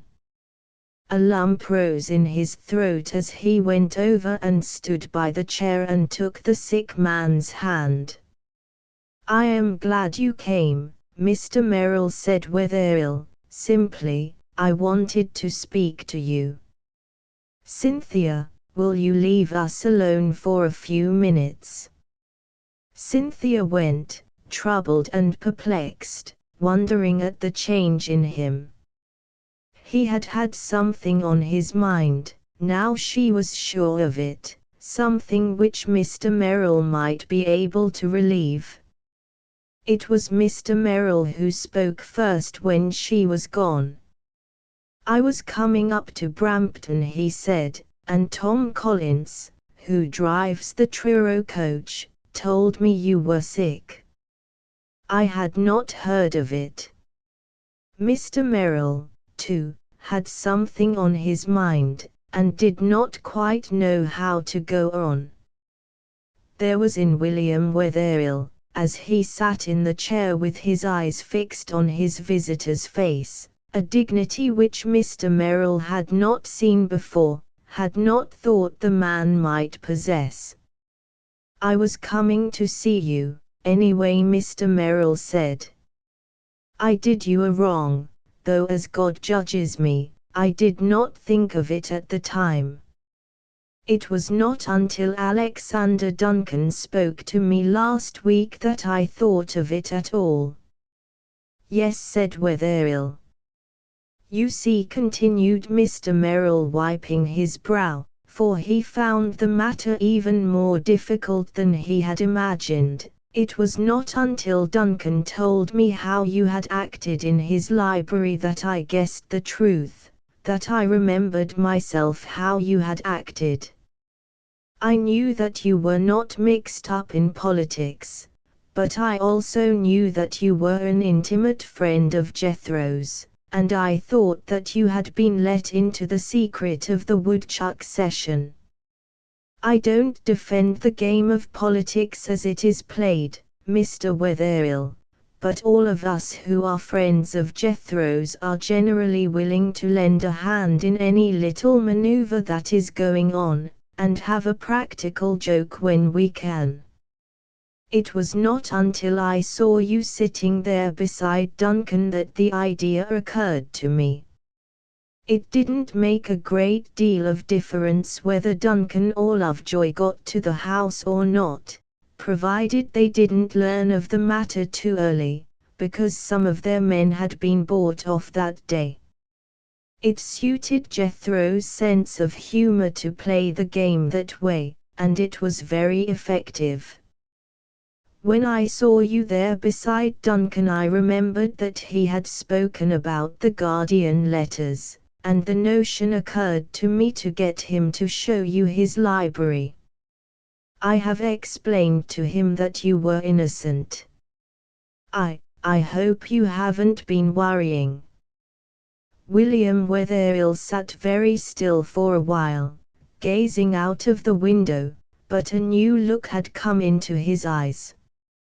Jethro Bass did not know that you had used me, he asked at length. No, replied Mr. Merrill thickly, no. He didn't know a thing about it, he doesn't know it now, I believe. A smile came upon Wetherill's face, but Mr. Merrill could not look at it. You have made me very happy, said the storekeeper, tremulously. I have no right to be proud. I have taken his money, he has supported my daughter and myself all these years. But he had never asked me to do anything, and I liked to think that he never would. Mr. Merrill could not speak. The tears were streaming down his cheeks. I want you to promise me, Mr. Merrill, he went on presently, I want you to promise me that you will never speak to Jethro of this, or to my daughter, Cynthia. Mr. Merrill merely nodded his head in assent. Still he could not speak. They might think it was this that caused my death. It was not. I know very well that I am worn out, and that I should have gone soon in any case. And I must leave Cynthia to him. He loves her as his own child. William Wetherill, his faith in Jethro restored, was facing death as he had never faced life. Mr. Merrill was greatly affected. You must not speak of dying, Wetherill, said he, brokenly. Will you forgive me? There is nothing to forgive, now that you have explained matters, Mr. Merrill, said the storekeeper, and he smiled again. If my fiber had been a little tougher, this thing would never have happened. There is only one more request I have to make. And that is, to assure Mr. Duncan, from me, that I did not detain him purposely. I will see him on my way to Boston, answered Mr. Merrill. Then Cynthia was called. She was waiting anxiously in the passage for the interview to be ended, and when she came in, one glance at her father's face told her that he was happier. She, too, was happier. I wish you would come every day, Mr. Merrill, she said, when they descended into the garden after the three had talked a while. It is the first time since he fell ill that he seems himself. Mr. Merrill's answer was to take her hand and pat it. He sat down on the millstone and drew a deep breath of that sparkling air and sighed, for his memory ran back to his own innocent boyhood in the New England country. He talked to Cynthia until Jethro came. "I have taken a fancy to this girl," Jethro said, "the little railroad president. I believe I'll steal her. A fellow can't have too many of 'em, you know. I'll tell you one thing, you won't keep her always shut up here in Coniston.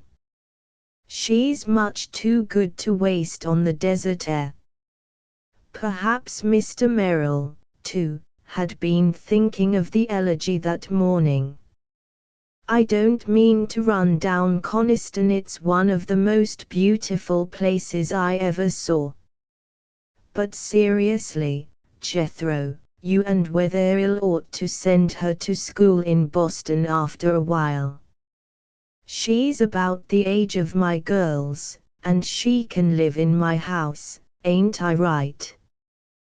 "Don't he know but what you be, Steve," Jethro answered slowly.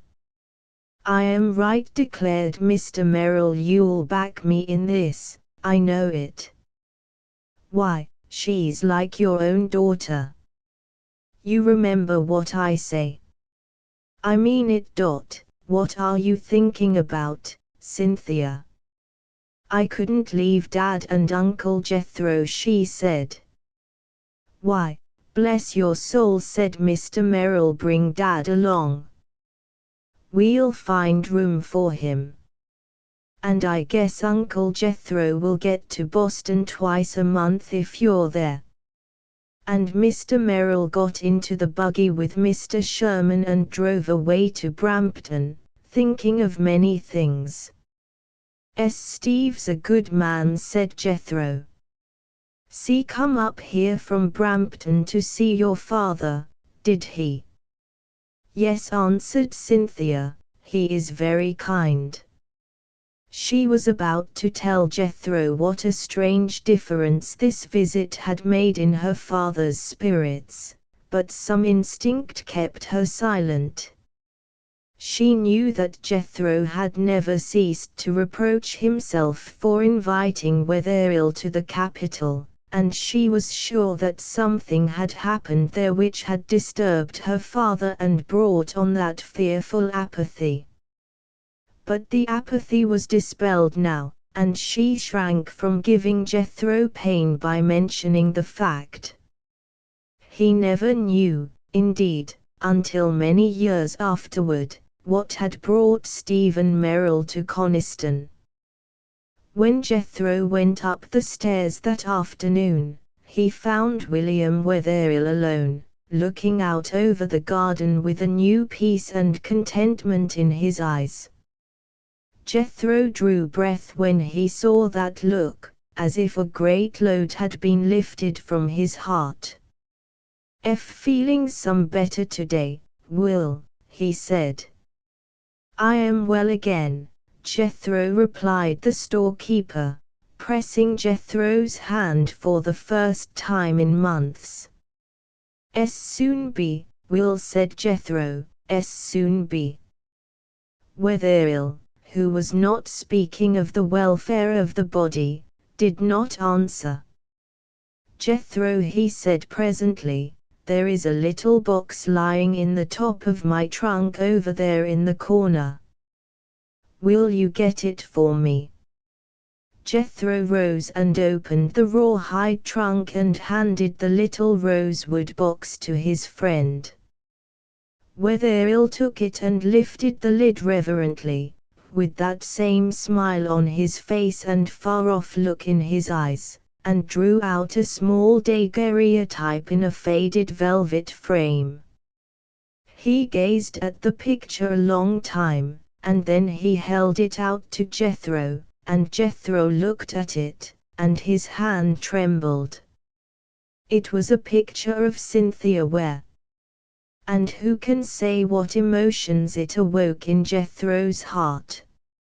She was older than the Cynthia he had known, and yet she did not seem so. There was the same sweet, virginal look in the gray eyes, and the same exquisite purity in the features. He saw her again, as if it were yesterday, walking in the golden green light under the village maples, and himself standing in the tannery door. He saw the face under the poke bonnet on the road to Brampton, and heard the thrush singing in the woods.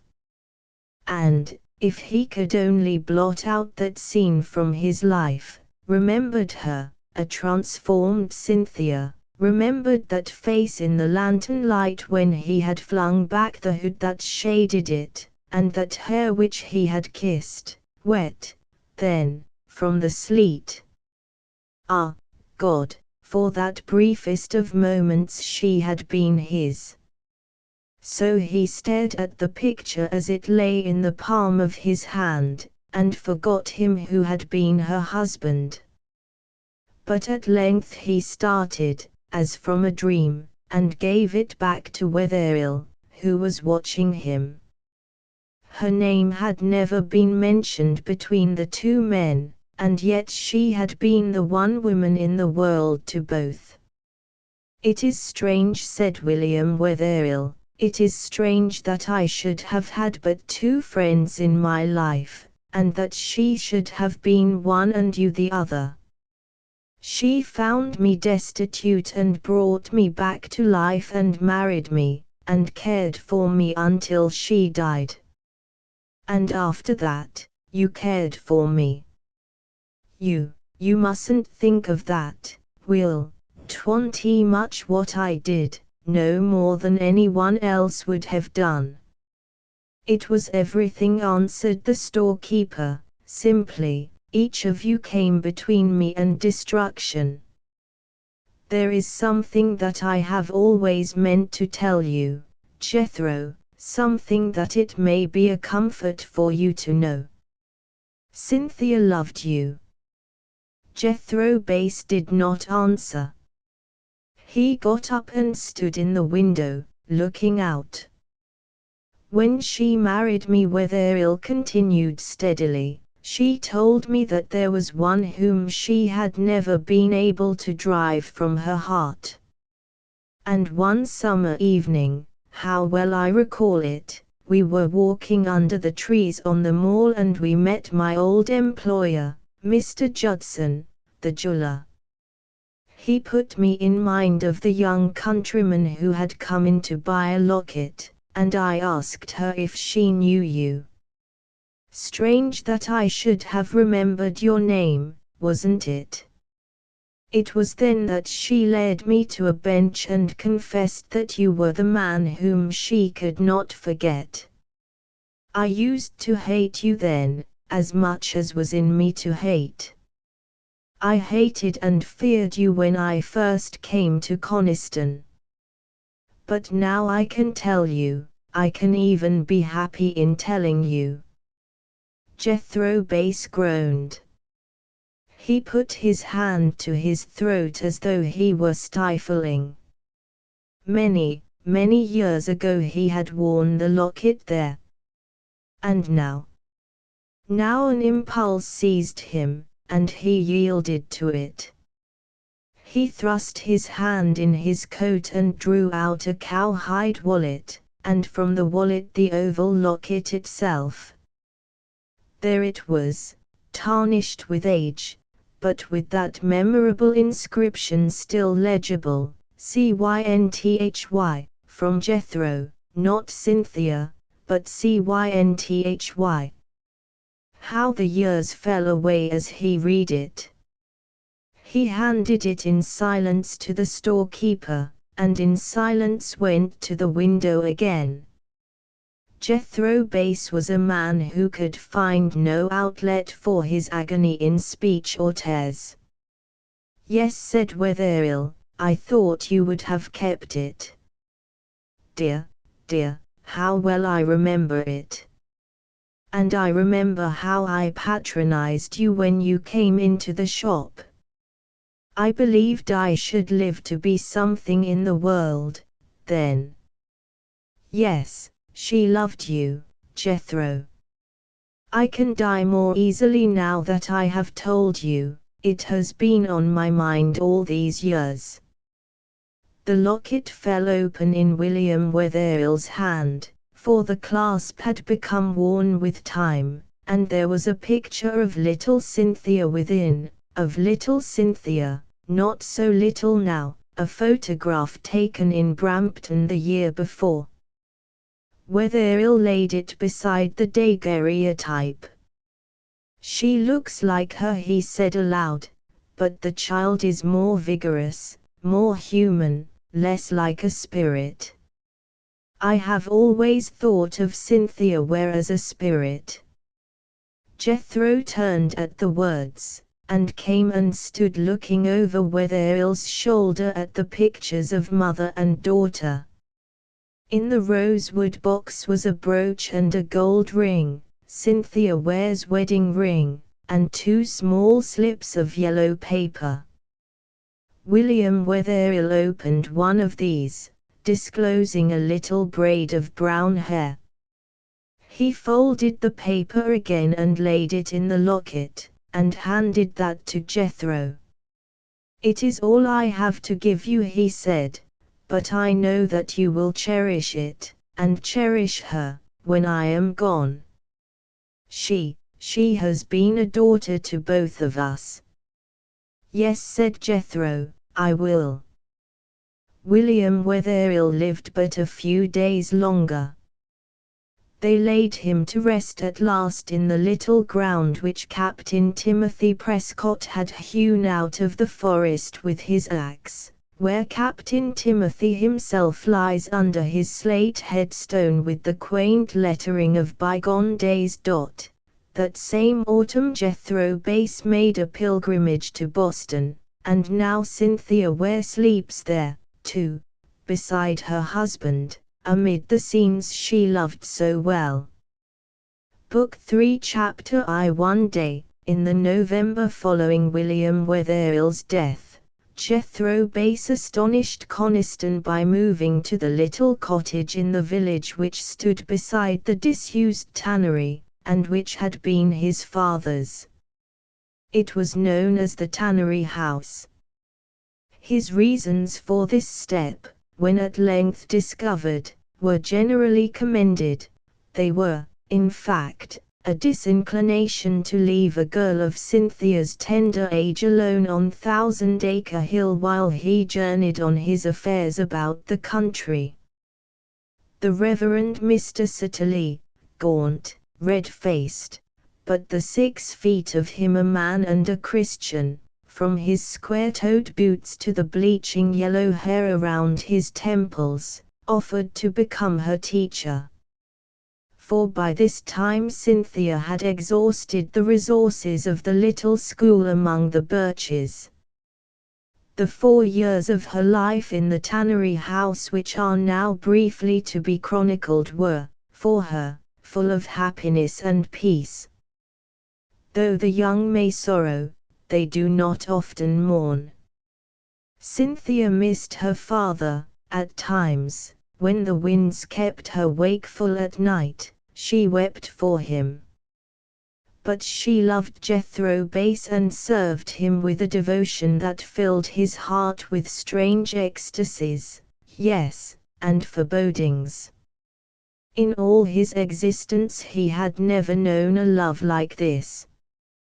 He may have imagined it once, back in the bright days of his youth, but the dreams of its fulfillment had fallen far short of the exquisite touch of the reality in which he now spent his days at home.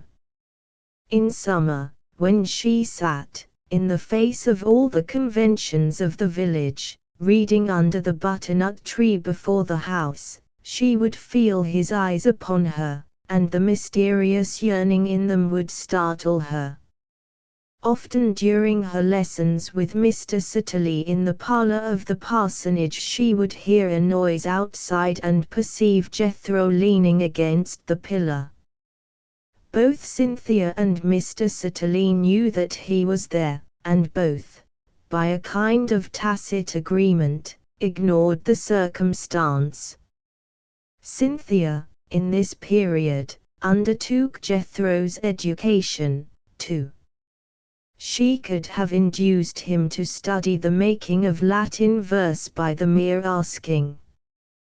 During those days which he spent at home, and which he had grown to value beyond price, he might have been seen seated on the ground with his back to the butternut tree while Cynthia read aloud from the well-worn books which had been her father's treasures, books that took on marvels of meaning from her lips.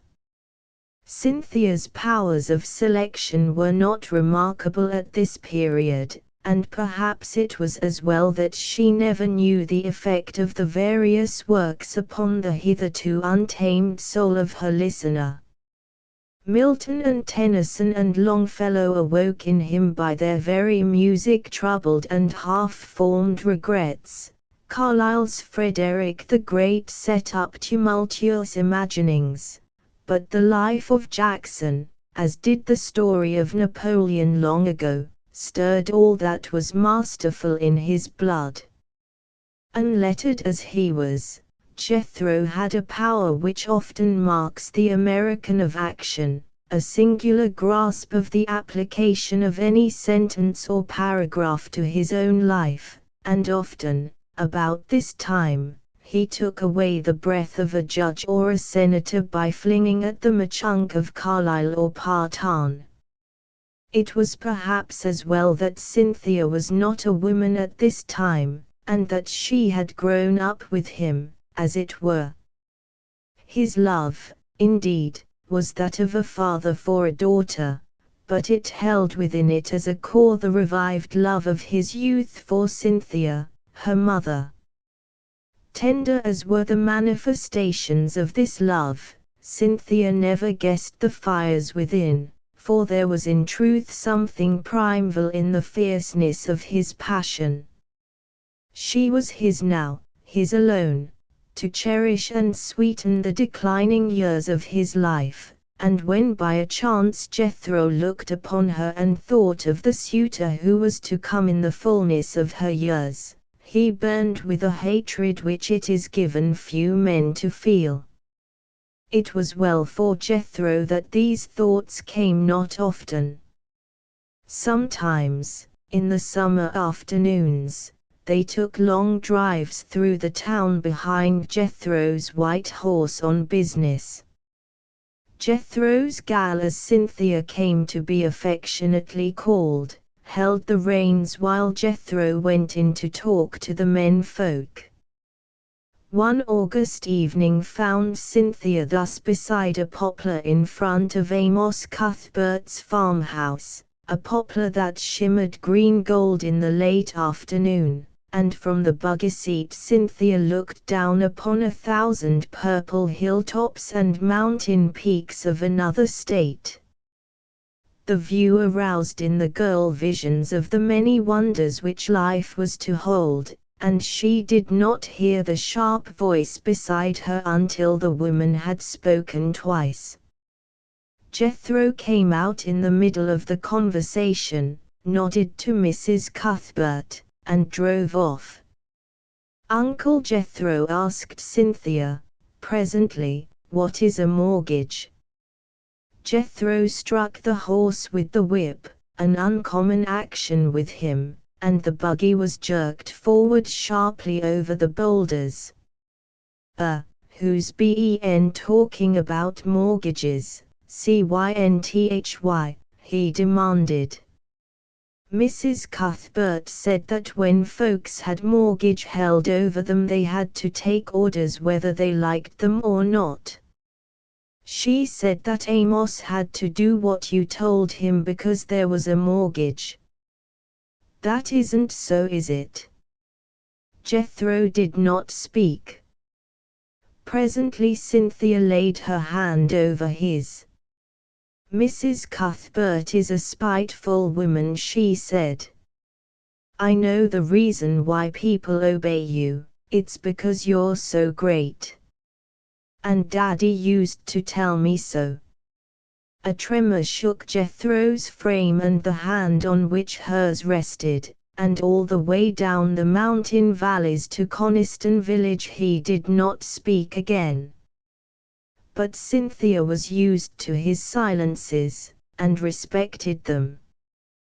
To Ephraim Prescott, who, as the days went on, found it more and more difficult to sew harness on account of his rheumatism, Jethro was not only a great man but a hero. For Cynthia was vaguely troubled at having found one discontent. She was wont to entertain Ephraim on the days when his hands failed him, when he sat sunning himself before his door, and she knew that he was honest. "Who's been talking to you, Cynthia?" he cried. "Why, Jethro's the biggest man I know, and the best. I don't like to think where some of us would have been if he hadn't given us a lift." "But he has enemies, Cousin F., said Cynthia, still troubled. "What great man hain't he?" exclaimed the soldier. "Jethro's enemies hain't he worth thinking about?" The thought that Jethro had enemies was very painful to Cynthia, and she wanted to know who they were that she might show them a proper contempt if she met them. Lem Hallowell brushed aside the subject with his usual bluff humor, and pinched her cheek and told her not to trouble her head. Amanda Hatch dwelt upon the inherent weakness in the human race, and the Reverend Mr. Sitterley faced the question once, during a history lesson. The nation's heroes came into inevitable comparison with Jethro Bass. Was Washington so good a man? And would not Jethro have been as great as the father of his country if he had had the opportunities? The answers sorely tried Mr. Sitterley's conscience, albeit he was not a man of the world. It set him thinking. He liked Jethro, this man of rugged power whose word had become law in the state. He knew best that side of him which Cynthia saw, and, if the truth be told, as a native of Coniston Mr. Sitterley felt in the bottom of his heart a certain pride in Jethro. The minister's opinions well represented the attitude of his time. He had not given thought to the subject, for such matters had come to be taken for granted. A politician now was a politician, his ways and standards set apart from those of other citizens, and not to be judged by men without the pale of public life. Mr. Sitterley in his limited vision did not then trace the matter to its source, did not reflect that Jethro Bass himself was almost wholly responsible in that state for the condition of politics and politicians. Coniston was proud of Jethro, prouder of him than ever since his last great victory in the legislature, which brought the Truro Railroad through to Harwich and settled their townsman more firmly than ever before in the seat of power. Every statesman who drove into their little mountain village and stopped at the tannery house made their blood beat faster. Senators came, and representatives, and judges, and governors, to get their orders as Rias Richardson briefly put it, and Jethro could make or unmake them at a word. Each was scanned from the store where Rias now reigned supreme, and from the harness shop across the road. Some drove away striving to bite from their lips the telltale smile which arose in spite of them, others tried to look happy, despite the sentence of doom to which they had listened. Jethro Bass was indeed a great man to make such as these tremble or rejoice. When he went abroad with Cynthia or heel or afoot, some took off their hats, an unheard of thing in Coniston. If he stopped at the store, they scanned his face for the mood he was in before venturing their remarks. If he lingered for a moment in front of the house of Amanda Hatch, the whole village was advised of the circumstance before nightfall. Two personages worthy of mention here visited the tannery house during the years that Cynthia lived with Jethro. The Honourable Heth Sutton drove over from Clovelly attended by his Prime Minister, Mr. Bijah Bixby. The Honourable Heth did not attempt to conceal the smile with which he went away, and he stopped at the store long enough to enable Rias to produce certain refreshments from depths unknown to the United States Internal Revenue authorities. Mr. Sutton shook hands with everybody, including Jake Wheeler. Well, he might.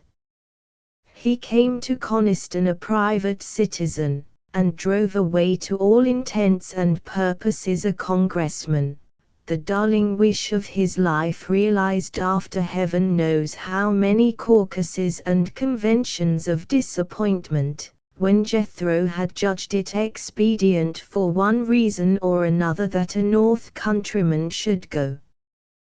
By the time the pair reached Brampton, Chamberlain Bixby was introducing his chief as Congressman Sutton, and by this title he was known for many years to come. Another day, when the snow lay in great billows on the ground and filled the mountain valleys, when the pines were rusty from the long winter, two other visitors drove to Coniston in a two-horse sleigh. The sun was shining brightly, the wind held its breath, and the noonday warmth was almost like that of spring. Those who know the mountain country will remember the joy of many such days.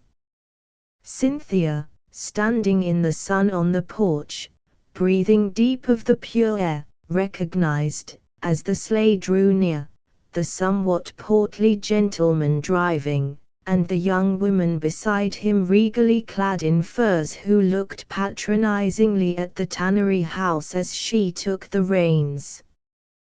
The young woman was Miss Cassandra Hopkins, and the portly gentleman, the Honourable Alva himself, patron of the drama, who had entered upon his governorship and now wished to be senator. "Jethro Bass home," he called out. "Mr. Bass is home," answered Cynthia. The girl in the sleigh murmured something, laughing a little, and Cynthia flushed. Mr. Hopkins gave a somewhat peremptory knock at the door and was admitted by Millicent Skinner, but Cynthia stood staring at Cassandra in the sleigh, some instinct warning her of a coming skirmish. "Do you live here all the year round?" "Of course," said Cynthia. Miss Cassandra shrugged as though that were beyond her comprehension. "I'd die in a place like this," she said. "No balls, or theaters?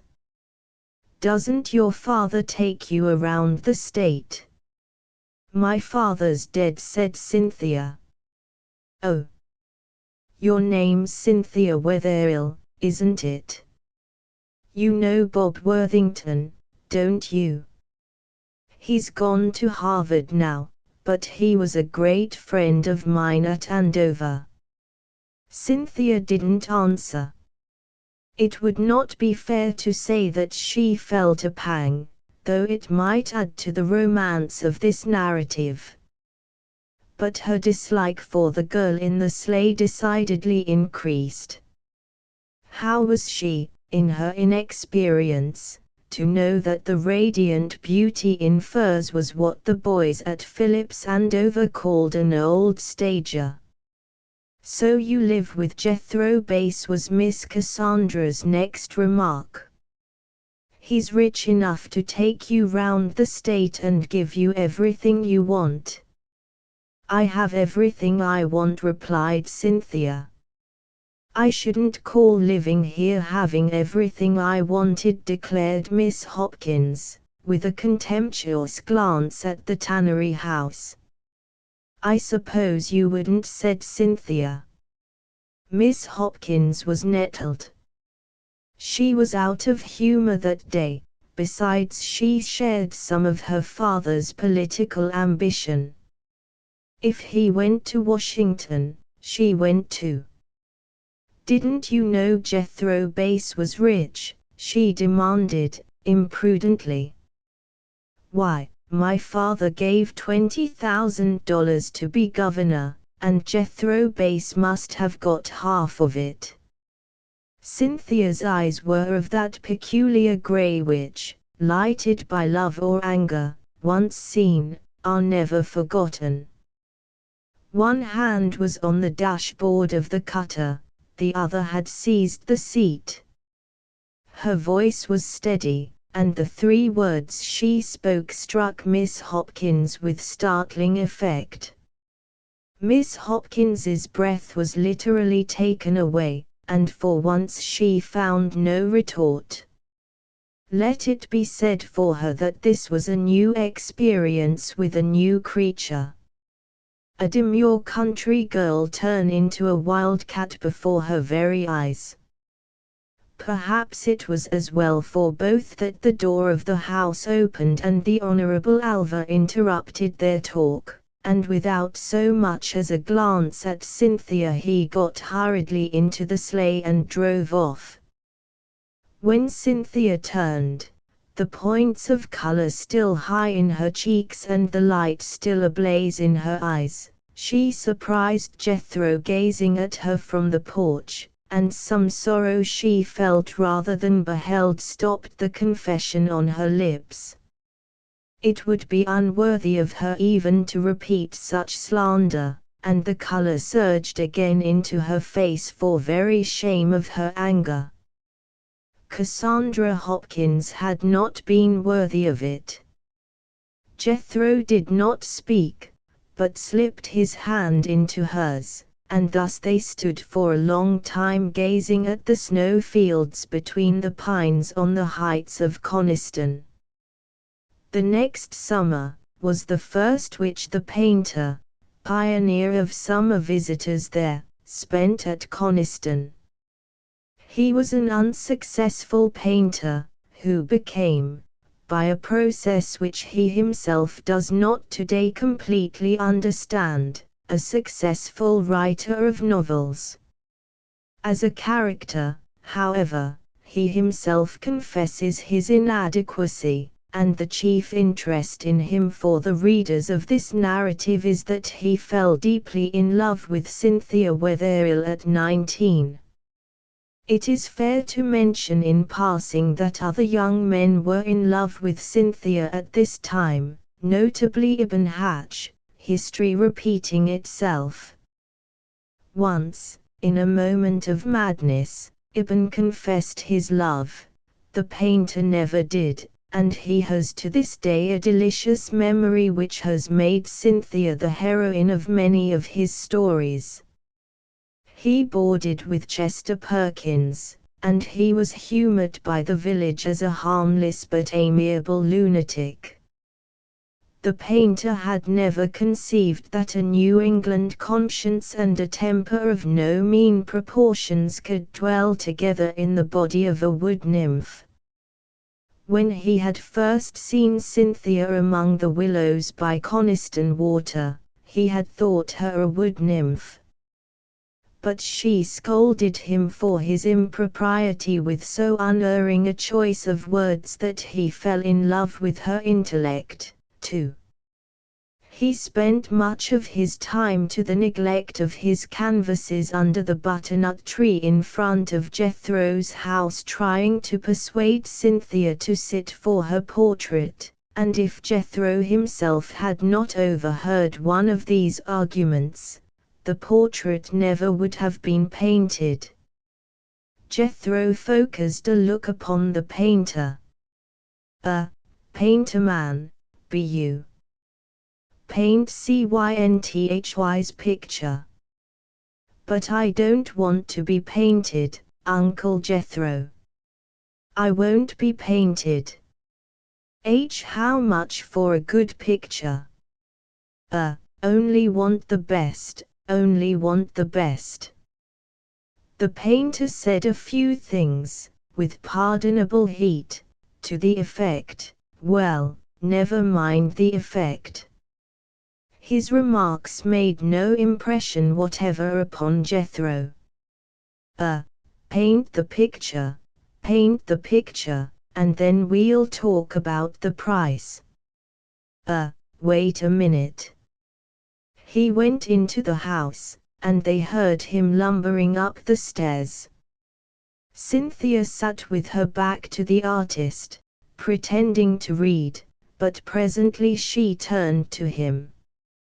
"I'll never forgive you, never, as long as I live," she cried, "and I won't be painted. And not to please me, Cynthy." It was Jethro's voice. Her look softened. She laid down the book and went up to him on the porch and put her hand on his shoulder. "Do you really want it so much as all that, Uncle Jethro?" she said. "Calate I do, Cynthy," he answered. He held a bundle covered with newspaper in his hand. He looked down at Cynthia. He seated himself on the edge of the porch and for the moment seemed lost in reverie. Then he began slowly to unwrap the newspaper from the bundle. There were 5 layers of it, but at length he disclosed a bolt of cardinal cloth. "Call this to mind, Cynthy." "Yes," she answered with a smile. "How's this for the dress, Mr. Painter-man?" said Jethro, with a pride that was ill-concealed. The painter started up from his seat and took the material in his hands and looked at Cynthia. He belonged to a city club where he was popular for his knack of devising costumes, and a vision of Cynthia as the daughter of a Doge of Venice arose before his eyes. Wonder of wonders, the daughter of a Doge discovered in a New England hill village. The painter seized his pad and pencil and with a few strokes, guided by inspiration, sketched the costume then and there and held it up to Jethro, who blinked at it in astonishment. But Jethro was suspicious of his own sensations.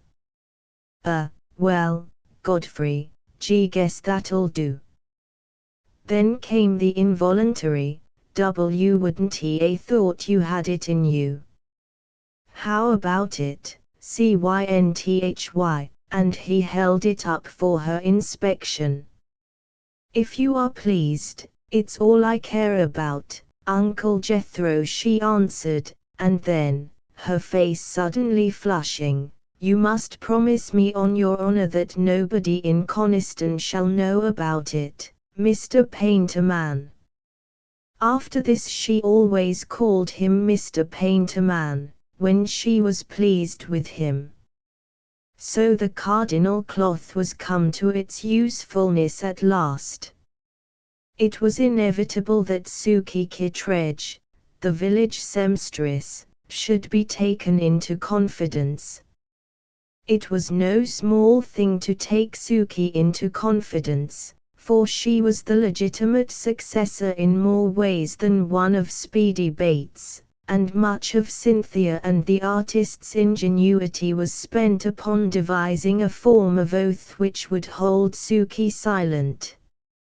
Suki, however, got no small consolation from the sense of the greatness of the trust confided in her, and of the uproar she could make in Coniston if she chose.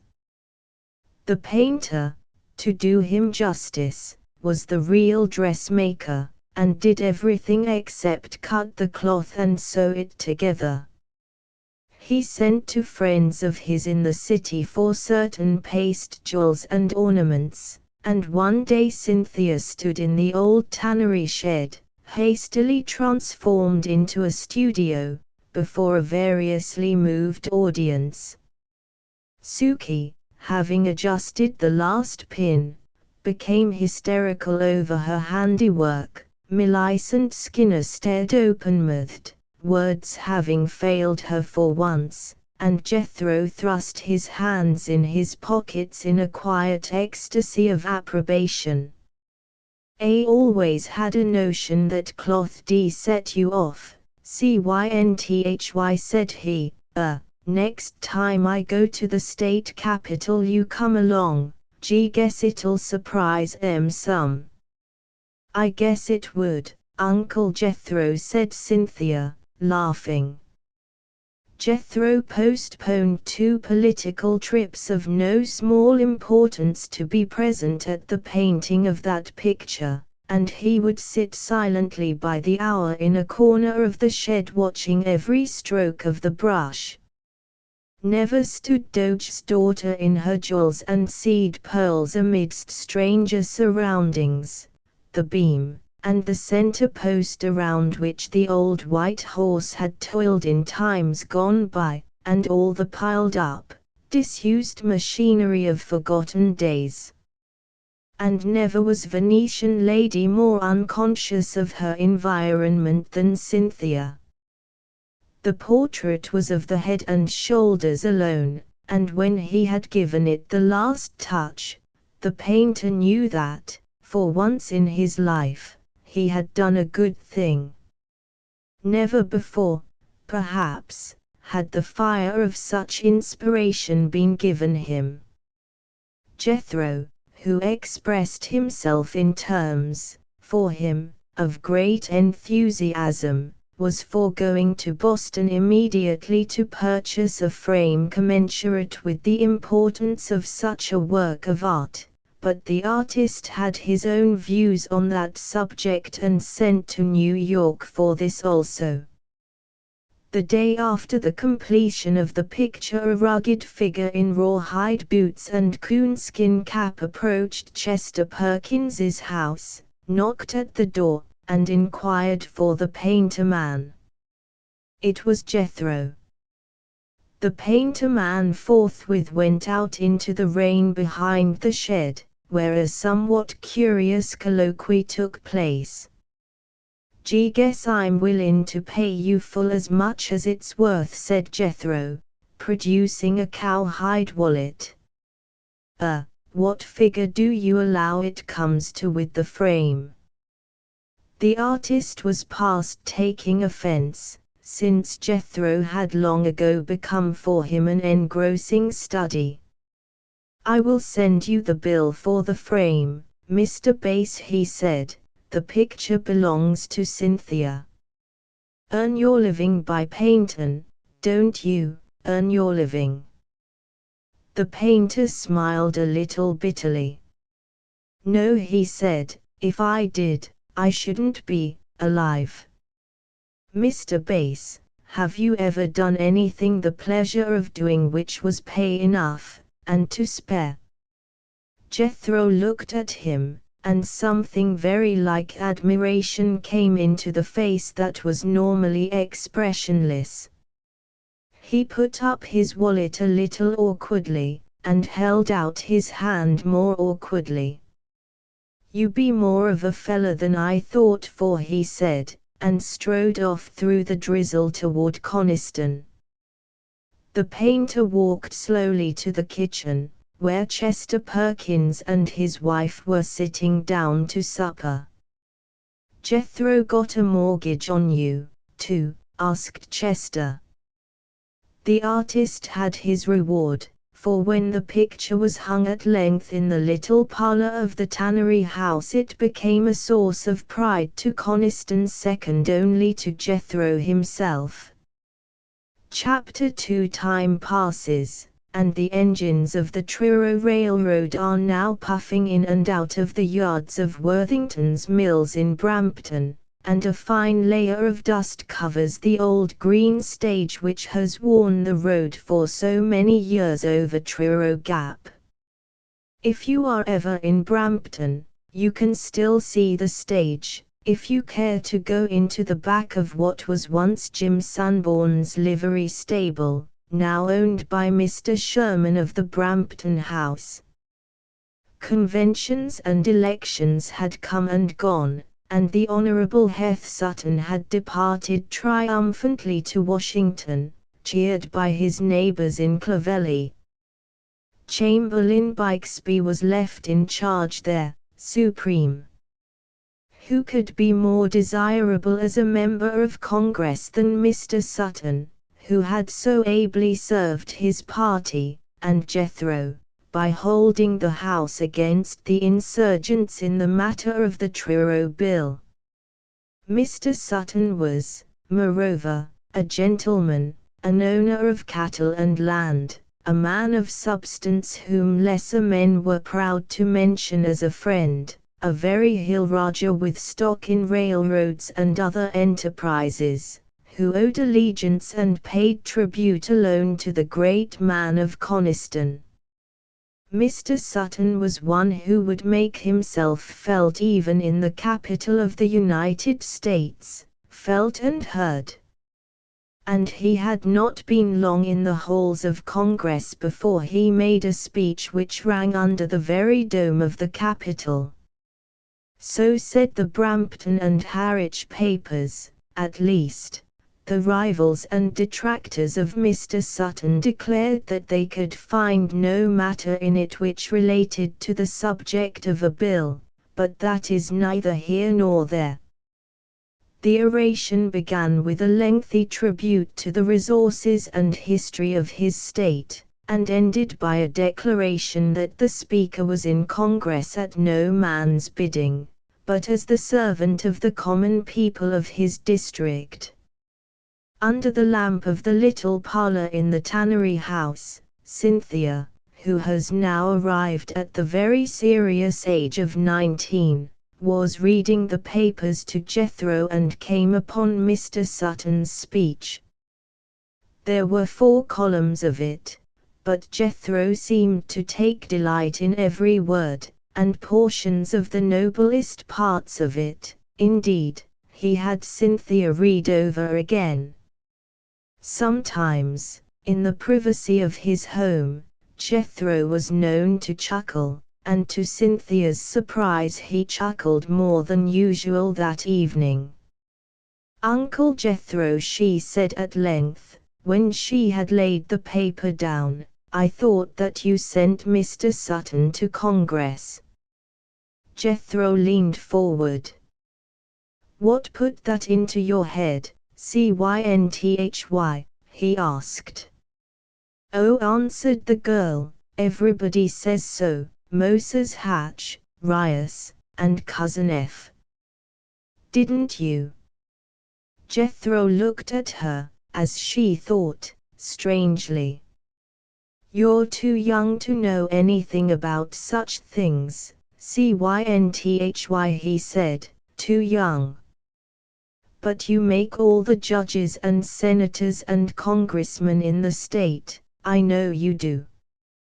"Why," exclaimed Cynthia, indignantly, "why does Mr. Sutton say the people elected him when he owes everything to you?" Jethro arose abruptly and flung a piece of wood into the stove, and then he stood with his back to her. Her instinct told her that he was suffering, though she could not fathom the cause, and she rose swiftly and drew him down into the chair beside her. "What is it?" she said anxiously. "Have you got rheumatism, too, like Cousin F?" "All old men seem to have rheumatism." "No, Cynthy, it hain't rheumatism," he managed to answer. "Women folks hadn't ought to mix up in politics. They don't understand Cynthy. But I shall understand them some day, because I am your daughter. Now that I have only you, I am your daughter, am I not?" "Yes, yes," he answered huskily, with his hand on her hair. "And I know more than most women now," continued Cynthia, triumphantly. "I'm going to be such a help to you soon, very soon. I've read a lot of history, and I know some of the Constitution by heart. I know why old Timothy Prescott fought in the Revolution. It was to get rid of kings, wasn't it, and to let the people have a chance. The people can always be trusted to do what is right, can't they, Uncle Jethro?" Jethro was silent, but Cynthia did not seem to notice that. After a space she spoke again. "I've been thinking it all out about you, Uncle Jethro." "About me?" "Yes, I know why you are able to send men to Congress and make judges of them. It's because the people have chosen you to do all that for them. You are so great and good." Jethro did not answer. Although the month was March, it was one of those wonderful still nights that sometimes come in the mountain country when the wind is silent in the notches and the stars seem to burn nearer to the earth. Cynthia awoke and lay staring for an instant at the red planet which hung over the black and ragged ridge, and then she arose quickly and knocked at the door across the passage. "Are you ill, Uncle Jethro?" "No," he answered, "no, Cynthy. Go to bed." I was just thinking, that's all, Cynthy." Though all his life he had eaten sparingly, Cynthia noticed that he scarcely touched his breakfast the next morning, and 2 hours later he went unexpectedly to the state capitol. That day, too, Coniston was clothed in clouds, and by afternoon a wild March snowstorm was sweeping down the face of the mountain, piling against doorways and blocking the roads. Through the storm Cynthia fought her way to the harness shop, for Ephraim Prescott had taken to his bed, bound hand and foot by rheumatism. Much of that spring Ephraim was all but helpless, and Cynthia spent many days nursing him and reading to him. Meanwhile the harness industry languished. Cynthia and Ephraim knew, and Coniston guessed, that Jethro was taking care of Ephraim, and strong as was his affection for Jethro, the old soldier found dependence hard to bear. He never spoke of it to Cynthia, but he used to lie and dream through the spring days of what he might have done if the war had not crippled him. For Ephraim Prescott, like his grandfather, was a man of action, a keen, intelligent American whose energy, under other circumstances, might have gone toward the making of the West. Ephraim, furthermore, had certain principles which some in Coniston called cranks. For instance, he would never apply for a pension, though he could easily have obtained one. Through all his troubles, he held grimly to the ideal which meant more to him than ease and comfort, that he had served his country for the love of it. With the warm weather he was able to be about again, and occasionally to mend a harness, but Dr. Rowell shook his head when Jethro stopped his buggy in the road one day to inquire about Ephraim. Whereupon Jethro went on to the harness shop. The inspiration, by the way, had come from Cynthia. "Ephraim, how'd you like to be postmaster?" Haven't any objections to that kind of a job, have you? Why no, said Ephraim.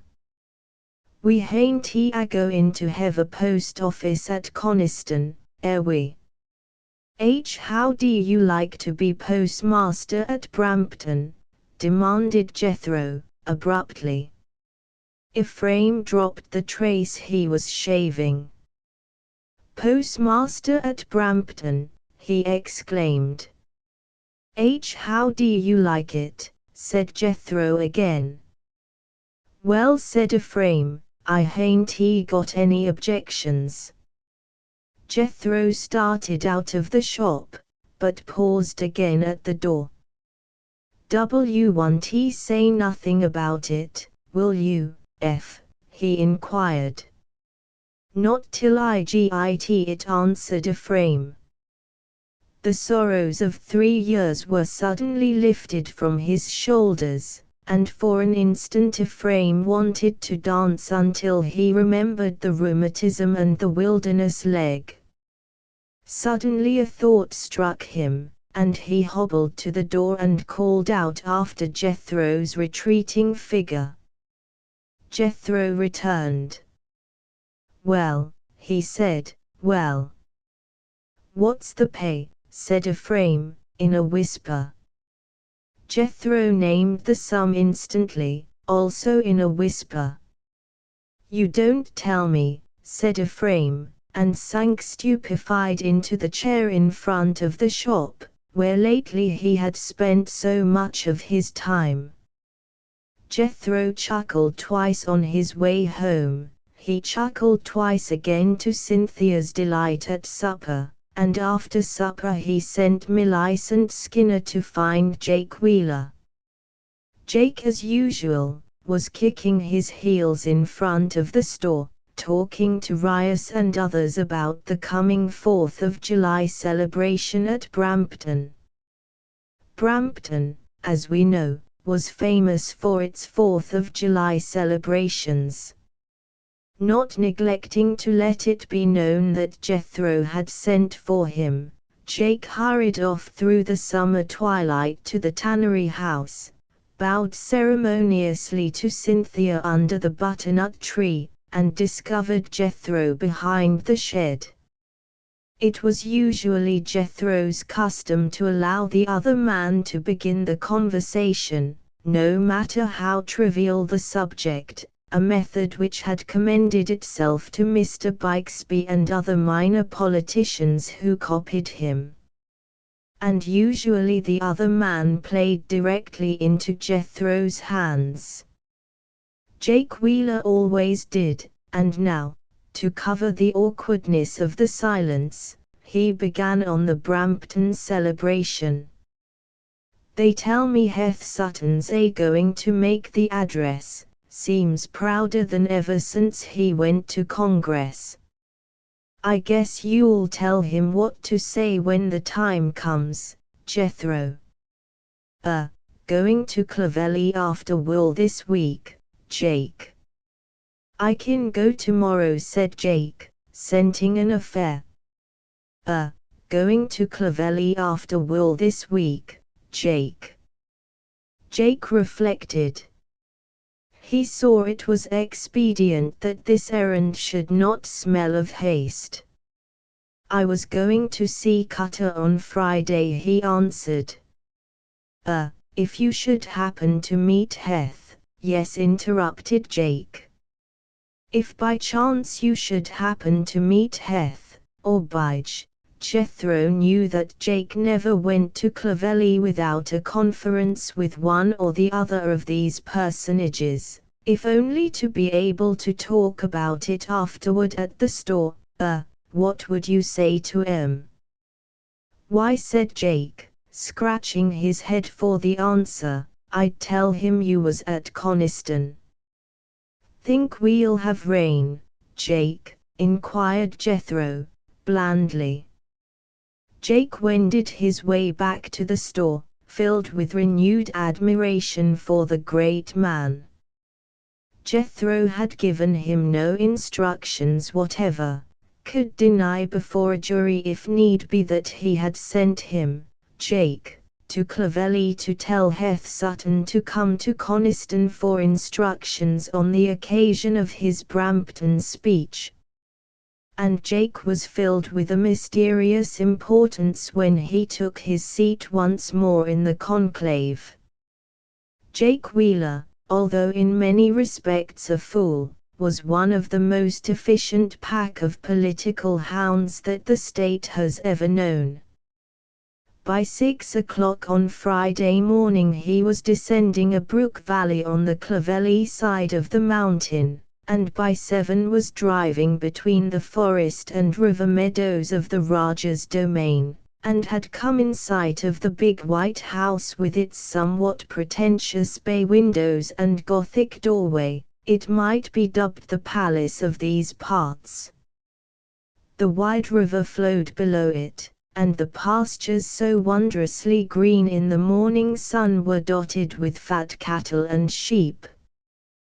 Jake was content to borrow a cut of tobacco from the superintendent and wander aimlessly around the farm until Mr. Sutton's family prayers and breakfast were accomplished. We shall not concern ourselves with the message or the somewhat lengthy manner in which it was delivered. Jake had merely dropped in by accident, but the Rajah listened coldly while he picked his teeth, said he didn't know whether he was going to Brampton or not, hadn't decided, didn't know whether he could get to Coniston or not, his affairs were multitudinous now. In short, he set Jake to thinking deeply as his horse walked up the western heights of Coniston on the return journey. He had, let it be repeated, a sure instinct once his nose was fairly on the scent, and he was convinced that a war of great magnitude was in the air, and he, Jake Wheeler, was probably the first in all the elate to discover it. His blood leaped at the thought. The Hill Rajah's defiance, boiled down, could only mean one thing, that somebody with sufficient power and money was about to lock horns with Jethro Base. Not for a moment did Jake believe that, for all his pomp and circumstance, the Honourable Heth Sutton was a big enough man to do this. Jake paid to the Honourable Heth all the outward respect that his high position demanded, but he knew the man through and through. He thought of the Honourable Heth's reform speech in Congress, and laughed loudly in the echoing woods. No, Mr. Sutton was not the man to lead a fight. But to whom had he promised his allegiance? This question puzzled Mr. Wheeler all the way home, and may it be said finally for many days thereafter. He slid into Coniston in the dusk, big with impending events, which he could not fathom. As to giving Jethro the careless answer of the Hill Rajah, that was another matter. The 4th of July came at last. Nor was any contradiction made in the Brampton papers that the speech of the Honourable Heth Sutton had been cancelled. Instead, advertisements appeared in the Brampton Clarion announcing the fact in large letters. When Cynthia read this advertisement to Jethro, he chuckled again. They were under the butternut tree, for the evenings were long now. "Will you take me to Brampton, Uncle Jethro?" said she, letting fall the paper on her lap. "Who's to get in the hay?" said Jethro. "Hay on the 4th of July, exclaimed Cynthia, "why, that's sacrilege. You'd much better come and hear Mr. Sutton's speech, it will do you good." Cynthia could see that Jethro was intensely amused, for his eyes had a way of snapping on such occasions when he was alone with her. She was puzzled and slightly offended, because, to tell the truth, Jethro had spoiled her. "Very well, then," she said, "I'll go with the painter man." Jethro came and stood over her, his expression the least bit wistful. "Cynthhy, he said presently, "hain't he fond of that painter man, be you?" "Why, yes," said Cynthia, "aren't you?" "He's fond of you," said Jethro. Shouldn't he be surprised if he was in love with you?" Cynthia looked up at him, the corners of her mouth twitching, and then she laughed. The Reverend Mr. Satterley, writing his Sunday sermon in his study, heard her and laid down his pen to listen. "Uncle Jethro," said Cynthia, "sometimes I forget that you're a great, wise man, and I think that you are just a silly old goose." Jethro wiped his face with his blue cotton handkerchief. "Then you hain't going to marry the painter man," he said. "I'm not going to marry anybody," cried Cynthia, contritely. "I'm going to live with you and take care of you all my life." On the morning of the 4th, Cynthia drove to Brampton with the painter man, and when he perceived that she was dreaming, he ceased to worry her with his talk. He liked her dreaming, and stole many glances at her face of which she knew nothing at all. Through the cool and fragrant woods, past the mill pond stained blue and white by the sky, and scented clover fields and wayside flowers nodding in the morning air, Cynthia saw these things in the memory of another journey to Brampton. On that 4th her father had been with her, and Jethro and Ephraim and Moses and Amanda Hatch and the children. And how well she recalled, too, standing amidst the curious crowd before the great house which Mr. Worthington had just built. There are weeks and months, perhaps, when we do not think of people, when our lives are full and vigorous, and then perchance a memory will bring them vividly before us, so vividly that we yearn for them. There rose before Cynthia now the vision of a boy as he stood on the Gothic porch of the house, and how he had come down to the wondering country people with his smile and his merry greeting, and how he had cajoled her into lingering in front of the meeting house. Had he forgotten her? With just a suspicion of a twinge, Cynthia remembered that Janet Duncan she had seen at the Capitol, whom she had been told was the heiress of the state. When he had graduated from Harvard, Bob would, of course, marry her. That was in the nature of things. To some the great event of that day in Brampton was to be the speech of the Honourable Heth Sutton in the meeting house at 11. Others, and this party was quite as numerous, had looked forward to the baseball game between Brampton and Harwich in the afternoon. The painter would have preferred to walk up Meeting House Hill with Cynthia, and from the cool heights look down upon the amphitheatre in which the town was built. But Cynthia was interested in history, and they went to the meeting house accordingly, where she listened for an hour and a half to the patriotic eloquence of the representative. The painter was glad to see and hear so great a man in the hour of his glory, though so much as a fragment of the oration does not now remain in his memory. In size, in figure, in expression, in the sonorous tones of his voice, Mr. Sutton was everything that a congressman should be. The people said Isaac D. Worthington in presenting him, should indeed be proud of such an able and high-minded representative. we shall have cause to recall that word high-minded.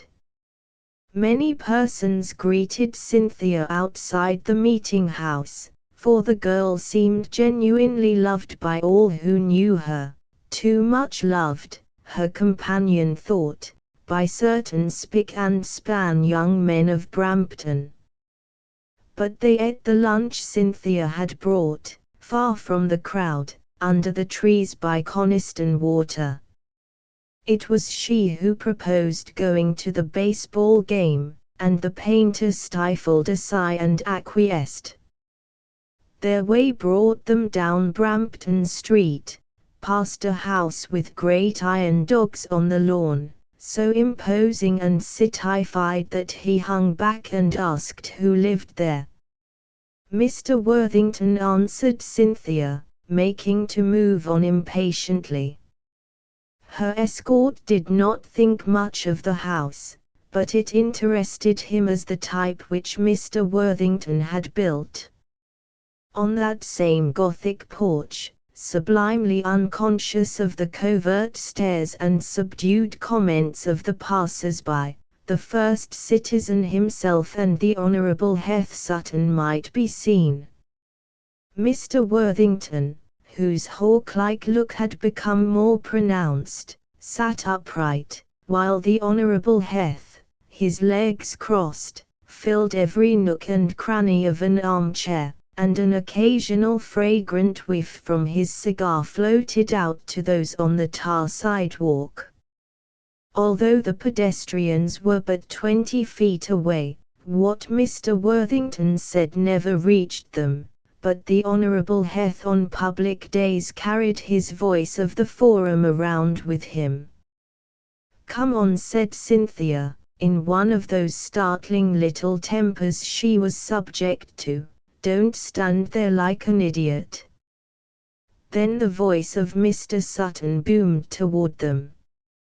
"As I understand, Worthington," they heard him say, "you want me to appoint young Wheelock for the Brampton Post Office." He stuck his thumb into his vest pocket and recrossed his legs. "I guess it can be arranged." When the painter at last overtook Cynthia, the jewel paints he had so often longed to catch upon a canvas were in her eyes. He fell back, wondering how he could so greatly have offended, when she put her hand on his sleeve. "Did you hear what he said about the Brampton Post Office?" she cried. "The Brampton Post Office," he repeated, dazed. "Yes," said Cynthia, "Uncle Jethro has promised it to Cousin Ephraim, who will starve without it. Did you hear this man say he would give it to Mr. Wheelock?" Here was a new Cynthia, aflame with emotions on a question of politics of which he knew nothing. He did understand, however, her concern for Ephraim Prescott, for he knew that she loved the soldier. She turned from the painter now with a gesture which he took to mean that his profession debarred him from such vital subjects, and she led the way to the fairgrounds. There he meekly bought tickets, and they found themselves hurried along in the eager crowd toward the stand. The girl was still unaccountably angry over that mysterious affair of the post office, and sat with flushed cheeks staring out on the green field, past the line of buggies and carryalls on the farther side to the southern shoulder of Coniston towering above them all. The painter, already beginning to love his New England folk, listened to the homely chatter about him, until suddenly a cheer starting in one corner ran like a flash of gunpowder around the field, and 18 young men trotted across the turf. Although he was not a devotee of sport, he noticed that 9 of these, as they took their places on the bench, wore blue, the Harwich champions. 7 only of those scattering over the field wore white. 2 young gentlemen, one at second base and the other behind the batter, wore grey uniforms with crimson stockings, and crimson piping on the caps, and a crimson H embroidered on the breast, a sight that made the painter's heart beat a little faster, the honored livery of his own college. "What are those 2 Harvard men doing here?" he asked. Cynthia, who was leaning forward, started, and turned to him a face which showed him that his question had been meaningless. He repeated it. "Oh," said she, "the tall one, burned brick red like an Indian, is Bob Worthington." "He's a good type," the artist remarked. "You're right, mister. There hain't he a finer young fella anywhere," chimed in Mr. Dodd, a portly person with a tuft of yellow beard on his chin. Mr. Dodd kept the hardware store in Brampton. "And who," asked the painter, "is the bullet-headed little fellow, with freckles and short red hair, behind the bat?" "I don't know," said Cynthia, indifferently. "Why," exclaimed Mr. Dodd, with just a trace of awe in his voice, "that's Summers Duncan, son of millionaire Duncan down to the Capitol. I guess," he added, "I guess them 2 will be the richest men in the state some day." Duncan come up from Harvard with Bob. In a few minutes the game was in full swing. Brampton against Harwich, the old rivalry in another form. Every advantage on either side awoke thundering cheers from the partisans. Berabant young women sprang to their feet and waved the Harwich blue at a home run, and were on the verge of tears when the Brampton pitchers struck out their best batsman. But beyond the facts that the tide was turning in Brampton's favour, that young Mr. Worthington stopped a ball flying at a phenomenal speed and batted another at a still more phenomenal speed which was not stopped, that his name and Duncan's were mingled generously in the cheering, the painter remembered little of the game.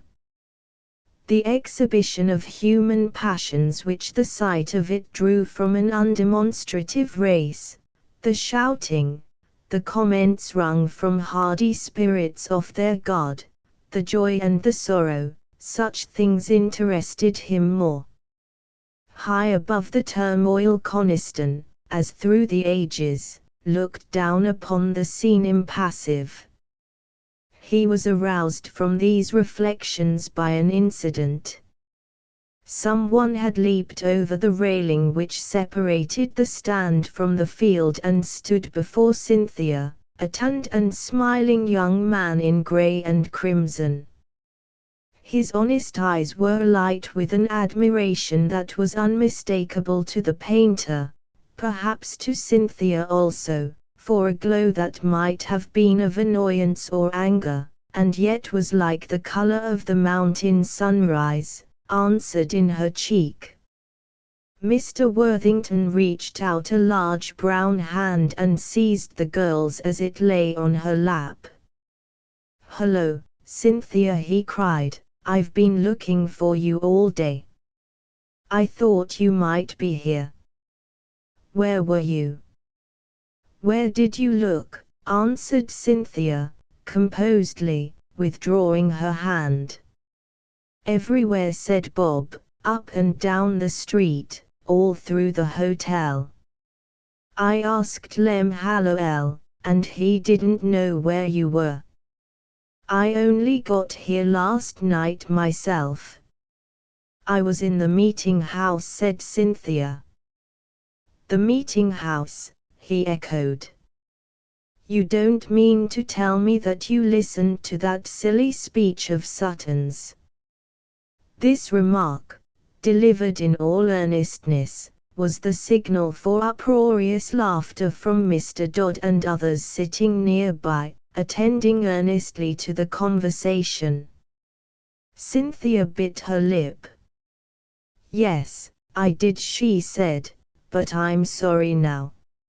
"I should think you would be," said Bob. "Sutton's a silly, pompous old fool. I had to sit through dinner with him. I believe I could represent the district better myself." "By gosh," exploded Mr. Dodd, "I believe you could." But Bob paid no attention to him. He was looking at Cynthia. "Cynthia, you've grown up since I saw you," he said. "How's Uncle Jethro?" "He's well, thanks," said Cynthia, and now she was striving to put down a smile. "Still running the state," said Bob. "You tell him I think he ought to muzzle Sutton." "What did he send him down to Washington for?" "I don't know," said Cynthia. "What are you going to do after the game?" Bob demanded. "I'm going home, of course," said Cynthia. His face fell. "Can't you come to the house for supper and stay for the fireworks?" he begged pleadingly. "We'd be mighty glad to have your friend, too." Cynthia introduced her escort. "It's very good of you, Bob," she said, with that New England demureness which at times became her so well, "but we couldn't possibly do it. And then I don't like Mr. Sutton." "Oh, hang him," exclaimed Bob. He took a step nearer to her. "Won't you stay this once? I have to go west in the morning."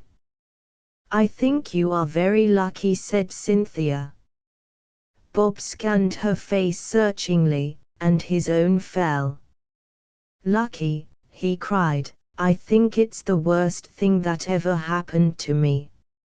My father's so hard-headed when he gets his mind set, he's making me do it.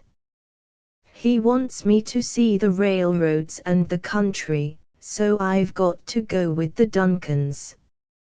I wanted to stay," he checked himself, "I think it's a blamed nuisance."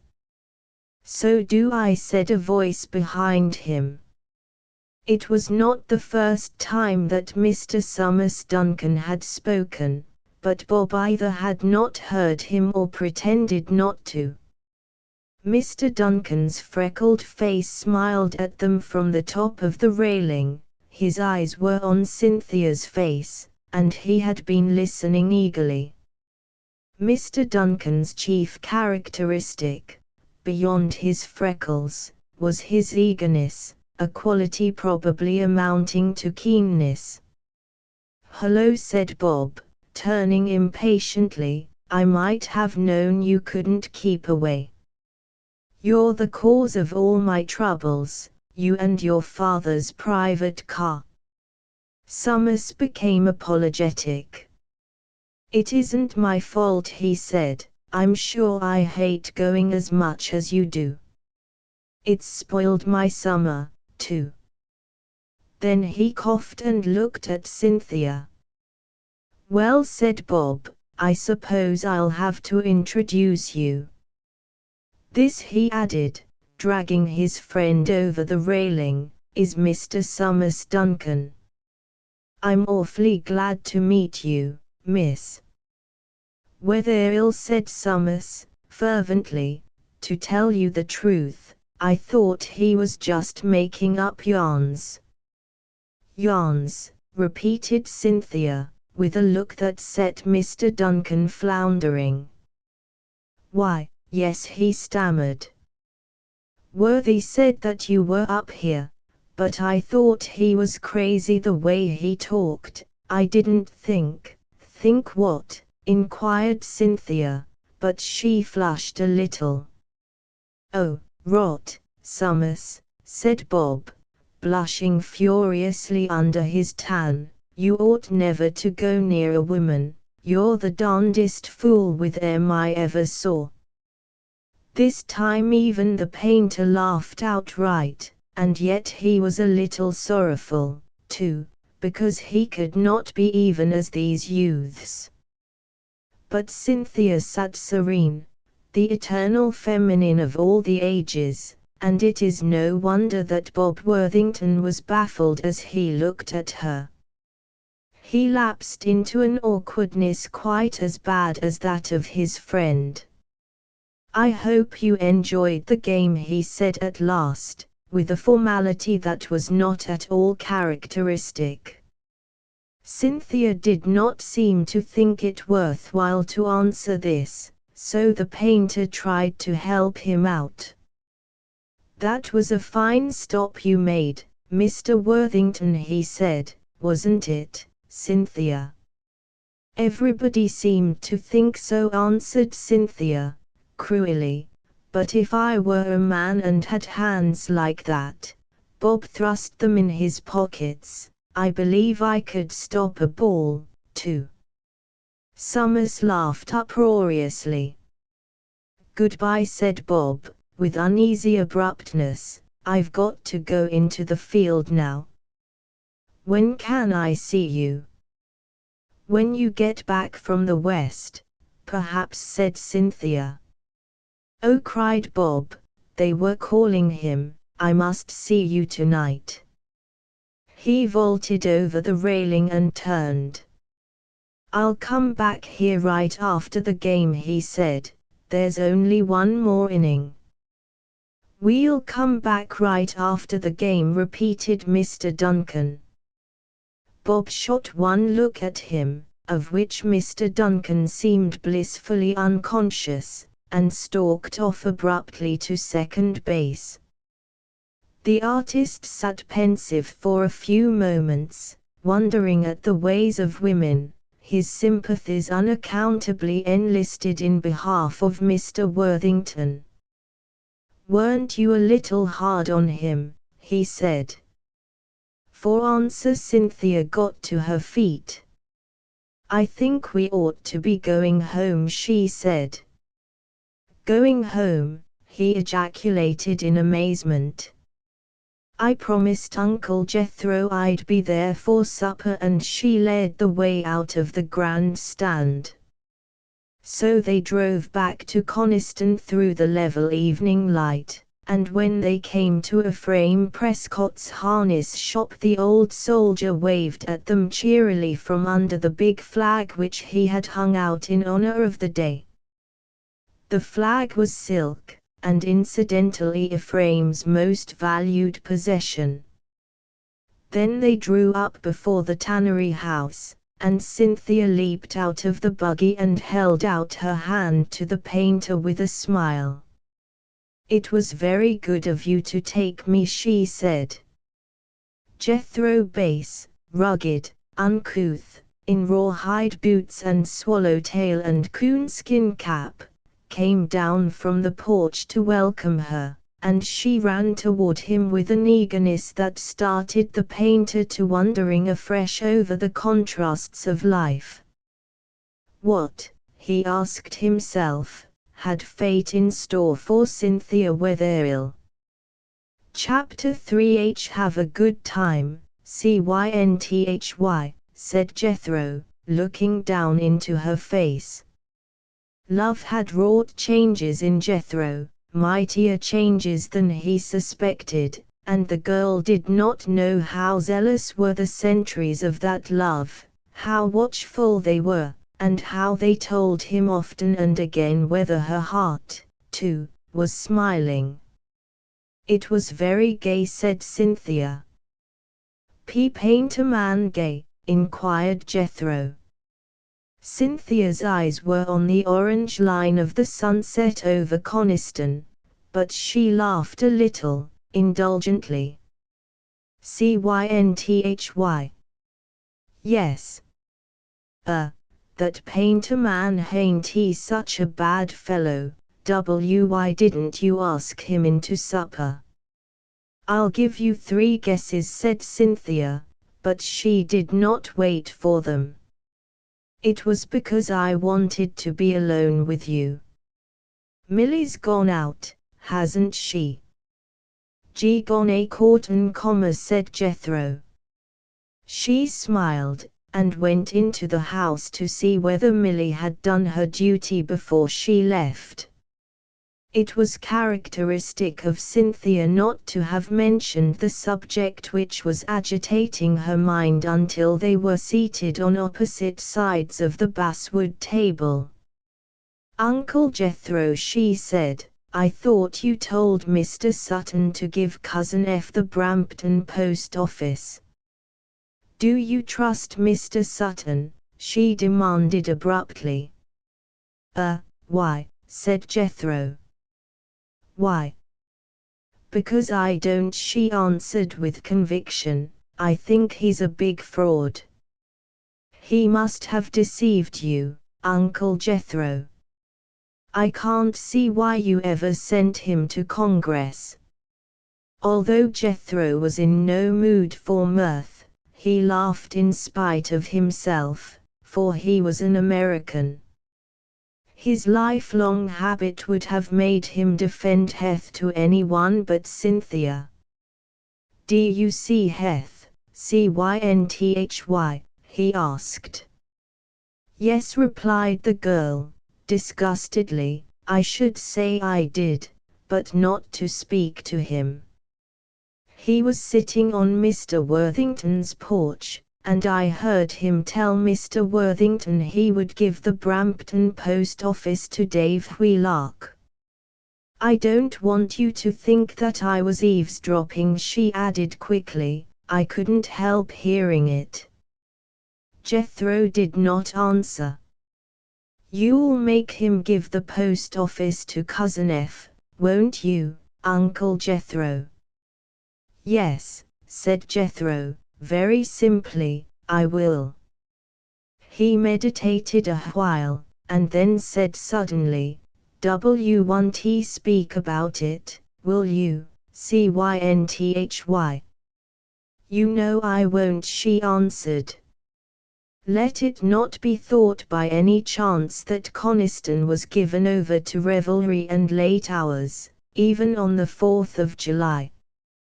By 10 o'clock the lights were out in the tannery house, but Cynthia was not asleep. She sat at her window watching the shy moon peeping over Coniston Ridge, and she was thinking, to be exact, of how much could happen in one short day and how little in a long month. She was aroused by the sound of wheels and the soft beat of a horse's hoofs on the dirt road. Then came stifled laughter, and suddenly she sprang up alert and tingling. Her own name came floating to her through the darkness. The next thing that happened will be long remembered in Coniston. A tentative chord or two from a guitar, and then the startled village was listening with all its might to the voices of two young men singing "When I First Went Up to Harvard," probably meant to disclose the identity of the serenaders, as if that were necessary. Coniston, never having listened to grand opera, was entertained and thrilled, and thought the rendering of the song better on the whole than the church choir could have done it, or even the quartet that sung at the Brampton celebrations behind the flowers. Cynthia had her own views on the subject. There were 5 other songs, Cynthia remembers all of them, although she would not confess such a thing. Naughty, Naughty Clara was another one. The other 3 were almost wholly about love, some treating it flippantly, others seriously. This applied to the last one, which had many farewells in it. Then they went away, and the crickets and frogs on Coniston Water took up the refrain. Although the occurrence was unusual, it might almost be said epoch-making. Jethro did not speak of it until they had reached the sparkling heights of Thousand Acre Hill the next morning. Even then he did not look at Cynthia. "Know who that was last night, Cynthy?" he inquired, as though the matter were a casual one. "I believe," said Cynthia heroically, "I believe it was a boy named Summers Duncan and Bob Worthington." Bob Worthington," repeated Jethro, but said nothing more. Of course Coniston, and presently Brampton, knew that Bob Worthington had serenaded Cynthia, and Coniston and Brampton talked. It is noteworthy that, with the jocular exceptions of Ephraim and Lem Hallowell, they did not talk to the girl herself. The painter had long ago discovered that Cynthia was an individual. She had good blood in her. As a mere child she had shouldered the responsibility of her father. She had a natural aptitude for books, a quality reverenced in the community. She visited, as a matter of habit, the sick and the unfortunate, and lastly, perhaps the crowning achievement, she had bound Jethro Bass, of all men, with the fetters of love.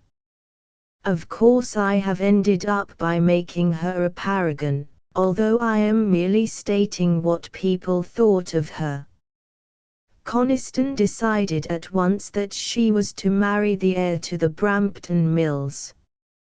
But the heir had gone west, and as the summer wore on, the gossip died down. Other and more absorbing gossip took its place, never distinctly formulated, but whispered, always wishing for more definite news that never came. The statesman drove out from Brampton to the door of the tannery house, as usual, only it was remarked by astute observers and Jake Wheeler that certain statesmen did not come who had been in the habit of coming formally. In short, those who made it a custom to observe such matters felt vaguely a disturbance of some kind. The organs of the people felt it, and became more guarded in their statements. What no one knew, except Jake and a few in high places, was that a war of no mean magnitude was impending. There were 3 men in the state, and perhaps only 3, who realized from the first that all former political combats would pale in comparison to this one to come. Similar wars had already started in other states, and when at length they were fought out another twist had been given to the tale of a long-suffering constitution. Political history in the United States had to be written from an entirely new and unforeseen standpoint, and the unsuspecting people had changed masters. This was to be a war of extermination of one side or the other. No quarter would be given or asked, and every weapon hitherto known to politics would be used. Of the 3 men who realized this, and all that would happen if one side or the other were victorious, one was Alexander Duncan, another Isaac D. Worthington, and the third was Jethro Bass. Jethro would never have been capable of being master of the state had he not foreseen the time when the railroads, tired of paying tribute, would turn and try to exterminate the boss. The really astonishing thing about Jethro's foresight, known to few only, was that he perceived clearly that the time would come when the railroads and other aggregations of capital would exterminate the boss, or at least subserviate him. This alone, the writer thinks, gives him some right to greatness. And Jethro Bass made up his mind that the victory of the railroads, in his state at least, should not come in his day. He would hold and keep what he had fought all his life to gain.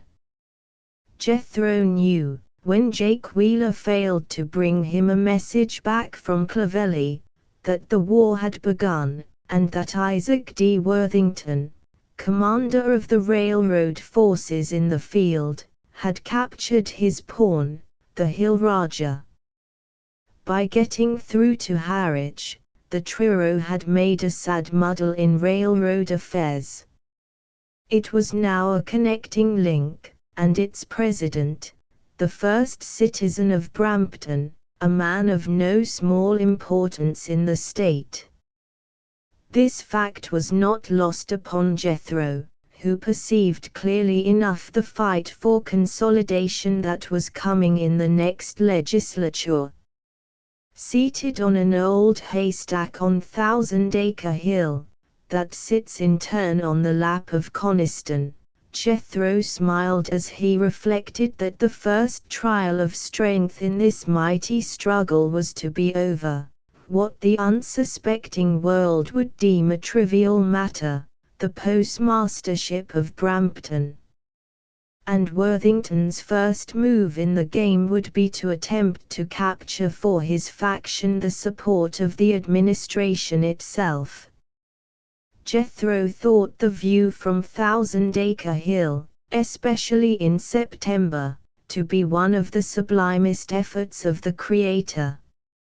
It was September, first of the purple months in Coniston, not the red-purple of the Maine coast, but the blue-purple of the mountain, the color of the bloom on the Concord grape. His eyes, sweeping the mountain from the notch to the granite ramp of the northern buttress, fell on the weather-beaten little farmhouse in which he had lived for many years, and rested lovingly on the orchard, where the golden early apples shone among the leaves. But Jethro was not looking at the apples. "Cynthy," he called out abruptly, "how do you like to go to Washington?" "Washington?" exclaimed Cynthia. "When?" "And now, tomorrow." Then he added uneasily, "Can't you get ready?" Cynthia laughed. "Why, I'll go tonight, Uncle Jethro," she answered. "Well," he said admiringly, "you hain't one of them clutterin' females. We can get some finery for you in New York, Cynthy. Don't want any of them town ladies to put you to shame." Not that they would," he added hastily, "not that they would." Cynthia climbed up beside him on the haystack. "Uncle Jethro," she said solemnly, "when you make a senator or a judge, I don't interfere, do I?"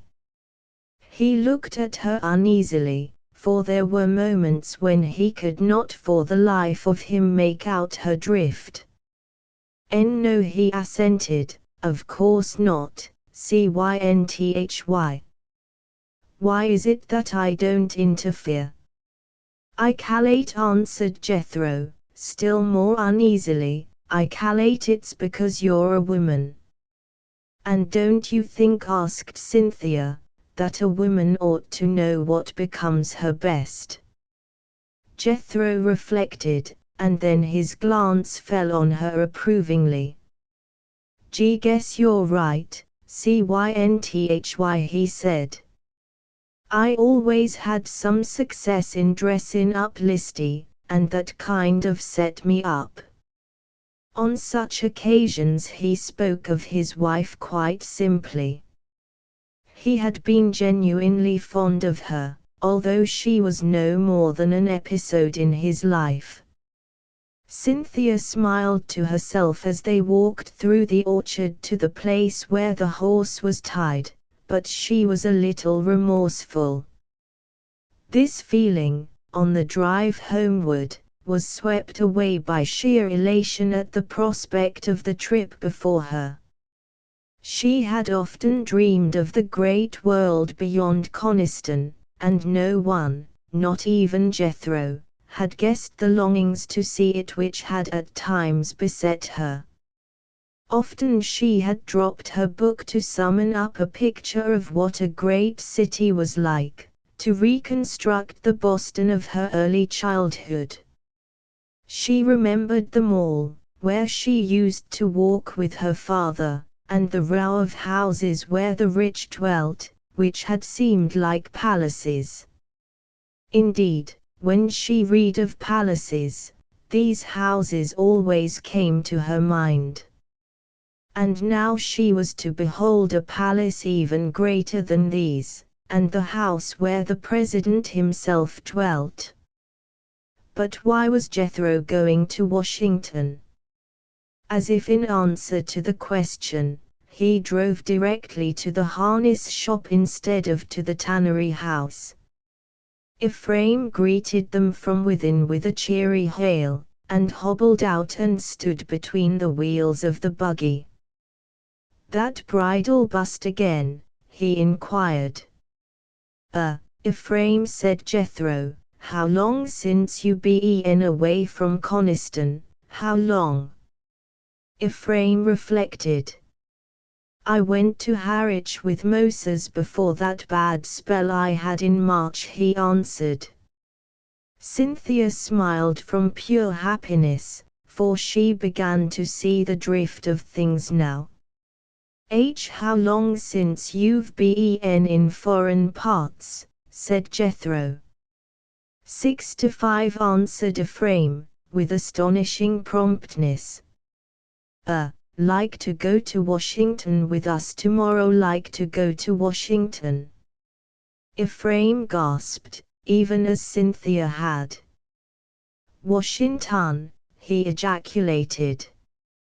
"Cynthy, and I was thinking of taking a little trip," said Jethro, almost apologetically, "and we kind of thought we'd like to have you with us." "Didn't we, Cynthy? We might see General Grant," he added meaningly. Ephraim was a New Englander, and not an adept in expressing his emotions. Both Cynthia and Jethro felt that he would have liked to have said something appropriate if he had known how. What he actually said was, "What time tomorrow?" "Calate to take the 9 o'clock from Brampton," said Jethro. "I'll report for duty at 7," said Ephraim, and it was then he squeezed the hand that he found in his. He watched them calmly enough until they had disappeared in the barn behind the tannery house, and then his thoughts became riotous.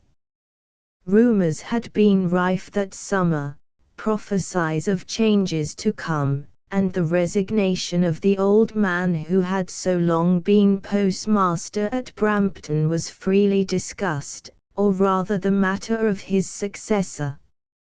As the months passed, Ephraim had heard David Wheelock mentioned with more and more assurance for the place.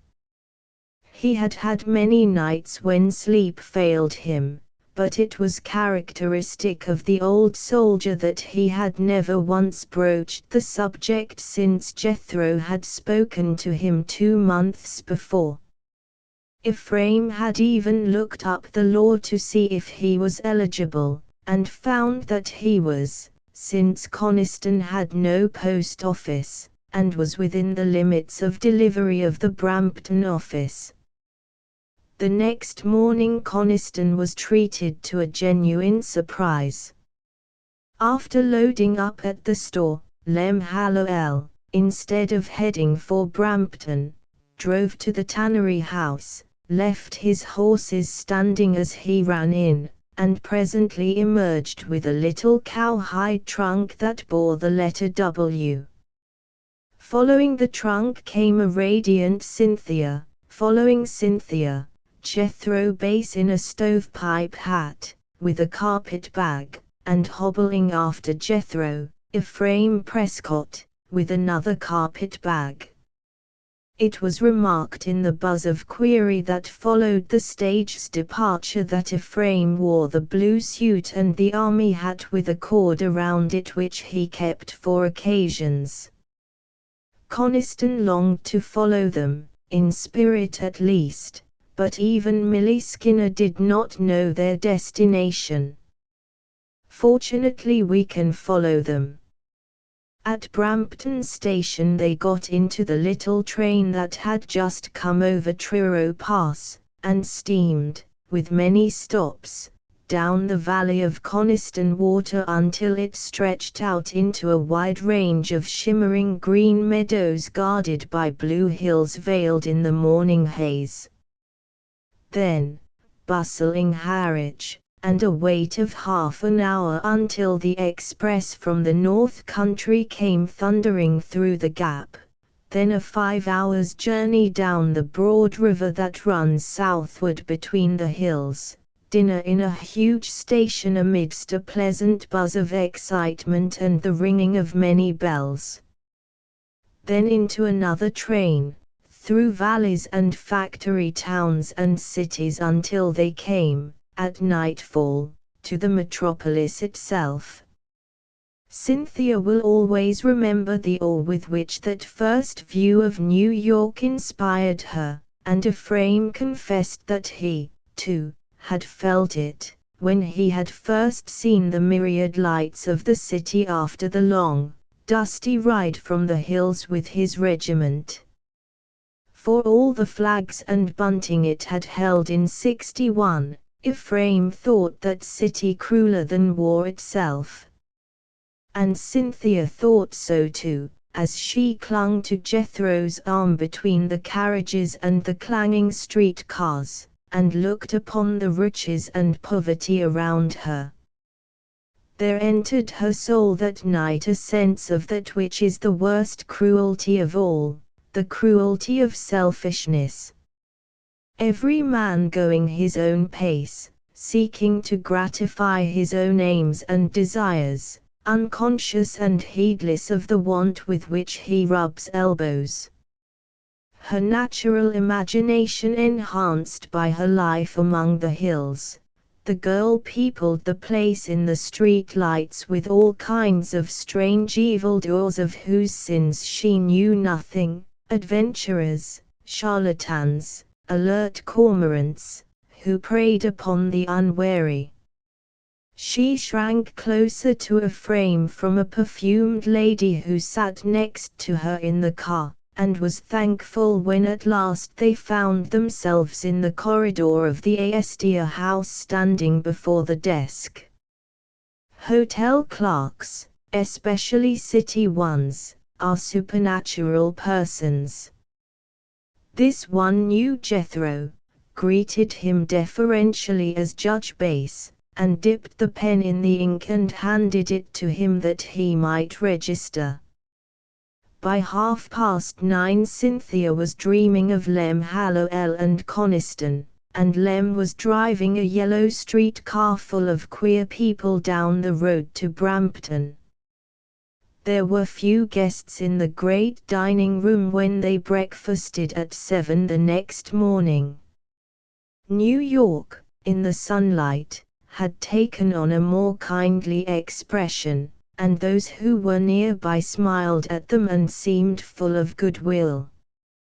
Persons smiled at them that day as they walked the streets or stood spellbound before the shop windows, and some who saw them felt a lump rise in their throats at the memories they aroused of forgotten days. The three seemed to bring the very air of the hills with them into that teeming place, and many who had come to the city with high hopes, now in the shackles of drudgery, looked after them. They were a curious party, indeed, the straight, dark girl with the light in her eyes and the color in her cheeks, the quaint, rugged figure of the elderly man in his swallowtail and brass buttons and square-toed, country boots, and the old soldier hobbling along with the aid of his green umbrella, clad in the blue he had loved and suffered for. Had they remained until Sunday, they might have read an amusing account of their visit, of Jethro's suppers of crackers and milk at the Astor house, of their progress along Broadway. The story was not lacking in pathos, either, and in real human feeling, for the young reporter who wrote it had come, not many years before, from the hills himself. But by that time they had accomplished another marvelous span in their journey, and were come to Washington itself. Chapter 4. Cynthia was deprived, too, of that thrilling first view of the capital from the train which she had pictured, for night had fallen when they reached Washington likewise. As the train slowed down, she leaned a little out of the window and looked at the shabby houses and shabby streets revealed by the flickering lights in the lamp posts. Finally they came to a shabby station, were seized upon by a grinning darky hackman, who would not take no for an answer, and were rattled away to the hotel. Although he had been to Washington but once in his life before, as a Lincoln elector, Jethro was greeted as an old acquaintance by this clerk also. "Glad to see you, Judge," said he, genially. "Train late? You've come purty nigh, missing supper." A familiar of great men, the clerk was not offended when he got no response to his welcome. Cynthia and Ephraim, intent on getting rid of some of the dust of their journey, followed the colored hall boy up the stairs. Jethro stood poring over the register, when a distinguished-looking elderly gentleman with a heavy grey beard and eyes full of shrewdness and humor paused at the desk to ask a question. Senator." The senator, for such he was, although he did not represent Jethro's state, turned and stared, and then held out his hand with unmistakable warmth. "Jethro Base," he exclaimed, "upon my word! What are you doing in Washington?" Jethro took the hand, but he did not answer the question. Senator, when can I see the President?" "Why," answered the senator, somewhat taken aback, "why, tonight, if you like. I'm going to the White House in a few minutes and I think I can arrange it." "Tea tomorrow afternoon, tea tomorrow afternoon." The senator cast his eye over the swallowtail coat and stovepipe hat tilted back, and laughed. "Thunder!" he exclaimed, "you haven't changed a bit.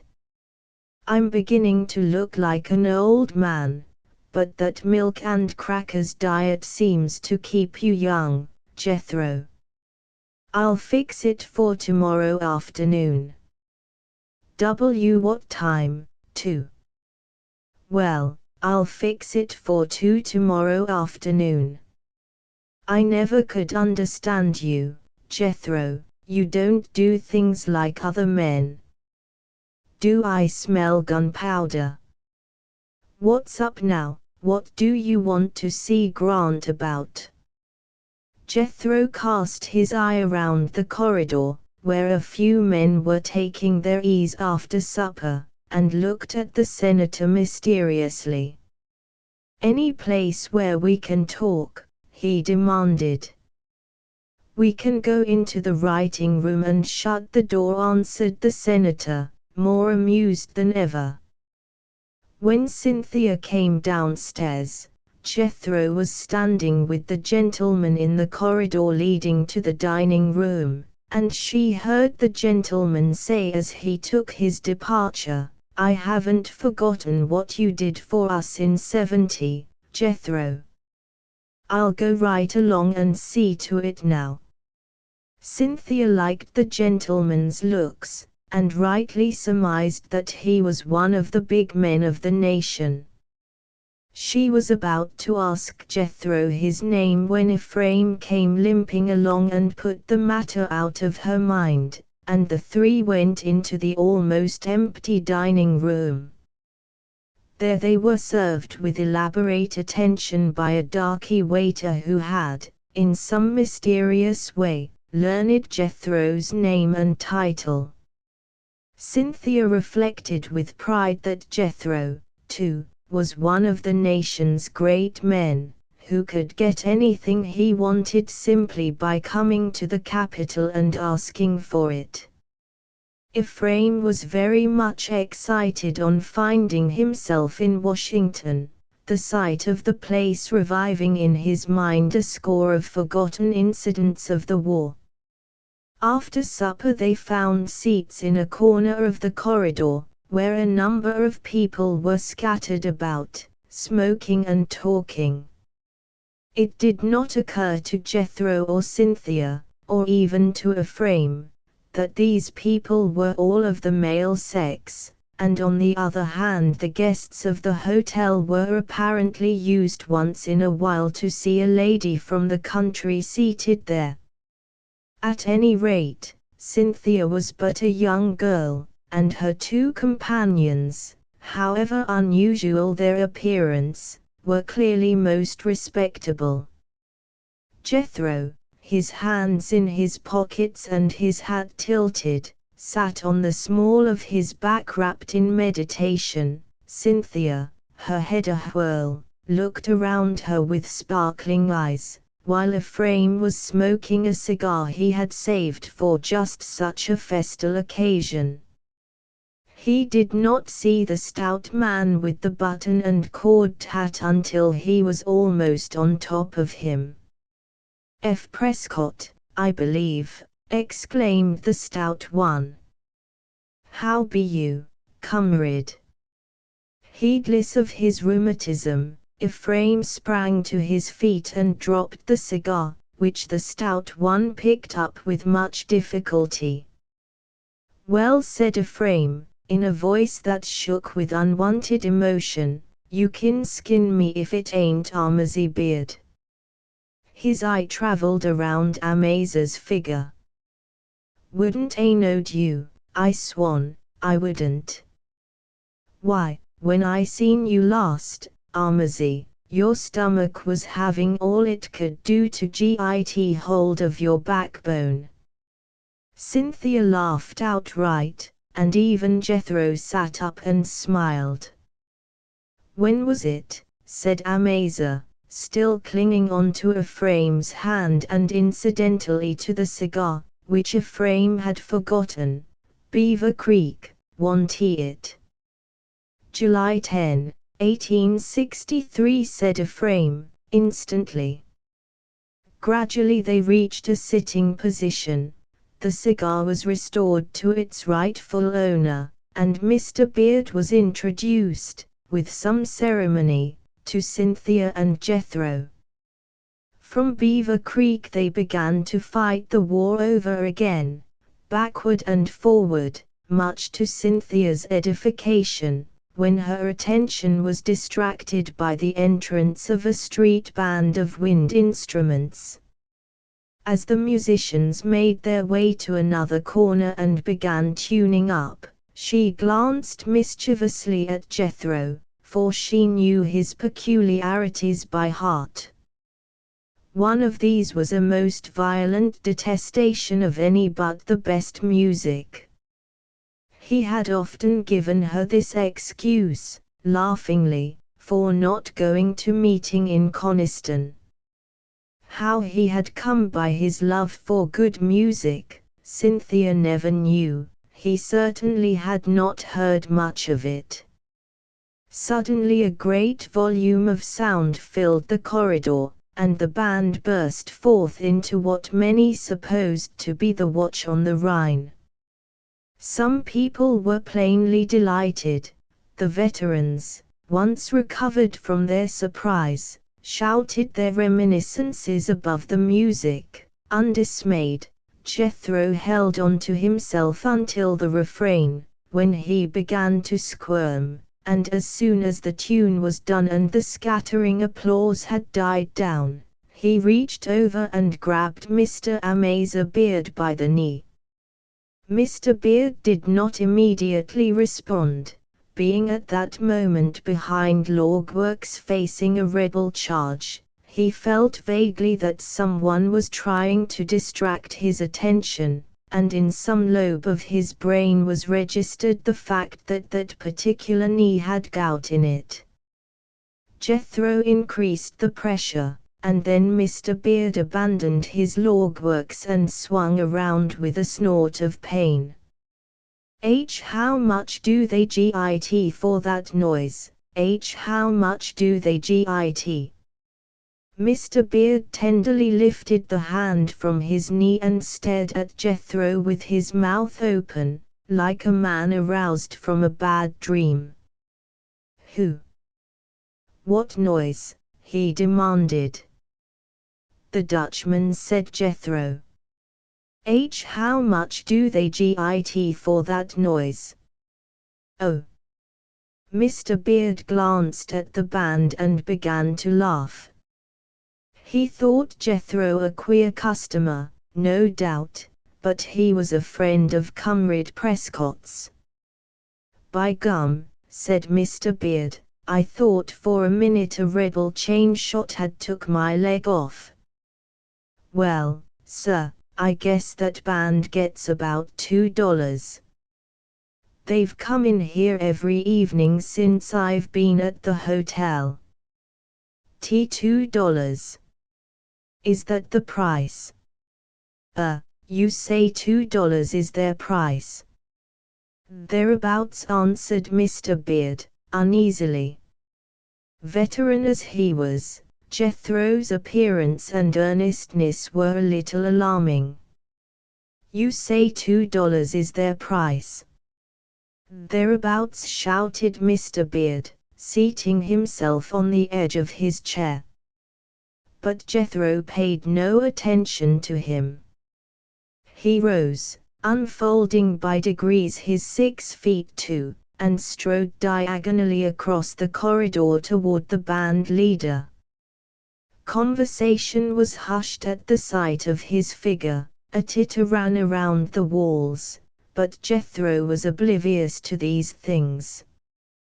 He drew a great calfskin wallet from an inside pocket of his coat, and the band leader, a florid German, laid down his instrument and made an elaborate bow. Jethro waited until the man had become upright and then held out a $2 bill. Is that about right for the performance? He said. Is that about right? Mynheer, said the man, nodding vociferously. I want to pay what's right, I want to pay what's right, said Jethro. I thank you very much, sir, said the leader, finding his English. You have pay for all. P paid for everything tonight, demanded Jethro. The leader spread out his hands. You have pay for one whole evening, said he, and bowed again. Then take it, said Jethro, pushing the bill into the man's palm, but don't you come back tonight, don't you come back tonight. The amazed leader stared at Jethro, and words failed him. There was something about this man that compelled him to obey, and he gathered up his followers and led the way silently out of the hotel. Roars of laughter and applause arose on all sides, but Jethro was as one who heard them not as he made his way back to his seat again. You did a good job, my friend, said Mr. Beard, approvingly. I'm going to take F. Prescott down the street to see some of the boys. Won't you come, too? Mr. Beard doubtless accepted it as one of the man's eccentricities that Jethro did not respond to him, for without more ado he departed arm in arm with Ephraim. Jethro was looking at Cynthia, who was staring toward the desk at the other end of the corridor, her face flushed, and her fingers closed over the arms of her chair. It never occurred to Jethro that she might have been embarrassed. What's the matter, Cynthy? He asked, sinking into the chair beside her. Her breath caught sharply, but she tried to smile at him.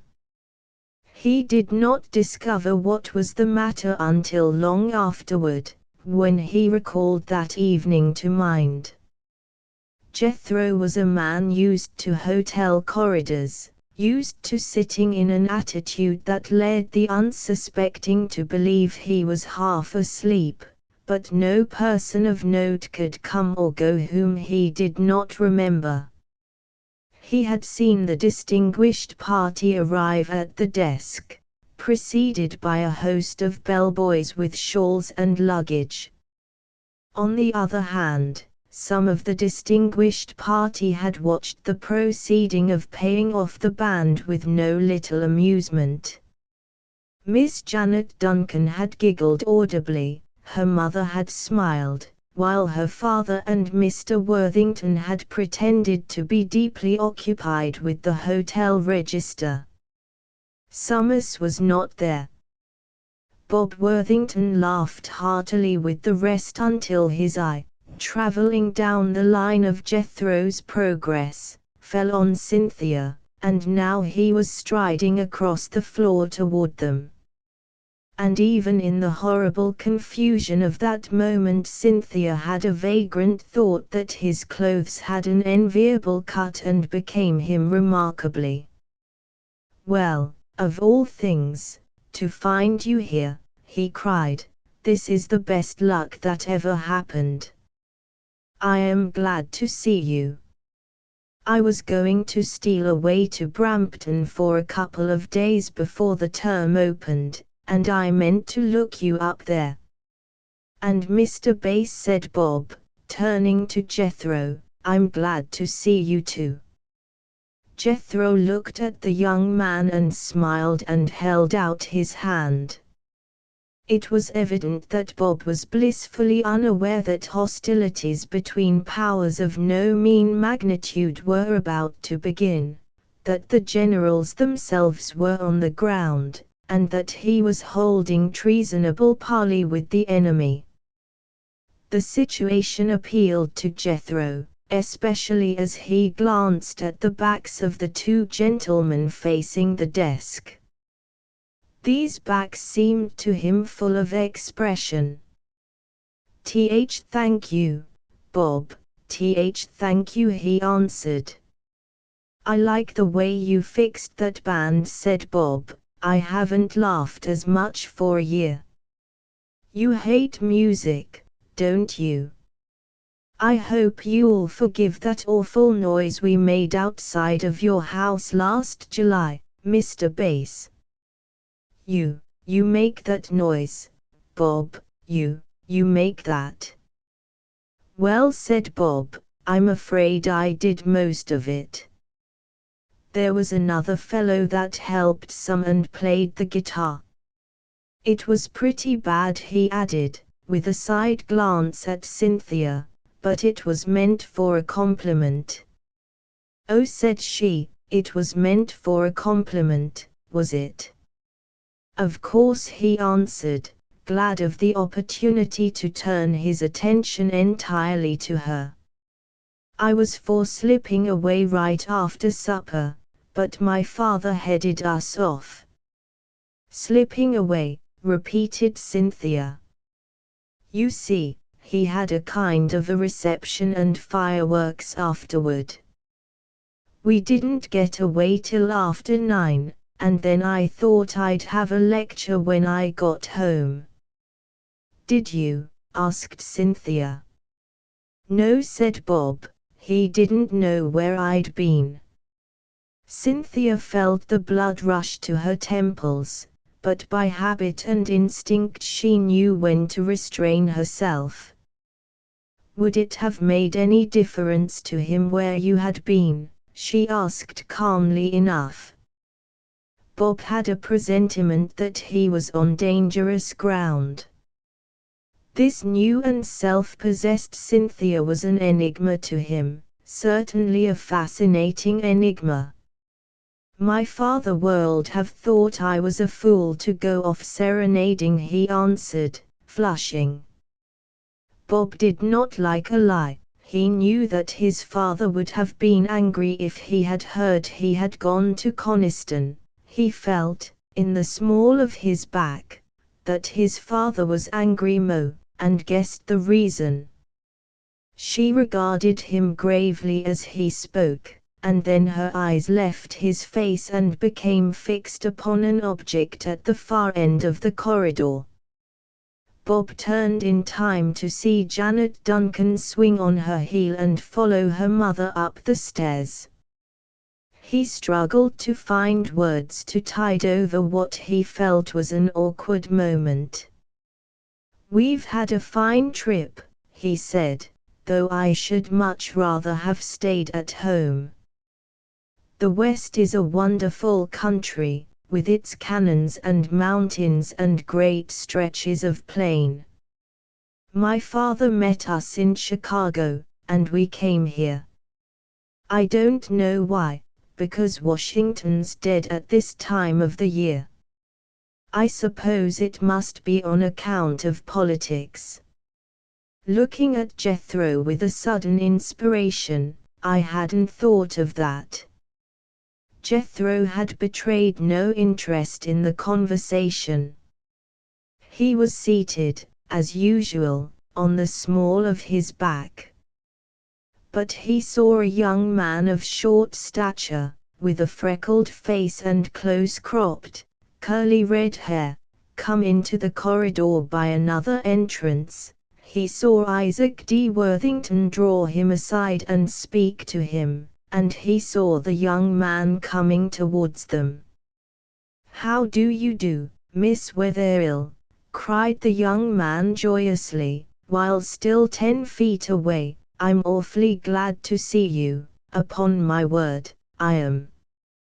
How long are you going to be in Washington?" "I don't know," Mr. Duncan answered Cynthia. "Did Worthy know you were here?" demanded Mr. Duncan, suspiciously. "He did when he saw me," said Cynthia, smiling. "Not till then?" asked Mr. Duncan. "Say, Worthy, your father wants to see you right away. I'm going to be in Washington a day or two. Will you go walking with me tomorrow morning, Miss Wetherill?" "She's going walking with me," said Bob, not in the best of tempers. "Then I'll go along," said Mr. Duncan, promptly. By this time Cynthia got up and was holding out her hand to Bob Worthington.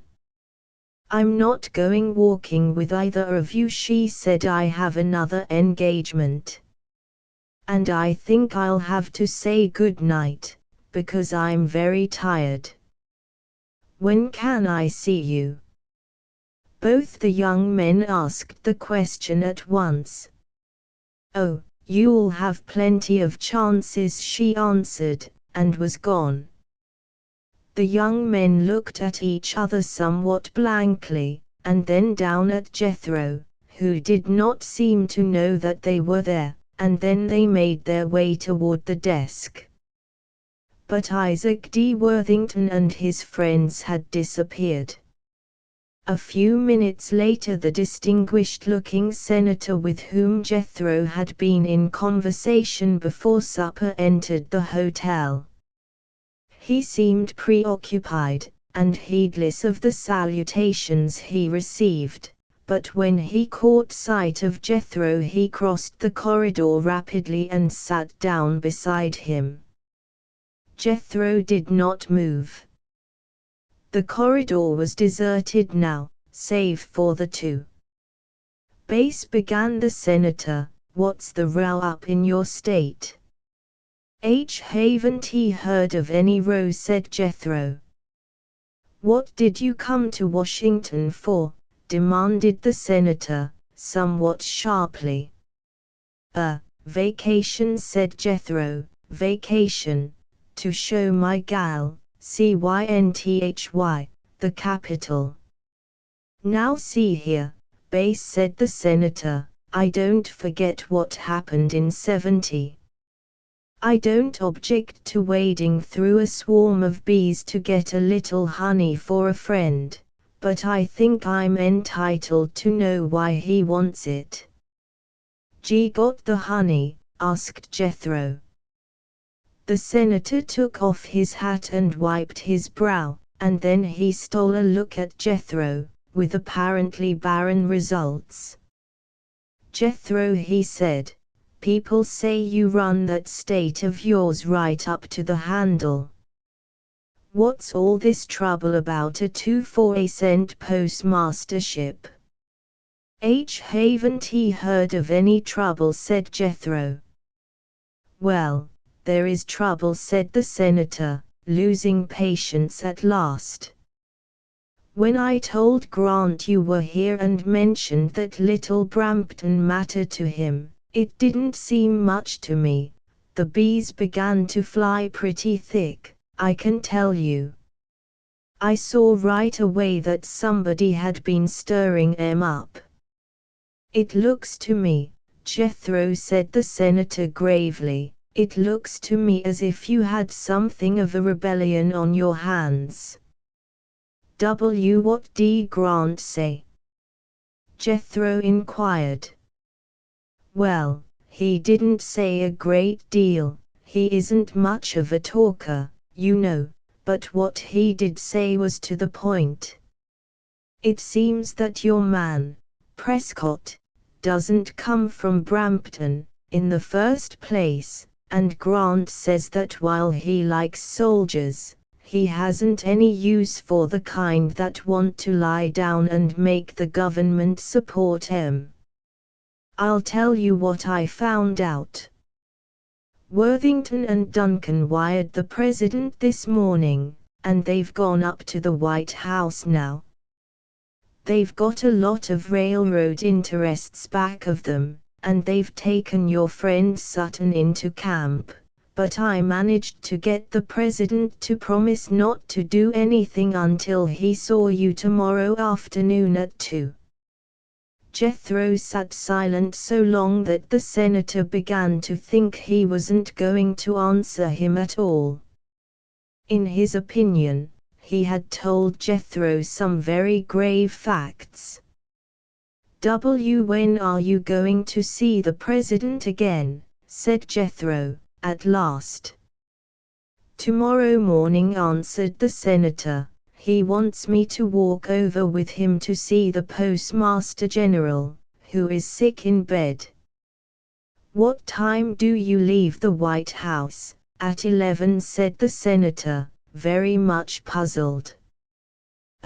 Grant ever pay any attention to an old soldier on the street?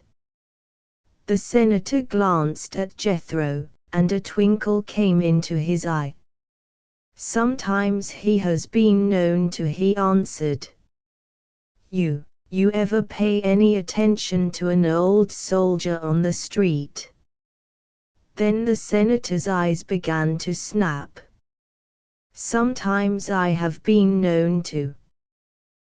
Suppose an old soldier was in front of the White House at 11 o'clock, an old soldier with a gal, suppose. The senator saw the point, and took no pains to restrain his admiration. Jethro, he said, slapping him on the shoulder, I'm willing to bet a few $1,000 you'll run your state for a while yet. Chapter V. Heard you say you was going for a walk this morning, Cynthy, Jethro remarked, as they sat at breakfast the next morning. Why, of course, answered Cynthia. Cousin F and I are going out to see Washington. and he is to show me the places that he remembers." She looked at Jethro appealingly. "Aren't you coming with us?" she asked. "Meet you at 11, Cynthy," he said. 11, exclaimed Cynthia in dismay, "that's almost dinner time." "Meet you in front of the White House at 11, said Jethro, "plumb in front of it, under a tree." By 7:30, Cynthia and Ephraim with his green umbrella were in the street, but it would be useless to burden these pages with a description of all the sights they saw, and with the things that Ephraim said about them, and incidentally about the war. After New York, much of Washington would then have seemed small and ragged to anyone who lacked ideals and a national sense, but Washington was to Cynthia as Athens to a Greek. To her the marble capital shining on its hill was a sacred temple, and the great shaft that struck upward through the sunlight, though yet unfinished, a fitting memorial to him who had led the barefoot soldiers of the colonies through ridicule to victory.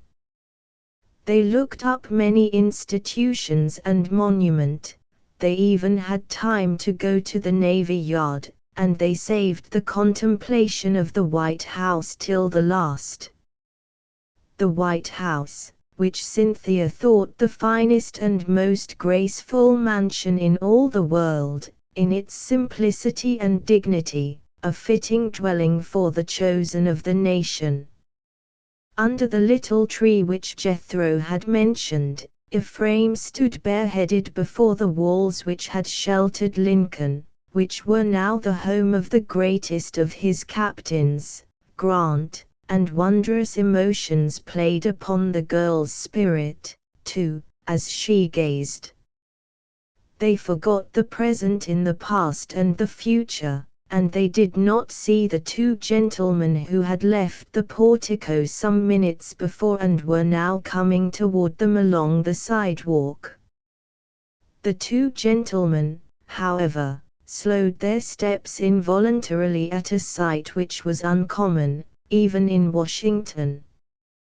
The girl's arm was in the soldier's, and her face, which even in repose had a true nobility, now was alight with an inspiration that is seen but seldom in a lifetime. In marble, could it have been wrought by a great sculptor, men would have dreamed before it of high things. The two, indeed, might have stood for a group, the girl as the spirit, the man as the body which had risked and suffered all for it, and still held it fast. For the honest face of the soldier reflected that spirit as truly as a mirror. Ephraim was aroused from his thoughts by Cynthia nudging his arm. He started, put on his hat, and stared very hard at a man smoking a cigar who was standing before him. Then he stiffened and raised his hand in an involuntary salute.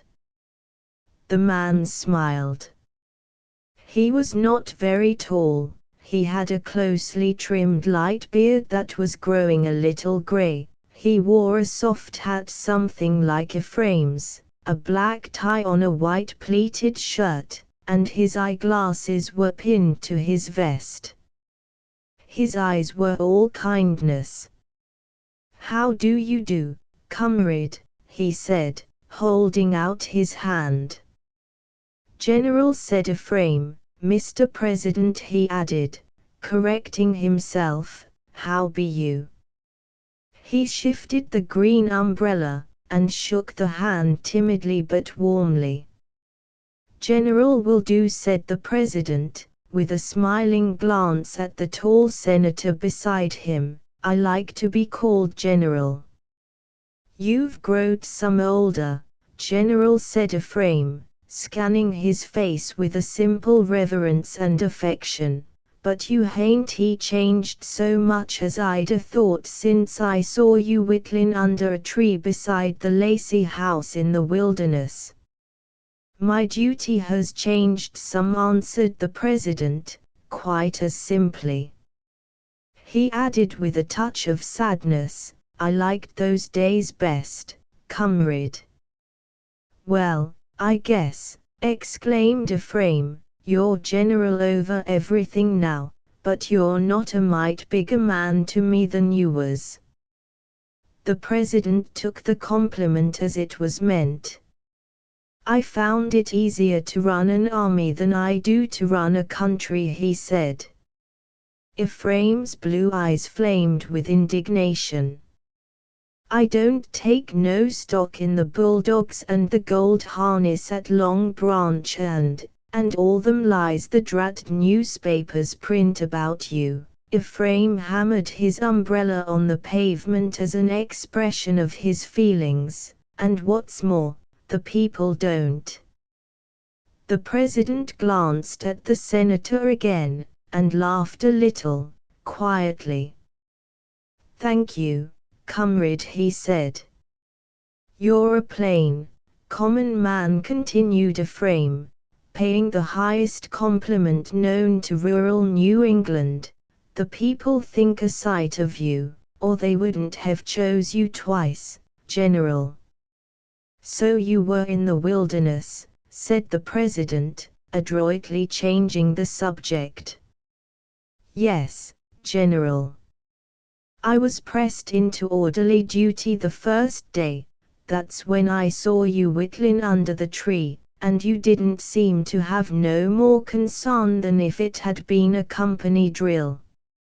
Had a cigar then, too. But the second day, May the 6th, I was with the regiment. I'll never forget that day, said Ephraim, warming to the subject, when we was fightin' you up and down the Orange Plank Road, playing hide-and-seek with the Johnnies in the woods.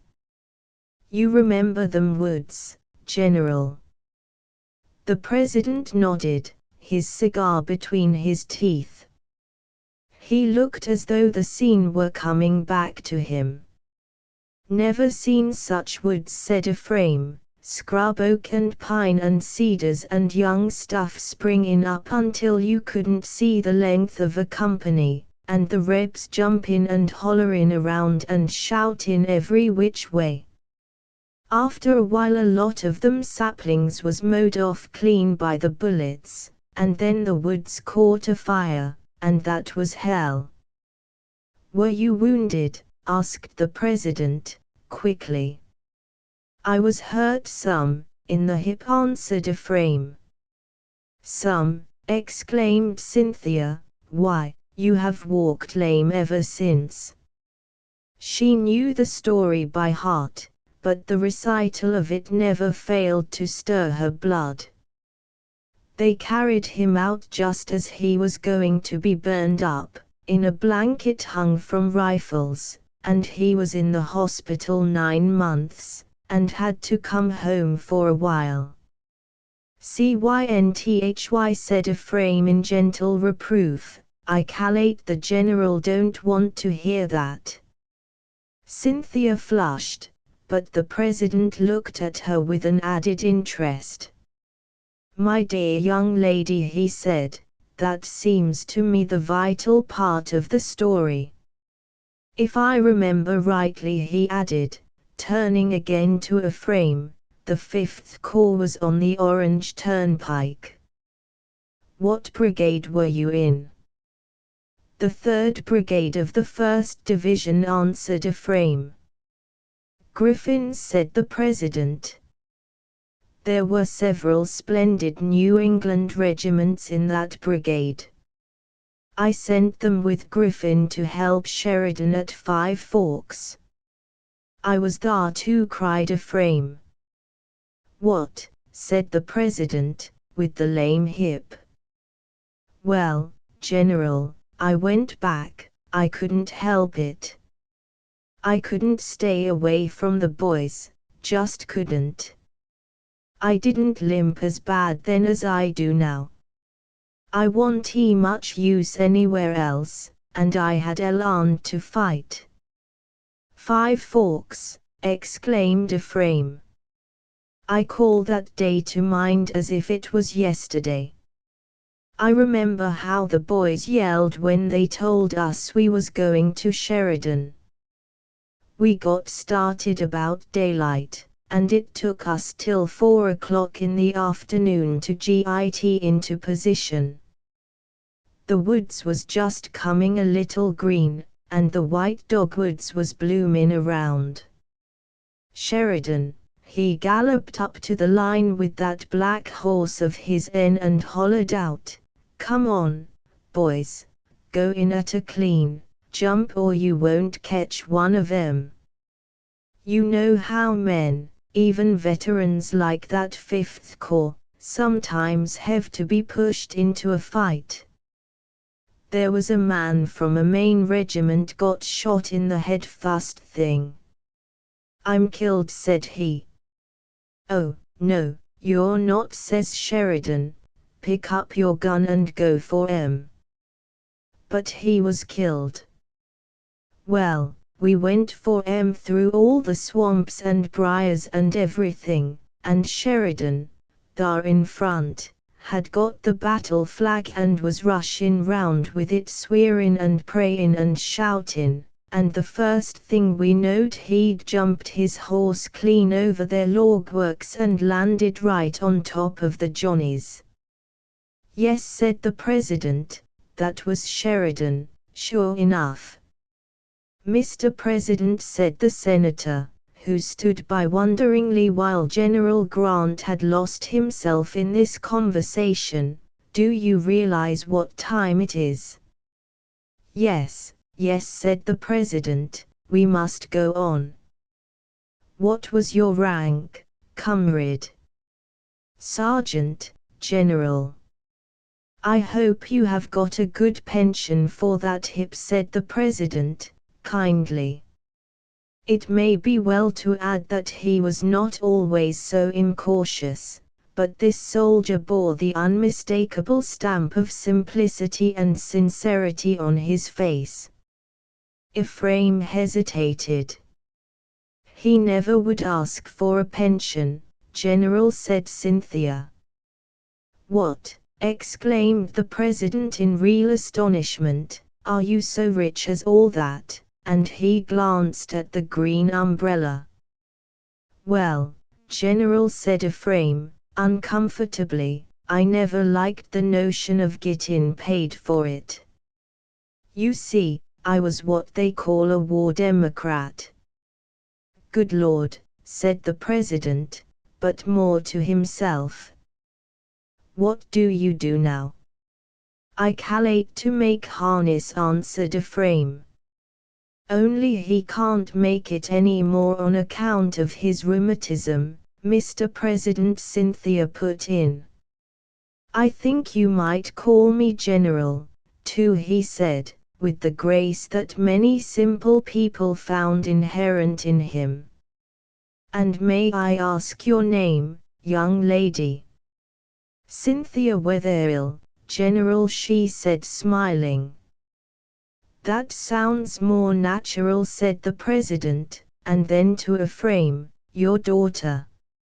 "I couldn't think more of her if she was," answered Ephraim. "Cynth's pulled me through some tight spells.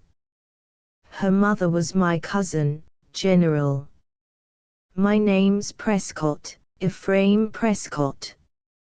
"Ephraim Prescott," ejaculated the president, sharply, taking his cigar from his mouth, "Ephraim Prescott." "Prescott, that's right, Prescott," General, repeated Ephraim, sorely puzzled by these manifestations of amazement. "What did you come to Washington for?" asked the president. "Well, General, I kind of hate to tell you, I didn't intend to mention that. I guess I won't say nothing about it," he added, "we've had such a sociable time." I've always been a little mite ashamed of it, General, ever since 'twas first mentioned. Good Lord, said the President again, and then he looked at Cynthia. What is it, Miss Cynthia? He asked. It was now Cynthia's turn to be a little confused. Uncle Jethro, that is, Mr. Bass, the President nodded, went to Cousin F when he couldn't make harness any more and said he'd give him the Brampton post office. The President's eyes met the Senator's, and both gentlemen laughed. Cynthia bit her lip, not seeing any cause for mirth in her remark, while Ephraim looked uncomfortable and mopped the perspiration from his brow. He said he'd give it to him, did he? Said the President. Is Mr. Bass your uncle? Oh, no, General, replied Cynthia, he's really no relation. He's done everything for me, and I live with him since my father died. He was going to meet us here, she continued, looking around hurriedly. I'm sure I can't think what's kept him. Mr. President, we are half an hour late already, said the Senator, hurriedly. Well, said the President, I suppose I must go. Goodbye, Miss Cynthia, said he, taking the girl's hand warmly. Goodbye, comrade. If ever you want to see General Grant, just send in your name. Goodbye. The President lifted his hat politely to Cynthia and passed. He said something to the Senator which they did not hear, and the Senator laughed heartily. Ephraim and Cynthia watched them until they were out of sight. Godfrey, exclaimed Ephraim, they told me he was hard to talk to. Why, Cynthy, he's as simple as a child. I've always thought that all great men must be simple, said Cynthia. Uncle Jethro is. To think that the President of the United States stood talking to us on the sidewalk for half an hour, said Ephraim, clutching Cynthia's arm. Cynthy, I'm glad we didn't press that post office matter. It was worth more to me than all the post offices in the Union to have that talk with General Grant. They waited some time longer under the tree, happy in the afterglow of this wonderful experience. Presently a clock struck 12. Why, it's dinner time, Cynthy, said Ephraim. I guess Jethro hain't a coming, must have been delayed by some of them politicians. It's the first time I ever knew him to miss an appointment, said Cynthia, as they walked back to the hotel. Jethro was not in the corridor, so they passed on to the dining room and looked eagerly from group to group. Jethro was not there, either, but Cynthia heard someone laughing above the chatter of the guests, and drew back into the corridor. She had spied the Duncans and the Worthingtons making merry by themselves at a corner table, and it was Summers's laugh that she heard. Bob, too, sitting next to Miss Duncan, was much amused about something. Suddenly Cynthia's exultation over the incident of the morning seemed to leave her, and Bob Worthington's words, which she had pondered over in the night, came back to her with renewed force. He did not find it necessary to steal away to see Miss Duncan. Why should he have stolen away to see her? Was it because she was a country girl, and poor? That was true, but on the other hand, did she not live in the sunlight, as it were, of Uncle Jethro's greatness, and was it not an honor to come to his house and see anyone? And why had Mr. Worthington turned his back on Jethro, and sent for Bob when he was talking to them? Cynthia could not understand these things, and her pride was sorely wounded by them. Perhaps Jethro's in his room suggested Ephraim. And indeed they found him there seated on the bed, poring over some newspapers, and both in a breath demanded where he had been. Ephraim did not wait for an answer. "We seen General Grant, Jethro," he cried. "While we was waiting for you under the tree he come up and stood talking to us half an hour. Full half an hour, wa'n't he it, Cynthy?" "Oh, yes," answered Cynthia, forgetting her own grievance at the recollection, "only it didn't seem nearly that long." "You want to know?" exclaimed Jethro, in astonishment, putting down his paper. "How did it happen?"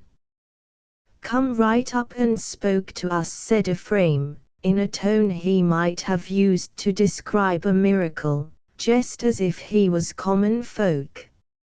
"Never had a more sociable talk with anybody. Why, there was times when I clean forgot he was President of the United States. The boys won't believe it when we get back at Coniston." And Ephraim, full of his subject, began to recount from the beginning the marvelous affair, occasionally appealing to Cynthia for confirmation. How he had lived over again the Wilderness and Five Forks, how the General had changed since he had seen him whittling under a tree, how the General had asked about his pension. "Didn't he mention the post office, did you, Ephraim?" "Why, no," replied Ephraim, "I didn't like to exactly. You see, we was having such a good time I didn't want to spoil it, but Cynthy, I told the President about it, Uncle Jethro. I told him how sick Cousin F had been, and that you were going to give him the postmastership because he couldn't work any more with his hands." The training of a lifetime had schooled Jethro not to betray surprise. "Kind of mixin' up in politics, hain't you, Cynthy? President say he'd give you the postmastership, F?" he asked. "He didn't say nothing about it," Jethro answered Ephraim slowly. "I calculate he has other views for the place, and he was too kind to come right out with them and spoil our morning. You see, Jethro, I want he only a sergeant, and Brampton's gettin' to be a big town." "But, surely," cried Cynthia, who could scarcely wait for him to finish, "surely you're going to give Cousin F the post office, aren't you, Uncle Jethro? All you have to do is to tell the President that you want it for him." "Why, I had an idea that we came down for that." "Now, Cynthy," Ephraim put in, deprecatingly. "Who else would get the post office?" asked Cynthia. "Surely you're not going to let Mr. Sutton have it for Dave Wheelock?" Cynthy, said Jethro, slyly. What do you say to me once about interferin' with women's fixin's?" Cynthia saw the point. She perceived also that the mazes of politics were not to be understood by a young woman, of even by an old soldier. She laughed and seized Jethro's hands and pulled him from the bed. "We won't get any dinner unless we hurry," she said. When they reached the dining room, she was relieved to discover that the party in the corner had gone. In the afternoon there were many more sights to be viewed, but they were back in the hotel again by 4:30, because Ephraim's wilderness leg had its limits of endurance. Jethro, though he had not mentioned the fact to them, had gone to the White House. It was during the slack hours that our friend the senator, whose interest in the matter of the Brampton post office outweighed for the present certain grave problems of the administration in which he was involved, hurried into the Willard Hotel, looking for Jethro Bass. He found him without much trouble in his usual attitude, occupying one of the chairs in the corridor. "Well," exclaimed the senator, with a touch of eagerness he did not often betray, "did you see Grant? How about your old soldier? He's one of the most delightful characters I ever met, simple as a child," and he laughed at the recollection. "That was a masterstroke of yours, Bass, putting him under that tree with that pretty girl. I doubt if you ever did anything better in your life." "Did they tell you about it?" "Yes," said Jethro, "they told me about it." "And how about Grant? What did he say to you?" "Well, I went up there and sent in my card. Didn't he have to wait a great while, as I was pretty early, and soon he came in, smoking a black cigar, head bent forward a little. Didn't he ask me to sit down, and what talking we did standing. Didn't he ask me what he could do for me, what I wanted, or anything else, but just stood there, and I stood there. First time in my life I didn't know how to commerce or what to say, looked at me, didn't take his eye off me. After a while I got started, somehow, told him I was there to ask him to appoint Ephraim Prescott to the Brampton post office. Told him all about Ephraim from the time he was locked in the cradle. Never was so hard put that I could remember. Told him how Ephraim shook butternuts off my father's tree, for all I know. Told him all about Ephraim's war record, leastways all I could call to mind, and, by Godfrey. Before I got through, I wished I'd listened to more of it. Told him about Ephraim's wilderness bullets. Told him about Ephraim's rheumatism, how it bothered him when he went to bed and when he got up again. If Jethro had glanced at his companion, he would have seen the senator was shaking with silent and convulsive laughter. All the time I talked to him I didn't see a muscle move in his face, Jethro continued, so I started in again, and he looked right at me. Wouldn't he wink? Don't think he winked once while I was in that room. I watched him as close as I could, and I watched to see if a muscle moved or if I was marking any impression. All he would do was to stand there and look. K kept me there 10 minutes and never opened his mouth at all. Hardest man to talk to I ever met, never see a man before but what I could get him to say something, if it was only a cuss word. I got tired of it after a while. Made up my mind that I had found one man I couldn't move. Then what bothered me was to get out of that room. If I'd had a Bible I believe I'd read it to him. I didn't know what to say, but I did say this after a while. Well, Mr. President, I guess I've kept you long enough. Guess you're a pretty busy man. Hope you'll give Mr. Prescott that postmastership. Goodbye. Wait, sir, he said. Yes, I said, wait. Thought you was going to give him that postmastership, Mr. Bass, he said. At this point the senator could not control his mirth, and the empty corridor echoed his laughter. By thunder, what did you say to that? I said, Mr. President, I thought I was until a while ago. And when did you change your mind, says he. Then he laughed a little, not much, but he laughed a little. I understand that your old soldier lives within the limits of the delivery of the Brampton office, said he. That's correct, Mr. President, said I.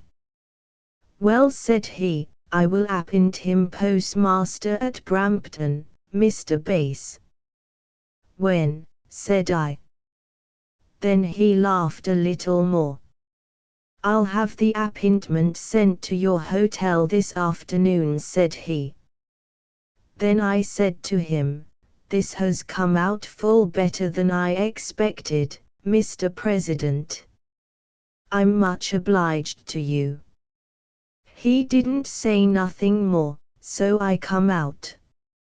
Grant didn't say anything about Worthington or Duncan, did he? Asked the senator, curiously, as he rose to go. Guess I've told you all, he said, answered Jethro, 'twant a great deal. The senator held out his hand. Bass, he said, laughing, I believe you came pretty near meeting your match. But if Grant's the hardest man in the Union to get anything out of, I've a notion who's the second. And with this parting shot the senator took his departure, chuckling to himself as he went. As has been said, there were but few visitors in Washington at this time, and the hotel corridor was all but empty. Presently a substantial-looking gentleman came briskly in from the street, nodding affably to the colored porters and bellboys, who greeted him by name.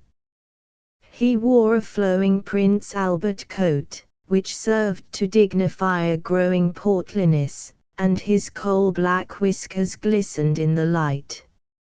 A voice, which appeared to come from nowhere in particular, brought the gentleman up standing. How be you, Heth?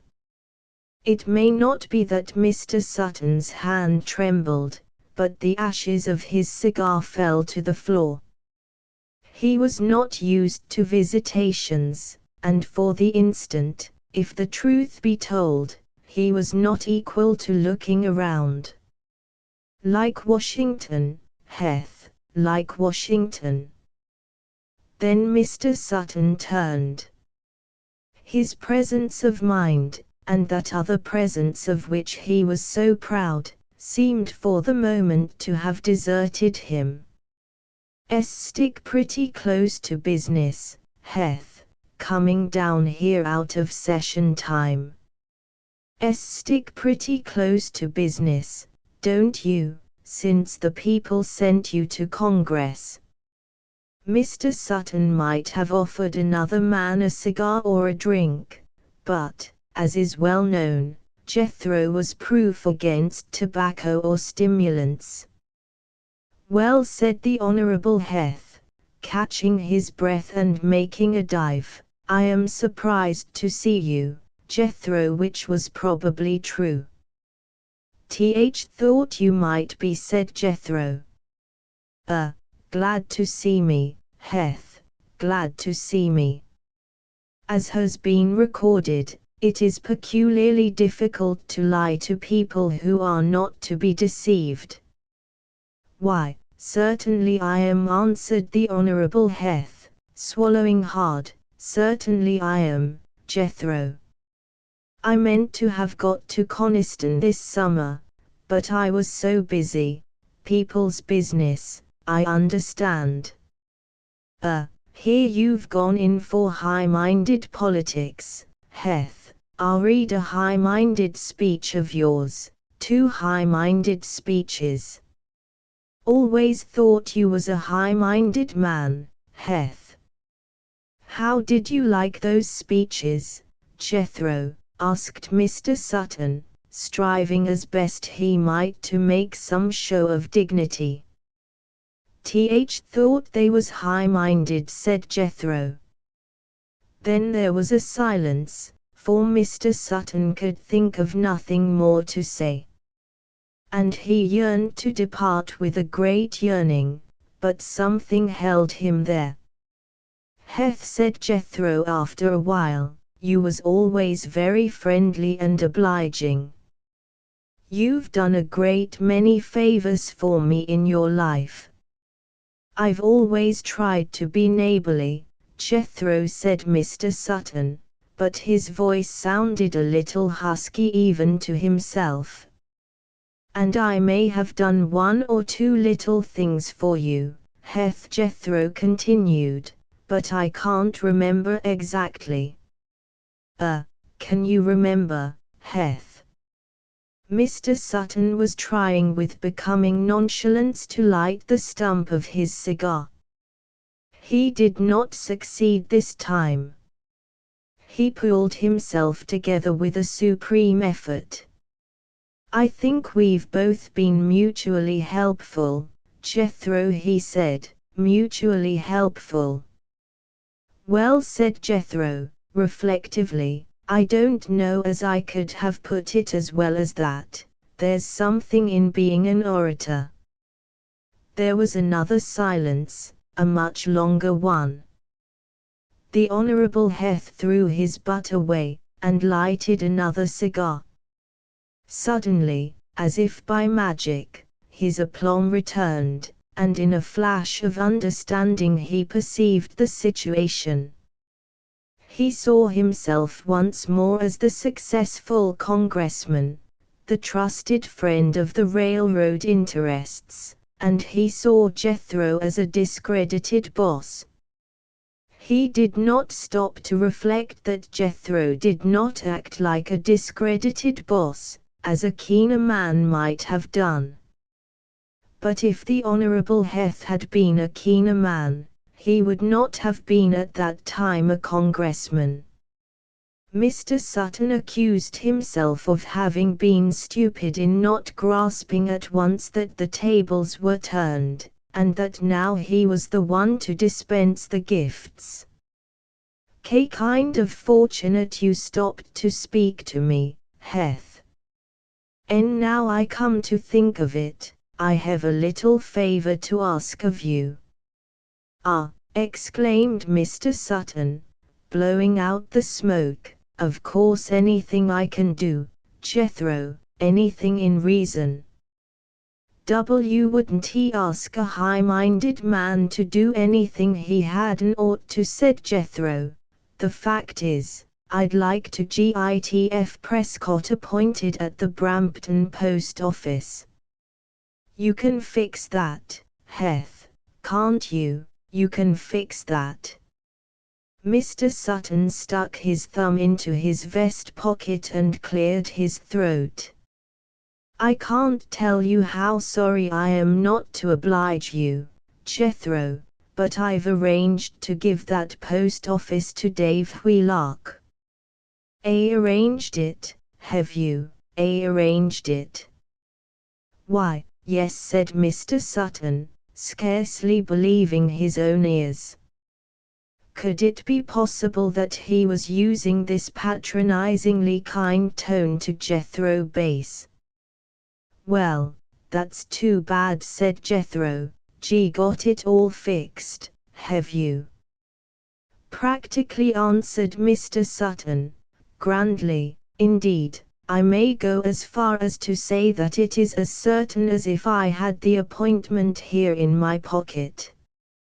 I'm sorry not to oblige you, Jethro, but these are matters which a member of Congress must look after pretty closely.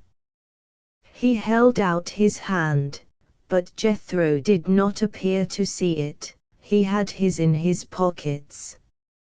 I've an important engagement, said the Honorable Heth, consulting a large gold watch. Are you going to be in Washington long? Gee, guess I've about got through, Heth. Gee, guess I've about got through, said Jethro.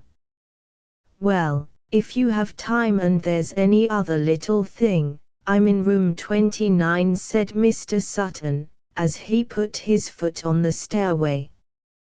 T told Worthington you got that appointment for Wheelock, T told Worthington. Jethro called out after him. Mr. Sutton turned and waved his cigar and smiled in acknowledgement of this parting bit of satire. He felt that he could afford to smile. A few minutes later he was ensconced on the sofa of a private sitting room reviewing the incident, with much gusto, for the benefit of Mr. Isaac D. Worthington and Mr. Alexander Duncan. Both of these gentlemen laughed heartily, for the Honorable Heth Sutton knew the art of telling a story well, at least, and was often to be seen with a group around him in the lobbies of Congress.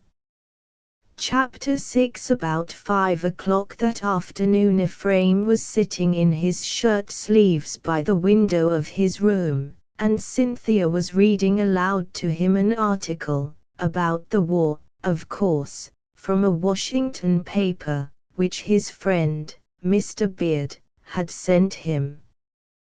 There was a knock at the door, and Cynthia opened it to discover a colored hall boy with a roll in his hand. Mr. Ephraim Prescott, he said. Yes, answered Ephraim, that's me. Cynthia shut the door and gave him the roll, but Ephraim took it as though he were afraid of its contents. Guess it's some of them war records from Armsy, he said. Oh, Cousin F, exclaimed Cynthia, excitedly, why don't you open it? If you don't I will. Guess you'd better, Cynthy, and he held it out to her with a trembling hand. Cynthia did open it, and drew out a large document with seals and printing and signatures. Cousin F, she cried, holding it under his nose, Cousin F, you're postmaster of Brampton.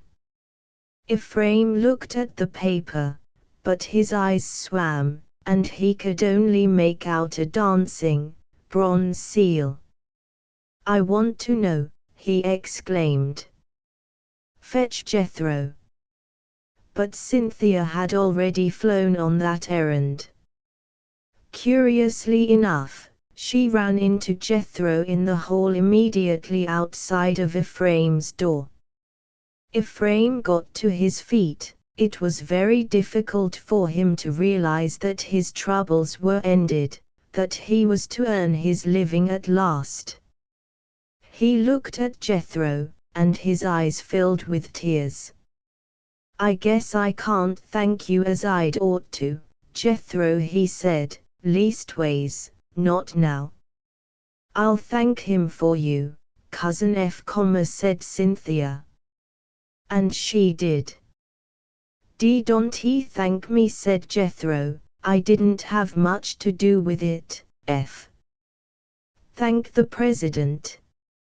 Ephraim did thank the President, in one of the most remarkable letters, from a literary point of view, ever received at the White House. For the art of literature largely consists in belief in what one is writing, and Ephraim's letter had this quality of sincerity, and no lack of vividness as well. He spent most of the evening in composing it.